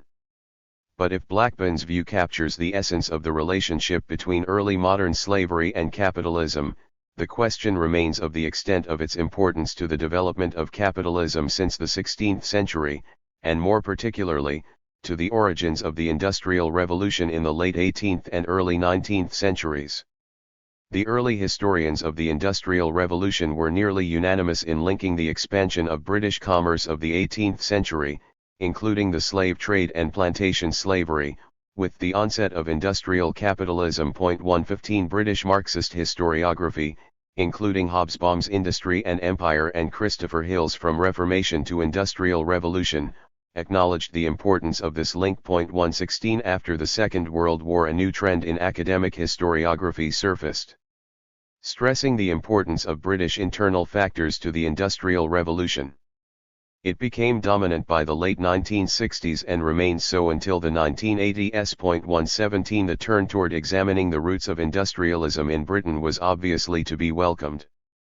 But we cannot help noticing the connection between this Eurocentric trend and hostility towards the Williams thesis in these years, which coincided with decolonization and national liberation struggles in the Third World. 118 Some still bearing the white man's burden were unwilling to acknowledge that there could be a relationship between capitalist development, the Industrial Revolution and slavery that might merit an apology. Brenner of course cannot be counted as one of these. But among Marxists who have espoused the internalist view, it is he who has been most outspoken. In the first place, Brenner argues that the capital required to build the first factories was actually relatively slight. Accordingly, he questions whether a heaping up of capital by primitive accumulation was required as a precondition for industrialization. Furthermore, along with others, he argues that it was the growth of the home market that was decisive to the development of the colonial trade. The growth of internal demand in Britain for colonial products was the independent variable that animated the Atlantic trade, which was subordinate to it. 119 Since the 1980s, historiography in fact has veered back toward emphasizing the significance of overseas trade to industrialization. In 1982, German and O'Brien wrote in strong support of the leading role of exports in the industrialization process in England between 1688 and 1802. They demonstrated that up to 50% of the non-agricultural workforce in England and Wales was employed in production for export.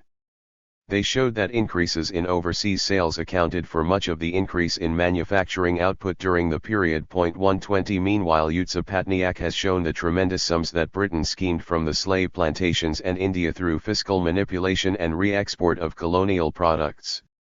Liberal economists obsessed with computing comparative advantage in weighing up the balance of colonialism take little account of these realities, she points out. 121. It is Blackburn's work on slavery, meanwhile, which is the outstanding Marxist reflection of the trend toward taking the role of slavery and colonialism in industrialization seriously. In answer to Brenner, Blackburn admits that the initial outlays for factory construction tended to be relatively small.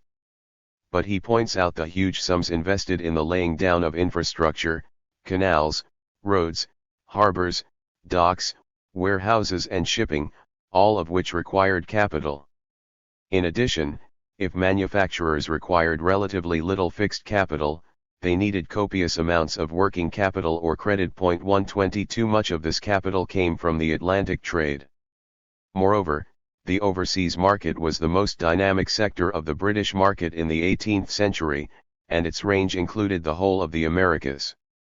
Its growth and volume cannot be accounted for by the growth of demand from the home market. Rather, profits from this sector provided much, if by no means all, of the capital required for industrialization. 123 As I pointed out earlier, dazzled as he is by the rise of the productivity of social labor under capitalism, Brenner loses sight of the source of the capital that made productivity growth possible. Merchant capitalists were the most important backers of the first generation of industrial manufacturers. The mass-produced goods produced in the latter's factories were in good part aimed at the American market. This is especially true in the all-important cotton industry, where the connection between slave-trading merchants and producers of cotton goods, as well as metal and other manufactured products, was particularly close. 124 Finally, the direct connection between the development of the slave cotton plantation and the rise of cotton manufacture needs to be underlined. Cheap raw cotton from the Caribbean, then from the deep south of the United States, gave Britain its competitive edge, helping to inspire the spread of industrialization. Moreover, that success spurred the spread of slavery based on the cotton plantation. 125 Overseas trade, the slave trade and the slave plantation clearly reinforced the development of capitalism and the Industrial Revolution. But Blackburn's account insists that capitalism battened on this older mode of production and exploited it until it had exhausted its possibilities. While underscoring the importance of slavery to the emergence of industrial capitalism, Blackburn insists on its ultimate limits. It is this that Byers explores in his treatment of the economic development of capitalism from below in the United States. His main stress is on the transformation of the petty producers of the United States into capitalist farmers. But Byers emphasizes that this trend was rivaled by the development of the slave plantation. In accord with the views of Marx and the well-known historian of American slavery Eugene Genovese, Byers argues that beyond a certain point, slavery was incompatible with industrial capitalism.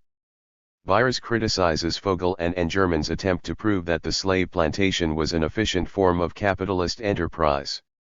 Not only did it have fundamental limitations with respect to making gains in productivity, it cramped the development of the home market in the southern states. This is obvious with regard to the impoverished slave population. Not so evident was its effects on the million of white small rural producers living in the slave states of the American South. Byers observes that the Southern master class which politically ruled these states shielded this class of farmers from the capitalist marketplace. But in doing so it blocked the process of social differentiation which was underway in the North and West. As a result, most of these farmers were unable to serve as a home market for manufactures in the South. Nor could they acquire the capital necessary for agricultural improvement, as was the case elsewhere in the American Union. 126. Conclusion.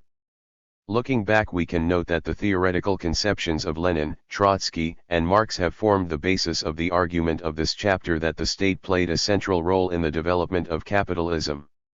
Lenin's idea of capitalism from above and below has been our central guidepost. The cases of Prussia, Scotland, and Japan have been used to demonstrate that capitalism can develop as a result of initiatives from the state and the landlord class. Trotsky's insight into the role of combined and uneven development reinforces the idea of the key role of the state in a capitalism imposed from on high. But our account of the role of the American state demonstrates that politics were to the fore even in cases of capitalism from below. Finally, Marx's view of mercantilism as a use of the power of the state as a means of accelerating the growth of the market has guided our examination of the mercantile system. Moreover, I have abided by his view that mercantilism above all reflected the interests of a rising bourgeoisie, albeit one initially contained within the shell of the absolute state. Furthermore, I have insisted that the most successful mercantilisms were practiced not by absolutist but by post-revolutionary capitalist regimes like Holland and England. Colonialism and slavery were two vitally important aspects of the mercantile system. Their relationship with the development of capitalism has been much disputed. I have sided with the position that they were critical to its development. Indeed, I have taken the position that colonialism and overseas slavery were vitally important to industrialization. Growing markets, plunder, and profits from abroad proved essential to the Industrial Revolution at home. It is to the disputes over the origins and nature of the Industrial Revolution that we next turn. 6. The Industrial Revolution, Marxist Perspectives. The Industrial Revolution marked the climax of the long transition from feudalism to capitalism. Capital entered the productive process and transformed the means of production. Its arrival opened up the possibility of ending natural scarcity for the first time in human history. It also led to a vast extension of the West's global power. The West's hegemony over the rest of the world fostered an ongoing sense of European superiority over non-European peoples. Much history of extremely high quality has been written about the Industrial Revolution by Marxist and non-Marxist scholars on the basis of deep empirical research, rigorous quantitative methodology and novel perspectives. 1. This account engages with some of the most controversial historical questions that have arisen in writing about this momentous event, questions that also turn out to have divided Marxist from non-Marxist scholars. While taking note of the contribution of non-Marxists throughout, it demonstrates the way that Marxist historians have decisively shaped the ongoing debate. Marxist scholars have maintained, as Marx did, that the Industrial Revolution, although obviously significant, was less so than the inception of capitalism in the 16th century. The Industrial Revolution must be understood as capitalism's denouement. Historical research has confirmed this view. In this light I shall demonstrate that although the Industrial Revolution did underwrite a European illusion of cultural superiority over the rest of the world, in fact its triumph arrived late, and proved more transitory and less absolute and unqualified than previously thought. Marxists have tended to stress the socially and politically disruptive character of the period of the Industrial Revolution, while non-Marxists have emphasized its continuity with the past. The Marxist view would seem to be the more historically plausible. Not only do non-Marxist historians tend to ignore the disruptiveness of the Industrial Revolution, they are prone to downplay the attendant exploitation of the common people, whether the emergent working class or plantation slaves. While Marxists focus on changes in production and relations of production in explaining the Industrial Revolution, non-Marxist scholars of late rather questionably have stressed the importance of consumption. They have also, unfortunately as we shall see, tended to resort to a technological or intellectual determinism in the way they interpret the important relationship between the scientific and industrial revolutions. Indeed, it is our view that non-Marxist historians of the Industrial Revolution tend to be excessively economistic and too dogmatically liberal in their approach. The term Industrial Revolution was coined in the first decade of the 19th century to refer to the mechanization and concentration of manufacturing already in progress. By the 1840s, reference to the Industrial Revolution had become part of current English and French usage. Though it referred to major technical transformation, it already carried with it an implicit comparison with the immense impact of the French Revolution. It was in the 1830s that the term was first employed by Peter Gaskell in the manufacturing population of England in the decisive sense of a new order of society. 2. As between Marx and Engels, it was Engels who first made use of the term Industrial Revolution in this more profound sense. In the introduction to his celebrated The Condition of the Working Class in England, Engels referred to how the history of the proletariat begins with the second half of the last century, with the invention of the steam engine and of machinery for working cotton. These inventions gave rise, as is well known, to an industrial revolution, a revolution which altered the whole civil society. 1. The historical importance of which is only now beginning to be recognized. 3. According to Engels, the Industrial Revolution started with the introduction of machinery driven by the steam engine, beginning with the cotton factories. It not only created the proletariat, the revolutionary class of the future, it ushered in the transformation of the whole of society. From our perspective, there are many senses in which the Industrial Revolution constitutes the climactic moment in the development of capitalism. It is the moment when capital entered and fully transformed industry. It is also the moment when the extraction of relative surplus value as a method of exploiting labor finally triumphed.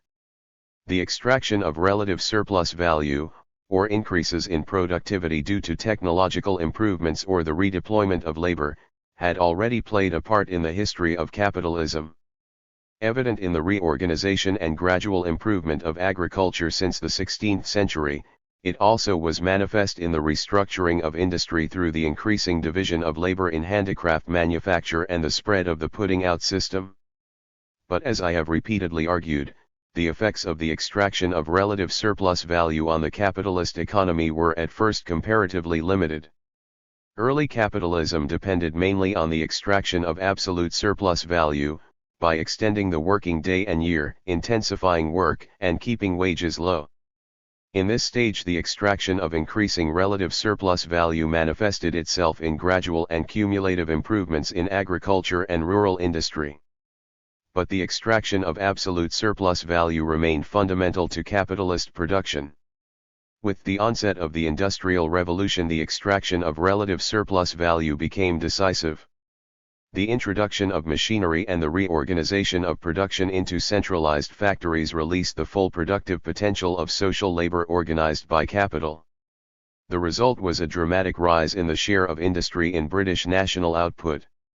Revisionism in the sense of questioning Marx's view of the Industrial Revolution has marked the ongoing debates on the Industrial Revolution. As we have noted, revisionism has stressed continuity as against the Marxist insistence on rupture. It has been skeptical of the Marxist view of the importance of the world market in favor of an internalist account of the growth of industry. In opposition to Marxist emphasis on changes in the relations of production, it has stressed the importance of consumerist demand as a factor. In this light, it has cast doubt on the Marxist notion of the immiseration of the working class. Indeed, it has questioned the very notion of the existence of a working class. It has underscored the importance of ideas, especially scientific ideas, while ignoring their social context.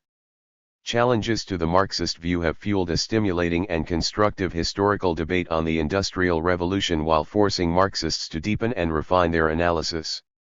Often made in the light of revisionist arguments, the contributions of Marxists like Stephen Margolin and Harry Magdoff on the labor process, E. P. Thompson and Perry Anderson on the nature and culture of the working class, Hobsbawm and Thompson on the standard of living, Ben Fine and Ellen Leopold on consumerism have deepened understanding of the origins and effects of the Industrial Revolution. It will be seen that contemporary Marxist scholarship like that of Marx and Engels has been focused above all on the effects of the Industrial Revolution on the working class. But debates between Anderson and Thompson have also fundamentally altered understanding of the nature of the capitalist class, while demonstrating that far from imposing a unitary view, Marxism can widen debate. Furthermore, as we shall see, it was left-wing historians who made the connection between the English Revolution, the Scientific Revolution and the Industrial Revolution. As a result, the Marxist view of the Industrial Revolution has more than held its own in the face of ongoing revisionist challenges. On the other hand, I shall argue that an appreciation of Marx's view of the origins of the Industrial Revolution remains indispensable to an understanding of it. Forming an essential part of Volume 1 of Capital, Marx's theoretical analysis of the changes in the relations of production and the productive process attendant on industrialization are basic to an understanding of his conception of capitalism itself. Hobsbawm and the overseas market. As we saw in the Chapter 5, while profits of overseas trade, colonialism, and slavery played a critical role in setting off the Industrial Revolution, Marx and most Marxist historians rightly stressed changes in the relations of production as decisive. In short order we will consider these innovations. In this section we follow through Chapter 5's argument by taking a closer look at the perspective of Hobsbawm, that doyen of 19th century history who insisted most strongly of all Marxists on the importance of foreign trade and colonialism to the onset of industrialization. Hobsbawm's arguments, which encompass the long drawn-out history of pre-industrial capitalism, illuminate the revolutionary nature of the changes wrought by the introduction of modern machine production and the industrial factory. But against the revisionist view which tends to ignore the overseas market and the history of colonialism, he reiterates the importance of the world market to the Industrial Revolution. One of the celebrated quartet of Marxist historians which included Hilton, Hill, and Thompson, we encountered Hobsbawm in the original debate on the transition, where he emphasized the importance of uneven development, then noted his work on the geographical reorganization of capitalism in the economic crisis of the 17th century. But while these contributions were important, Hobsbawm's main focus was the 19th century, whose primary documents constituted his historiographical home ground. Although he touches on the Industrial Revolution at many points in his writings, an early work, Industry and Empire, sums up his overall position. Point 4. According to Hobsbawm, the overseas market, supported at every turn by government intervention, expanded much more, and much more rapidly, than the home market in the 18th century. As he puts it, home demand increased, but foreign demand multiplied. Point 5. And this market expansion overseas decisively influenced the heart of the production process. Most innovations of this period occurred in the production of goods which were demanded by export markets. Cotton manufacture, the first industry to be mechanized, was fundamentally tied to the import sector. Its raw material had to be entirely imported from the tropics or subtropics, and from the end of the 18th century it sold the greater part of finished goods to colonial and overseas markets. British foreign policy focused on securing colonies and opening up the markets of the rest of the world to British manufactures. The victories of the British Navy and Army in the colonial wars of the 18th and early 19th centuries meanwhile denied such markets to French and Dutch competitors. Point 6. Hobsbawm adds that these military ventures further expanded industry and productivity, with major improvements in iron production and in machine tools being sustained by large-scale orders from the Admiralty. Point 7. Hobsbawm's insights on this score have been confirmed by more recent writing, and it has become a truism that military expenditure aided the progress of the 18th century British economy. Point 8. Hobsbawm's stress on the importance of the non-European world to the Industrial Revolution in England in part reflected the climate of opinion of the 1960s, when the anti-colonial movement of the post-1945 period was at high tide. Hobsbawm repeatedly compared early British industrialization with the industrialization drives of the socialist and underdeveloped countries. His approach was, of course, Marxist, but also reflected an overall concern with economic development in underdeveloped countries, which animated much Western historiography of the Industrial Revolution during the period 1950-75-9, though it should be admitted that this historiography remained Eurocentric, with the influence of the American modernization theorist Wald Rostow being more noticeable than that of Marx or Lenin. While putting the emphasis on the leading role of the market overseas, its importance being as an outlet for most of the products of leading industries like cotton, Hobsbawm also took into account domestic demand, which still provided the largest vent for manufactured products overall. Increase in population expanded both the labor force and consumer demand, although expanding poverty after 1750 placed clear limits on the latter. The main advantage of the home market was its size and dependability. It afforded a large underpinning for the development of an industrial economy, the stimulus for major and widespread improvements in inland transport, a strong base of demand for the coal industry, and the dissemination of certain key technological innovations. Point 10 Overseas trade, military expenditure, colonial wars, protectionism, and internal demand constituted the necessary and sufficient conditions for the Industrial Revolution, according to Hobsbawm. Marx on manufacture and industry. In analyzing the reasons behind the Industrial Revolution, Marx put much more stress on developments within England than did Hobsbawm. According to Marx's account in the concluding chapters of Volume 1 of Capital, successive waves of primitive accumulation within England provided a stream of workers for the mechanized factories. The dispossession of the peasants likewise entailed the gradual undermining of rural industry and the eventual separation of agriculture and industry. This in turn widened the market for machine-produced industrial commodities. At the same time, agricultural improvement cheapened the price of wage labor. Point 11 As Marx depicted them in Capital, these changes occurred over a long drawn-out period and then suddenly culminated in the Industrial Revolution in the late 18th and early 19th centuries. Of course, we recall that elsewhere Marx took up Hobsbawm's point of stressing the importance of the development of the world market, including the development of colonialism under the aegis of the mercantile state. His view of the development of capitalism was that of a dialectical totality which included changes in the relations of production as well as exchange, or in other words realization. Marx focused particular attention on the development of manufacture, in its original meaning of products of the hand, during the long lead up to the Industrial Revolution. He regarded the manufacture or handicraft workshop as the most advanced form of industrial enterprise prior to the introduction of power and machine-driven factory production. The economic advantage of the handicraft workshop lay in the division of labor within the enterprise. Manufacture prefigured, and later evolved into, the mechanized factory. Indeed, Marx insisted that manufacture or handicraft workshop production was the characteristic and most advanced form of the capitalist mode of production between the 16th century and the last third of the 18th century. For Marx, the distinguishing feature of the whole earlier phase of capitalism with which we have been preoccupied in this volume was manufacture.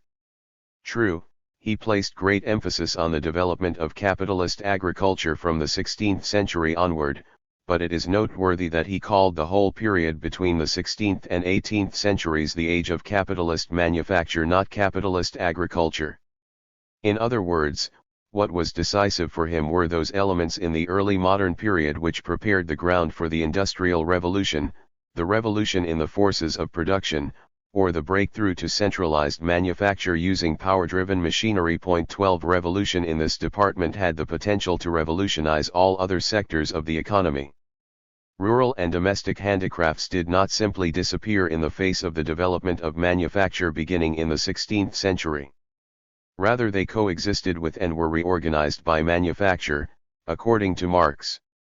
The stage of manufacture, therefore, always rested on the handicrafts of towns and the domestic subsidiary industries of rural districts, over time destroying these in one form and resurrecting them in another. It produced a new class of small villagers who cultivated the soil as a subsidiary occupation, but found their chief occupation in domestic handicraft manufacture, the products of which they sold to the manufacturers directly, or through the medium of merchants. 13 In Marx's view, the so-called putting out industry of the early modern period constituted what he called the formal subsumption of labor to capital, a stage prior to its real subsumption. Town merchants enlisted the services of spinners and weavers, but also tanners and ironsmiths and other artisans, in the rural areas, effectively subordinating them to urban manufacture, by taking over available and established labor processes, rather than transforming them and their technology internally as in the real subsumption that would come later. Under merely formal subsumption, capitalists did however control access to the market, and so they controlled raw materials, means of subsistence, and in many cases the instruments of production as well as credit. Merely formal subsumption was an instance of what Marx described as the non-revolutionary way. Manufacture was the stage of handicraft workshop industry that immediately preceded modern machine production. His detailed and patient examination of manufacture and its venerable place in capitalism's long early history underscored the tremendous and sudden breakthrough represented by the Industrial Revolution. The essential difference is the change from the formal subsumption of labor to its real subsumption. The latter, achieved by the introduction of machinery and the reorganization of production in the industrial factory, brings the worker under the complete or real control of the capitalist. This real subsumption of labor is what makes possible the full mobilization of social labor, which unleashes the enormous increase in the productive power of capital which is the hallmark of the Industrial Revolution. Marx begins by describing the advance that the stage of early modern manufacturing represented over isolated craft production, which was common in the Middle Ages. He stresses the organization and technological innovations which set manufacture off from earlier forms of industrial production. As a new form of productive organization, manufacture was centered in a workshop of skilled hand workers under capitalist control, carrying out one or a variety of tasks. As a new process of production, it introduced the division of labor, though operations done by hand were still dependent on the skill of individuals and retained the character of a handicraft. Preoccupied with the eventual arrival of the Industrial Revolution, Marx was more concerned to point out the limitations of the system of manufactures than to detail all its different forms. He noted three basic inadequacies. First, because a hierarchical structure based on the division between skilled and unskilled workers was inserted into the division of labor, the number of unskilled workers could not be extended infinitely. Such a hierarchy among the workers entailed the ongoing power and influence of skilled workers, and prevented the full application of the division of labor. 14 The coming of the Industrial Revolution was to break the power of the skilled workers over production, allowing a full division of labor around machinery. Second, the narrow basis of handicraft itself excluded a really scientific division of the production process into its constituent parts. 15 The division of labor could only go so far, for all parts had to be capable of being done by hand, and each formed a separate handicraft. The Industrial Revolution centralized knowledge of production in the hands of capitalists and their managers. Workers lost their control of the separate stages of production. On the other hand, the centralization of knowledge allowed for a scientific reorganization of the whole production process. The third and greatest problem, however, was the inability of capital to seize control of the whole disposable labor time of the manufacturing workers. Since handicraft skill is the foundation of manufacture, and since within manufacture mechanization as a whole possesses no objective framework independent of the workers themselves, capital is constantly compelled to wrestle with the insubordination of the workers. Quoting Adam Smith, Marx acknowledges that workers are made stupid and ignorant in the stage of manufacture because they are forced to produce within the increasingly narrow limits of their niche within the workshop division of labor. 16 On the other hand, the refusal of workers to submit to the discipline of the workplace and to allow capitalists to control their time is also a characteristic of the period of manufacture. Capital is constantly compelled to wrestle with the insubordination of the workman. 17 Manufacture is able to give the capitalist, rather than the workers, control of the product. But the capitalist cannot equally control the workers. It is the distinguishing feature of industrial capitalism that the capitalist finally achieves this control over the production process and over the workers themselves. Point 18. The Industrial Revolution may be seen as arising out of the technical progress made during the manufacturing period. The division of labor in manufacture, for all its limitations, represented an advance over the limited production possible through independent handicraft production. Manufacturing streamlined, improved and multiplied the tools and implements of labor, and introduced specialization and a greater division of labor, setting the stage for the development of industrial machines by inventors such as Arkwright and Watt, which were made up of combinations of such instruments. Point 19. The purpose of introducing machines into capitalist production was to increase the rate of surplus value, the volume of surplus value divided by the total of variable wages or variable capital. Point 20. But the effect is to greatly expand the productive power of industry, especially as the introduction of machinery is spurred on by the effects of competition. Early machines were in reality combinations of simple tools linked to a motive force. As such, Marx noted that the introduction of machinery in the cotton industry predated the use of the steam engine as the motive force. Point 21. The implication of this was that the perfection of the steam engine was not a precondition of machine production but a result of it. It was the increasing accumulation of capital in the hands of individual capitalists that set the stage for the revolution in the mode of production. The introduction of machinery into capitalist industry issued, as Marx put it, from a process in which the productiveness of labor ripened as if in a hothouse. Point 22. However, it was only with the development of the modern factory based on machine production that a sudden and complete transformation of the conditions of labor took place, deserving the name revolution. In manufacture, the worker made use of a tool. In the industrial factory, the machine made use of the worker. The movement of the instruments of labor proceeded from the actions of the workers in manufacture. In the industrial factory, it is the movements of the machine that determine the movements of the workers. The worker becomes a mere appendage of the machine. Machinery is put to a wrong use, with the object of transforming the workman, from his very childhood, into a part of a detail machine. Point 23. Machine factory production thus facilitated the transition from the formal to the real subsumption of labor to capital. Point 24. Furthermore, in those sectors of the economy where industrial capitalism became dominant, a new type of capitalist, the captain of industry, emerged to rival the traditional merchant capitalist or banker of the age of manufacture. The new industrial capitalist organized and planned production while wielding an unprecedented authoritarian discipline over the workforce as required by machine production. Point 25. DOBB and the proletariat. Dobbs' views on the decline of feudalism and birth of capitalism sought to resume and update Marx's own understanding, and in doing so set off the transition debate.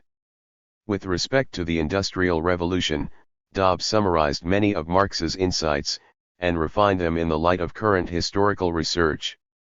Dobbs saw the period as one in which the productivity of labor increased based on rapid technical change, the ranks of the proletariat greatly expanded, the market for consumer goods and the size of capital investment grew rapidly compared with the past. Point 26. But the transformation of the means of production in the direction of mechanization was actually a long drawn-out process, with some sectors leading the way at the end of the 18th century, while others clung to the older methods of manufacture and domestic production until late in the 19th century.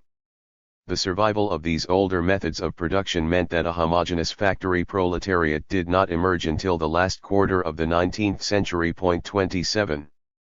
Dobbs argued that the relative scarcity of labor in the first part of the 18th century helped to promote the technical innovation that brought on the Industrial Revolution. Once initiated, such technical innovation enabled capital to save on labor. Capitalism as it expanded was able to economize on the parallel expansion of its proletarian army. Point 28. The subsequent growth of the proletariat was based on the fact that the death rate fell toward the end of the 18th century while the birth rate remained at a high level. The death rate, and particularly the infant mortality rate, moved upward again from 1815 in response to the deterioration in the standard of living of the increasingly urbanized workers. Point 29. Meanwhile, the acceleration of enclosure, the ruin of handicraft industries and the dismantling of the traditional poor laws added to the size and flexibility of the labor market. Returning to a fundamental theme of his earlier view of capitalist origins, Dobb insisted that many of the emerging captains of industry were of humble origins. They came from the ranks of master craftspeople or yeomen with limited capital, while going into partnership with more substantial merchant capitalists. As such, they were more likely to be technologically and organizationally skilled themselves, and thus more capable of controlling the productive process than the possessor of capital alone. On the other hand, Dobb warned against making too much of this in explaining the Industrial Revolution. Access to substantial sources of capital was essential to the success of the new industrial enterprises. Point 30. The labor process. In the 1970s, Stephen Marglin's What Do Bosses Do? The Origins and Functions of Hierarchy in Capitalist Production 31 and Harry Braverman's Labor and Monopoly Capital 32 rekindled discussion of the respective roles of technical and control functions in the capitalist labor process, setting off a whole new inquiry. The first challenged conventional ideas on the origins of the division of labor and the factory system, arguing that both were introduced not for reasons of efficiency, but because they offered capitalists the means for greater control of their workforce and an opportunity to claim a higher proportion of surplus value. Contrary to the accepted view that the rise of the factory was caused by the introduction of power-driven machinery, Marglin dismissed the idea of the technological superiority of the factory, and with it, the idea that labor processes in capitalism were determined, at least to a significant extent, by the requirements of technology. Factories existed, Marglin argued, well before powered machinery, and what was really at stake in the Industrial Revolution was not efficiency, but social power, hierarchy, and the discipline of labor. He also pointed out, and has recently emphasized, the way the factory itself became an impetus to technological innovation. Capitalists sought out and developed techniques that were compatible with large-scale factory organization. The adoption of the water frame in textile manufacturing was an example. Originally designed as a small machine turned by hand and capable of being used in the home, it was patented by Arkwright and only thenceforth built as a large-scale piece of machinery driven by water or steam power. Marglin argued that, even though the factory did not actually determine prevailing forms of work organization, capitalist control and machines were nevertheless most highly developed in the factory form of organization. It was this high degree of capitalist control in the factory that in turn constrained the direction of the future development of technology. The key to the success of the factory, as well as its inspiration, was the substitution of capitalists for workers' control of the production process. Discipline and supervision could and did reduce costs without being technologically superior. 33 The implication of Marglin's analysis was that only those technological innovations that allowed greater capitalist control can develop under capitalism. A new technology, however beneficial to the environment, will not be developed if it contradicts the quest for greater capitalist control. Contrariwise, a technological innovation that would capture more surplus value by replacing intractable human labor with energy-hungry machinery is unlikely to benefit the environment. While there is much to Marglin's view, which stresses the role of machinery in ensuring more capitalist control over the social relations of production, contrary to his argument, it is important to stress that such machinery does increase the rate of surplus value, as Marglin acknowledges, and under the force of competition must generalize itself. Furthermore, if only as a byproduct, such machinery did vastly enlarge the forces of production, and that was a spectacularly important aspect of the Industrial Revolution. Harry Braverman's Labor and Monopoly Capital also formulated connections between changes in technology and work organization. His book went back to the Industrial Revolution to seek the origins of scientific management and Fordism in order ultimately to comment on the implications of the computer revolution of the 1970s. It looked at phases of mechanization in the Industrial Revolution as an aspect of the history of the rise of scientific management. Braverman described the rise of the modern corporation in terms of the growth of automation. He emphasized the essential importance of capital's drive to gain control over the labor process in order to make more predictable the extraction of surplus value from workers. Such a drive leads to the homogenization of work and the reduction of skill required in productive jobs, an ongoing historical process which he claimed has continued into the present. Over time, workers lose control over most aspects of the work process in the factory and became more and more desk-eyed. Such an argument ignores the increasingly common consciousness and economic interdependence produced by such a homogenization process. Moreover, the recent rise of so-called cognitive capitalism based on Internet technology raises questions about the inexorable desk-eying of work and the growing control of capital over the work process. Both Marglin's and Braverman's works were published at a time when advanced computing technology and a new microelectronic revolution of the 1970s and 1980s were first becoming apparent. The future implications for employment, job structures, and manufacturing organizations were predicted to be unprecedented, and so they have proved to be. But the final political and economic outcome of these developments remains undecided. Technological determinism. As we have seen, Marx stressed the significance of the machine to the Industrial Revolution. According to Maxine Berg, Marx and his followers overdid this emphasis on the machine while failing to understand the ongoing importance of the division of labor. Berg is a professor at the University of Warwick who began her career researching the social and cultural dimensions of the Industrial Revolution, and has become increasingly interested in exploring its global context. According to her, in some industries it was the division of labor that proved revolutionary. The building industry is a good example. Historians have underlined the traditionalism of the building trades, as little new machinery was introduced in the 19th century. But the key to changes in the production process was not machinery, but the rise of general contracting from the 1830s, that is to say, a transformation in the organization of work. Marxists have also attributed far greater success to machinery in compelling the reorganization of the work process than the real history of, and evidence from, workplace struggles actually allows. Berg also made a number of related criticisms of Marxist understandings of the labor process under capitalism.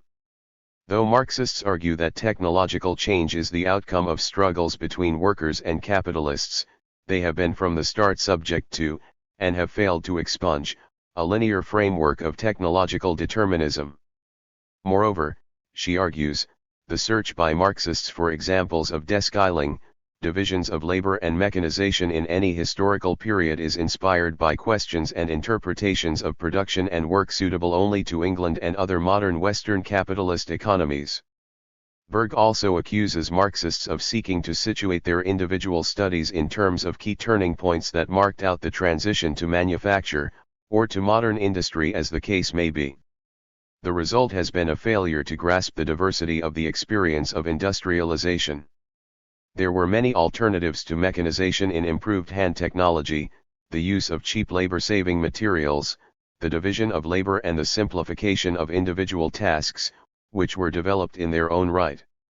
Finally, according to Berg, another problem of the Marxist perspective is its narrow focus on the workplace and production process. The impact of the Industrial Revolution on culture, community, and family was ignored. This is a peculiarly male perspective, and it is not surprising that most historical studies of labor processes are focused on a male labor force and male attitudes to work. Happily, according to Berg, recent social historians have stressed the role of the world outside of work in shaping the structure and attitudes of the so-called labor aristocracy. 34. Marx must be defended against Berg's criticisms because he was by no means unaware of the impact of the Industrial Revolution on more traditional industries. As a matter of fact, he noted that in his own time manufacturers still using the old methods like the potteries, glass-making, baking and nail-making had fallen under capitalist exploitation as much as the mechanized factories. 35 Marx furthermore pointed out that the gradual prevalence of the mechanized industries was important because it tended to force the pace of capitalist change throughout the economy and to forecast its future development. Moreover, in the final analysis, Marx was not an academic historian dwelling on the past but a revolutionary communist. In stressing the importance of the machine and the factory, he was focusing on the most deep-seated and in the end the most historically influential aspect of the Industrial Revolution. It was the machine and factory that were the leading edge of a new era which made possible the vast expansion of production that flowed from the transformation of the mode of production. It was from the factory that the revolutionary figure of the industrial capitalist emerged, who commanded the industrial workforce and would dominate the new age. 36 More important from the socialist perspective, the birth of the organized proletariat within the industrial factory held out the prospect of ultimately overturning the whole capitalist order. Berg's contention that Marx's and Engels's neglected consideration of family, community, and family is a point well taken, though Engels's the condition of the working class in England is a litany of the horrific effects of the Industrial Revolution on the moral and cultural state and the poor housing, clothing, and food of workers and their families in the new industrial cities. Other Marxists too come out better than Berg's criticism suggest.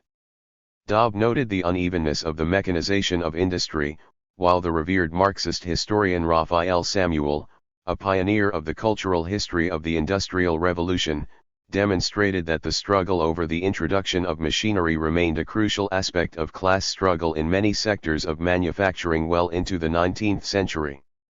Moreover, Samuel argues that far from superseding traditional sectors of manufacture, sectors dominated by mechanized industry more often than not incorporated these older methods of production rather than replacing them altogether. 37.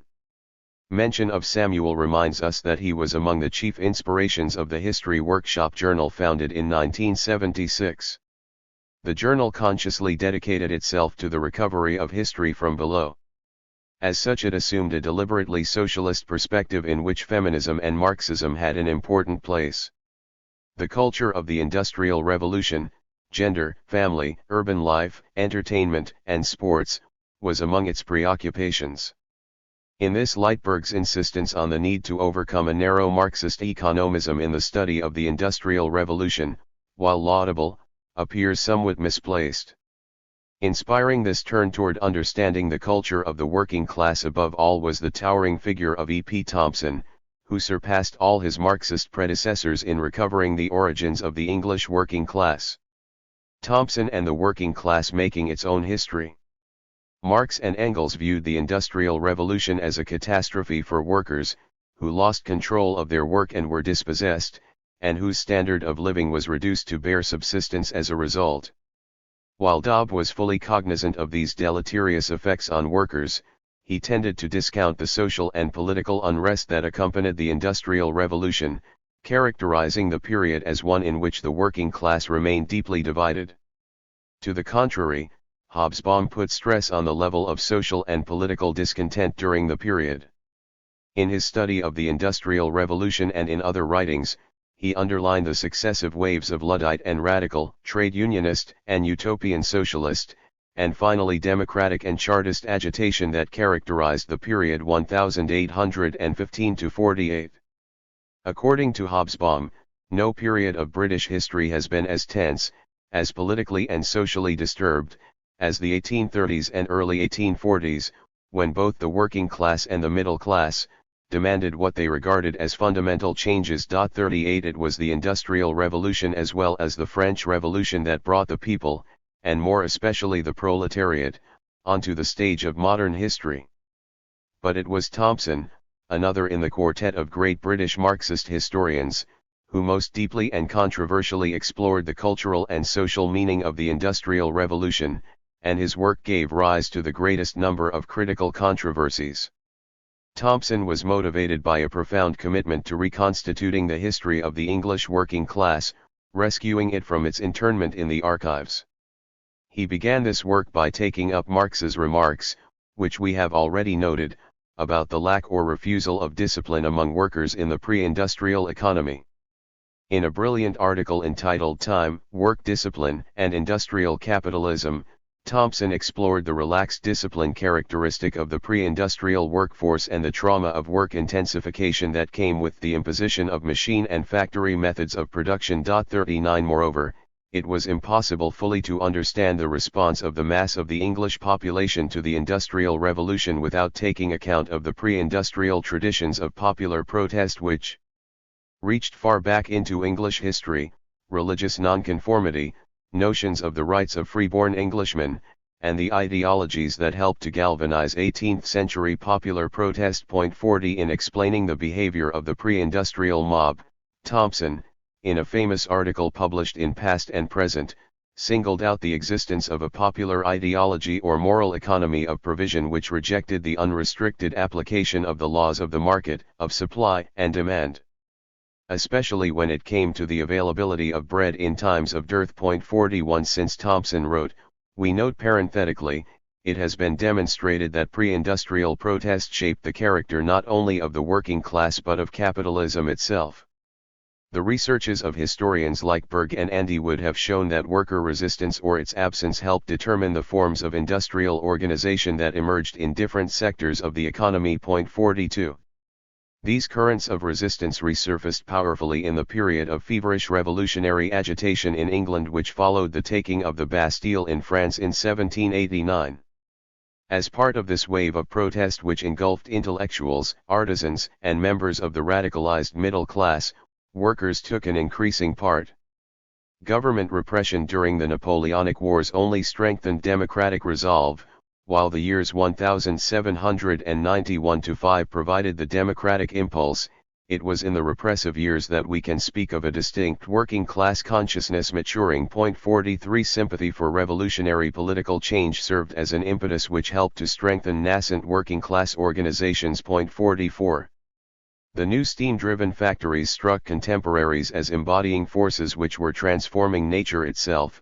The mill appeared as symbol of social energies which were destroying the very course of nature. 45 Some commentators expressed alarm at the potential power not only of the new middle class of industrial capitalists, but also of the mass of workers who stood behind them. 46 To observers on the left and right, there seemed a direct correlation between steam power, the factory, and the tumultuous emergence of the working class. According to such witnesses, the appearance of this new class was reflected in the waves of agitation that marked the years between the close of the Napoleonic Wars and the mid-century, culminating in the Chartist movement. 47 Thompson disagreed. He insisted, on the contrary, that most of the unrest was focused in the ranks of the craftspeople and workers in the old crafts and industries rather than among the new mill hands. It was against the intrusion of familiar enemies like the master, the Tory magistrate and the parson that these craft workers protested in the first place. 48 In other words, traditional complaints against the lack of democracy, the cost of living and political corruption continued to animate much of the social dissent. Over time more and more protest came to include demands for the right to organize unions. 49 Such protest represented an outgrowth and amplification of the unrest of the 18th century and the French Revolutionary period. Indeed, the state and employers deliberately associated it with the detested revolutionary French Jacobinism. 50. Despite echoes of the past, Thompson argues that the period between 1790 and 1830 saw the formation of the working class. This was reflected above all in the growth of class consciousness, the sense of an identity of interests between the diverse groups of working people as against the interests of other groups. It was manifest, likewise, in the eventual maturation of working-class political and industrial organization.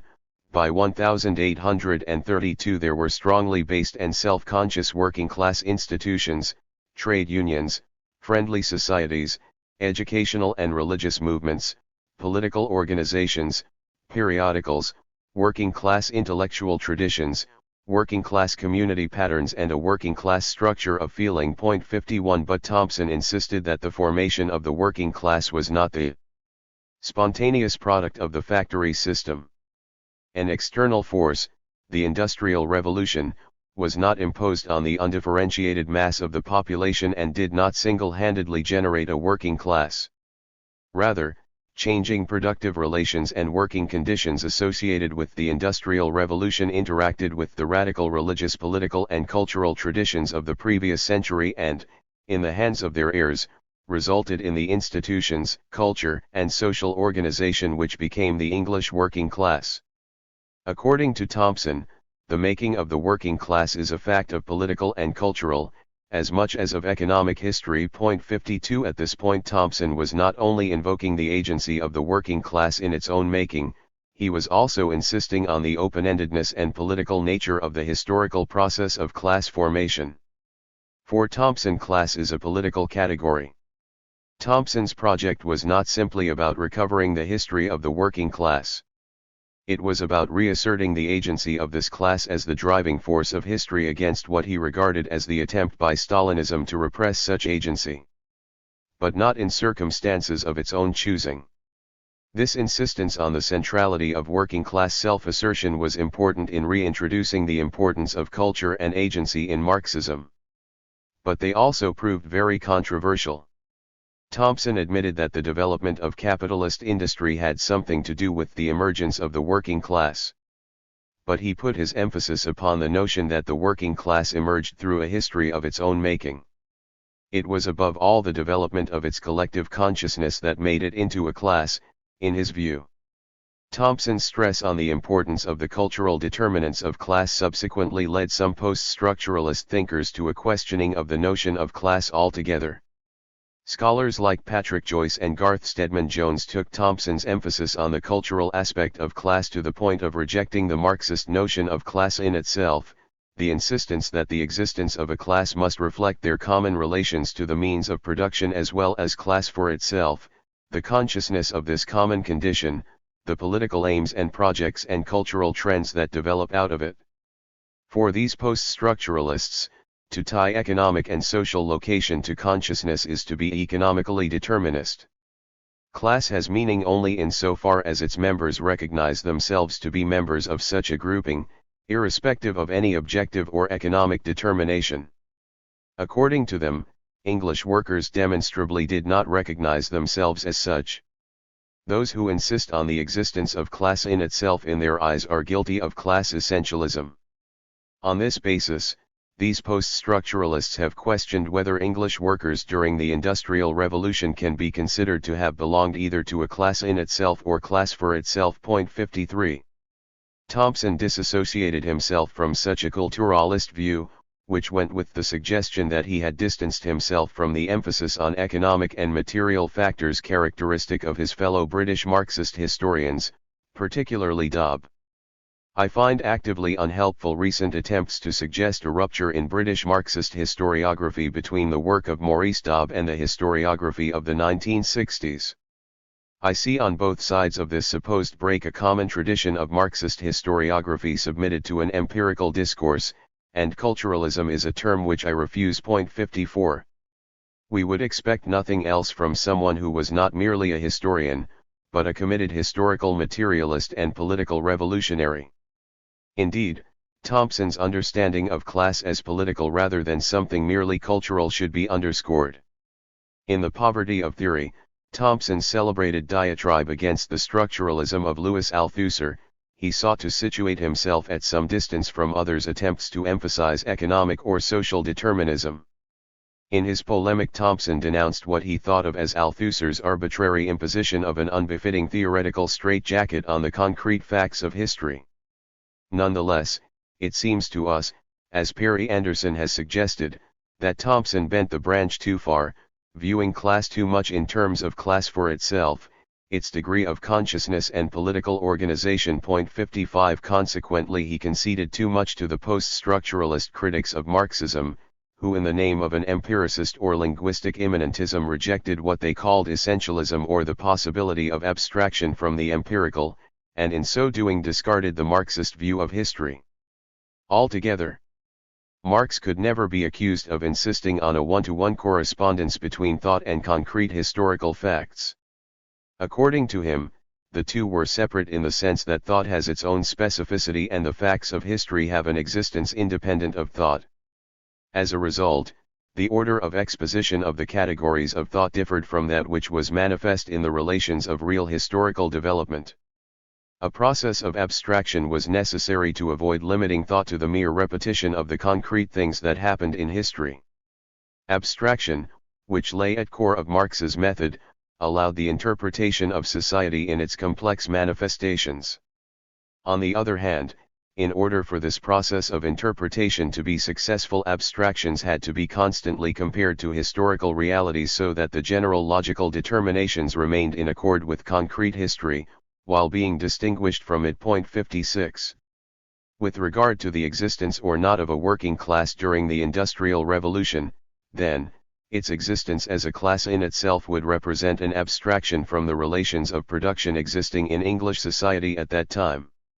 As such, it represents what may be described as a logical tendency which underlies the concrete historical circumstances. The existence or not of the working class as a class for itself then becomes a matter of interpreting the concrete historical realities of the period, which contrary to Stedman Jones and Joyce are still in dispute. 57 Richard Price, for one, believes that the period of the Industrial Revolution was a transitional age from the point of view of class relations. He interprets the late 18th and first part of the 19th century as a period in which paternalistic class relations decayed as well as the autonomy of wage workers characteristic of the 17th and 18th century. An industrial system of class relations in which the industrial proletariat became paramount crystallized toward the end of the 19th century. 58 In other terms, older forms of class relations were decaying and new forms based on industrialization were being formed. As is the way with post-structuralism, the culturalists arbitrarily and irrationally reject out of hand the method of abstraction. For them the surface of things as revealed by its discourses is all that matters. Reacting against the preconceived idea of some Marxists that society can be thought of as made up of the interconnected abstractions of a bounded system, they have replaced it with the notion that it can be understood through a self-referential notion of language or an all-encompassing concept of culture which subordinates, dissipates or even excludes the categories of the social, economic, and political. Behind this cultural or idealist turn lies a deep social pessimism, born of the revolutionary failures of the 1960s and the triumph of neoliberalism. The human cost. While Thompson's historiography of the working class, with its brilliant evocation of popular subjectivity but lack of structural foundation, may have divided him from some Marxists, his historiography of the Industrial Revolution, which reinstated the catastrophic view of the Industrial Revolution, beat a path back to traditional emphases. As studied first by Marx and Engels and then amplified by historians like Arnold Toynbee, Beatrice and Sidney Webb, and John Lawrence and Barbara Hammond, the period of the Industrial Revolution was seen as one of economic instability, poverty, and exploitation.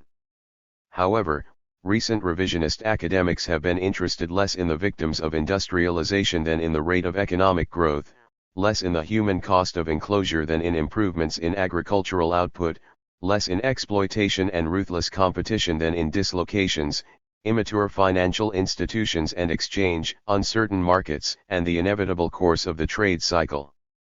These practitioners of what Thompson termed the anti-catastrophic orthodoxy criticize the lack of precision of the older catastrophic school.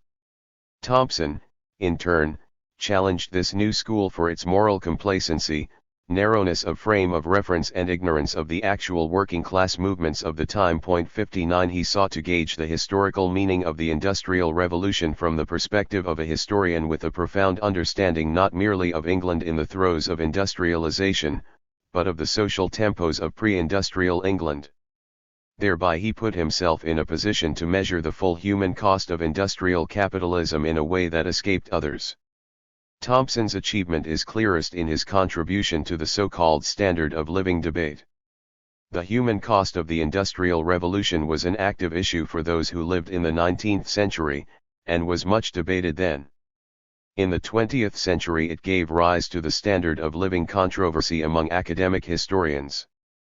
It began with the publication of J. H. Clapham's Economic History of Great Britain and John Hammond's essay The Industrial Revolution and Discontent in the Economic History Review. Using quantitative data, Clapham claimed that the average wage of industrial and agricultural workers increased by some 60% between 1790 and 1850. Hammond sought to raise doubts regarding Clapham's data by invoking the argument of previous critics like Toynbee, who stressed the deterioration in the quality of life but was largely ineffectual in dealing with the statistical evidence. And though Clatham's intellectual heir T.S. Ashton questioned his mentor's calculations in the 1950s, he agreed with Clapham that the Industrial Revolution had improved, rather than worsened, the lot of workers. It was not until 1957 that a more serious debate began when Hobsbawm entered into the fray. He began by criticizing the weakness of Hammond's reply to Clapham, while seeking to show that both the quality of life and the material standard of living of the working classes worsened during the Industrial Revolution. Like Ashton, he criticized Clatham's estimate of wages. He explored the question of mortality rates and unemployment, and while not being able to reach definitive conclusions, argued that the data suggested a worsening in the standard of living of workers. The main weight of his argument rested on evidence regarding levels of food consumption, which appeared to have declined. Hobsbawm was then answered by R. M. Hartwell who, in addition to disputing the points made by Hobsbawm, argued for an improvement in living standards based on the changing size and distribution of national income. 60. As we would expect, Thompson placed himself squarely in the pessimist's camp without, however, allowing his underlying sense of moral indignation over this matter to cloud his scholarly judgment. On the question of the distribution of the national income, for example, he acknowledged the difficulties of determining the division of income between classes, and was prepared to concede that workers might even have seen a slight improvement in wages over the period 1790 to 1840. According to him, the meaning of any such hypothetical improvement was derisory in the face of the evidence that as a result of industrialization workers were more exploited, more insecure and more miserable than before. In his eyes what mattered most was the political and cultural trauma inflicted on workers by industrialization. 61 He conceded that the substitution of the potato for bread was nutritionally beneficial to workers, but he observed that no longer being able to afford the traditional white bread was taken as a mark of working-class humiliation. The consumption of meat, likewise, was a mark of status as well as having nutritional value.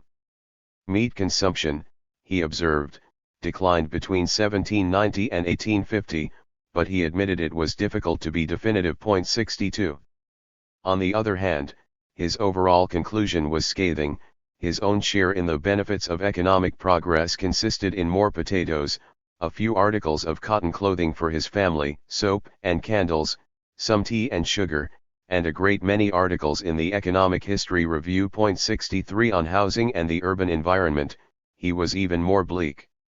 This deterioration of the urban environment strikes us today, as it struck many contemporaries, as one of the most disastrous of the consequences of the Industrial Revolution, whether viewed in aesthetic terms, in terms of community amenities, or in terms of sanitation and density of population. 64. The standard of living debate continued for the next half-century in article after article based on increasingly refined and sophisticated data. Its outcome has recently been summed up by Hans Joachim Voth in the first volume of the academically authoritative Cambridge Economic History of Modern Britain. 65 According to Voth, research since the 1980s lends increasing credence to the pessimist view. Real wages failed to increase by anywhere near the amount suggested by earlier calculations.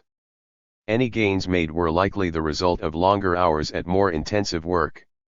Thompson's views on the horrors of life in the cities, furthermore, have been mainly sustained. Infant mortality remained quite high, life expectancy and average height at maturity disturbingly low as the Industrial Revolution unfolded through the first half of the 19th century. 66 On the question of lowered life expectancy, Thompson's view had already been anticipated by Hobsbawm. 67 Their common pessimism has been entirely vindicated by recent research. 68 The debate over the consequences of the Industrial Revolution was not about the wisdom or not of economic growth. Marxists and non-Marxists both agreed that overcoming scarcity was important. The dispute centered around whether or not such growth came, and continues to come, at an acceptable human and environmental cost. Non-Marxists tended to ignore or deny that there were such costs in the past, and to minimize the possibility that there will be greater costs in the future. For them, more or less unlimited capitalist growth is axiomatically positive, resolving the problems of the past and helping to resolve those of the future.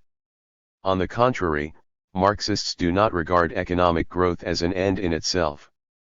In their view, it was important to recall the human and environmental price in order to fortify the working class politically with the memory and purpose of its historic struggle.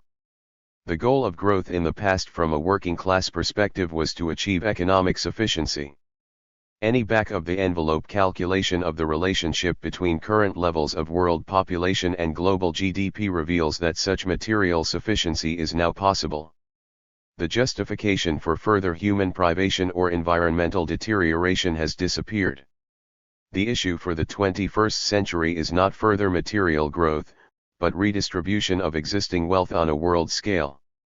Proto-industrialization.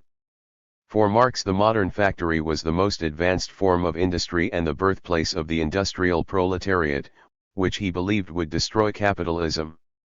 Hence he sought to identify the antecedents of such factories.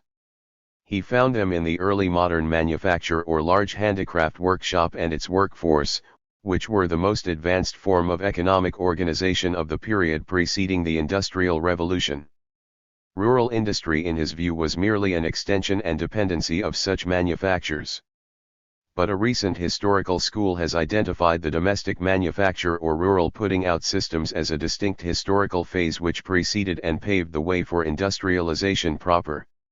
The point of this model is to direct historians to the regional and rural economy, not simply to agriculture, and to the country cottage rather than the urban workshop, as the crucial transitional site of economic development.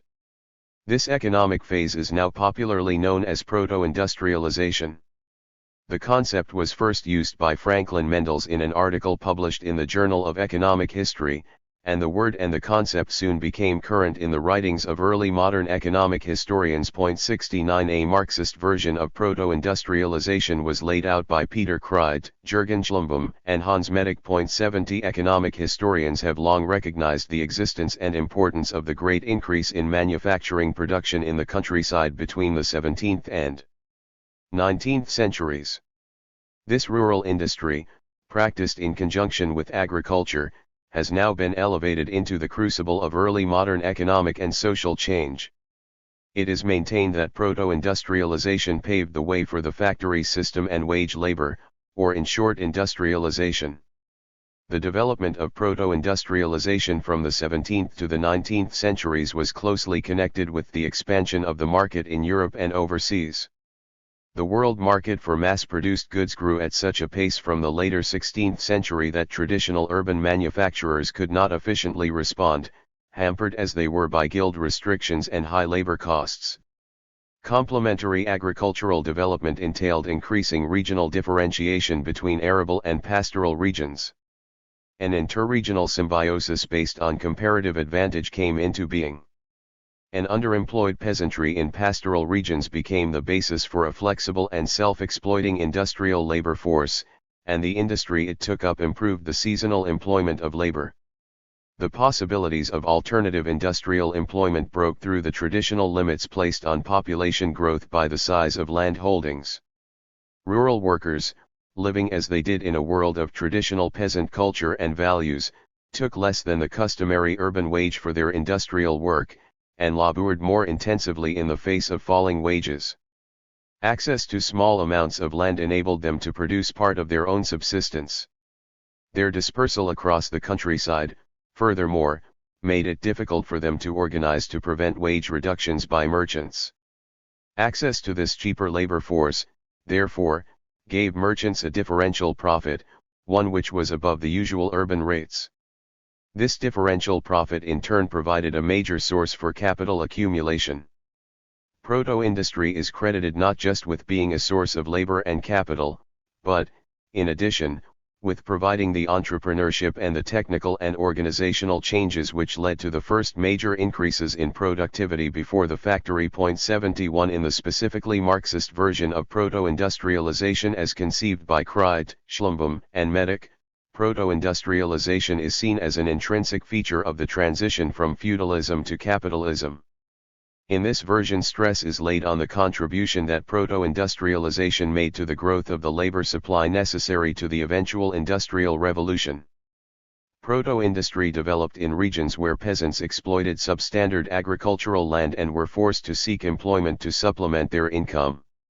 Alternately, social differentiation and enclosure led to land shortage. The goal of those family households that became involved in proto-industry was, in the first instance, to preserve as much as possible of the norms of the subsistence peasant economy. At the same time, merchant capital employed the inexpensive labor of such rural populations to supply growing foreign markets, bypassing guild restrictions in the towns. Over time, involvement in proto-industry upset the traditional balance between land and population of feudal peasant society in favor of expanding labor supplies resulting from early marriage. Proto-industrial rural households tended to be more egalitarian, without the rigid division of labor typical of patriarchal peasant families. Such families increasingly took on the characteristics of a proletariat. The demographic increase which resulted from the proliferation of such families set the stage, at least in England, for the mechanization and concentration of production.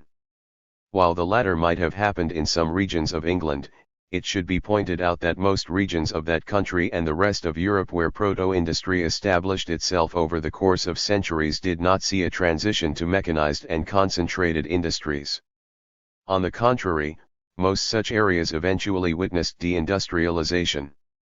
Where industrialization eventually did develop, concentration and mechanization appeared to develop not out of the character of proto-industry but rather as a result of attempts to overcome its negative features: high inventories, high transaction costs, poor work intensity, theft, weak quality control and a lack of flexibility in adapting to market change. 72 Marx's view, which stressed that such rural industry was a mere adjunct to the large, hierarchically organized manufacturing urban workshop which he regarded as the true precursor of the modern factory, appears to me to be more convincing. 73 Furthermore, for Marx, the concentrated workforce at the site from within which the modern proletariat was spawned was a matter of not merely economic but also political significance. But political commitment ought not to blind scholars to appreciating the full historical significance of a great economic change such as the Industrial Revolution.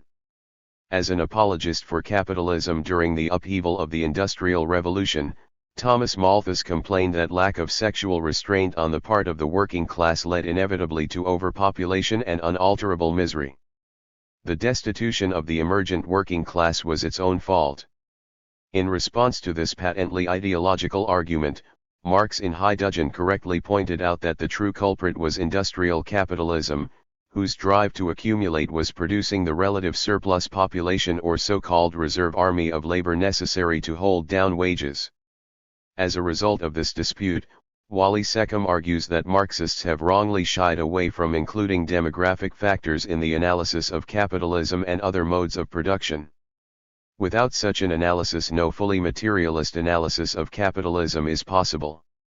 He bases his analysis on Marx's observation that every special historic mode of production has its own special laws of population, historically valid within its limits alone. 74 Closely following Marx's own quite subtle analysis of the question of population, Seckham urges that the specific fertility regime of major classes, including peasant and working class producers, must figure in the analysis of a mode of production. Such a fertility regime should include cultural as well as social and economic factors. 75 In other words, whereas Malthus treated population as an independent variable, it ought properly to be broken down and analyzed in terms of the evolution of a particular mode and its social relations of production. As to proto-industrialization, Seckham agrees that increases in fertility that attended proto-industrialization made possible part of the population growth which was necessary to the Industrial Revolution and the creation of a reserve army of labor. But drawing on recent research, he argues that higher fertility and increases in population after 1750 were the result of the more general and widespread phenomenon of West European proletarianization. 76 A fully materialist analysis of this critical period of capitalism requires that horizons be expanded beyond merely the production of an industrial labor force in England to the European development of capitalism overall. The Industrious Revolution. Jan de Vries takes a sanguine view of proto-industrialization, seeing it as an element in what he labels as an industrious revolution. De Vries's concept of industrious revolution is meant to downgrade the historic significance of the Industrial Revolution proper. As a continental historian focused on the early modern period in Holland, De Vries has been skeptical of an approach that is focused on the uniqueness of English capitalist development and its industrial revolution. The starting point of his analysis is a new academic perspective which downgrades the scale of economic change during that period. Recent scholarship by quantitatively orientated economic historians has given rise to a new consensus that the rate of economic growth in the Industrial Revolution was much less spectacular than originally believed. Earlier estimates of growth between 1760 and 1830 have been roughly halved. The long-term transformative effects of the new technology and modes of organization of this period are not denied, but it is argued that their weight in the overall economy was not substantial until the latter half of the 19th century. 77 Such a view at first glance diminishes the importance of technological innovation and other increased supply factors in initiating modern economic growth. This new perspective also lends some support to Marglin's contention that the initial purpose of industrialization was to increase capitalist control over the workforce, and that it was not driven by the requirements of a more productive new technology. But this might also suggest that we should look upon the coming of industrialization not as a once-and-for-all breakthrough of industrial machinery, but as a less sensational and much more prolonged history of cumulative technological progress.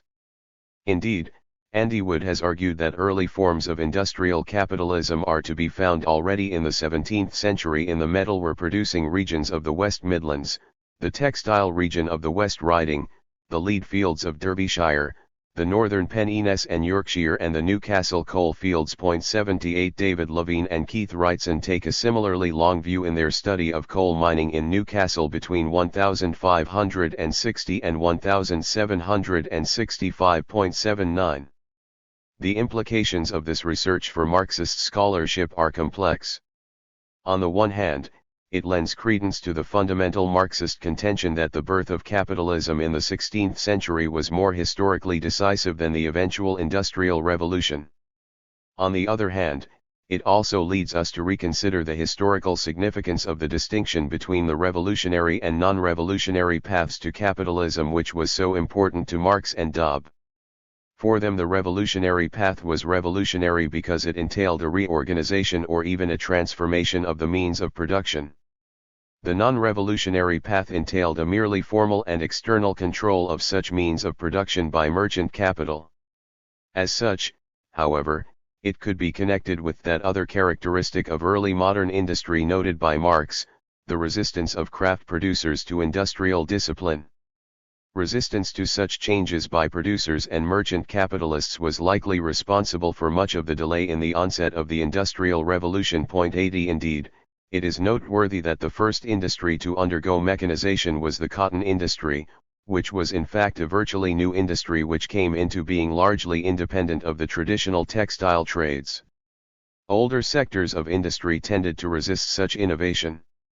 To return to De Vries, his argument that the economic impact of the Industrial Revolution was not really felt until the second half of the 19th century implies that the most important economic changes came not in the Industrial Revolution but in the centuries prior to it.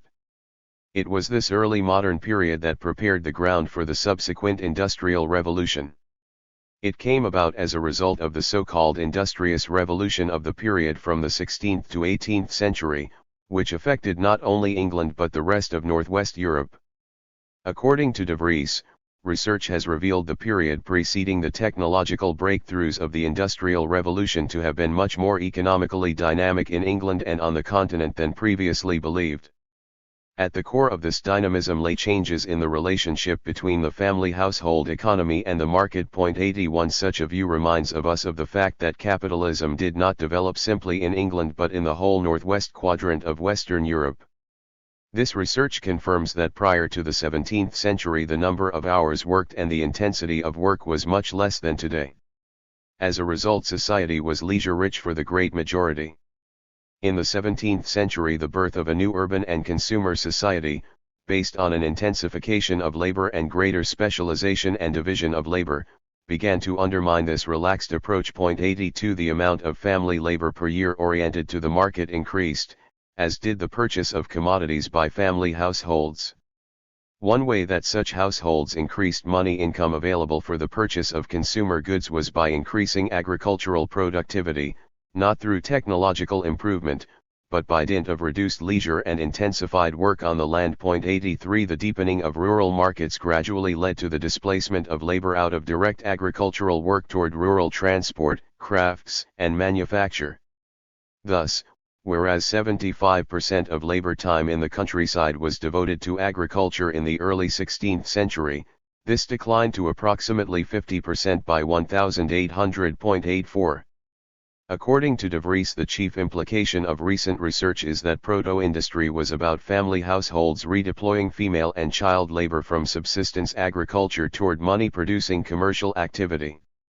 While not doubting the involvement of family members in proto-industry, De Vries questions whether the members of the household formed a single working unit, as proponents of the theory of proto-industrialization have argued. 85 From the 17th century, more and more female labor independent of the family became engaged in the production of ready-made clothes. Rising demand prompted the expansion of a retail clothing industry which included tailors, dressmakers, seamstresses and second-hand clothes dealers, many of whom were women. According to De Vries, over the course of the 18th and early 19th century one can speak of a gradual feminization of retailing. 86.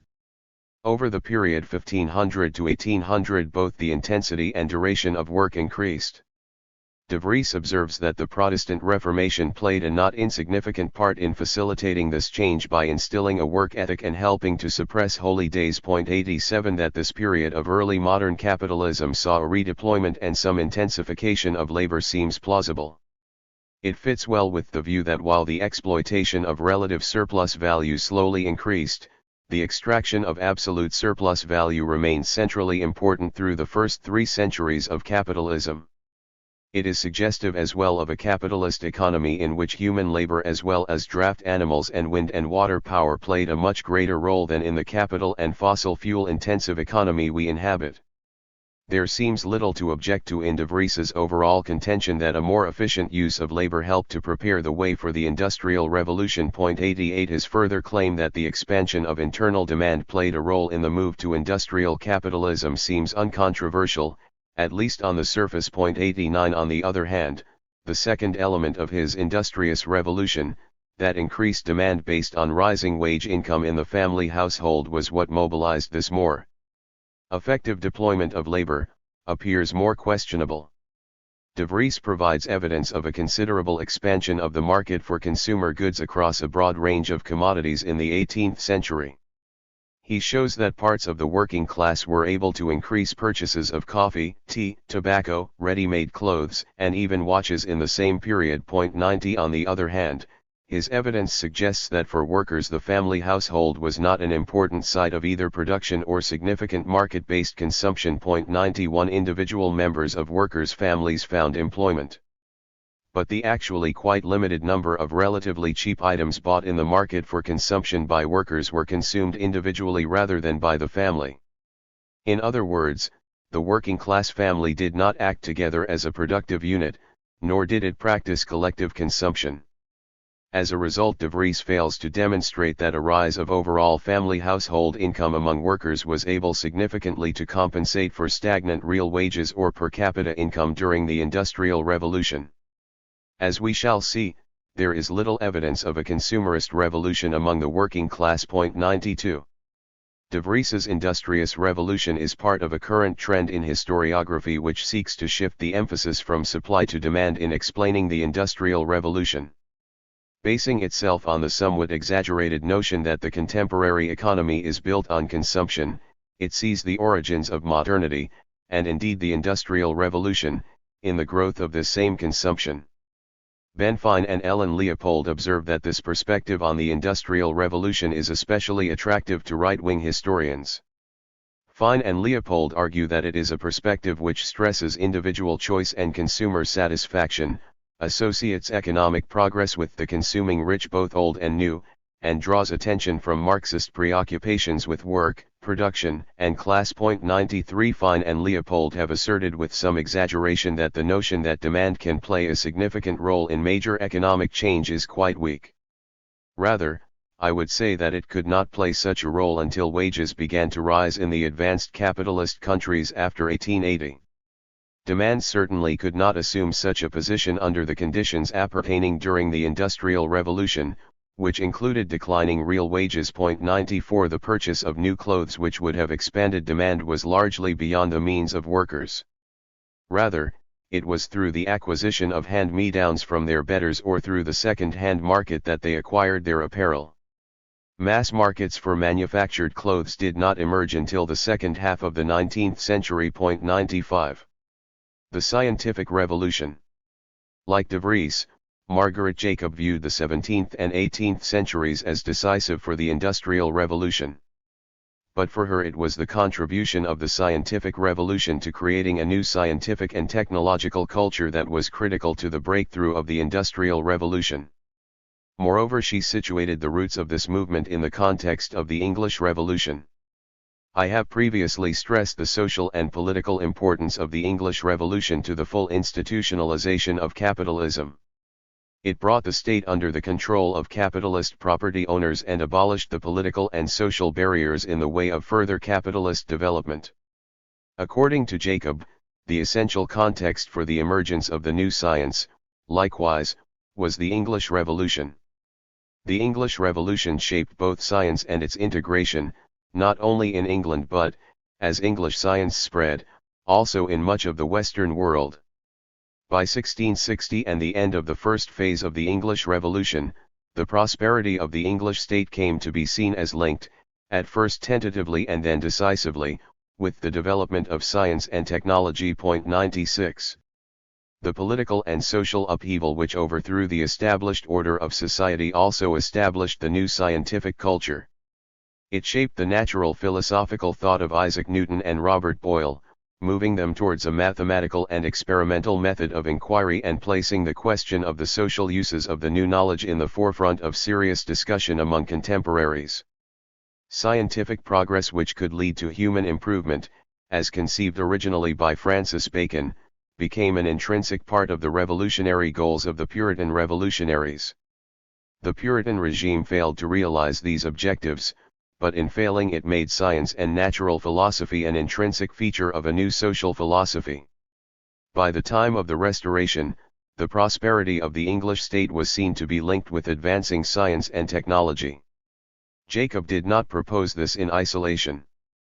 She acknowledges the fundamental contribution of the left-wing English medical historian Charles Webster and other researchers to the definitive establishment of this historiographical perspective. 97 By the late 17th century a political economy crystallized which was committed to the idea that the future of England lay with the development of an economy based on manufacturing. 98 In the opening years of the next century Newtonian ideas came to be disseminated widely, especially through pamphlets, public lectures, associations, dissenting academies, and textbooks, influencing engineers, practically minded natural philosophers and merchants with industrial interests. 99 And playing an important role in fostering innovation in manufacture.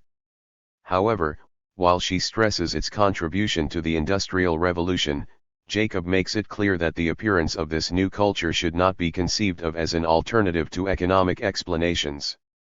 Emphasis on culture should not be seen as supplanting the economic. 100 Jacob's stress on the importance of the new scientific culture also resonates with our discussion of the relative role of capitalists and workers in technological change. While Jacob allows that skilled artisans were necessary to the Industrial Revolution, she underscores the importance of entrepreneurs imbued with Newtonian ideas to the mechanization of the cotton industry. 101 In contrast, the historian of technology Liliane Hilaire Perez makes a strong case for the importance of the more tacit mechanical knowledge of skilled craftspeople. 102 The latter view echoes the perspective of Marx, who noted the importance of skilled artisans to the construction of the key machines of the Industrial Revolution. On the other hand, he also pointed out that once such scientific knowledge became embodied in machinery, it helped change the balance of power in the factory from the workers to the capitalist.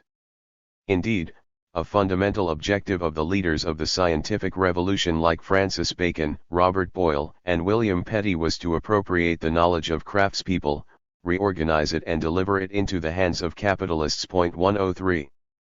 Despite Jacobs' efforts to root her analysis in economic and social reality, critics have falsely accused her of idealism, with William Ashworth seeing her work as a throwback to the views of Walter Rostow, who ascribed the Industrial Revolution to the ideas of the Scientific Revolution. 104. In fact, Jacobs' scholarship, while not explicitly Marxist, nonetheless represents a courageous attempt to overcome an unfortunate legacy of anti-Marxism which hamstrung the development of the field of the history of science from the inception of the Cold War, if not earlier. 105. Others have followed Jacobs' path. Gideon Freudenthal recently showed that the scientific ideas of the 17th century arose in the context of a rising interest in technological innovation coincident with the emergence of capitalism. 106. Reviving the ideas of the Soviet scholar Boris Hessen and the great Marxist theoretician Henryk Grossman, who were subject to ferocious and derisive criticism by non-Marxist historians of science in the 1930s and 1940s. 107. Following up a suggestion in Marx's Capital, Grossman carefully analyzed the outstanding contribution of the French philosopher René Descartes in stressing the combination of theoretical and craft knowledge in transforming production. 108. These works reveal how critical the ideas of the scientific revolution were to the triumph of industrial capitalism, that their roots lay in the skills of craftspeople and revolutionary intellectuals who flourished particularly during the English Revolution, and that later they came to be controlled by bourgeois intellectuals and entrepreneurs. This history has a significant bearing on the future. It should be recalled that the monopolization of knowledge of the whole process of production by capitalist management and the resulting ignorance of workers was basic to capitalist control of the industrial process. That was the conclusion that Marx drew from the development of 19th-century capitalist industry. The computer-driven capitalism of today, however, may be changing the balance of forces back in favor of producers, as Internet optimists suggest. This may be reason for optimism on the part of socialists too. The essence of the socialist project, after all, is collective and increasingly rational control of the economy by the so-called collective worker. It points to a target toward which socialists should aim, that is, control over the intellectual heights of the economy in which knowledge brings control. Moreover, it should be added that this is a terrain which is highly favorable to those who aspire to socialism. Under socialism, the sharing of ideas and information between socialist production and distribution collectives, and so the improvement of the standards of production, would be carried on as of a matter of course. This transformation has been theorized by Carlo Vercellone and others who reflect the outlook of so-called autonomist Marxism. 109. According to Vercellone, industrial capitalism is being eclipsed by so-called cognitive capitalism, or a form of capitalism dependent on knowledge. Industrial capitalism still exists and is proliferating, particularly in the Third World. But it is being overshadowed by the development of high-tech industries which prefigure, and will dominate, the future economy. Biotechnology, computer and other high-tech industries and university research parks, as well as corporate industrial campuses, are archetypes of such future knowledge-based industries. In the new cognitive stage of capitalism, the hegemony of the older industrial capitalism with its mass production and hierarchical division of labor is eroded. In this new cognitive phase, the relation of capital to labor is characterized by the decisive importance of knowledge, and the production of knowledge by means of knowledge connected to the increasingly immaterial, networked and cognitive character of labor, whose importance is vastly greater than in the phase of industrial capitalism. Under these conditions, the balance of forces may have changed, and it might become progressively more difficult for capital to contain knowledge within the limits of the capitalist means of production and property rights which generate profits. In this view, the cognitive, interconnected, and immaterial nature of labor erodes capital's ability to exploit it as wage labor, that is, to transform it into variable capital and thereby garner surplus value from it. For capital to continue to do so, it has to fetter the development of the potentiality of labor. There is a striking similarity here with Marx's view. he argued that the further development of the forces of production, including scientific progress, is eventually stymied by the continued dependence of capital on wage labor. On the one side, then, it calls to life all the powers of science and of nature, as of social combination and of social intercourse, in order to make the creation of wealth independent of the labor time employed on it. On the other side, it wants to use labor time as the measuring rod for the giant social forces thereby created, and to confine them within the limits required to maintain the already created value as value. 110. The difference in Marx's view and Versaillon's is eliminated if we assume that variable capital is a force of production whose further development is eventually constricted at the stage of cognitive capitalism by the need of capital to force labor into a form from which it can extract surplus value. The effacement of the bourgeoisie. The reduction in the growth estimates for the period 1760 to 1830 has not only led to the view that the Industrial Revolution represented less of a dramatic break than had previously been supposed, it has also reinforced doubts that the period can be seen as one in which the industrial bourgeoisie achieved economic power, and political and cultural hegemony. A new orthodoxy has emerged which not only denies the revolutionary character of the Industrial Revolution from an economic perspective, but goes on to claim that the industrial middle class in England failed to gain the upper hand politically and economically. As a consequence, it is argued that the industrial bourgeoisie never came to determine state policy in ways favorable to industrial capitalism. The higher status attached to non-industrial forms of wealth alongside common cultural interests and sociability allowed the financial and landed elites to continue to dominate the English state. The industrial bourgeoisie subordinated itself to this elite and aspired to join it. Such a gentlemanly capitalism dominated 19th and indeed 20th century Britain, causing a bias toward rentier and ultimately imperialist interests. This interpretation fits with a conservative revisionist view of British history which tends to minimize or dismiss the disruptive character of the 17th century English Revolution. 111 Both views hold that the control of the landed and propertied classes was never seriously challenged. The modern history of Britain is one of ordered and gradual change without radical breaks. 112 The thesis of gentlemanly capitalism represented a new orthodoxy which emerged in the years of Thatcherism and neoliberalism. While both Thatcherism and neoliberalism ideologically were critical of the previously existing flabby and conciliatory post-war period of welfare state capitalism, both have sought to present class rule and the rule of the market as part of a history that never really changes and is in fact part of the normal order of things. Thatcherism and neoliberalism were presented as an attempted restoration of this natural order.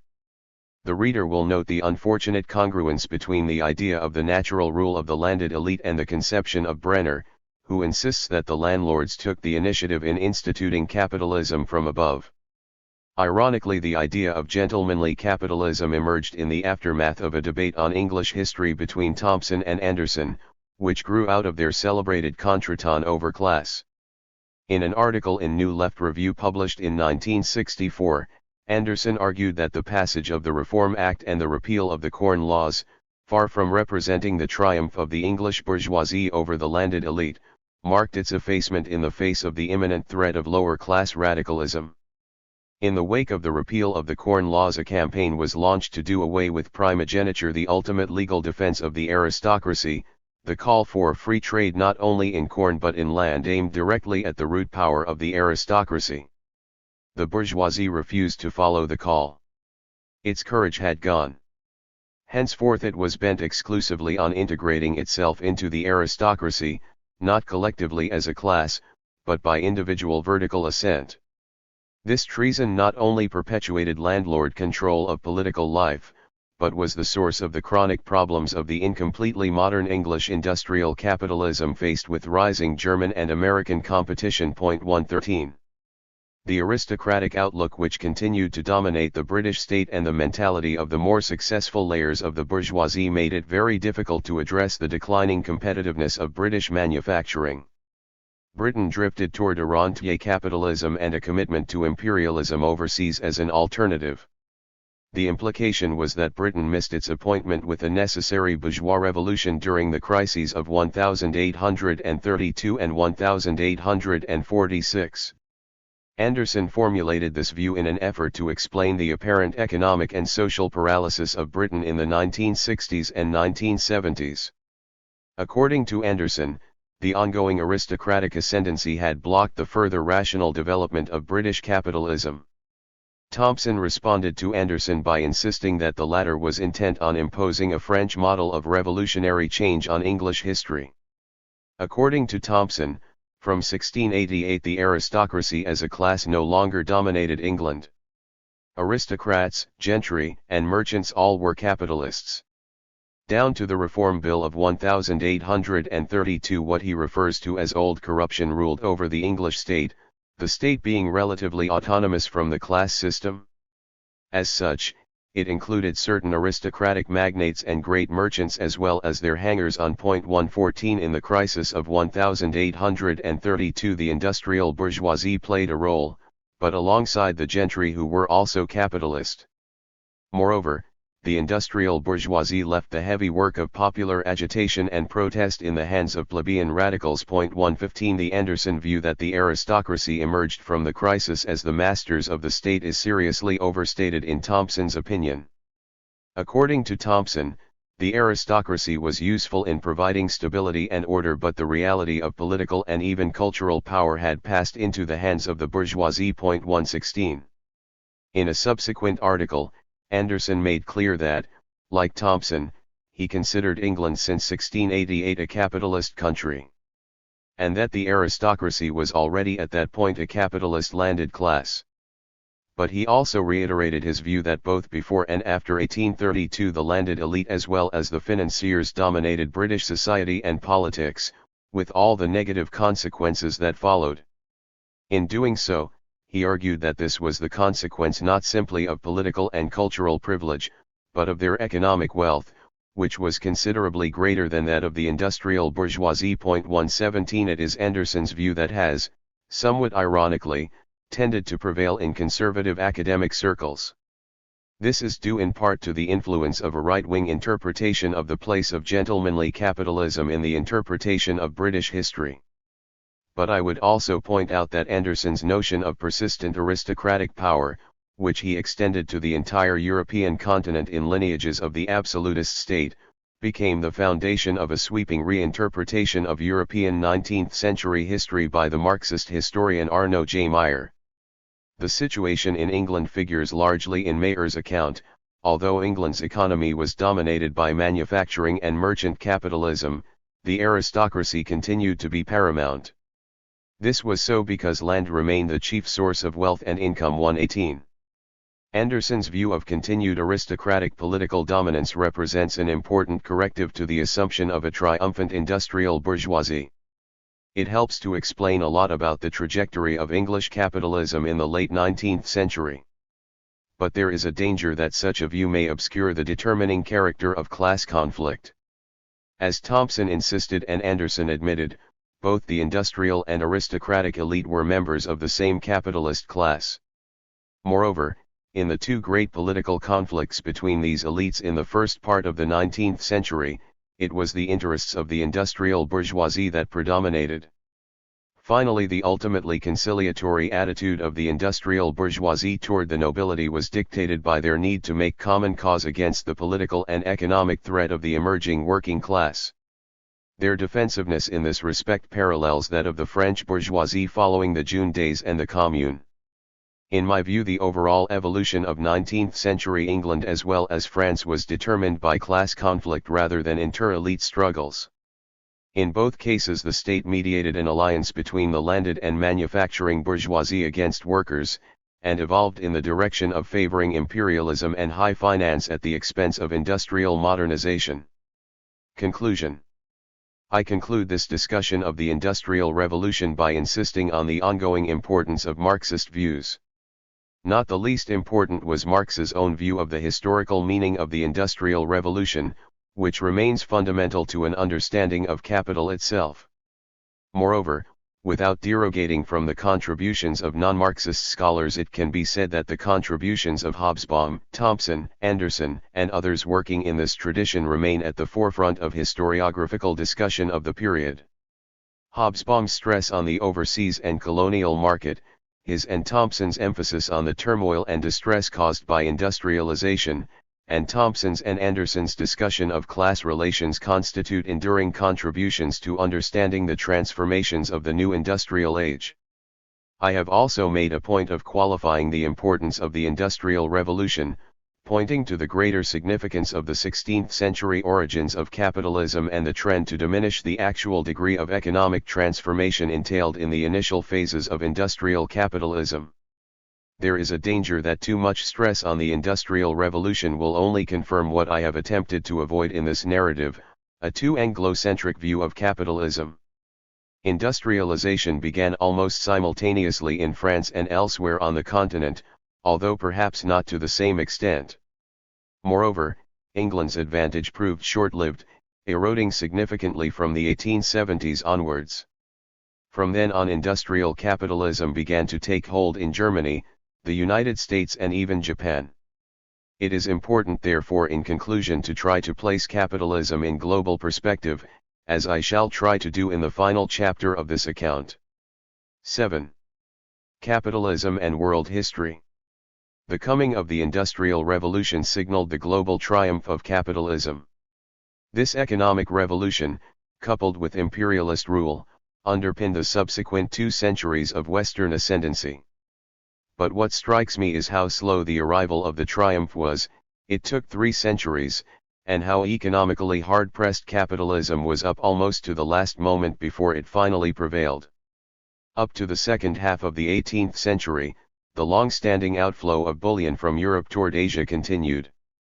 This ongoing fiscal deficit reflected the competitive inferiority of Western products. This was particularly marked in the commercially decisive cotton industry. It was only toward the end of the 18th century that this commercial lag was overcome by technical innovation and machine production. 1 Far from the birth of the Industrial Revolution being seen as taking advantage of an enormous opportunity to capture an open world market, it can be interpreted as a defensive reaction faced with persistent and ongoing Asian commercial superiority. Moreover, this Eastern advantage was not merely a reflection of a positive balance of trade. As we shall learn, the internal economies of the most advanced regions of Asia were at least equal to those of the capitalist West until the beginning of the 19th century. This last assertion points to the fact that in the last 20 years a revolution has taken place in our understanding of global history. This intellectual upheaval began with the advance of a wave of historical writing directed against Eurocentrism. This anti-Eurocentric trend in historiography formed part of the emergent post-colonial strain in post-structuralist thought. Dedicated to criticizing and eliminating the legacy of European colonialism, post-colonialism in the main was hostile to Marxism, which it regarded as a Eurocentric form of thinking. In reaction, I shall show in the first place that Marxism in the 20th century was actually in the vanguard in the fight against Eurocentric ideologies and their material roots in colonialism and imperialism. Furthermore, taken to its limit, post-colonialism's rejection of Marxism and other kinds of Western thought falls into irrationalism, and is in fact a brand of conservatism strongly reminiscent of the Romantic reaction to the Enlightenment. In this concluding chapter I shall turn the anti-Eurocentric historiography that this school has produced against itself by demonstrating that it actually reinforces our own Marxist interpretation of the history of capitalism.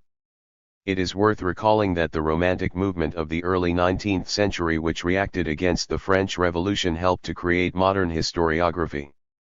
Similarly, post-colonial thought has engendered a historiography of great importance to a proper global history of capitalism. Despite the anti-Marxist bias of much of it, the conclusions of post-colonial historiography underscore the basic argument of this narrative. Based largely on a reconsideration of the internal history of Western capitalism, I have insisted that capitalism's global conquest proved to be a protracted process, requiring no less than 3 centuries. It will now be shown that looking at history from a global perspective, post-colonial historiography arrives at the same conclusion. It was only after 1800 that European capitalism came to dominate the globe. As we saw in the earlier discussion of colonialism, Jim Blount in the 1980s initiated the academic debate over capitalism and Eurocentrism. Reacting above all to the Eurocentric, not to say Anglo-centric, views of Brenner. Blount, who considered himself a Marxist, sought to defend Wallerstein and Frank by reasserting the importance of colonialism to the success of European capitalism. The first scholar systematically to challenge Eurocentric history, Blount argued that proto-capitalist currents were present in many places in Eurasia prior to the European discoveries. It was European colonialism that allowed Europe to dominate the rest of the world and block the development of capitalism elsewhere. In response, I qualified Blount's view by pointing out that the success of colonialism itself had to be understood as an outgrowth of a European capitalist dynamic. Despite the drawbacks of Blount's argument, important further attacks on Eurocentrism emerged in the work of John Hobson, André Gunder Frank and Jack Goody. Too insightful though these authors are in terms of the debate on Eurocentrism, their rejection of Marxist concepts like capitalism, mode of production and class relations, has tended to stifle discussion rather than enlarge it. In particular, their refusal to engage with these categories makes it difficult for them to deal with the causes of the Industrial Revolution. The debate over the relationship between capitalism and Eurocentrism has recently come to a head in the dispute between Robert Brenner and Keith Pomeranz over the level of economic development in England compared with the lower Yangtze Delta in the early modern period.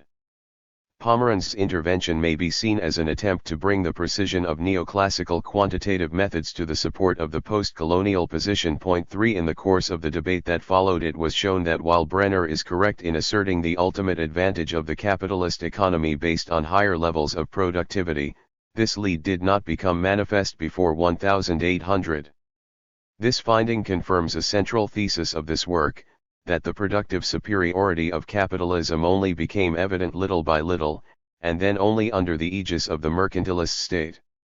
Indeed, as we shall see, Arrighi in Adam Smith in Beijing argues that the belated victory of Western capitalism has proven a Pyrrhic one given its capital and energy-intensive nature. 4 In Arrighi's view, the more labor-intensive model of the market fostered by the contemporary Chinese state will prove more economically competitive and more ecologically sustainable in the 21st century.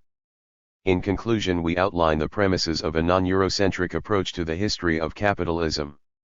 Among other elements, we point to the importance of David Harvey's concept of spatial temporal fix, Umayakumar Bugchi's vision of a common human fate under capitalism, and Peter Linebaugh's account of the ecological ravages of the capitalist mode of production. 5. The attack on Eurocentrism. Blount's was only the opening salvo in a barrage of attacks on Eurocentric history which were published from the 1990s onward. As these critics have explained, Eurocentrism has informed historical writing since the 19th century, if not before. This was not only the case with European and American historiography, it affected the spatial and temporal conceptions of historical writing worldwide. Europeans and Americans conquered the world, renamed places, and restructured economies, societies and politics. They destroyed or marginalized other ways of understanding basic concepts of space and time. History was universalized in their image, which was premised on the triumph of capitalist modernity. 6. Eurocentrism first emerged as an early modern religious and cultural ethnocentrism, which intensified with the consolidation of territorial states in England, the Netherlands, and France. It was further confirmed when the Enlightenment identified its rational human subject, the white European middle-class male, as the essential protagonist of a progressive history. But this would not have gone far without colonial conquest and the eventual takeover of the world by European capitalism. The Industrial Revolution provided a powerful confirmation of Eurocentric ideology. From this followed not merely European political and economic ascendancy, but a consciousness of cultural and even racial superiority. European scholarly disciplines, among others history, geography, anthropology, literary studies, and philosophy, were deeply colored by Eurocentric assumptions. Post-colonial critics have argued that Marxism itself is contaminated by Eurocentrism, and for this reason is illegitimate in the struggle against it. I shall respond at two levels, by reviewing the actual historical development of the struggle against Eurocentrism and by exploring the theoretical foundations of this anti-Marxist stance. On the first level, let me begin by asserting as undeniable that Marx and his disciple Lenin were committed to the idea of world socialist revolution. They stood opposed to capitalism and to the perpetuation of a world order dominated by the capitalist nations of Europe and North America. More to the point, the ideas of Marx and Lenin have been of immense importance to national liberation and socialist revolutionary struggles throughout the non-European world. As the post-colonial author Robert Young admits, with some exceptions, Marxism historically provided the theoretical inspiration and most effective political ideology for 20th-century anti-colonial resistance. Point 7. Eurocentrism developed in tandem with the expansion of the capitalist world market, reaching its climax in the period of capitalist imperialism and colonialism in the late 19th and early 20th centuries. The material foundation of this ideology was shaken by the First World War and the 1930s depression. It entered crisis as a result of the catastrophic political and economic consequences of the Second World War on the major colonial states, England, France, Holland, and Belgium.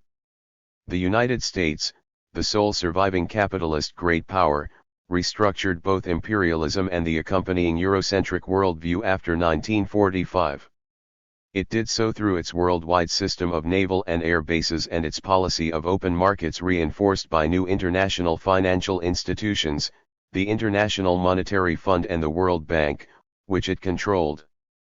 The hegemony of Eurocentric culture was strengthened by the invention of the American ideologies of mass consumerism and modernization on the model of post-war American society.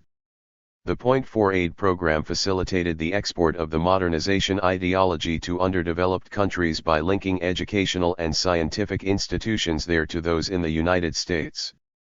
Ideologically and politically, Lenin's writings and the founding of the Communist International, the Congress of the Peoples of the East and the creation in Brussels of the League Against Imperialism laid the groundwork for resistance to imperialism and Western cultural hegemony. Point 8 Based on this political and ideological groundwork, a major offensive against Eurocentrism and imperialism was launched right after the Second World War with the Chinese Revolution and the Korean War.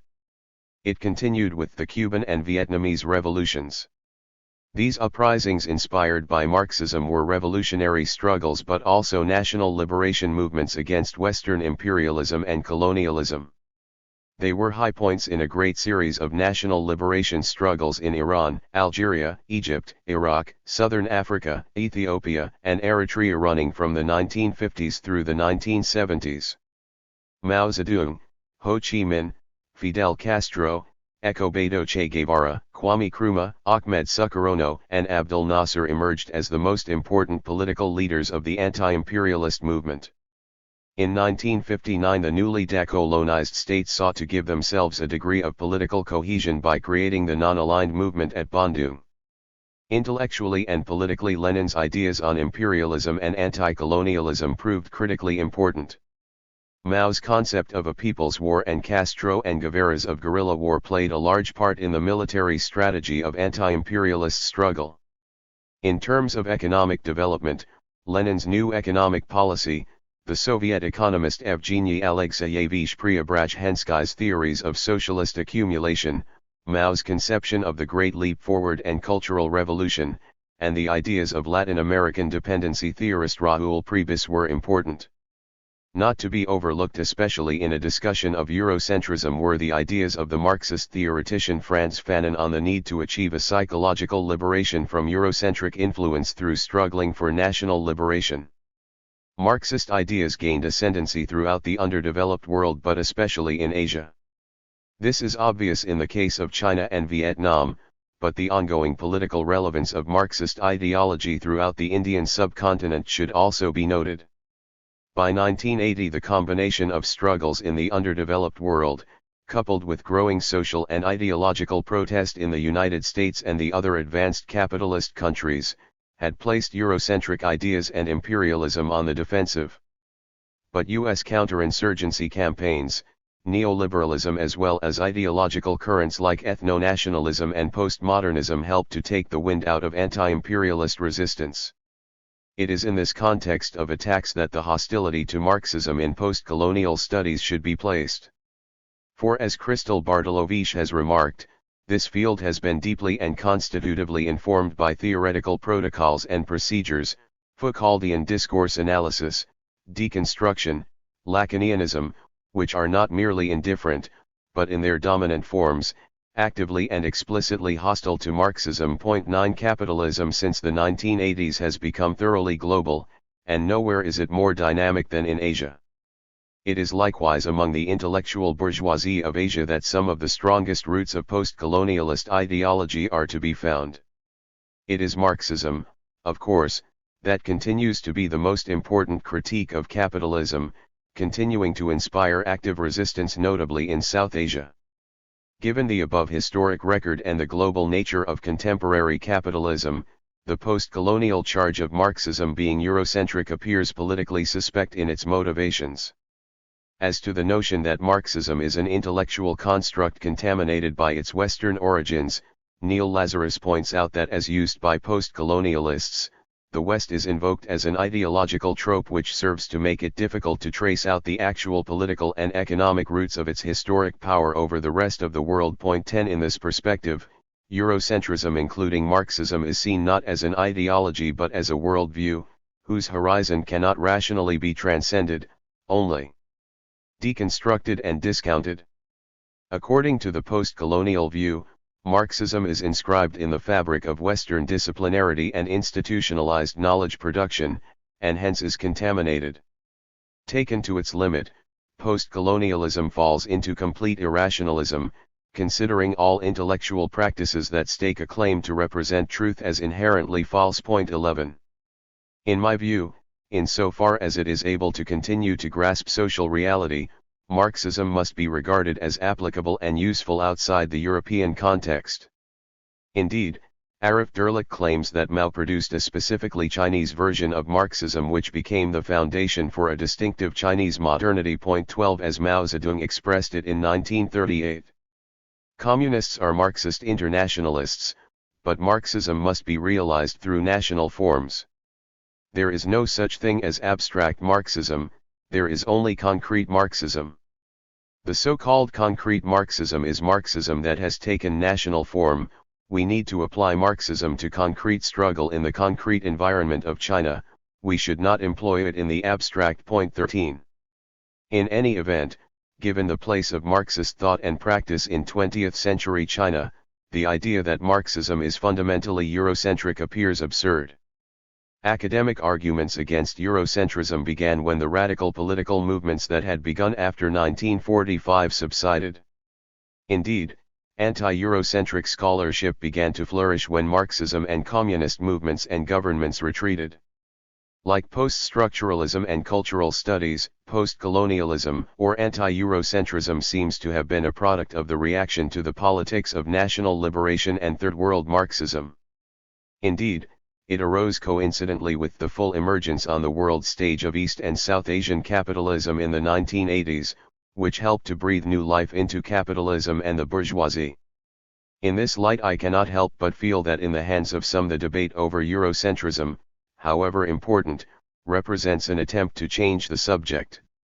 Whereas in the 1960s and 1970s the future of the global capitalist system and imperialism was a political issue, from the 1980s the geographic center and the cultural significance of the capitalist system became the question which vexed the minds of an increasingly depoliticized scholarship. That being said, like cultural studies and post-structuralism, post-colonial scholarship has had important impact on the discipline of history, and notably the question of the transition. Post-colonial histories. As has been noted, attacks on Eurocentric historical conceptions multiplied from the 1990s onward. We shall consider 3, John M. Hobson's The Eastern Origins of Western Civilization, Jack Goody's The Theft of History and André Gunder Frank's Reorient, which arguably are among the most important. 14 The most notable thing about Hobson's work is its demonstration of the astonishing technological dependence of the West on Asia up to the very eve of the Industrial Revolution. Meanwhile, in a thoroughgoing and convincing fashion Goody shows how deeply Eurocentric geographic and historiographical conceptions have shaped and distorted the consciousness of both Europeans and non-Europeans. Finally, Frank argues that Asia rather than Europe dominated the world system until the Industrial Revolution. Professionally, Hobson is interested in international relations theory and globalization from a post-colonial perspective.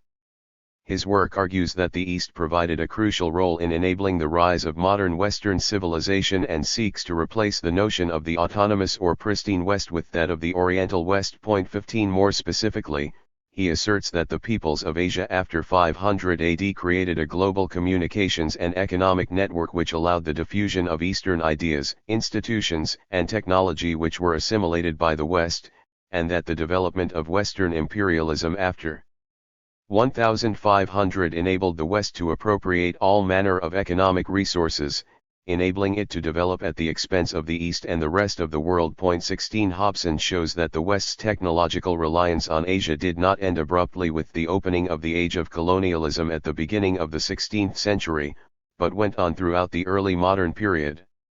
He demonstrates that such key inventions of the 18th century agricultural revolution as the iron moldboard plow, rotary winnowing machine, seed drills and horse harrowing husbandry and crop rotation schemes originated in China. 17.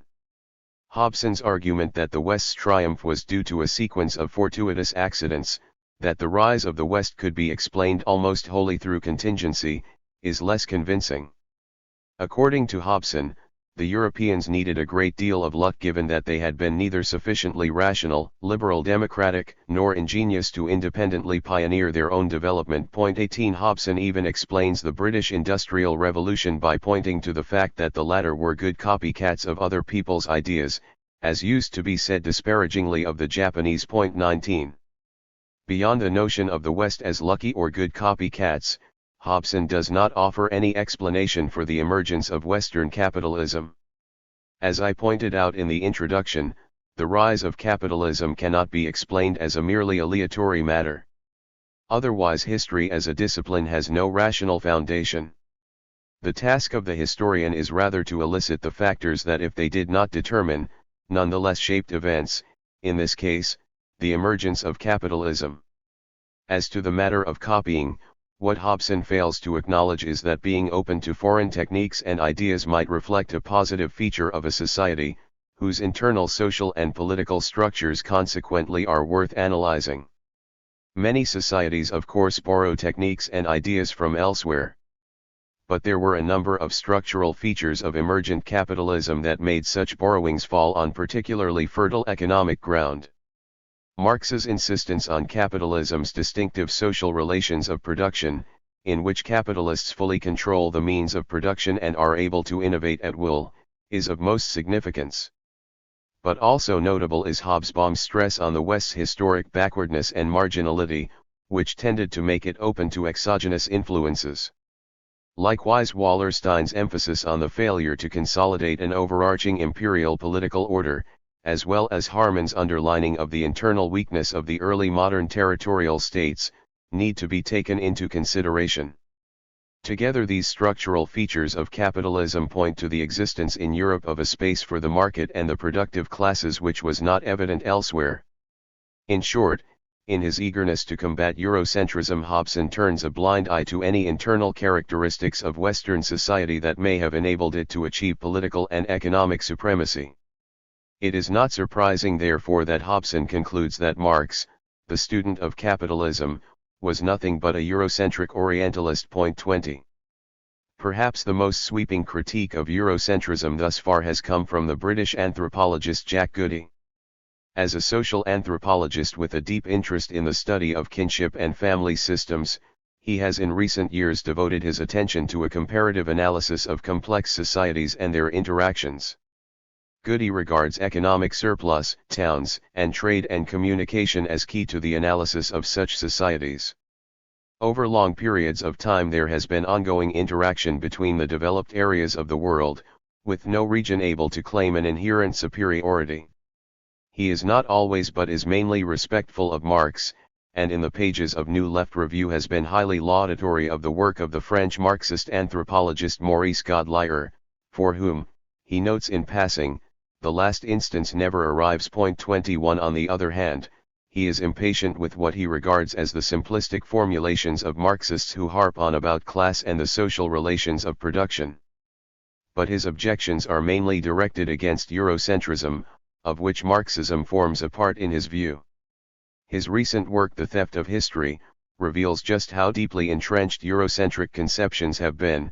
Europe has not simply neglected or underplayed the rest of the world, as a consequence of which it has misinterpreted its own history, but it has imposed historical concepts and periods that have aggravated our understanding of Asia. 22 On the one hand, Goody attempts to challenge the grand Eurocentric narrative which teleologically links antiquity, the Renaissance, Reformation, Scientific Revolution, Enlightenment, and the Industrial Revolution. On the other hand, he aims to begin to reintegrate the history of Africa and Eurasia into the narrative of world history. 23 In this regard, Goody acknowledges his debt to the work of Martin Bernal, the Marxist scholar who frontally challenged the received conception of the Aryan origins of Greek civilization. 24 Bernal underlined the affiliation of Greek culture with Egypt, Africa, and the Levant. He stressed the racist character of the Aryan myth, which he argued developed in 19th-century Europe. Goody agrees, but asserts that the roots of this myth lie much deeper in European thought. 25. Goody demonstrates the degree to which African and Asian cultural and technological achievement has gone unacknowledged by Eurocentric thinkers and historians. At the same time, he points out that these same scholars have arbitrarily annexed whole periods of history to the European narrative. Indeed, he underlines that fundamental European conceptions of space, time, and periodization have been imposed on the rest of the world. 26 According to Goody, Eurocentricity permeates the work of even the most non-Eurocentric of Europeans, like the Marxist scientist and sinologist Joseph Needham. Goody recognizes that the latter's monumental history of ancient Chinese science pioneered in demonstrating the achievements of non-European civilizations. Yet Needham's unfortunate commitment to Marxism led him to the mistaken view that bureaucratic feudalism impeded Chinese development and blocked the emergence of a capitalist class. 27 Goody meanwhile offers no critique of Needham's extremely positive assessment of Chinese science, nor does he find Needham's assessment Eurocentric, which after all are the main points. The non-Marxist historian Brodel is likewise chastised by Goody for insisting on the uniquely progressive nature of Western merchant capitalism. Goody himself insists on the equally vibrant character of Chinese, South Asian, and Middle Eastern merchants and financial institutions. 28 His critique of Brodel leads him to ask whether we really need the concept of capitalism, which always seems to push the analysis in a Eurocentric direction. Can we not therefore dispense with this pejorative term drawn from 19th-century Britain and recognize the element of continuity in the market and bourgeois activities from the Bronze Age until modern times? 29. Goody argues that a proper historical perspective would be a Eurasian and African one, in which there was a steady progress in urbanization, increases in the production of goods and ideas, and expansion of mercantile capital over a 5,000-year period. He agrees that the process of industrialization in Britain that began in the 18th century was of utmost significance for the future. But he concludes that all that process can be described without adopting the 19th century notion of the emergence of capitalism as a specific stage in the development of world society, and we can dispense with the supposed sequence of periods of production leading to it that are confined to Europe. Such an account avoids European periodization and its assumption of long-term superiority. 30. In effect, Goody calls for the rejection of the transition from feudalism to capitalism as a problem. How then to account for British industrialization, so important to the future, as Goody admits? While recognizing the significance of the enormous expansion of the forces of production which follow from industrialization, he fails to acknowledge that it was based on changes in the relations of production. However important Goody's challenge to Eurocentricity is, in rejecting the question of the transition he takes things too far. Indeed, by singling out the transition problem for attack, Goody underscores its continuing significance. A groundbreaking historical work in the struggle against Eurocentrism has been André Gunder Frank's Reorient. 31 Unlike the works of Hobson and Goody, which are rooted in social anthropology and post-colonialism, Frank's account is solidly anchored in comparative study of early modern Asian and European history. Frank was a founder of dependency theory, and helped inspire Wallerstein's and Arrighi's research. Deeply committed to Third World Marxism, he contributed as best he could to national liberation struggles in the 1950s and 1960s. In his later years, he drifted away from these Marxist commitments, questioning Wallerstein's ideas about the onset of the capitalist world system in the 16th century in a work published in 1993.32. Then in Reorient he took his distance from Marx himself by first of all castigating his supposed Orientalism and mistaken ideas about the Asiatic mode of production. 33 Taking a step further, he explicitly rejected the theoretical notion of a capitalist mode of production, preferring instead to discuss the world economy. He regards as questionable to say the least the very concept of a capitalist mode of production and the supposed significance of its alleged spread from Europe to the rest of the world, very significance imputed to different modes of production, of course including feudalism and capitalism, not to mention any alleged transition between them. 34. Frank's perspective on global history deserves our attention because it embodies an important corrective to a too Eurocentric view. As Frank saw it, Europe was hardly a factor in the world economy prior to the 16th century. It was the East that created a world market which it controlled until as late as 1800. Contrary to the Eurocentric conception, Europe was not in the global economic vanguard after 1492. In terms of population growth, gains in productivity, technological innovation, and per capita income, China and India preserved their lead over Europe until the 18th century. It was bullion from the New World that allowed Europe to increase its economic role for the first time in the 16th century. But its trade deficit with the East remained in place for centuries. The scientific revolution did not provide Europe with a higher level of scientific and technological capacity than Asia. The ideas of the scientific revolution did not influence European technology until the 19th century. China and other places in Asia had a level of technological facility in guns, ships, textiles, metallurgy, and agriculture which was as high as or higher than that of Europe in the early modern period. Many technological and scientific ideas which appeared in Europe were borrowed from the rest of Eurasia in the medieval and early modern period. The financial and economic institutions of Asia were no less rational and no more despotic than those of the West. The ascendancy of the West, which dates from the 18th century, was based in the first place on the cyclical nature of the world economy. Europe advanced as a result of a cyclical oscillation downward of the Asian economy. Meanwhile, colonialism and slavery provided the Europeans with the capital to invest in industrial technology. But such resources were not enough at first to induce them to invest in labor-saving technology. It was the high cost of wages and other resources that finally caused Europeans to invest in new means of production which reduced the cost of labor. Meanwhile, the low-wage structure of the Chinese economy brought about by a rising population precluded such investment. Frank's work elicited an important riposte from his erstwhile colleagues in dependency theory, Samir Emin, Arrighi, and Wallerstein, in the pages of the latter's Journal Review. 35 In his refusal to recognize the importance of changes in modes of production, and specifically the importance of the advent of capitalism, Frank was accused by them of denying the significance of historic breaks and turning points, and more importantly their causes. Amin went so far as to claim he was even practicing a kind of history based on eternal cycles.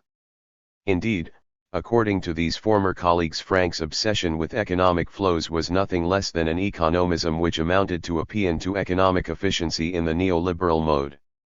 Frank ignored the importance of the development of the law of value and the decisive importance of political and military power in history, and particularly the history of global capitalism. He wrongly denied the worldwide character of capitalism, and its polarizing effects in terms of the development of core and periphery. In his eagerness to deny a dialectical relationship between the two phenomena, Frank asserts, but fails to provide evidence for, the overall decline of Asia prior to the rise of the West. Amin, Arrighi, and Wallerstein argue, I believe correctly, that the way to look at the early modern period is not merely on its own terms, but also in terms of the development of the underlying forces determining the future, which was to be a capitalist one. Frank deliberately ignores the future by practicing a kind of empiricism uninterested in what lies ahead. Despite their criticisms, Ammon, Arrighi, and Wallerstein do not deny the economic superiority of Asia in the early modern period, lasting into the 18th century, which Frank insisted on. It was left to a Canadian scholar, Ricardo Duchesne, to try to do so in an article which was published in 2003 in Science and Society. 36 In opposition to Frank, Duchesne argued that there was not one world economy at the beginning of the 18th century, but two, an Asian and a European one, and that of the two it was Europe that had the better part. 37 Europe's economy, based on emerging capitalist relations of production, was on the rise while Asia's was in decline. Based on a paper published by Patrick O'Brien in 1991, Duchesne even claimed that overseas trade and colonialism had little to do with the Industrial Revolution. In that piece, O'Brien asserted that the connections from the world economy to the Industrial Revolution are not nearly strong enough to seriously weaken the present Eurocentric consensus that its mainsprings are to found within and not beyond the continent. 38 O'Brien's view, if true, would confound not merely Frank, but also Blackburn, who we saw demonstrated the intimate tie between colonial slavery and the origins of the Industrial Revolution. In fact, O'Brien has been quite inconsistent on this matter, and not on just one occasion. In any case, in a relatively recent piece published in New Left Review in 1999, he reversed his position again, and allowed the manifold and close links between the Industrial Revolution and overseas trade. 39. Frank claimed that England was spurred toward industrialization as a result of its relatively high wages. Duchesne complains that Frank does not supply proof. Moreover, he asserts that, according to the consensus, wages remained stationary in the early stages of the Industrial Revolution and rose between 1820 and 1850. In fact, Frank is correct on the matter of high wages as a catalyst to industrialization, as pointed out by Dobb and more recent authorities. 40 Moreover, the new consensus on the direction of wages during the heyday of the Industrial Revolution, as noted by Voth, is opposite to what Duchesne has asserted. On the other hand, Duchesne rightly points out that although Frank admits that prolonged economic expansion in Asia did eventually lead to polarization and a lack of effective demand, Frank in his post-Marxist phase chooses to ignore the important point that such a situation arose from the overexploitation of the mass of the population by the ruling bureaucratic and landed elites. Internally, these regimes were weakening economically and politically, and as a result preparing the way for a takeover by Western imperialism. Duchesne concludes that it seems evident that Chinese economic expansion in the early modern period was based on extensive growth, in which population and total economic output grew at about the same rate, with no increases in output per capita. On the other hand, England experienced a prolonged process of steady if gradual increase in agricultural productivity. 41 True, China was able to increase the productivity of the land, but such increases came at the expense of greater and greater inputs of labor. In other words, there was declining labor productivity. In the 18th century, England experienced significant increases in the productivity of both land and labor. 42. The Great Divergence. It is this argument about differential rates of productivity in China and England which constitutes Duchesne's strong suit against Frank. From at least the early 18th century, England was outpacing China economically, Duchesne concludes. Indeed, the latter was on the threshold of an economic crisis.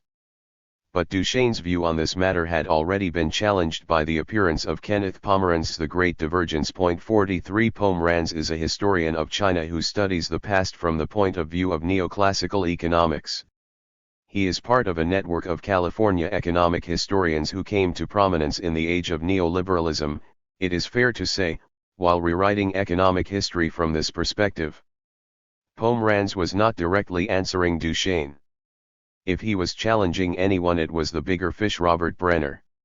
Reviewing Brenner's social property approach at the beginning of his work, he looks down his nose at it, noting that in the final analysis it corresponds to the institutional approach of Douglas North, especially in its stress on individual property rights.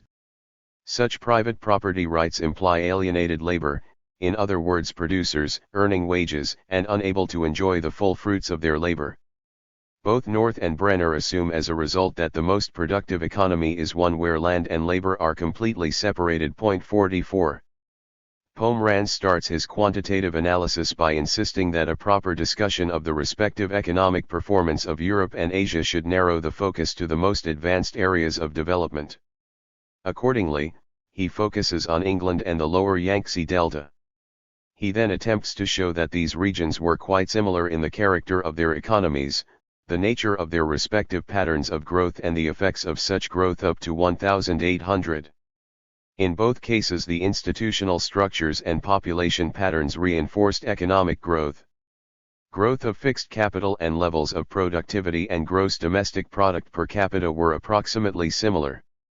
It was only after 1800 that England and the rest of Western Europe embarked on a growth path different from and superior to that of the lower delta. But England was not able to move to a higher growth path as a result of an advantage inherent in its internal economy. Given his neoclassical approach, Pomerantz is not prepared to consider the relationship between England's mercantile state and trading companies, and its internal capitalist relations of production. Nor is he interested in the internal social relations of the Yangtze Valley which might account for its economic dynamism. Consideration of productive relations of a given mode of production is irrelevant. Rather, England's accelerated growth was the result of the unique form of its mercantile state and merchant companies, which made possible access to the land, raw materials, and slave labor of the American colonies. For Pomerantz, growth is the result of population increase, a subsequent increase in demand, followed by the growth of supply as a result of specialization and an increasing division of labor. This sequence follows in the absence of institutional or demographic constraints. Meeting these conditions, England and the lower Yangtze both experienced impressive growth and increases in standard of living. Land, labor, and commodity markets in both cases were equally free, while the rules governing private property were likewise favorable to growth. In both China and England, the erosion of family wealth through excessive childbirth was excluded by birth control measures including late marriage and infanticide. Whatever advantages England possessed in industrial technology were offset by China's superiority in agricultural technology. Levels of capital accumulation, productivity, and well-being were entirely comparable. Nonetheless, towards the end of the 18th century the population increase in both societies began to create the possibility of shortages of land, raw materials, and animal fibers. If allowed to continue, such trends would have required a resort to increasingly labor-intensive methods to compensate for the shortage of land. Such resources were potentially available in Eastern Europe as well as in Western China, where millions of peasants migrated in the 18th century. Potentially raw materials from these regions could have been exchanged for English or Chinese manufactures. In both cases poverty and remoteness ruled out such plans.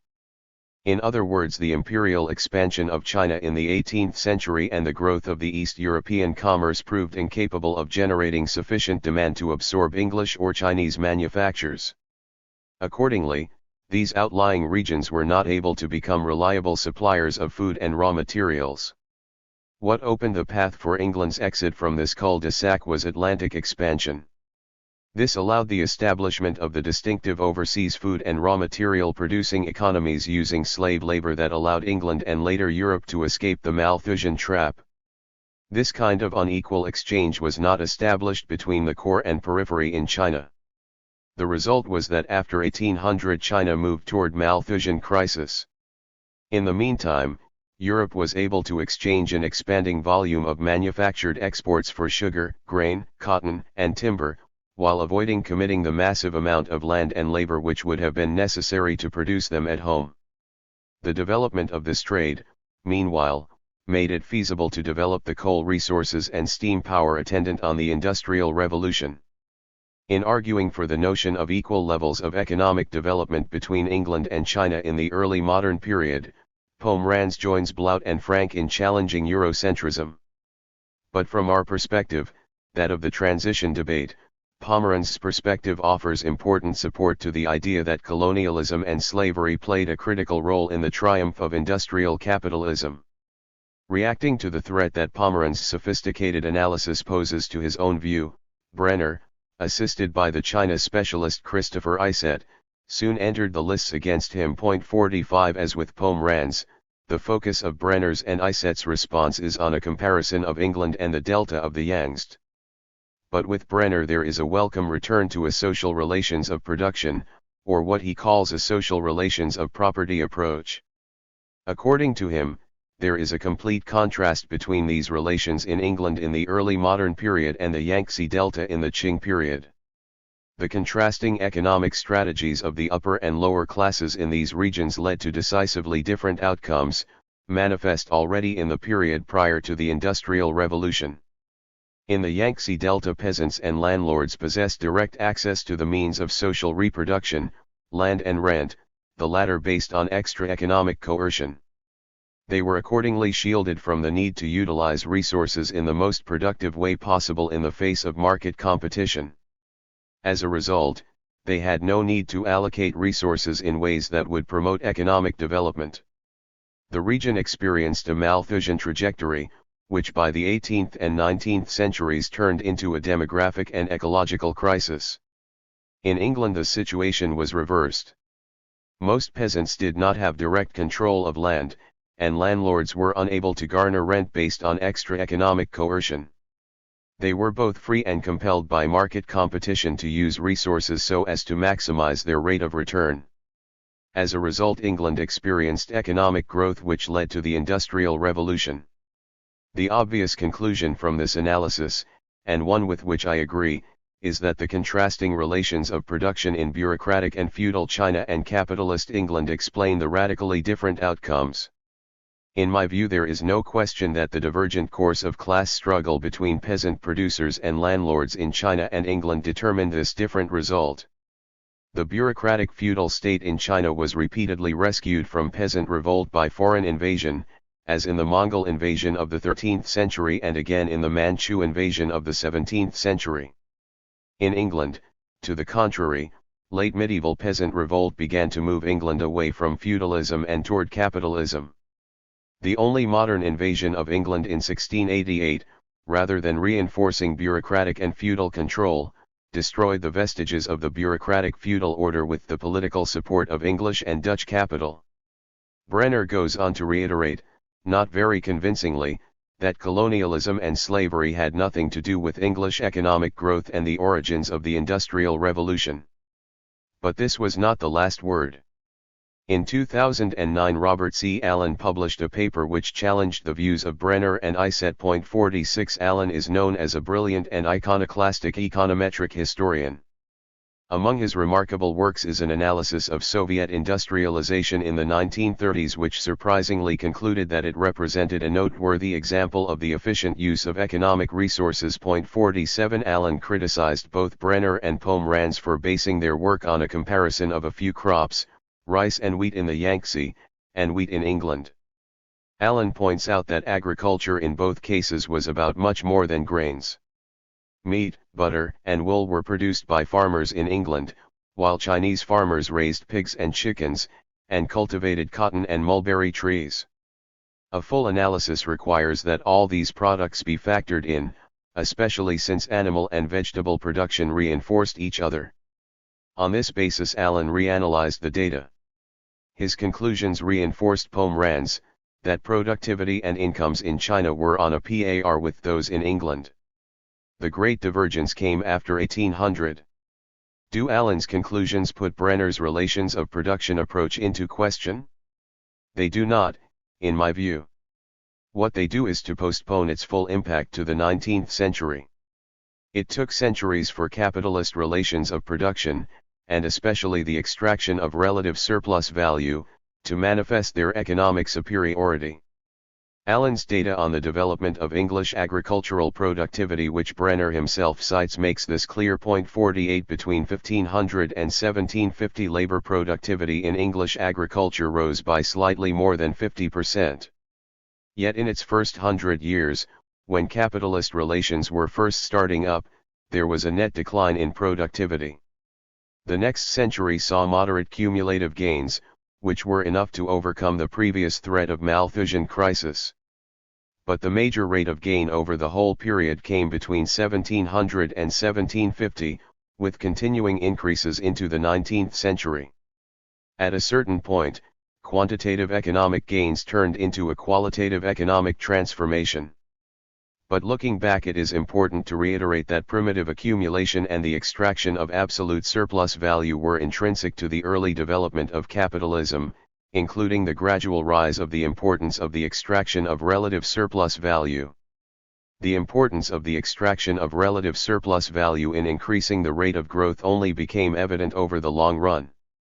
The prevalence of capitalist relations of production in the West was thus a gradual process. Yet in conclusion, it is important to recall that the West's colonial conquests, to which Pomeranz attributes so much, already reflected the internal dynamism of capitalist relations of production in the early modern period. The Asian Industrious Revolution.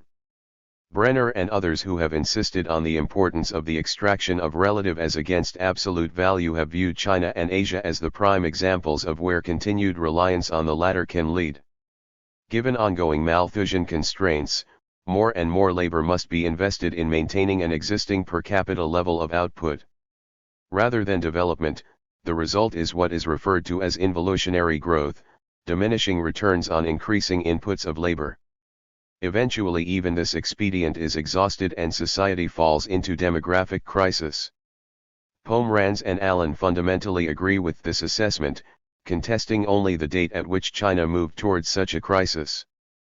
But in a recent work, Adam Smith in Beijing, Giovanni Arrighi questioned the whole concept of Asian involutionary growth as a Eurocentric presumption. Indeed, he argues that it is precisely labor-intensive growth that in the longest run is the only sustainable form of economic growth. Capital-intensive and resource and energy-consuming forms of expansion, characteristic of the West, are necessarily transitory and have a declining prospect. 49. We encountered Arrighi previously through his study of the history of the cycles of capitalist accumulation. In the long 20th century, Arrighi postulated four great phases of capital accumulation: Spanish/Genos, Dutch, English, and American, each functioning on a larger scale than the preceding one. In each hegemonic cycle, elites combined financial and economic power with state political power in order to impose control over the world market while reaping a maximum of profits. Within each cycle, capital moved through an initial period of investment in the commodity form of capital, towards a withdrawal to the safer realm of financial circulation as opportunities for profitable investment in the real economy dried up. The onset of financialization represents a signal of the eventual decline of a given historical phase of capital accumulation and the passage of capital via the international credit system into the hands of a new hegemonic power. According to Arrighi, the decline of the American phase of capital accumulation in the late 20th century was signaled by the financialization of the American economy beginning in the 1970s. This presaged the decline of its economic and political hegemony, and the emergence of a new hegemon in East Asia. At the time he wrote The Long 20th Century in the 1990s, Arrighi forecast that Japan would become the new hegemon. In his new work he claims that China rather than Japan has emerged as the leading East Asian economic power. But whether it can play, or is willing to play, the role of hegemonic power is debatable. The unending accumulation of capital and power is what defines the European developmental path as capitalist. In contrast, the absence of such an unlimited quest characterized the developmental path of East Asia prior to the Great Divergence.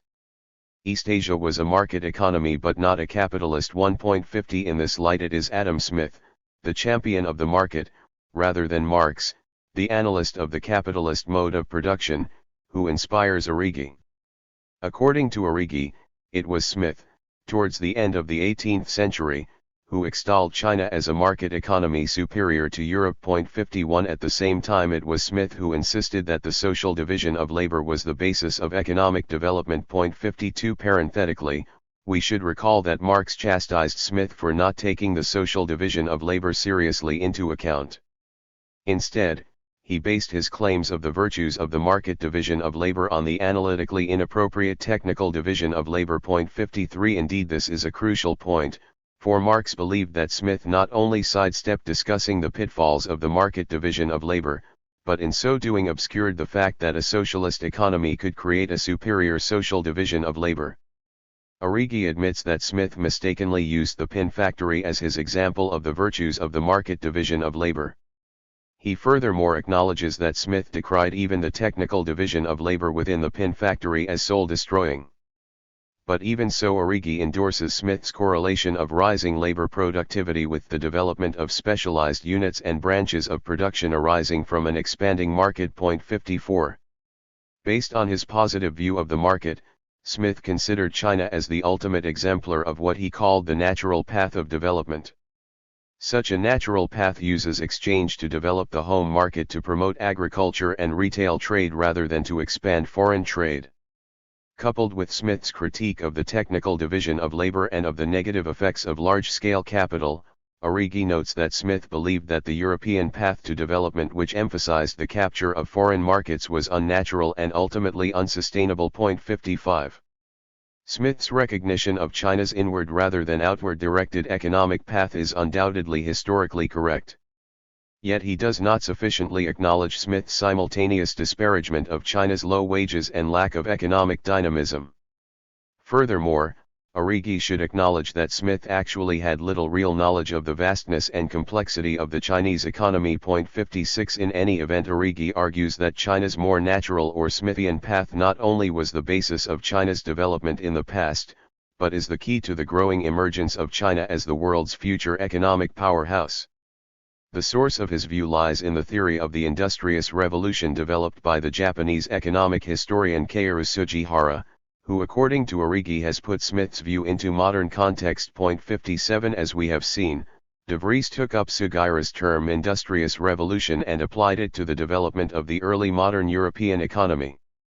But in De Vries's conception, the Western form of industrious revolution entailed the increasing pull of market demand and consumption in a way which was not true of Sugihara's Asia. 58 Whereas Brenner and Pomeranz see China sooner or later falling into a Malthusian crisis, Sugihara instead posits an early modern Chinese industrious revolution which enabled it to avoid such a fate. In the early modern period, the development of labor-absorbing institutions and labor-intensive technologies in response to shortages of land and natural resources enabled China and East Asia to dramatically increase their populations, while experiencing not a deterioration, but a modest increase in their standard of living. Japan in fact followed a similar course to China with an even more impressive gain in standard of living. The concept of industrious revolution was first set forth by Hayami Akira with reference to Tokugawa, or early modern Japan. According to Akira, the liberation of the peasants from outright servitude in the 17th century, the entrenchment of family-based farming, an increase in population and a growing scarcity of arable land contributed to a mode of production that depended on the investment of labor. Peasants worked longer and harder, but their incomes also grew. They accordingly came to value work, developing a strong work ethic. In applying Akira's concept of industrious revolution to China, Sugihara does not see it as a prelude to a homegrown industrial revolution. In contrast to Europe, the industrious revolution in Asia was a market-based development which did not have the capacity to generate the capital and energy-intensive development characteristic of Britain and later the United States. On the contrary, based on the family household and to a certain extent the village community, it represented a technological and institutional path which was distinct from that of the West, and one which would eventually enable it to challenge the latter's dominance. Workers in the West were progressively deprived of the opportunity to use their skills and initiative on account of the increasing dominance of capital. In contrast, in East Asia workers were encouraged to share the concerns of employers and to develop the interpersonal skills necessary for flexible specialization. In the countryside, stress was placed on being able to perform not one, but a multiplicity of tasks, while cooperation rather than individual achievement was inculcated. The management and prospects of the family farm were a matter of common concern to all members of the household. Overall know-how and management skills were prized among family members. Within this context, the development of labor-intensive technologies led to small improvements in living standards based on full employment. Such development mobilized human rather than non-human resources. Sugihara argues that this tendency to mobilize human as against non-human resources in the course of development continued to mark East Asia even as states there began to absorb Western technologies into their economies. In Japan, China, and elsewhere in the region, a hybrid style of development or labor-intensive industrialization took hold, which in the relative absence of industrial capital, cheap energy, and abundant raw materials substituted flexible, cooperative and skilled forms of labor. After the Second World War, this form of development fully merged with that of Western capital-intensive and energy-consuming forms of development, in Japan first of all, but later in post-revolutionary China and elsewhere in East Asia. The rise of East Asia, and notably China, has thus been due not to a convergence with the Western capital and energy-intensive path, but to a fusion between the latter and the East Asian labor-intensive approach. This synthesis has great importance in terms of the future of the world economy. The Western economic development path was an extraordinary achievement, greatly expanding the productive capacity of a small proportion of the world's population. The Eastern path, on the other hand, was a miracle of distribution holding out the prospect of a diffusion of the benefits of the miracle of production, originally a monopoly of the West, to the great majority of the world's population through labor-intensive and energy-saving forms of industrialization. Indeed, in the light of the growing ecological crisis associated with industrialization, the miracle of distribution can only continue if the Western path converges with that of the East. 59. It is Sugihara's thesis, which he claims descends from the views of Smith, that Origi applies to China. Indeed, he maintains that there are tentative signs that the current political leadership of this emerging economic power has lately committed itself to this combined path as the only means of achieving an economic development which is environmentally sustainable. 60 While the focal point of world economic power is moving to East Asia, Origi does not believe that this heralds the emergence of a new Chinese hegemony. Rather, it suggests the necessity of a multilateral world order. Indeed, his conception of a convergence between the Eastern and Western paths of development points not to socialism in the classic sense, but to some sort of transcendence of capitalism based on the market. China evolved as a market society dominated by a paternalistic bureaucratic state. Its preoccupation with internal development was largely responsible for its mainly peaceful and non-aggressive relation with its neighbors. No doubt, too, its great size also allowed it to intimidate its neighbors without resort to war. But the exclusion of aggressive bourgeois influence from government further helped to limit its involvement in wars of expansion. In contrast to Frank, Origi does not believe the Chinese and European economies were closely linked together until the intrusion of Western imperialism in the 19th century. The Chinese Revolution created the conditions under which this kind of market society could re-emerge once Mao exited the scene. Capitalism has made great inroads in China, but continued peasant access to the land blocks the process of primitive accumulation necessary to capitalism. 61.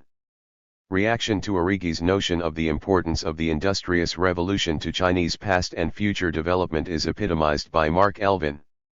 Invoking various authorities, Elvin insists that China's attempt to substitute labor for capital is a classic example of the dead end of involutionary growth. Moreover, whatever economic progress China made in the 20th century was through the application of capital-intensive techniques stemming from the West. 62. Origi stresses the importance of the Chinese Revolution, which was based on the peasantry.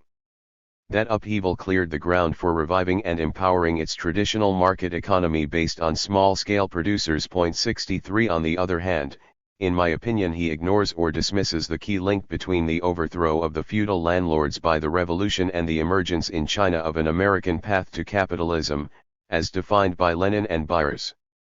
The overthrow of the landlords and of feudal rent by Mao's revolution placed power in the hands of the Communist Party and state while empowering the petty producers. Once Deng Xiaoping decided to liberalize the market, an explosion of market exchange took place which has been encouraging social differentiation and tremendous accumulation of capital, especially by a bourgeoisie closely tied to the party state. It is only the reticence of the state in the face of rising levels of rural protest that blocks this process of social differentiation accompanied by primitive accumulation from moving toward a complete capitalist transition. How long these restrictions on capitalist development will continue remains to be seen. 64. A non-Eurocentric history. In the light of these post-colonial historical accounts, in this concluding section we consider what a non-Eurocentric but Marxist history of capitalism would look like. Such a history would pay due regard to the fact of the European birth of capitalism and the economic potential of the capitalist mode of production. But it would also recognize that what gives capitalism importance today is not its past association with the culture or politics of the West, but rather its transcendence of its European origins. Capitalism is sweeping the globe while finding new centers of accumulation, and at the same time is in the midst of a crisis whose outcome is uncertain. It has proved to be both a revolutionary mode of production and an intrinsically unstable and unsustainable one. From this perspective, Eurocentrism, including attempts to link capitalism to some intrinsically European essence, must be rejected. Accordingly, a non-Eurocentric view of the origins of capitalism eschews a culturalist explanation of its beginnings. Instead, it recognizes the relative backwardness of Europe and the existence of proto-capitalist elements in non-European societies. It analyzes the objective social, economic, and political conditions which favored capitalism in some places and blocked its path in others. It acknowledges the critical role of state-backed colonialism and imperialism in fostering the success of Western capitalism and blocking its development elsewhere. As much as possible, a non-Eurocentric history of capitalism pursues a comparative perspective, examining the development of capitalism in both European and non-European contexts. Finally, a non-Eurocentric history of capitalism acknowledges that the center of capital has been displaced repeatedly, and that it is being displaced again.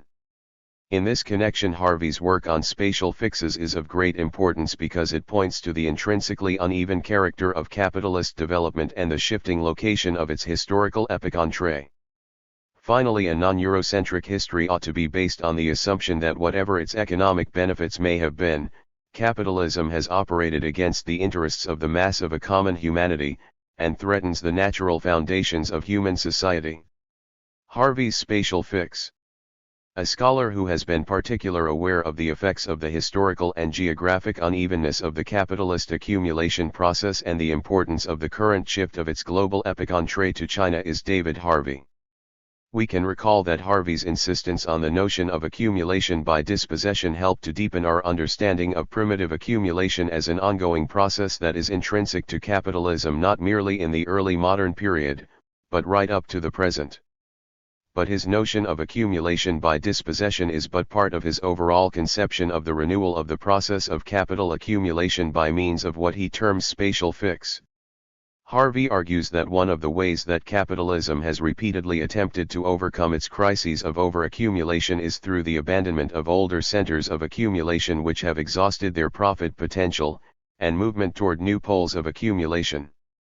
In the contemporary context, the movement of investment capital from the United States toward China is a key instance. 65 Such displacement can provoke severe social and political turbulence, in what Harvey calls a switching crisis. Arrighi has lately applied Harvey's ideas of spatial fix and a switching crisis, to illuminate his own conception of the outbreak of signal crises and the initiation of a financial or declining phase of power in the historical cycles of successive Geno/Spanish, Dutch, British, and American hegemonies. 66 In each instance, it is the displacement of capital from a place where overaccumulation has led to stagnation toward a fresh center of accumulation that provokes crisis and conflict.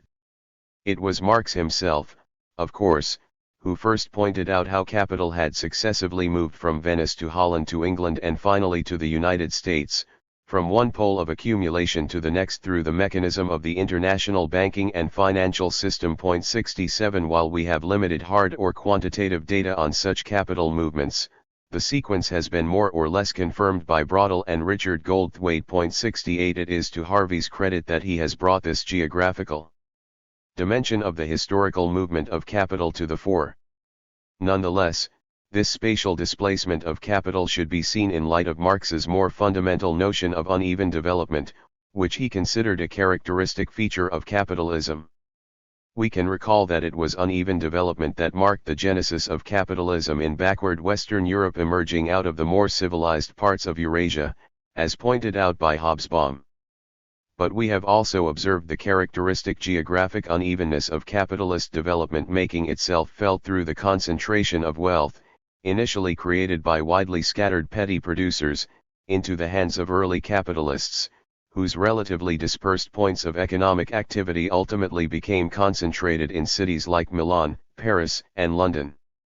Moreover, from capitalism's early spread over Italy, Germany, and France, we have seen its step-by-step geographical concentration in Holland and England.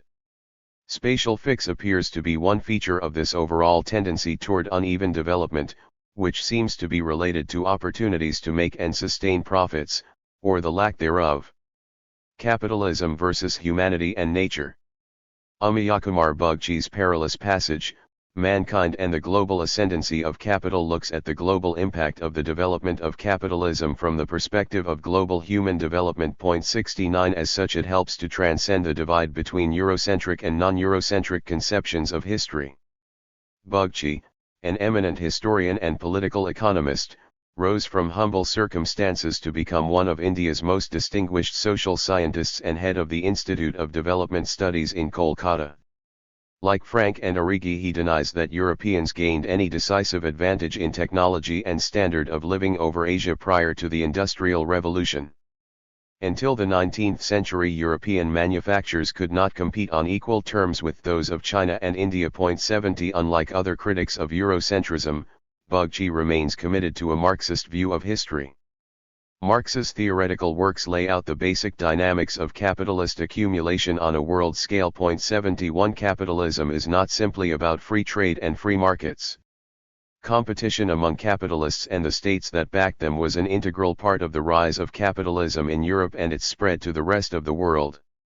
The social relations of production are fundamental to an understanding of the nature of capitalism. Ongoing conflicts between labor and capital continually challenged the uninterrupted accumulation of capital. There is a fundamental difference between a state like Qing China, which reigned in the unrestricted accumulation of capital, and one like 18th century England, which promoted the unchecked accumulation of economic power, thereby facilitating the development of factory production. 72. But what is truly unique among anti-Eurocentric historians, and indeed all the scholars considered to this point, is Bugchi's analysis of capitalism from the perspective of human development. Human development he defines as progress toward the achievement of decent levels of health, literacy, political and social freedom and environmental sustainability. 73 Economic growth in the form of an expansion of goods and services is positive, but only if leads to global human improvement.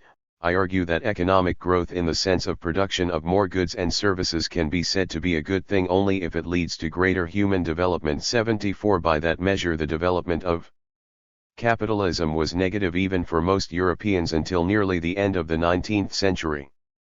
The advantages reaped by the European elites came at the expense of the suffering of millions of people in Europe, the Americas, Africa, and Asia.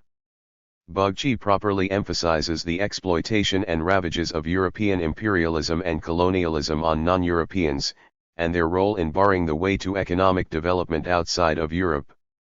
But his narrative also documents the dispossession and exploitation of the peasant and working class producers of Europe by emergent capitalism. 75 His survey of global demography demonstrates that the development of capitalism has over most of its history been associated with high infant mortality and death rates. Indeed, he shows that Holland's decline as a leading capitalist power was related to population loss as a result of the unhealthy and dangerous conditions in which workers, including large number of merchant sailors, were forced to live. 76 In other words, capitalism has oppressed human beings, whether they were European or non-European. Despite his anti-Eurocentric perspective, Bugchi understands that capitalism has been a system that has inflicted harm on most of humankind, including European peasants and workers. Indeed, he makes the important point that if hypothetically the capitalist breakthrough had occurred in India or China, the result would have been the same. 77 The political lesson of such a perspective could not be clearer. Bugchi admits that damage to the environment occurred prior to the onset of capitalism and colonialism. 78 But he demonstrates that Western colonialism inflicted enormous damage to the ecology of China and India.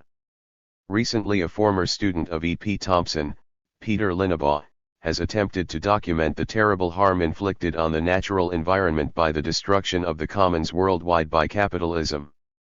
In his Magna Carta Manifesto, Linnebaugh lays stress not so much on the internal dynamics of capitalism, but on its devastation of the commons, which historically has been fundamental to the subsistence economy of the mass of humankind. 79 Enclosure of the land entailed the expropriation and privatization not merely of the subsistence holdings of peasant producers, but also of the woodlands, meadowlands, and marshlands which were customarily exploited in common. The privatization of such common resources was a key factor in forcing producers to sell their labor for a wage, which, as we have seen, was in turn critical to the accumulation of capital. But the transformation of the land and its products into commodities meant an economy based on use values was made impossible. More to the point, such expropriation of the commons and conversion of it into private property intensified the exploitation of the natural environment. Over time, the exploitation of the environment by capital developed into what Marx called a metabolic rift between capitalist society and nature. Linnebaugh convincingly demonstrates the beginnings of this process in the Tudor and Stuart period. 80 Deforestation, pollution of the air from coal burning and of the water from industrial and human waste were already problematic in the 16th century. But especially impressive is his panoramic description of the step-by-step extension of this process into Africa, India, and the Americas until it has engulfed the whole world. Nature has always been a free good for capitalism to dispose of as it saw fit. This was a precondition for the existence of capitalism, and an enormous boon to its operations across 5 centuries. But at the beginning of the 21st century we are approaching the limit of such a framework. The existence of humanity and the planet itself is imperiled if such exploitation of nature continues. Conclusion. In bringing this discussion of the transition problem to a close, I can offer a number of observations. With respect to the nature of the debate, virtually all of its participants claim to have been inspired by Marx's texts. Yet as the initial exchange between Dobb and Sweezy and the subsequent one between Brenner and Wallerstein suggest, they have drawn different conclusions from Marx's writings. It is my view that in these instances Dobb and Brenner have the better part, in being closer to Marx's view and the historical evidence. Yet even in this respect Brenner fails to appreciate Marx's dialectical method. It would have allowed him to appreciate the unity of the process of capitalist accumulation, which entails both the extraction of surplus value through the development of capitalist relations of production and the realization of profit through the development of the market. The latter is posited by the former. In part, divergent interpretations of Marx arise from the fact that Marxist scholars bring different political and intellectual agendas to the texts in the first place. Furthermore, the enormous and sometimes contradictory corpus of Marx's writings fosters the development of opposing viewpoints. The authoritative standing of Marx's texts, moreover, lends them to different interpretations, as authoritative texts tend to do. Indeed, I would go further in suggesting that the Promethean nature of the content and style of Marx's writings is apt to provoke creative reinterpretations of it in the light of changing circumstances. The intellectual vibrancy of the controversies in the transition debate confirms this point. But rather than lamenting this state of affairs, it should be celebrated as affirming the ongoing intellectual strength of Marxist thought. With respect to the basic themes of this work, I should first insist once more on the protracted nature of the transition which took place over 3 or more centuries, confirming its gradual nature. There were revolutionary moments, the 14th century class conflicts, the Renaissance, the English and French revolutions, the Industrial Revolution, when, as a result of long-term underlying changes, quantity became quality and sudden and even violent change took place. Rather than insisting on unending historical continuity or inexplicable revolution, it is important to comprehend the relation or rhythm that exists between slow and long-term change and sudden leaps and transformations. The movement from feudalism to capitalism in any case unfolded over many centuries. Although we cannot be specific, it is likely that any transition to socialism, likewise, will take a long time, with many sudden changes, surprises and reversals, the collapse of the Soviet Union being a case in point. In the second place, the late 17th and 18th centuries appear to be the period when the basic commodity categories of capitalism, private property, money, exchange in the competitive market, the concept of labor as the basis of value, consolidated into a new mode of production. Private property, the legal form of the commodity, crystallized into a legal concept in the late 17th century. A basic framework for the circulation of money capital and a credit market was created in the same period, with the creation of the Bank of England, a national debt and a stock exchange. A competitive market for land and labor came into existence in the 17th and early 18th centuries. The notion of wage labor as the source of value, in contradistinction to other forms of value, made its appearance in economic treatises in the late 17th century. Indeed, the birth of an increasingly sophisticated capitalist political economy from the late 17th century onward was an important symptom of capitalism's maturation. It is important to note that this process of consolidation followed the English Revolution, confirming the importance of revolution at the level of the state as an integral feature of capitalism's genesis. Just as the English capitalist state consolidated the new mode of production at home, it played an equally decisive role in orchestrating overseas expansion and colonialism. The Industrial Revolution was decisive in European capitalism's conquest of the rest of the world. The Industrial Revolution and colonialism opened the way for the Great Divergence at the beginning of the 19th century, which saw the economic triumph of the West over the rest of the world. This triumph was reinforced and extended by the political and military intervention of European imperialism, which crippled non-European economic progress. But the moment of the Great Divergence was also the period of the French Revolution, a capitalist revolution with European and global impact. Among its reverberations was the Haitian Revolution, which dealt a body blow to the emergent capitalism of the French Ancien regime. The revolution in Haiti, coupled with the Tupac Amaru revolt in the Andes and the Pontiac revolt in North America, marked the beginning of the long resistance of Third World countries to Western colonialism and imperialism. In this account of the transition, it is the petty producers, peasants and urban craftspeople, who figure as central agents of the transition.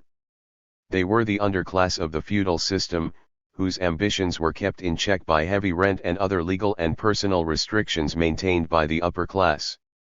Their combativeness revealed itself during the late medieval crisis and played a key role in the decline of feudalism. At the same time, the removal of feudal constraints allowed the economic ambitions of the better-off small-scale producers to assert themselves. The social splitting of this group was apparent as early as the late 15th century, and in the next century led to the birth of two new classes, capitalist farmers and agricultural wage workers. The development of these two largely rural classes was visible in Italy, France, and Holland, but above all in 16th century England, where it proved critical to the emergence of capitalism.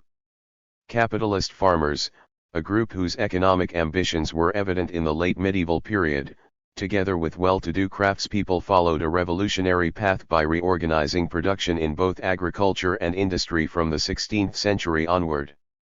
Led by these same proto-capitalist elements, petty producers and wage workers provided the shock troops of the early modern social and political revolutions.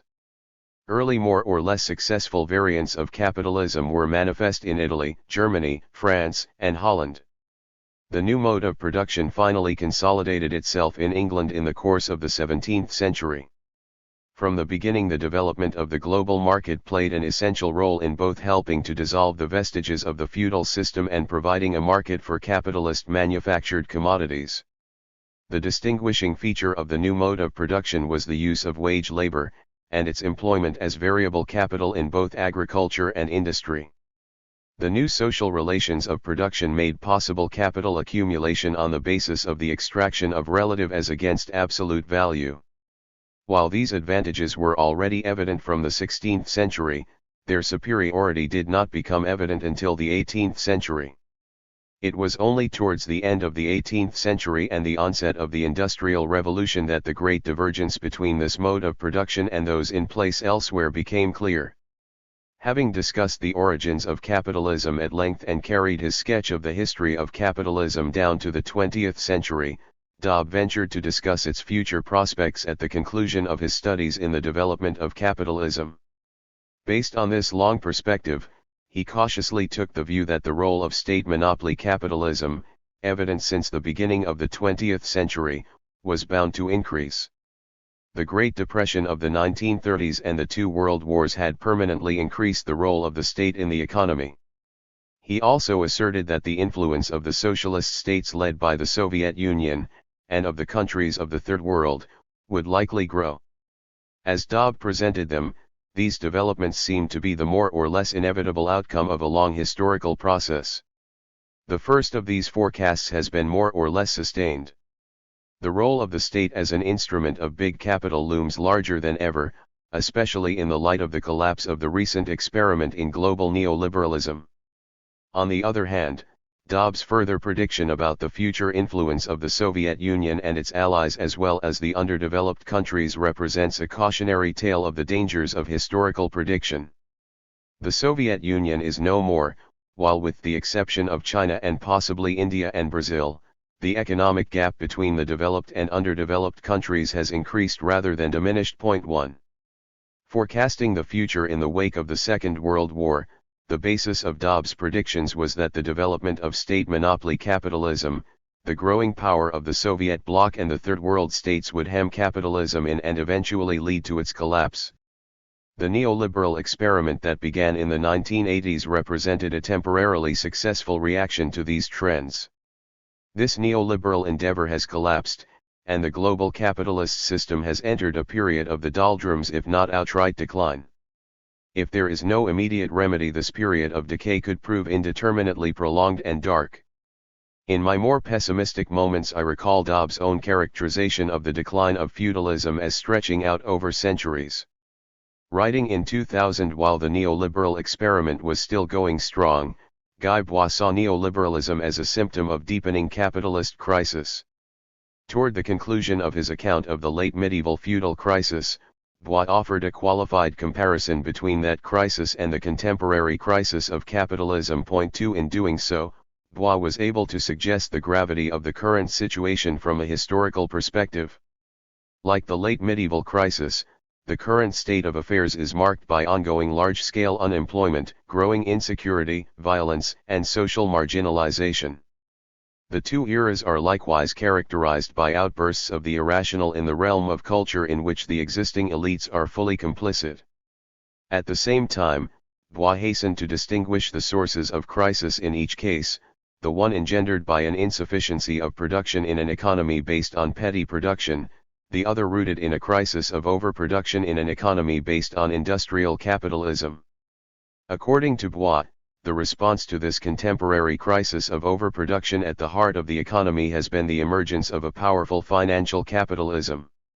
This financial capitalist regime freed itself from state regulation while subordinating the spheres of commercial and industrial capitalism to itself. In its pursuit of higher and higher rates of return, it forced down wages and induced a fall of demand which has exacerbated the problems of the global economy. Meanwhile, ongoing unbalanced consumption in the American economy, based on massive debts and commercial deficits, is the linchpin of the system. Financial speculation has propped up the system so far. Published 8 years before the bursting of the great financial bubble, Bois' analysis must be regarded as prescient. Set off by his discussion of the late medieval crisis, it suggests the seriousness of the current situation. Arrighi too offered an analysis of the contemporary crisis. In the long 20th century, published in 1994, he portrayed the crisis as one of American capitalism but not of capitalism as a whole. Analyzing capitalism's history, he divided it into 4 successive hegemonic periods over 5 centuries, the last of which was the American. Like Bois, Arrighi saw the onset of the recent financial phase of capitalism as a symptom of decline preliminary to the ultimate emergence of a new hegemonic power. In this context, he predicted the rise of a new hegemon in the form of the East Asian powerhouse Japan. By the time he came to publish Adam Smith in Beijing in 2007, he was still convinced that the rising center of world economic power lay in the East. His bet was now not on Japan but on China. More importantly, his new forecast for the first time acknowledged that the capitalist system itself and not simply American capitalism was in crisis. China would lead the way not because it was the embodiment of a new and superior form of capitalist hegemony, but because it offered a form of economic activity that was not only more competitive in the market, but sustainable, in contrast to the energy and capital-intensive economies of the West. The ecological crisis had made such economies into dinosaurs. A global market economy of a sort could continue, but no longer based on capitalism and a regime of political hegemony. Arrighi's prediction of a non-capitalist future for China should be taken with a grain of salt. On the other hand, it does reflect an awareness that the current crisis is not merely a short-term crisis of profits and demand, but a more long-term one involving a crisis of energy shortage and environmental sustainability as well as global governability. In the latter context, no one can rule out the possibility that the current hegemon, the United States, will attempt to hold onto its status by resorting to war against its rivals, and notably against China. It has already demonstrated its willingness to fight for control of the energy resources of the Middle East, and its determination to defend a hegemonic position of the dollar at almost any cost. In the face of its industrial decline and massive international indebtedness, the continuation of the global dollar standard is essential to holding on to its remaining power. While the situation has obviously evolved from that described so clearly and brilliantly by Lenin in Imperialism, the highest stage of capitalism, the possibility of conflicts over energy and the control of financial markets between unequal and rival centers of capitalist accumulation cannot be dismissed. Contrariwise, a new global system of financial and political regulation may itself fetter the possible emergence of a stable new phase of capitalist accumulation. In any case, the future governability of the global financial and political system remains an intractable structural feature of the current crisis. Indeed, the political order has been central to my account of capitalism's history. I have underscored the role of the state in nurturing capitalism at its beginnings, overseeing its development through mercantilism and through combined and uneven development, and then being itself transformed by revolution. Throughout I have insisted on its role in totalizing capitalist relations, generalizing, maintaining, and integrating capitalist relations right through society. At the same time I have underscored the fact that capitalism internationally has developed historically through a system of rival and competitive states. I have harped on the role of the state in part because of the need to reject what has been an overly economistic understanding of capitalism. But I have also focused on the role of the state because I believe it to have been no less an essential feature of capitalism than the market and capitalist relations of production themselves, and its future role is today among the most important contradictory aspects of the current crisis. For one of the essential elements of the present situation is that the state and its territorial base continues to be essential to the continued operation of capitalism, and yet has become an obstacle to the further development of capitalism as a global system with an appropriately global means of regulating itself. Indeed, the development of such a worldwide institutional mechanism, necessarily limiting the power of the territorial state, might well constitute a barrier to further capital accumulation.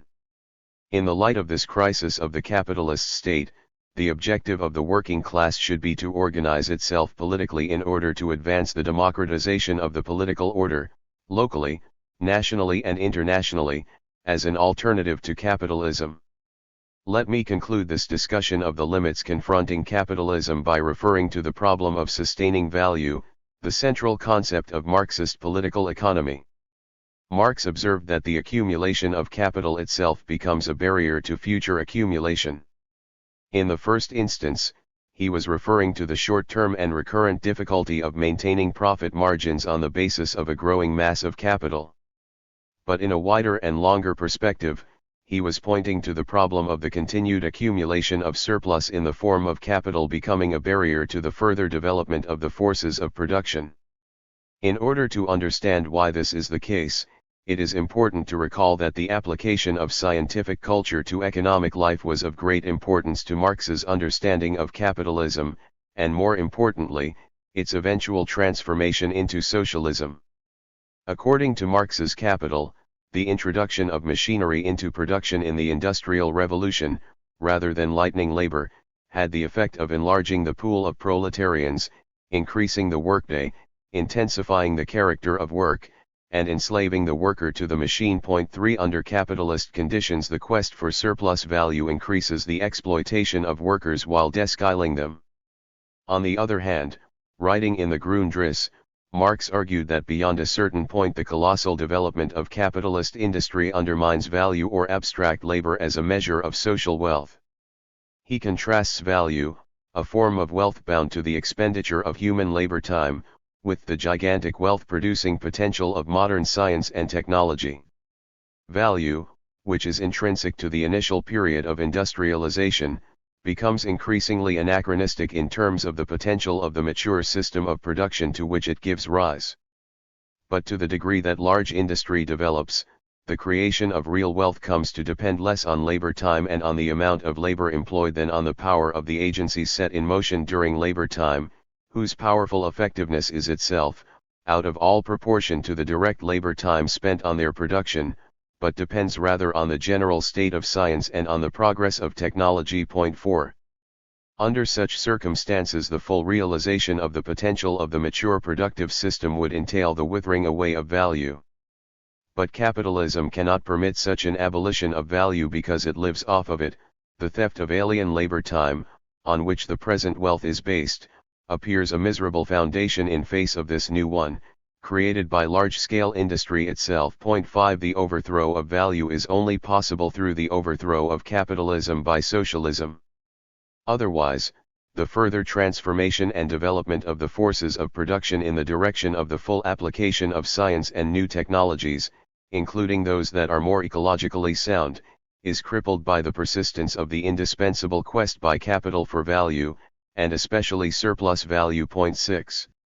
We have seen how step by step a regime of capital was constituted in the early modern period based on the development of private property, the exchange of commodities based on competitive markets, and the realization of profit. At the heart of this profit-based system lies the creation of value from the sale of labor power, and especially, the ultimate extraction of surplus value from the process. The existence of capital is tied to the creation of value, off which it lives and without which it cannot exist. On this basis, there has been historically a tremendous development of the forces of production.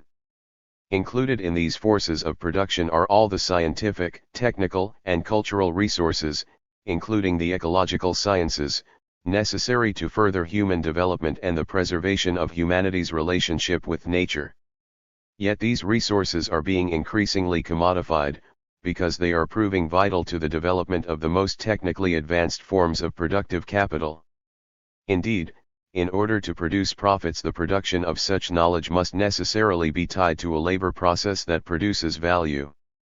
But the further creation of such knowledge is being inhibited insofar as such resources are commodified. Turned into intellectual property, such resources cannot be developed further if they do not fit within the increasingly narrow limits prescribed by capital accumulation. In other words, the production of knowledge itself is being privatized and tied down on the Procrustean bed of value creation. On the contrary, the effective production of knowledge is based on the free exchange and sharing of information. Such a constricted setup is not viable even on its own terms. Meanwhile, it is proving difficult for capital to garner surplus from the intellectual and cultural products so produced, or to keep control of the workers who produce them. In other words, the relations of production necessary to the production and safeguarding of profits fetter innovation, on which the competitive marketplace is based. Marx argued that the freeing of the forces of production from the necessity of value creation would make possible their unrestricted development and application to human development.